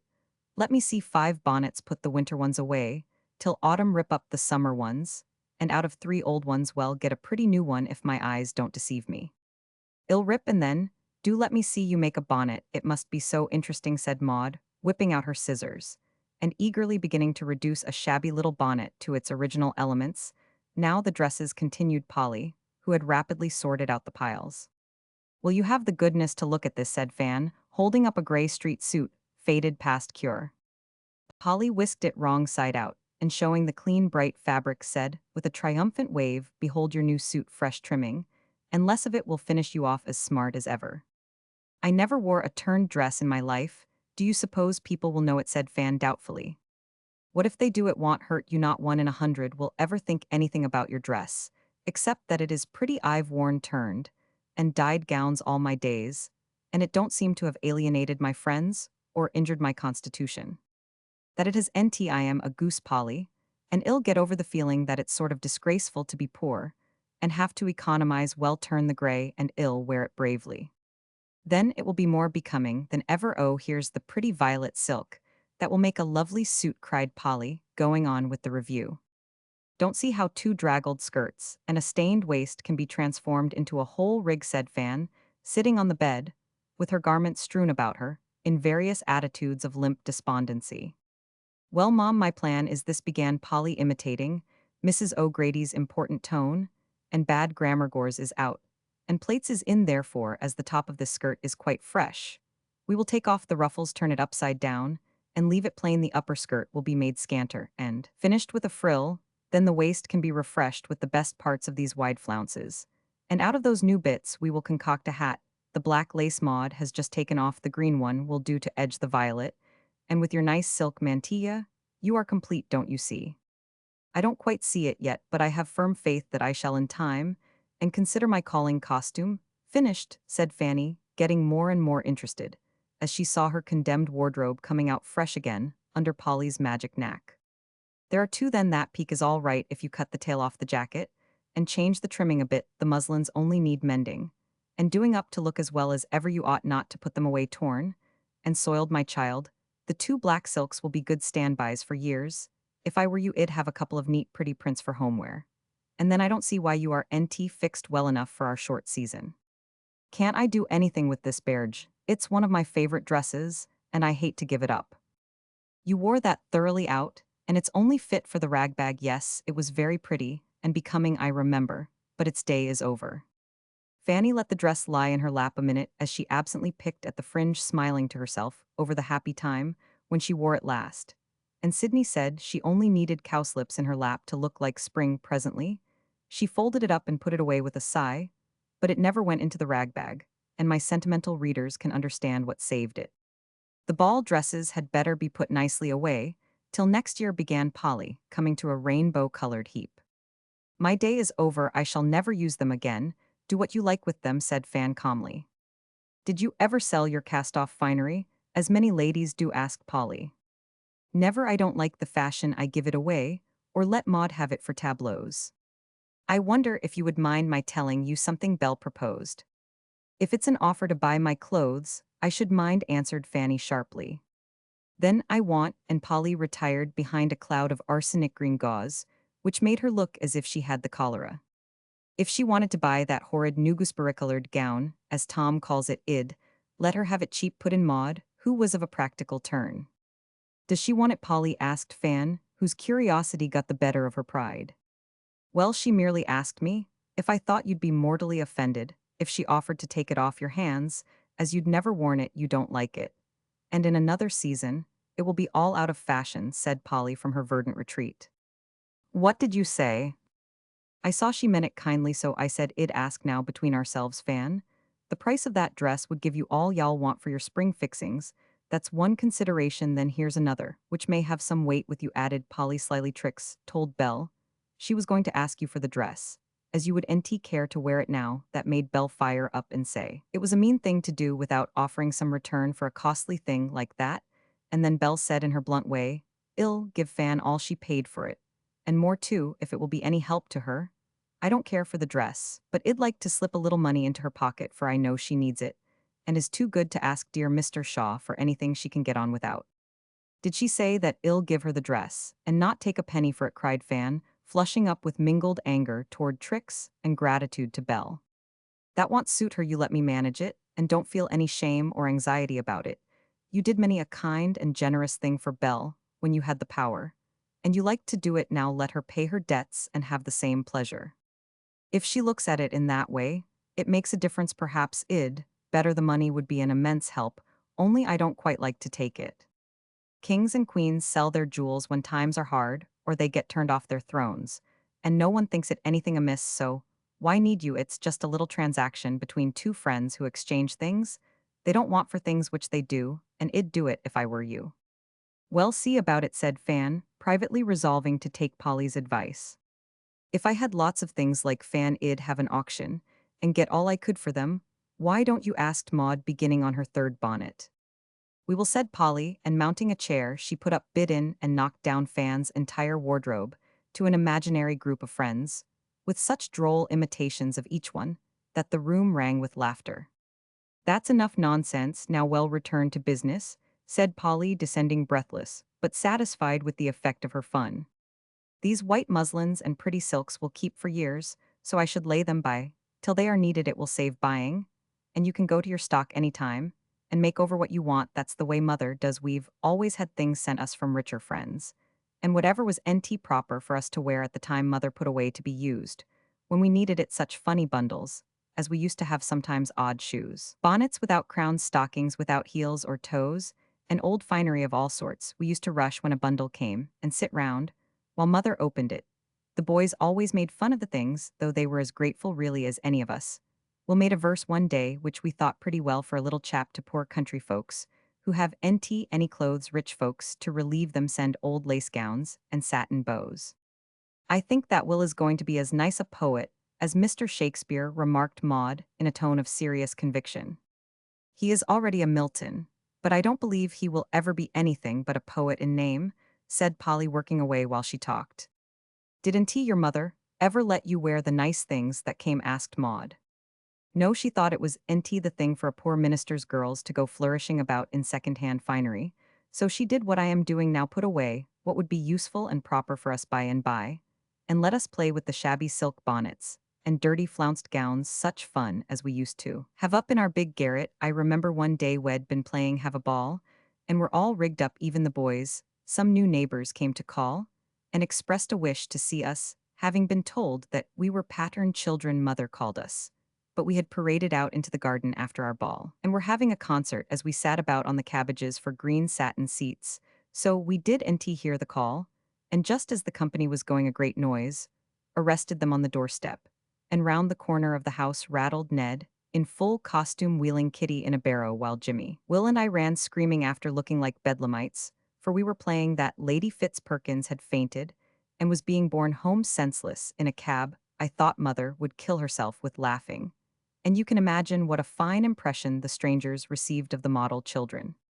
Maud was so tickled with this youthful prank that she unguardedly sat down to laugh on the edge of an open trunk, immediately doubled up, fell in, and was with difficulty extricated. "People in the country have great deal nicer times than we do. I never rode in a wheelbarrow, I never sat on cabbages, and I don't think it's fair," she said with an injured expression. "You need save any old silk gowns for me. I don't mean to be a fine lady. When I grow up I am going to be a farmer's wife, and make butter and cheese, and have 10 children and raise pigs," she added in one enthusiastic burst. "I do believe she will, if she can find a farmer anywhere," said Fanny. "Oh, I'm going to have Will. I asked him, and he said all right. He's going to preach Sundays, and work on the farm the rest of the time. Well, he is, so you need laugh, for we've made all our plans," said Maud with comical dignity, as she tried the effect of an old white bonnet, wondering if farmers' wives could wear ostrich feathers when they went to meeting. Blessed innocence, don't you wish you were a child and dared tell what you want, murmured Fanny. I wish I had seen Will's face when Maud proposed, answered Polly, with a nod, which answered her friend's speech better than her words. Any news of anybody? Whispered Fan, affecting to examine a sleeve with care. Still at the South, don't think. Late events have been reported, yet that accounts for absence, answered Polly. I think Sir Philip was hit harder than was supposed, said Fan. I doubt it, but time cures wounds of that sort, amazing quick. Wish it did. Who is Sir Philip? Demanded Maud, pricking up her ears. A famous man who lived in the time of Queen Elizabeth, answered Fan, with a look at Polly. Oh, and Maud seemed satisfied, but the sharp child had her suspicions nevertheless. There will be an immense deal of work in all this fixing over, and I hate to so, said Fanny, to divert a certain person's thoughts. Jenny and I are going to help. We are your debtors as well as Belle, and demand the privilege of paying up blessings like curses. Come home to roost, Fan. Mine come home a good deal bigger than they went, answered Fanny, looking pleased that little favors should be so faithfully remembered. The interest on that sort of investment rolls up beautifully. You know now, rip that dress for Jenny to put in order. And I'll toss you up a bonnet in less than no time, said Polly, determined to have things go smoothly, for she knew Fan's feelings had been a good deal tried lately in many ways. I must have something to match my dress, and blue inside, said Fanny, bringing out her ribbon boxes. Anything you like, my dear, when it comes to bonnets. I am usually inspired. I have it there, we are. And nothing could be nicer, cried Polly, making a dive among the silks. Fan was turning over with a lost expression. This bit of silver gray is all I ask. Here's enough for a killing bonnet. And those forget-me-nots are both pretty and appropriate. You wretch, be still, cried Fanny, as Polly looked up at her with a wicked laugh in her eyes. It will be done in time, and the dress likewise, so look your prettiest, and accept my blessing, continued Polly, seeing that Fan liked her raillery. Time for what? Asked Paulina Pry. Your wedding, dear, sweetly answered Fan, for Polly's pleasant hints and predictions put her in a charming humor, and even made old clothes of little consequence. Maud gave an incredulous sniff, and wondered why big girls need to be so dreadful mysterious about their old secrets. This silk reminds me of Kitty's performance. Last summer, a little checked silk was sent in our spring bundle from Mrs. Davenport, and Mother said Kit might have it if she could make it do, so I washed it nicely. And we fussed and planned, but it came short by half of one sleeve. I gave it up, but Kit went to work and matched every scrap that was left so neatly that she got out the half sleeve, put it on the underside, and no one was the wiser. How many pieces do you think she put in, Maud? 50 was the wise reply. No, only 10, but that was pretty well for a 14-year-old dressmaker. You ought to have seen the little witch laugh in her sleeve when anyone admired the dress, for she wore it all summer, and looked as pretty as a pink in it. Such things are great fun when you get used to them. Besides, contriving sharpens your wits and makes you feel as if you had more hands than most people. I think we'll get a farm near your house. I should like to know, Kitty, said Maud, feeling a curious interest in a girl who made such peculiar patchwork. The dress parade is over, and I am ever so much obliged to you, Polly, for helping me through and showing me how to make the best of things. I hope in time to have as many hands, as you said, Fan gratefully, when the simple bonnet was done and everything planned out ready to be finished. I hope you will soon have two good strong ones beside your own, my dear, answered Polly, as she vanished with a parting twinkle that kept Fan's face bright all day. Chapter Romans 17, Playing Grandmother. I think Tom had the hardest time of all, for besides the family troubles, he had many of his own to perplex and harass him. College scrapes were soon forgotten in greater afflictions. But there were plenty of tongues to blame that extravagant dog and plenty of heads to wag ominously over prophecies of the good time Tom Shaw would now make on the road to ruin, as reporters flourish in this country. Of course, Tom soon heard all the friendly criticisms passed upon him and his career, and he suffered more than anybody guessed, for the truth that was at the bottom of the gossip filled him with the sharp regret and impotent wrath against himself, as well as others, which drives many a proud fellow so placed to destruction, or the effort that redeems boyish folly and makes a man of him. Now that he had lost his heritage, Tom seemed to see for the first time how goodly it had been, how rich in power, pleasure, and gracious opportunities.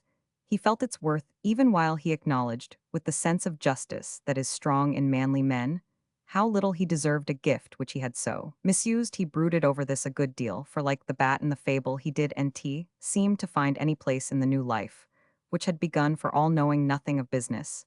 He was not of much use to his father, though he tried to be, and generally ended, by feeling that he was a hindrance, not a help domestic. Affairs were equally out of his line, and the girls more frank than their father did not hesitate to tell him he was in the way when he offered to lend a hand anywhere after the first excitement was over, and he had time to think. Heart and energy seemed to die out. Remorse got hold of him, and as generous, thoughtless natures are apt to do when suddenly confronted with conscience, he exaggerated his faults and follies into sins of the deepest dye, and fancied he was regarded by others as a villain, and an outcast. Pride and penitence made him shrink out of sight as much as possible, for he could not bear pity. Even when silently expressed by a friendly hand or a kindly eye, he stayed at home a good deal, and loafed about with a melancholy and neglected air. Vanished when anyone came, talked very little, and was either pathetically humble or tragically cross. He wanted to do something, but nothing seemed to appear. And while he waited to get his poise after the downfall,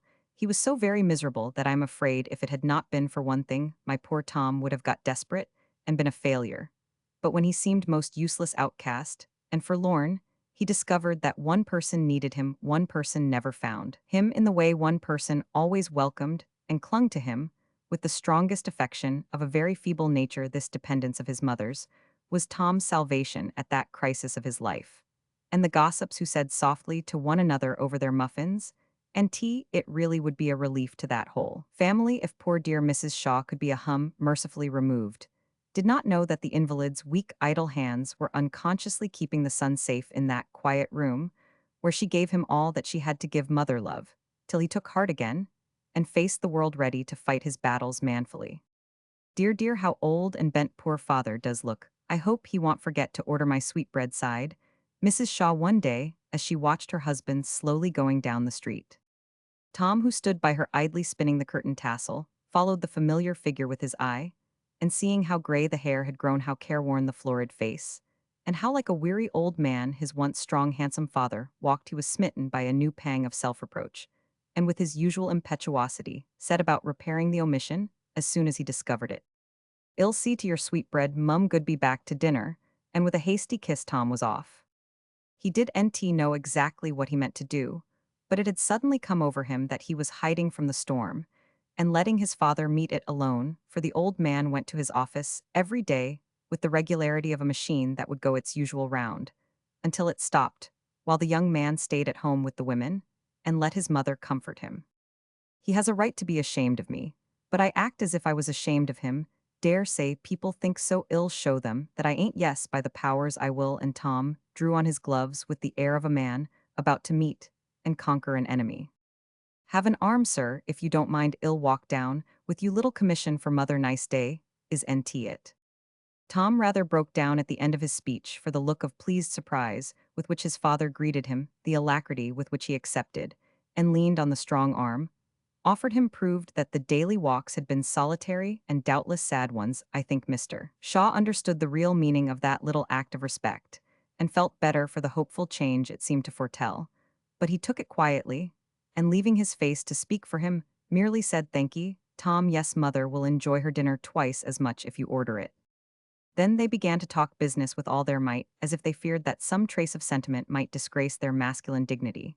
But it made no difference whether they discussed lawsuits, or love mortgages, or mothers, the feeling was all right. And they knew it, so Mr. Shaw walked straighter than usual, and Tom felt that he was in his proper place again. The walk was not without its trials, however, for while it did Tom's heart good to see the cordial respect paid to his father, it tried his patience sorely to see also inquisitive or disapproving glances fixed upon himself when hats were lifted to his father, and to hear the hearty "Good day, Mr. Shaw," drop into a cool or careless "That's the sun, it's hard on him, wild fellow, do him." "Granted, but you need nt hit a man when he's down," muttered Tom to himself, feeling every moment a stronger desire to do something that should silence everybody. "Id cut away to Australia, if it was nt for mother. Anything, anywhere to get out of the way of people who know me.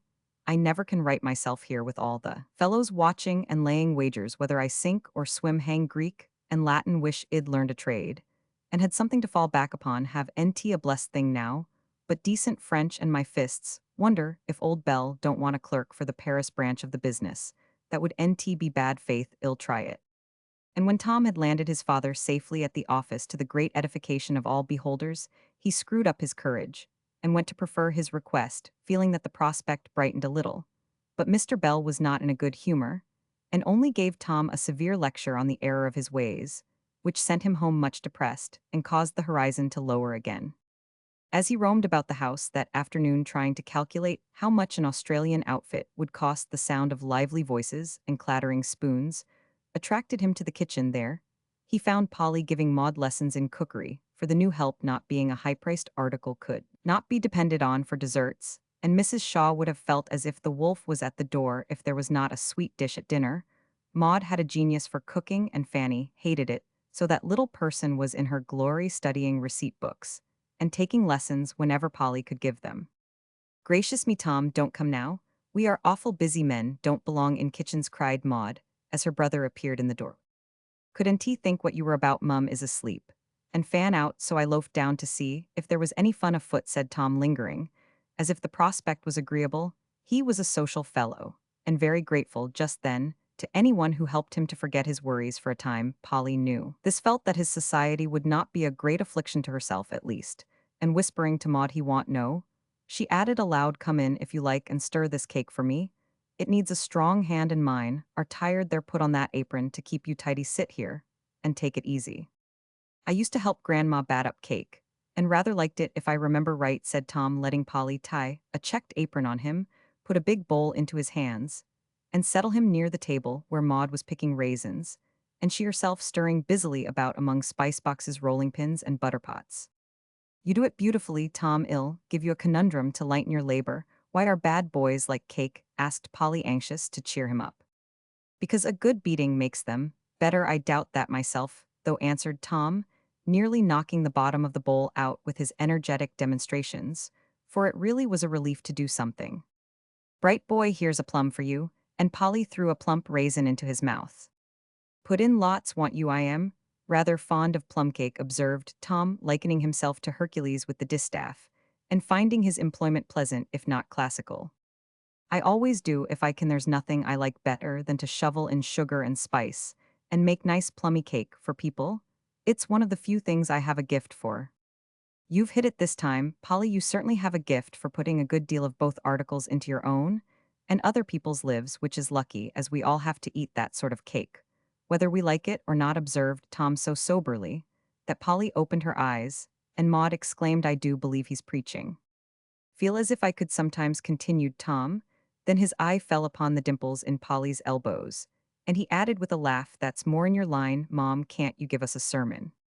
A short one. Life, my brethren, is like plum cake, began Polly impressively, folding her floury hands. In some, the plums are all on the top, and we eat them gaily, till we suddenly find they are gone. In others, the plums sink to the bottom, and we look for them in vain as we go on, and often come to them when it is too late to enjoy them. But in the well-made cake, the plums are wisely scattered all through, and every mouthful is a pleasure. We make our own cakes in a great measure. Therefore let us look to it, my brethren, that they are mixed, according to the best receipt, baked in a well-regulated oven, and gratefully eaten with a temperate appetite. Good, good, cried Tom, applauding with the wooden spoon. That's a model sermon, Polly. Short, sweet, sensible, and not a bit sleepy. I am one of your parish, and will see that you get your salary punctual, as old Deacon Morse used to say. Thank you, brother, my wants is few, and ravens scarcer than they used to be, as dear old Parson Miller used to answer. Now, Maud, bring on the citron. And Polly began to put the cake together in what seemed a most careless and chaotic manner, while Tom and Maud watched with absorbing interest till it was safely in the oven. Now make your custards, dear Tom. May like to beat the eggs for you. It seems to have a good effect upon his constitution. First-rate, hand him along. And Tom smoothed his apron with a cheerful air. By the way, Sid's got back. I met him yesterday, and he treated me like a man and a brother, he added, as if anxious to contribute to the pleasures of the hour. I'm so glad, cried Polly, clapping her hands regardless of the egg she held, which dropped and smashed on the floor at her feet. Careless thing. Pick it up, Maud, I'll get some more. And Polly whisked out of the room, glad of an excuse to run and tell Fan, who had just come in, lest hearing the news in public, she might be startled out of the well-bred composure with which young ladies are expected to receive tidings, even of the most vital importance. You know all about history, don't you? Asked Maud suddenly. Not quite modestly, answered Tom. I just want to know if there really was a man named Sir Philip in the time of Queen Elizabeth. You mean Sir Philip Sidney? Yes, he lived then, and a fine old fellow he was too. There, I knew the girls did. And mean him, cried Maud with a chop that sent the citron flying. What mischief are you up to now, you little magpie? I shan't tell you what they said because I don't remember much of it, but I heard Polly and Fan talking about some one dreadful mysterious. And when I asked who it was, Fan said Sir Philip Ho. She need NT think I believe it. I saw 'em laugh and blush. And poke one another. And I knew it was NT about any old Queen Elizabeth man, cried Maud, turning up her nose, as far as that somewhat limited feature would go. Look here, you are letting cats out of the bag. Never mind, I thought so, they don't tell us their secrets. But we are so sharp, we can't help finding them out, can we? Said Tom, looking so much interested that Maud could resist airing her knowledge a little. Well, I dare say it is proper for you to know, but I am old enough now to be told anything. And those girls better mind what they say, for I am not a stupid chit like Blanche. I just wish you could have heard them go on. I am sure there's something very nice about Mr. Sidney. They looked so pleased when they whispered and giggled on the bed, and thought I was ripping bonnets, and did NT hear a word? Which looked most pleased? Asked Tom, investigating the kitchen boiler with deep interest. Well, pairs to me, Polly, did she talked most, and looked funny, and very happy all the time. Fan laughed a good deal. But I guess Polly is the loveress, replied Maud after a moment's reflection. Hold your tongue, she's coming, and Tom began to pump as if the house was on fire. Down came Polly with heightened color, bright eyes, and not a single egg. Tom took a quick look at her over his shoulder, and paused as if the fire was suddenly extinguished. Something in his face made Polly feel a little guilty. So she fell to grating nutmeg with a vigor which made red cheeks the most natural thing in life. Maud the traitor sat demurely at work, looking very like what Tom had called her, a magpie with mischief in its head. Polly felt a change in the atmosphere, but merely thought Tom was tired, so she graciously dismissed him with a stick of cinnamon, as she had nothing else just then to lay upon the shrine. Fan's got the books and maps you wanted, go, and rest now. I am much obliged. Here's your wages, Bridget. Good luck to your messes, answered Tom as he walked away meditatively, crunching his cinnamon, and looking as if he did not find it as spicy as usual. He got his books, but did not read them, for shutting himself up in the little room called Tom's den, he just sat down and brooded. When he came down to breakfast the next morning, he was greeted with a general happy birthday, Tom, and at his place lay gifts from every member of the family, not as costly as formerly perhaps, but infinitely dearer as tokens of the love that had outlived the change, and only grown the warmer for the test of misfortune. In his present state of mind, Tom felt as if he did not deserve a blessed thing, so when everyone exerted themselves to make it a happy day for him, he understood what it means to be nearly killed with kindness, and sternly resolved to be an honor to his family or perish in the attempt. Evening brought Polly to what she called a festive tea, and when they gathered round the table another gift appeared which, though not of a sentimental nature, touched Tom more than all the rest. It was a most delectable cake, with a nosegay atop, and round it on the snowy frosting there ran a pink inscription, just as it had been every year since Tom could remember. Name, age, and date like a nice white tombstone, observed Maud complacently, at which funereal remark Mrs. Shaw, who was down in honor of the day, dropped her napkin and demanded her salts. Whose doing is that? Asked Tom, surveying the gift with satisfaction, for it recalled the happier birthdays, which seemed very far away now. I didn't know what to give you, for you've got everything a man wants, and I was in despair, till I remembered that dear grandma always made you a little cake like that, and that you once said it would be a happy birthday without it, so I tried to make it just like hers, and I do hope it will prove a good sweet plummy one. Thank you, was all Tom said as he smiled at the giver, but Polly knew that her present had pleased him more than the most elegant trifle she could have made. It ought to be good for you. Beat it up yourself, Tom, cried Maud. It was so funny to see you working away, and never guessing who the cake was, for I perfectly trembled every time you opened your mouth for fear you'd ask some question about it.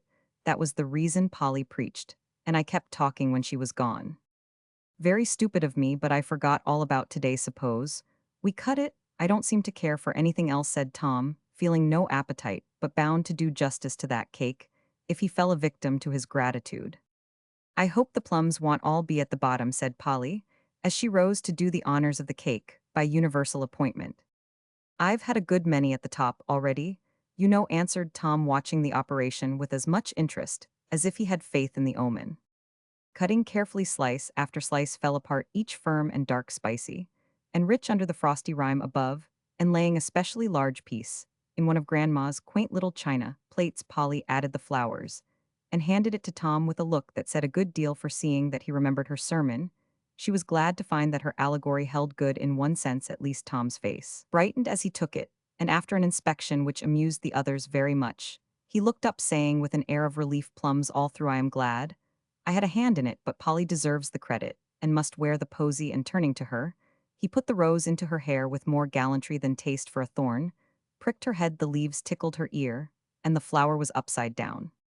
Fanny laughed at his want of skill, but Polly would and have it altered, and everybody fell to eating cake, as if indigestion was one of the lost arts. They had a lively tea, and were getting on famously afterward, when 2 letters were brought for Tom, who glanced at one, and retired rather precipitately to his den, leaving Maud consumed with curiosity, and the older girls slightly excited, for Fan thought she recognized the handwriting on one, and Polly on the other. One half an hour and then another elapsed, and Tom did not return. Mr. Shaw went out. Mrs. Shaw retired to her room, escorted by Maud, and the 2 girls sat together wondering if anything dreadful had happened. All of a sudden a voice called Polly, and that young lady started out of her chair, as if the sound had been a thunderclap. "Do run, I am perfectly fainting to know what the matter is," said Fan. "You'd better go," began Polly, wishing to obey, yet feeling a little shy.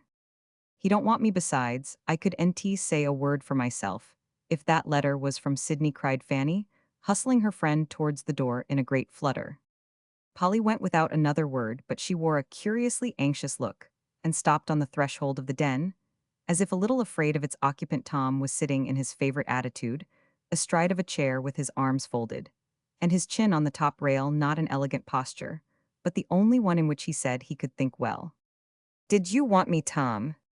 "Yes, come in, please, and don't look scared. I only want to show you a present I've had, and ask your advice about accepting it." "Why, Tom, you look as if you had been knocked down," exclaimed Polly, forgetting all about herself, as she saw his face when he rose and turned to meet her. "I have regularly floored, but I'm up again and steadier than ever. Just you read that, and tell me what you think of it."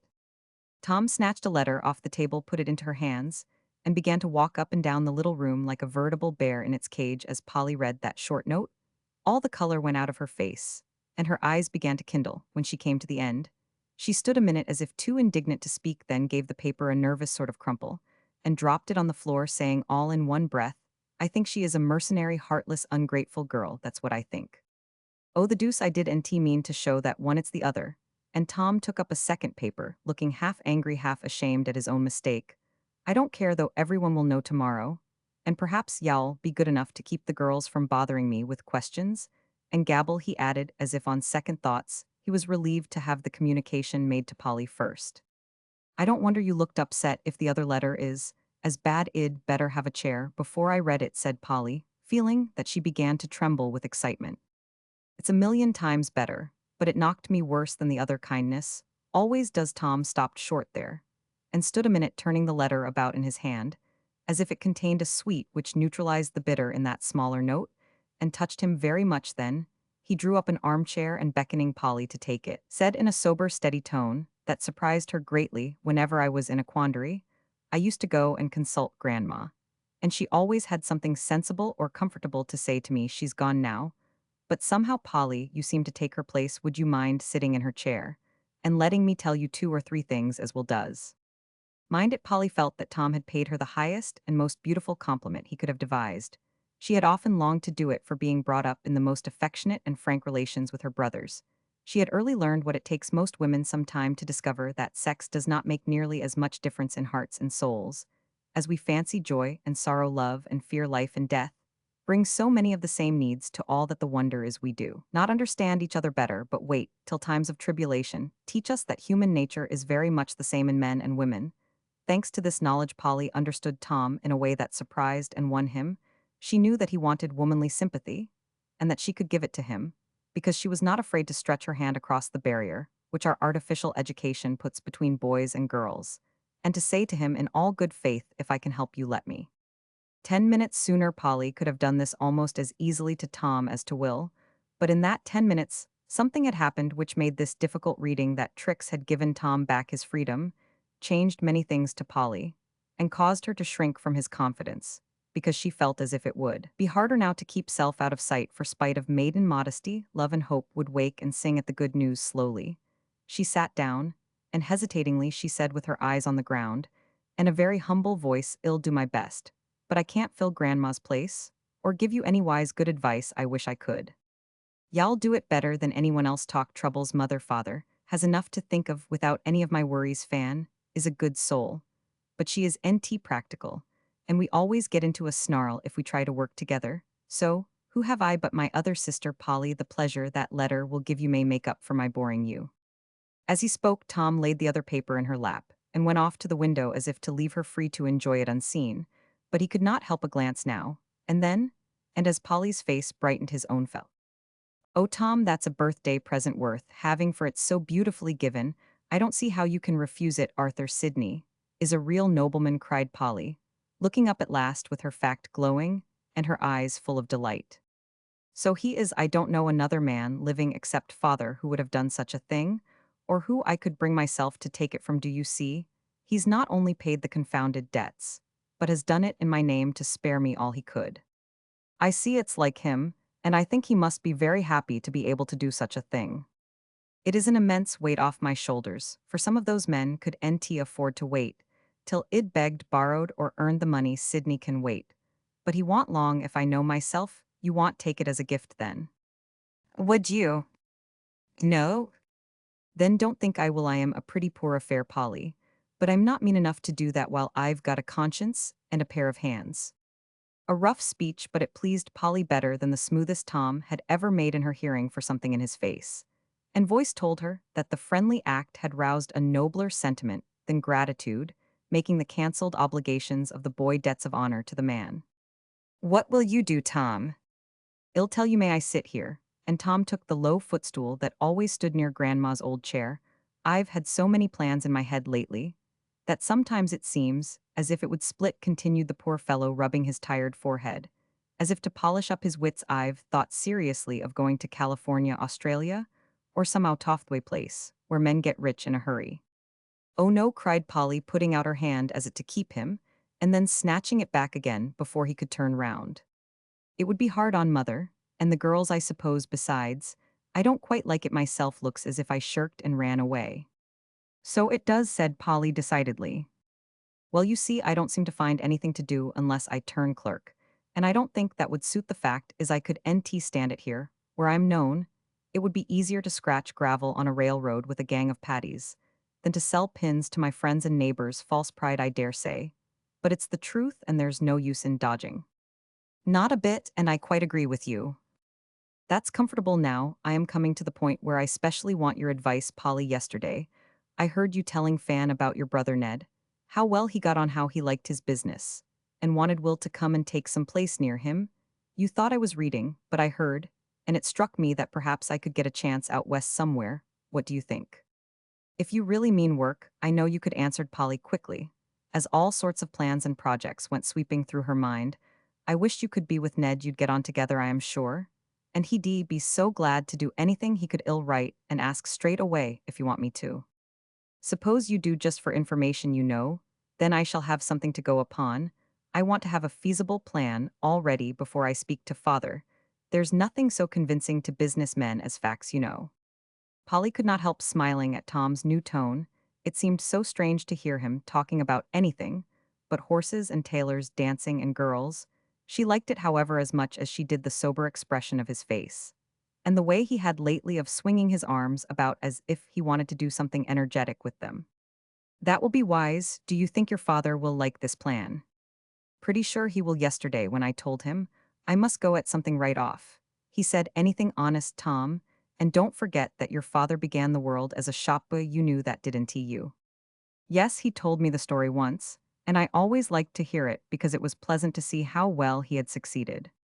I never did like the story, a little bit ashamed, I'm afraid, but when we talked it over last night, it struck me in a new light, and I understood why father took the failure so well and seems so contented with this poorish place. It is only beginning. Again, he says, and having worked his way up once, he feels as if he could again. I declare to you, Polly, that sort of confidence in himself and energy and courage in a man of his years makes me love and respect the dear old gentleman as I never did before. I am so glad to hear you say that, Tom. I've sometimes thought you didn't quite appreciate your father any more than he knew how much of a man you were. Never was till today, said Tom, laughing, yet looking as if he felt the dignity of his 1 and 20 years odd. Isn't it how people live together ever so long and don't seem to find one another out till something comes to do it for them, perhaps. This smash up was sent to introduce me to my own father. There's philosophy for you, said Polly, smiling, even while she felt as if adversity was going to do more for Tom than years of prosperity. They both sat quiet for a minute, Polly in the big chair, looking at him, with a new respect in her eyes, Tom on the stool near, by slowly tearing up a folded paper he had absently taken from the floor while he talked. Did this surprise you, he asked, as a little white shower fluttered from his hands. No.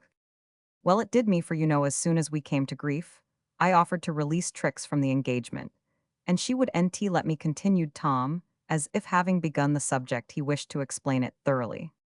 That surprised me, said Polly. So it did me, for Fan always insisted it was the money, and not the man she cared for. Her first answer pleased me very much, for I did not expect it, and nothing touches a fellow more than to have a woman stand by him through thick and thin. She don't seem to have done it. Fan was right. Trix only waited to see how bad things really were, or rather her mother, Roman 999. She's as cool, hard, and worldly-minded an old soul as I ever saw, and Trix is bound to obey. She gets round it very neatly in her note. I won't be a burden, will sacrifice her hopes, and always remain my warm friend.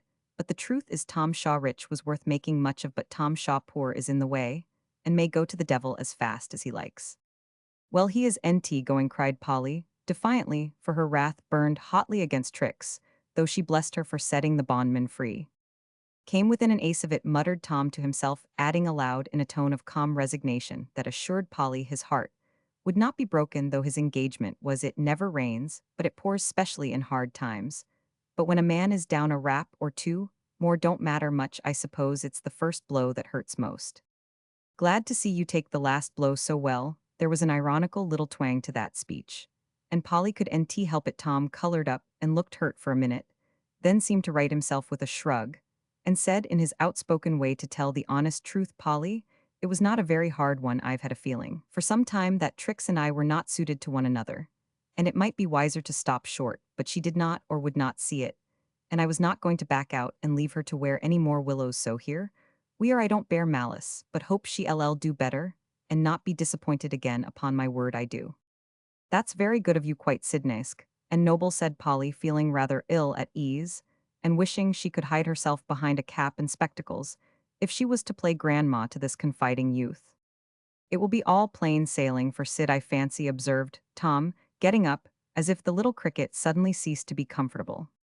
I hope so, murmured Polly, wondering what was coming next. He deserves the very best of everything, and I pray the Lord he may get it, added Tom, poking the fire in a destructive manner. Polly made no answer, fearing to pay too much, for she knew Fan had made no confidant of Tom, and she guarded her friend's secret as jealously as her own. You'll write to Ned tomorrow? Will you take anything he's got, for I want to be off, said Tom, casting down the poker, and turning round with a resolute air, which was lost on Polly, who sat twirling the rose that had fallen into her lap. I'll write tonight. Would you like me to tell the girls about Trix and Sydney? She asked, as she rose, feeling that the council was over. I wish you would. I don't know how to thank you for all you've done for me. I wish to heaven I did, said Tom, holding out his hand with a look that Polly thought a great deal too grateful for the little she had done. As she gave him her hand and looked up at him with those confiding eyes of hers, Tom's gratitude seemed to fly to his head, for without the slightest warning he stooped down and kissed her, a proceeding which startled Polly, so that he recovered himself at once, and retreated into his den with the incoherent apology, I beg pardon, could help it, Grandma, always let me on my birthday. While Polly took refuge upstairs, forgetting all about Fan, as she sat in the dark with her face hidden, wondering why she was very angry, and resolving never again to indulge in the delightful but dangerous pastime of playing grandmother. Chapter Roman 18, The Woman Who Did Not Dare. Polly wrote enthusiastically. Ned answered satisfactorily, and after much corresponding, talking, and planning, it was decided that Tom should go west. Never mind what the business was, it suffices to say that it was a good beginning for a young man like Tom, who, having been born and bred in the most conservative class of the most conceited city in New England, needed just the healthy, hearty social influences of the West to widen his views and make a man of him.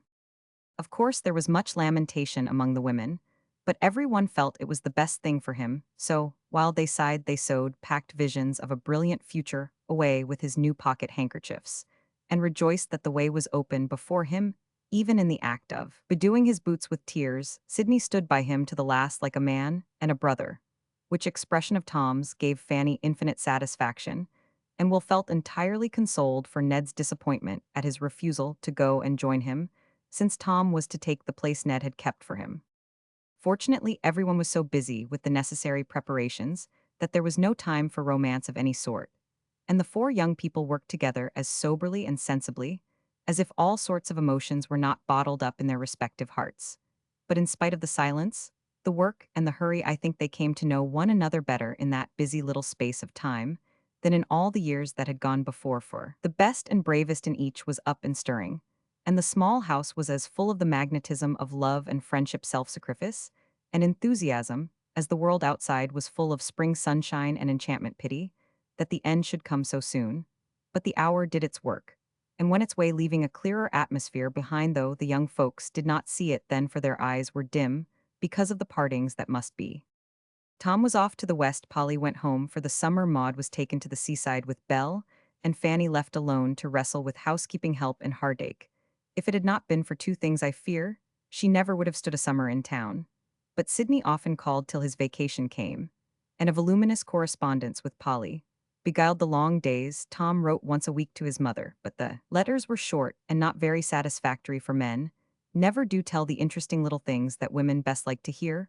Fanny forwarded her bits of news to Polly. Polly sent back all the extracts from Ned's letters concerning Tom, and by putting the two reports together they gained the comfortable assurance that Tom was well, in good spirits, hard at work, and intent on coming out strong in spite of all obstacles. Polly had a quiet summer at home, resting and getting ready in mind and body for another winter's work, for in the autumn she tried her plan again, to the satisfaction of her pupils and the great joy of her friends. She never said much of herself in her letters, and Fanny's first exclamation, when they met again, was an anxious "Why, Polly dear, have you been sick and never told me?" "No, I am only tired, had a good deal to do lately, and the dull weather makes me just a trifle blue. I shall soon brighten up when I get to my work again," answered Polly, bustling about to put away her things.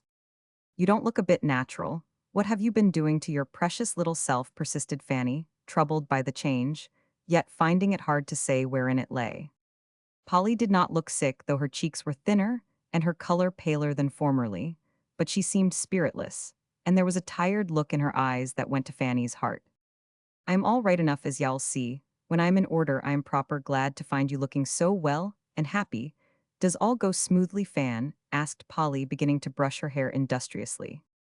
"Answer me one question first," said Fanny, looking as if a sudden fear had come over her. "Tell me truly, have you never repented of your hint to Sidney?"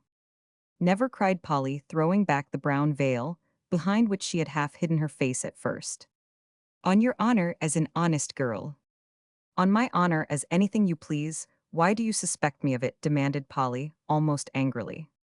"Because something is wrong with you. It's no use to deny it, for you've got the look I used to see in that very glass on my own face, when I thought he cared for you. Forgive me, Polly, but I can't help saying it, for it is there, and I want to be as true to you as you were to me, if I can."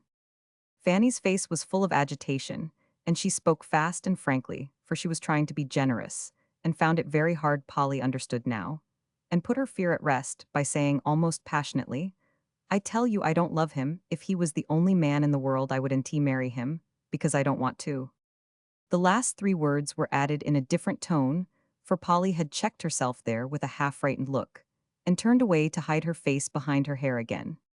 "Then if it's not him, it's someone else. You've got a secret, Polly, and I should think you might tell it, as you know mine," said Fanny, unable to rest till everything was told, for Polly's manner troubled her. There was no answer to her question, but she was satisfied, and putting her arm round her friend, she said, in her most persuasive tone, "My precious Polly, do I know him?" "You have seen him." And is he very wise, good, and splendid, dear? No.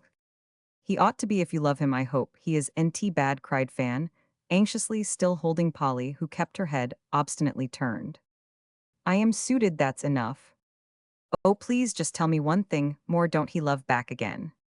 No, now don't say another word, I can't bear it, and Polly drew herself away, as she spoke in a desperate sort of tone. I want, but now I'm not afraid to tell you that I think, I hope, I do believe that Sidney cares a little for me. He's been very kind to us all, and lately, he has seemed to like to see me always when he comes, and miss me if I'm gone. I didn't dare to hope anything, till Papa observed something in his manner, and teased me about it. I try not to deceive myself, but it does seem as if there was a chance of happiness for me. Thank heaven for that, cried Polly, with the heartiest satisfaction in her voice. Now come, and tell me all about it, she added, sitting down on the couch with the air of one who has escaped a great peril. I've got some notes and things I want to ask your opinion about, if they really mean anything, you know, said Fanny, getting out a bundle of papers from the inmost recesses of her desk. There's a photograph of Tom came in his last letter, good, isn't he? It he looks older, but that's the beard and the rough coat, I suppose, dear old fellow. He is doing so well, I really begin to feel quite proud of him. Fan tossed her the photograph and went on rummaging for a certain note. She did not see Polly catch up the picture and look at it with hungry eyes, but she did hear something in the low tone in which Polly said it don't do him justice, and glancing over her shoulder, Fan's quick eye caught a glimpse of the truth, though Polly was half turned away from her. Without stopping to think, Fan dropped her letters, took Polly by the shoulders, and cried in a tone full of astonishment, Polly, is it Tom? Poor Polly was so taken by surprise that she had not a word to say. None were needed. Her telltale face answered for her, as well as the impulse which made her hide her head in the sofa cushion like a foolish ostrich when the hunters are after it. Oh, Polly, I am so glad. I never thought of it. You are so good. And he's such a wild boy. I can't believe it, but it is so dear of you to care for him. Could NT help it? Tried not to. But it was so hard, you know, Fan, you know, said a stifled voice from the depths of the very fuzzy cushion, which Tom had once condemned. The last words and the appealing hand outstretched to her told Fanny the secret of her friend's tender sympathy for her own love troubles, and seemed so pathetic that she took Polly in her arms and cried over her in the fond, foolish way girls have of doing when their hearts are full. And tears can say more than tongues. The silence never lasts long, however, for the feminine desire to talk it over usually gets the better of the deepest emotion. So presently, the girls were hard at it, Polly, very humble and downcast, Fanny, excited and overflowing with curiosity and delight. Really, my sister, you dear thing, how heavenly that will be, she cried. It never will be, answered Polly in a tone of calm despair. What will prevent it? Maria Bailey, was the tragic reply. What do you mean? Is she the Western girl? She shan't have Tom ill kill her first. Too late, let me tell you. Is that door shut and Maud safe? Fanny reconnoitered and, returning, listened breathlessly while Polly poured into her ear the bitter secret which was preying on her soul. Has NT, he mentioned Maria in his letters? Once or twice, but sort of jokingly, and I thought it was only some little flirtation. He can't have time for much of that fun, he's so busy. Ned writes good gossipy letters, I taught him how, and he tells me all that's going on when he'd spoken of this girl. Several times they bored with her mother, you know.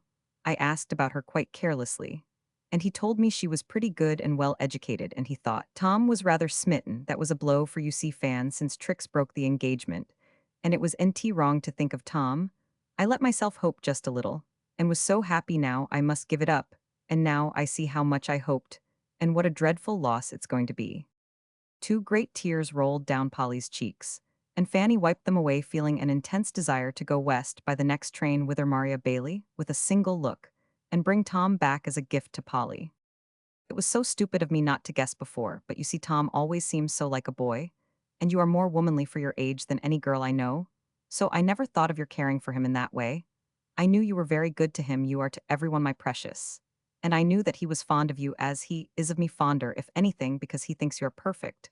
But still, I never dreamed of his loving you as more than a dear friend. He does, NT, sighed Polly. Well, he ought, and if I could get hold of him, he should. Polly clutched Fan at that, and held her tight, saying sternly, if you ever breathe a word, drop a hint, look a look, that will tell him or anyone else about me ill. Yes, as sure as my name is Mary Milton, ill proclaim from the housetops that you like our Polly got no further, for Fan's hand was on her mouth, and Fan's alarmed voice vehemently protested. I promise solemnly, I'll never say a word to a mortal creature. Don't be so fierce, Polly, you quite frighten me. It's bad enough to love someone who don't love you, but to have them told of it is perfectly awful. It makes me wild just to think of it. Oh, Fan, I'm getting so ill-tempered and envious and wicked. I don't know what will happen to me.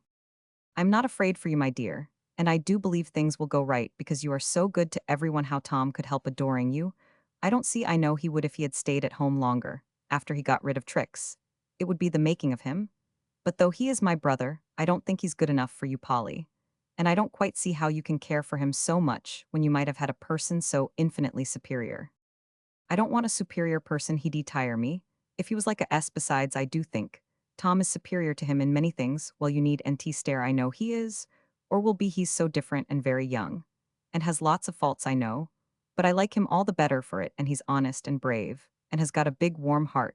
And I'd rather have him care for me than the wisest, best, most accomplished man in the world, simply because I love him.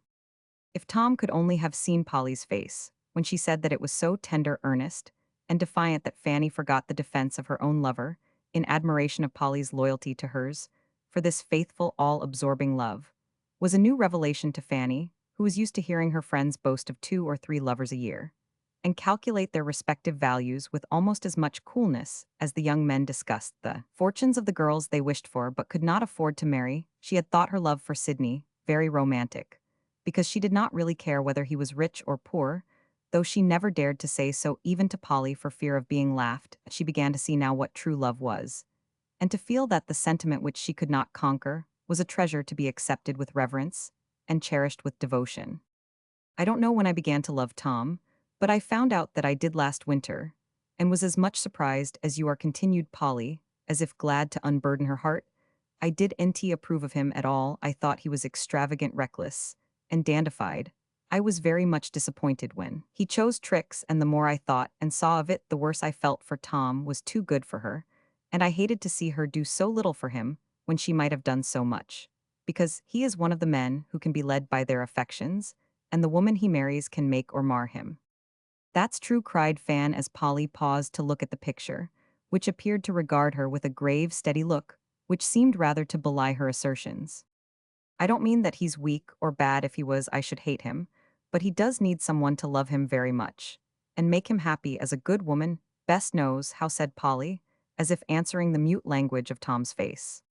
I hope Maria Bailey is all he thinks her, she added softly, for I couldn't bear to have him disappointed again. I dare say he don't care a fig for her, and you are only borrowing trouble. What do you say, Ned answered, when you asked about this inconvenient girl? Said Fanny, turning hopeful all at once. Polly repeated it, and added, I asked him in another letter if he didn't admire Miss B as much as Tom, and he wrote back that she was a nice girl, but he had no time for nonsense, and I needn't get my white kids ready for some years, yet unless to dance at Tom's wedding.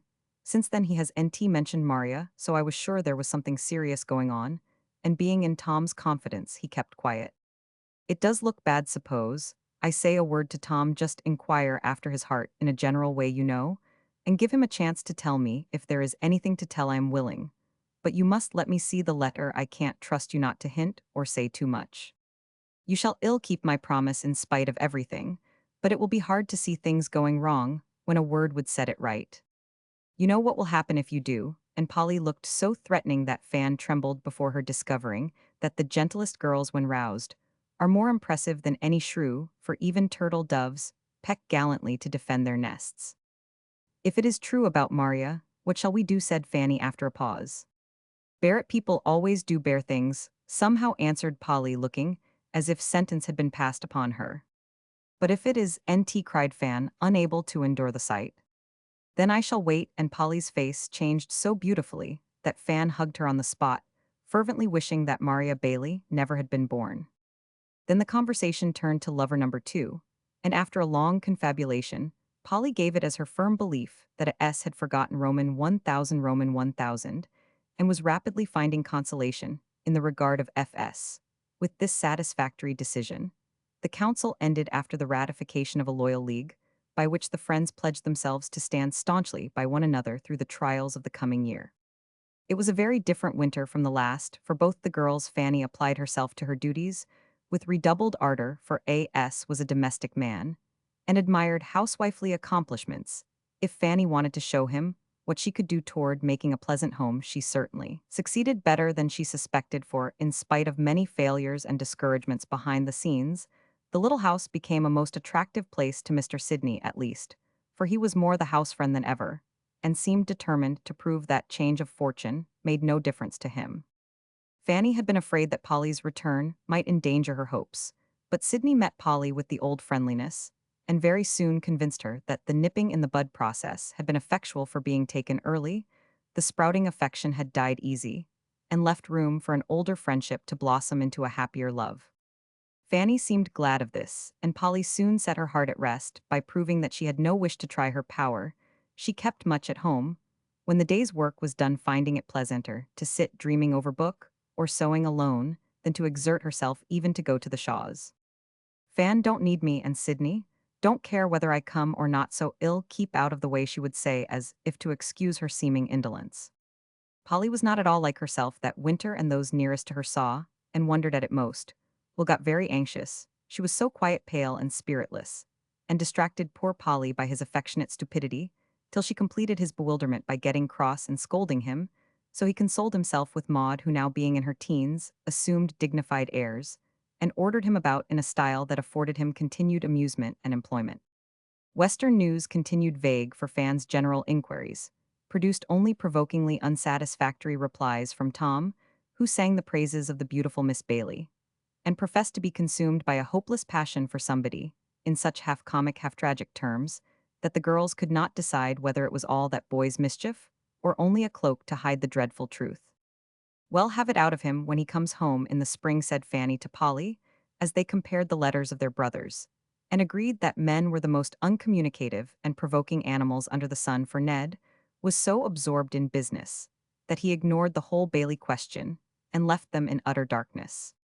Hunger of any sort is a hard thing to bear, especially when the sufferer has a youthful appetite, and Polly was kept on such a short allowance of happiness for 6 months that she got quite thin and interesting, and often when she saw how big her eyes were getting, and how plainly the veins on her temples showed, indulged the pensive thought that perhaps spring dandelions might blossom o'er her grave. She had no intention of dying till Tom's visit was over, however, and as the time drew near, she went through such alternations of hope and fear, and lived in such a state of feverish excitement, that spirits and color came back, and she saw that the interesting pallor she had counted on would be an entire failure. May came at last, and with it, a burst of sunshine which cheered even poor Polly's much enduring heart. Fanny came walking in upon her one day looking as if she brought tidings of such great joy that she hardly knew how to tell them. "Prepare yourself, somebody is engaged," she said, in a solemn tone that made Polly put up her hand, as if to ward off an expected blow. "No, don't look like that, my poor dear, it is N.T. Tom, it's I." Of course there was a rapture, followed by one of the deliciously confidential talks, which bosom friends enjoy, interspersed with tears and kisses, smiles and sighs. "Oh, Polly, though I've waited and hoped so long, I could N.T. believe it when it came, and don't deserve it. But I will, for the knowledge that he loves me seems to make everything possible," said Fanny, with an expression which made her really beautiful for the first time in her life. "You happy girl," sighed Polly, then smiled, and added, "I think you deserve all that's come to you, for you have truly tried to be worthy of it, and whether it ever came or not, that would have been a thing to be proud of." "He says that is what made him love me," answered Fanny, never calling her lover by his name, but making the little personal pronoun a very sweet word by the tone in which she uttered it. "He was disappointed in me last year, he told me, but you said good things about me, and though he did N.T. care much, then yet when he lost you and came back to me, he found that you were not altogether mistaken, and he has watched me all this winter, learning to respect and love me better every day. Oh, Polly, when he said that I could N.T. bear it, because in spite of all my trying I am still so weak and poor and silly. We don't think so, and I know you'll be all he hopes to find you, for he is just the husband you ought to have." "Thank you all the more then for not keeping him yourself," said Fanny, laughing the old blithe laugh again. "That was only a slight aberration of his. He knew better all the time it was your white cloak, and my idiotic behavior the night we went to the opera that put the idea into his head," said Polly, feeling as if the events of that evening had happened some 20 years ago, when she was a giddy young thing, fond of gay bonnets and girlish pranks. I'm not going to tell Tom a word about it, but keep it for a surprise till he comes. He will be here next week, and then we'll have a grand clearing up of mysteries," said Fan, evidently feeling that the millennium was at hand. "Perhaps," said Polly as her heart fluttered, and then sunk, for this was a case where she could do nothing but hope and keep her hands busy with Will's new set of shirts. There is a good deal more of this sort of silent suffering than the world suspects, for the women who dare are few, the women who stand and wait are many. But if work baskets were gifted with powers of speech, they could tell stories more true and tender than any. We read for women often sow the tragedy or comedy of life into their work, as they sit apparently safe and serene at home, yet are thinking deeply, living whole hearthstories, and praying fervent prayers while they embroider pretty trifles or do the weekly mending. Chapter Roman 19 Tom's Success. Come philander, let us be a marching. Everyone is true, love a searching, would be the most appropriate motto for this chapter, because intimidated by the threats, denunciations, and complaints showered upon me, in consequence of taking the liberty to end a certain story, as I liked, I now yield to the amiable desire of giving satisfaction, and at the risk of outraging all the unities intend to pair off everybody I can lay my hands on. Occasionally, a matrimonial epidemic appears, especially towards spring, devastating society, thinning the ranks of bachelordom, and leaving mothers lamenting for their fairest daughters. That spring the disease broke out with great violence in the Shaw circle, causing paternal heads much bewilderment, as one case after another appeared with alarming rapidity. Fanny, as we have seen, was stricken first, and hardly had she been carried safely through the crisis, when Tom returned to swell the list of victims, as Fanny was out a good deal with her Arthur, who was sure that exercise was necessary, for the convalescent Polly went every day to see Mrs. Shaw, who found herself lonely, though much better than usual for the engagement, had a finer effect upon her constitution than any tonic she ever tried. Some 3 days after Fan's joyful call, Polly was startled on entering the Shaw's door by Maud, who came tumbling downstairs, sending an avalanche of words before her. "He's come before he said he should to surprise us. He's up in Mamma's room, and was just saying, 'How's Polly?' when I heard you come in your creep-mouse way. And you must go right up. He looks so funny with whiskers. But he's ever so nice, real big and brown. And he swung me right up when he kissed me. Never mind your bonnet, I can't wait." And pouncing upon Polly, Maud dragged her away like a captured ship, towed by a noisy little steam tug. "The sooner it's over the better for me," was the only thought Polly had time for before she plunged into the room above, propelled by Maud, who cried triumphantly, "There, he is, ain't he splendid?" For a minute everything danced before Polly's eyes, as a hand shook hers warmly, and a gruffish voice said heartily, "How are you, Polly?" Then she slipped into a chair beside Mrs. Shaw, hoping that her reply had been all right and proper, for she had not the least idea what she said. Things got steady again directly, and while Maud expatiated on the great surprise, Polly ventured to look at Tom, feeling glad that her back was toward the light. And his was not. It was not a large room, and Tom seemed to fill it entirely. Not that he had grown so very much, except broader in the shoulders, but there was a brisk, genial, free and easy air about him, suggestive of a stirring out-of-door life, with people who kept their eyes wide open, and were not very particular what they did with their arms and legs. The rough and ready traveling suit, stout boots, brown face, and manly beard changed him so much that Polly could find scarcely a trace of elegant Tom Shaw in the harder-looking young man who stood with one foot on a chair, while he talked business to his father in a sensible way, which delighted the old gentleman. Polly liked the change immensely, and sat listening to the state of Western trade with as much interest as if it had been the most thrilling romance, for, as he talked, Tom kept looking at her, with a nod or a smile, so like old times, that for a little while she forgot Maria Bailey, and was in bliss. By and by Fanny came flying in, and gave Tom a greater surprise than his had been. He had not the least suspicion of what had been going on at home, for Fan had said to herself with girlish malice, "If he don't choose to tell me his secrets, I am not going to tell mine," and had said nothing about Sydney, except an occasional allusion to his being often there, and very kind. Therefore, when she announced her engagement, Tom looked so staggered for a minute that Fan thought he did nt like it, but after the first surprise passed, he showed such an affectionate satisfaction that she was both touched and flattered. "What do you think of this performance?" asked Tom, wheeling round to Polly, who still sat by Mrs. Shaw in the shadow of the bed curtains.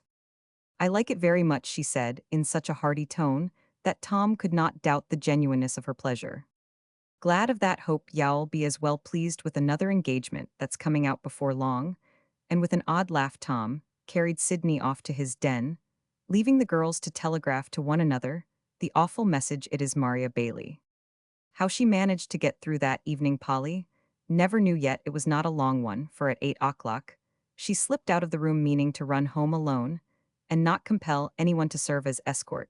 But she did not succeed, for, as she stood warming her rubbers at the dining room fire, wondering pensively, as she did so, if Maria Bailey had small feet, and if Tom ever put her rubbers on for her, the little overshoes were taken out of her hands, and Tom's voice said reproachfully, "Did you really mean to run away and not let me go home with you?" "I'm not afraid, I didn't want to take you away," began Polly, secretly hoping that she didn't look too pleased. "But I like to be taken away, why it's a whole year since I went home with you, do you remember that?" said Tom, flapping the rubbers about without any signs of haste. "Does it seem long?"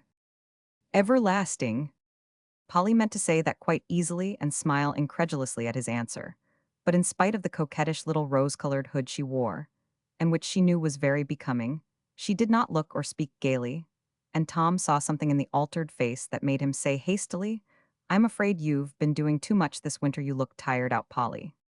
"Oh no, it suits me to be very busy," and she began to drag on her gloves as if to prove it. "But it does suit me to have you get thin and pale, you know." Polly looked up to thank him, but never did, for there was something deeper than gratitude in the honest blue eyes that could not hide the truth entirely. Tom saw it flushed all over his brown face, and dropping the rubbers with a crash took her hands, saying in his old impetuous way, "Polly, I want to tell you something."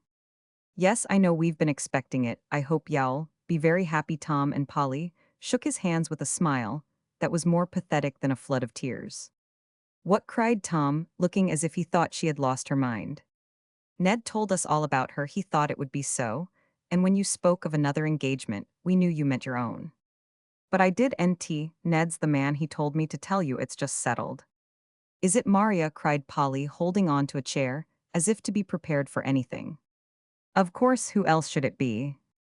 He didn't say you talked about her most, and so we thought," stammered Polly, falling into a sudden flutter. "That I was in love, well, I am, but not with her." "Oh," and Polly caught her breath, as if a dash of cold water had fallen on her. For the more in earnest Tom grew, the blunter he became.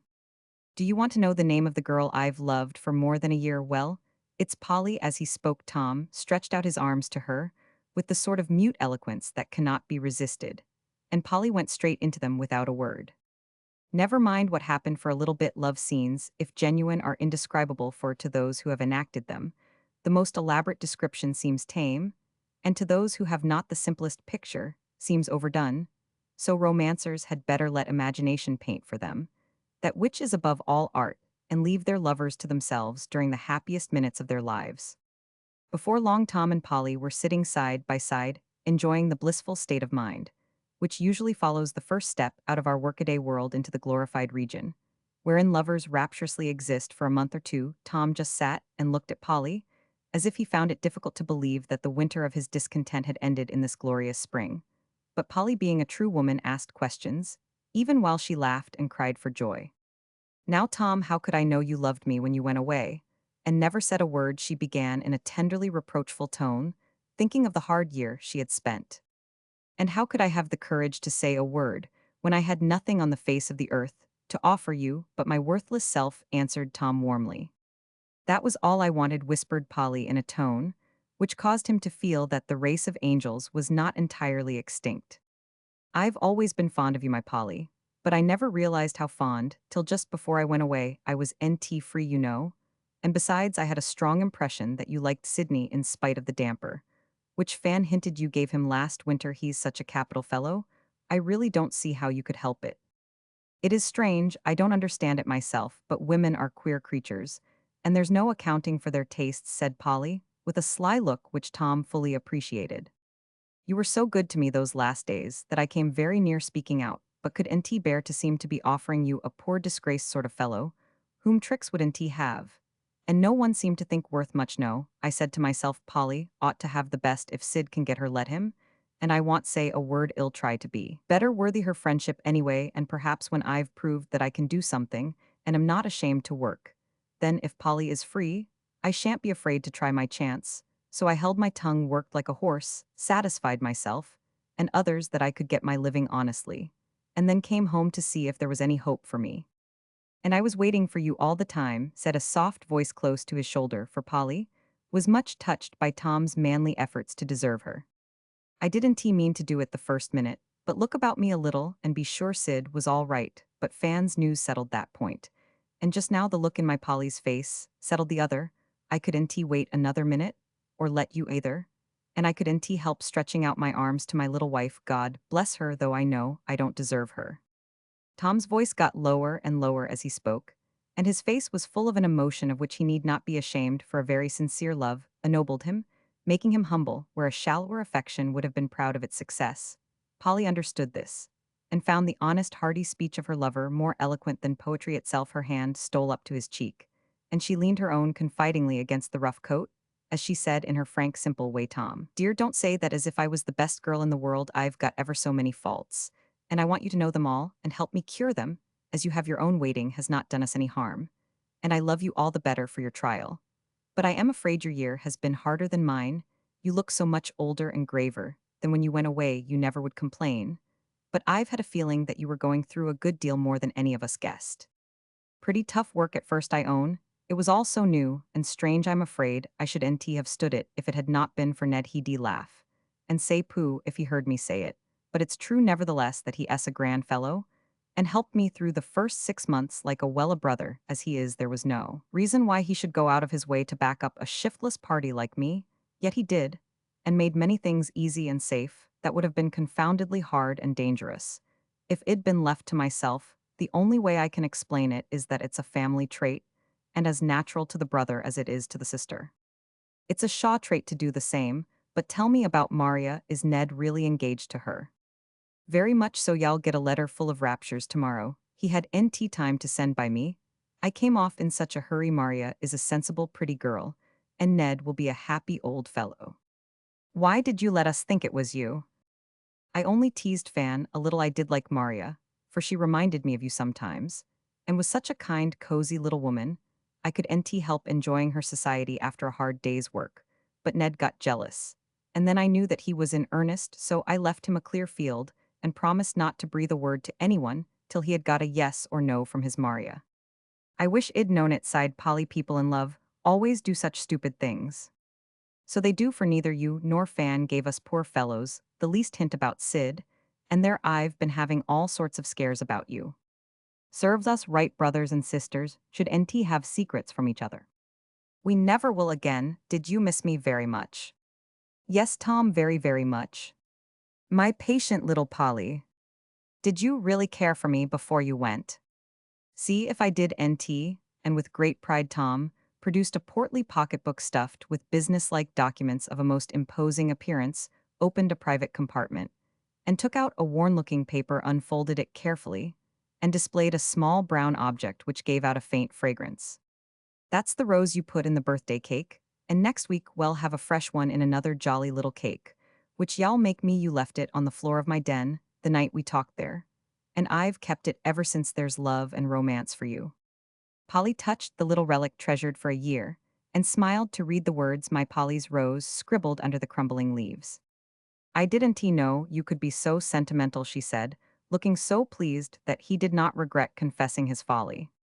I never was till I loved you, my dear, and I'm not very bad yet, for I don't wear my posy next my heart, but where I can see it every day, and so never forget for whom I am working. Should nt wonder if that bit of nonsense had kept me economical, honest, and hard at it, for I never opened my pocketbook that I did nt think of you.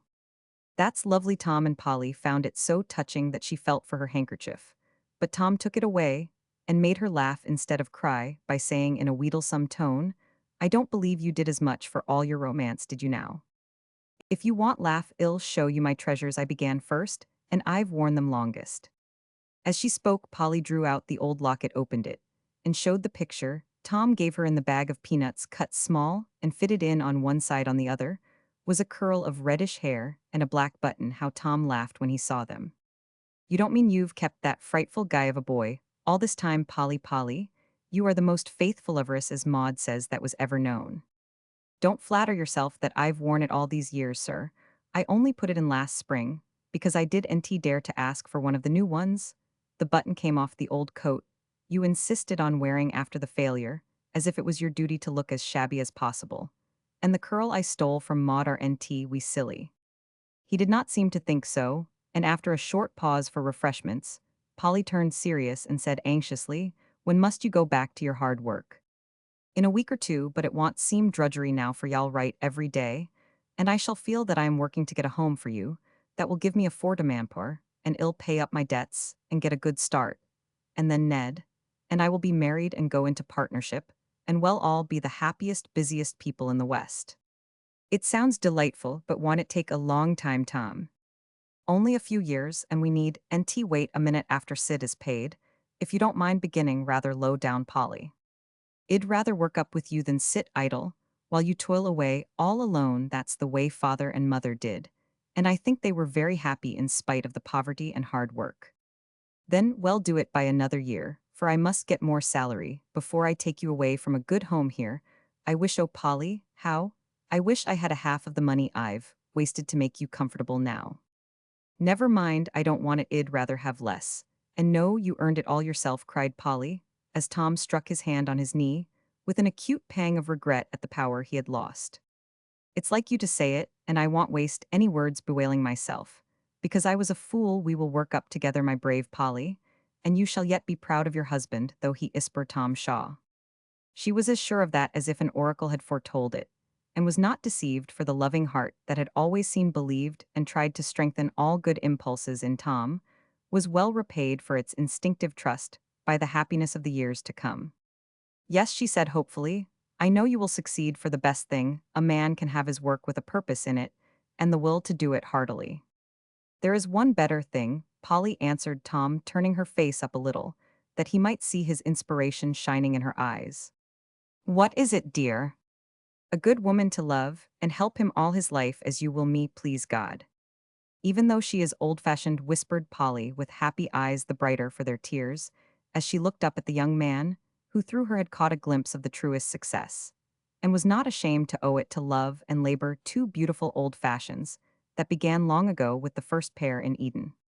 Lest any of my young readers who have honored Maud with their interest should suffer the pangs of unsatisfied curiosity as to her future, I will add for their benefit that she did not marry Will, but remained a busy, lively spinster all her days, and kept house for her father in the most delightful manner. Will's ministerial dream came to pass in the course of time, however, and a gentle, bright-eyed lady ruled over the parsonage, whom the Reverend William called his little Jane. Farther into futurity, even this rash pen dares not proceed, but pauses here, concluding in the words of the dear old fairy tales, and so they were married and all lived happily till they died.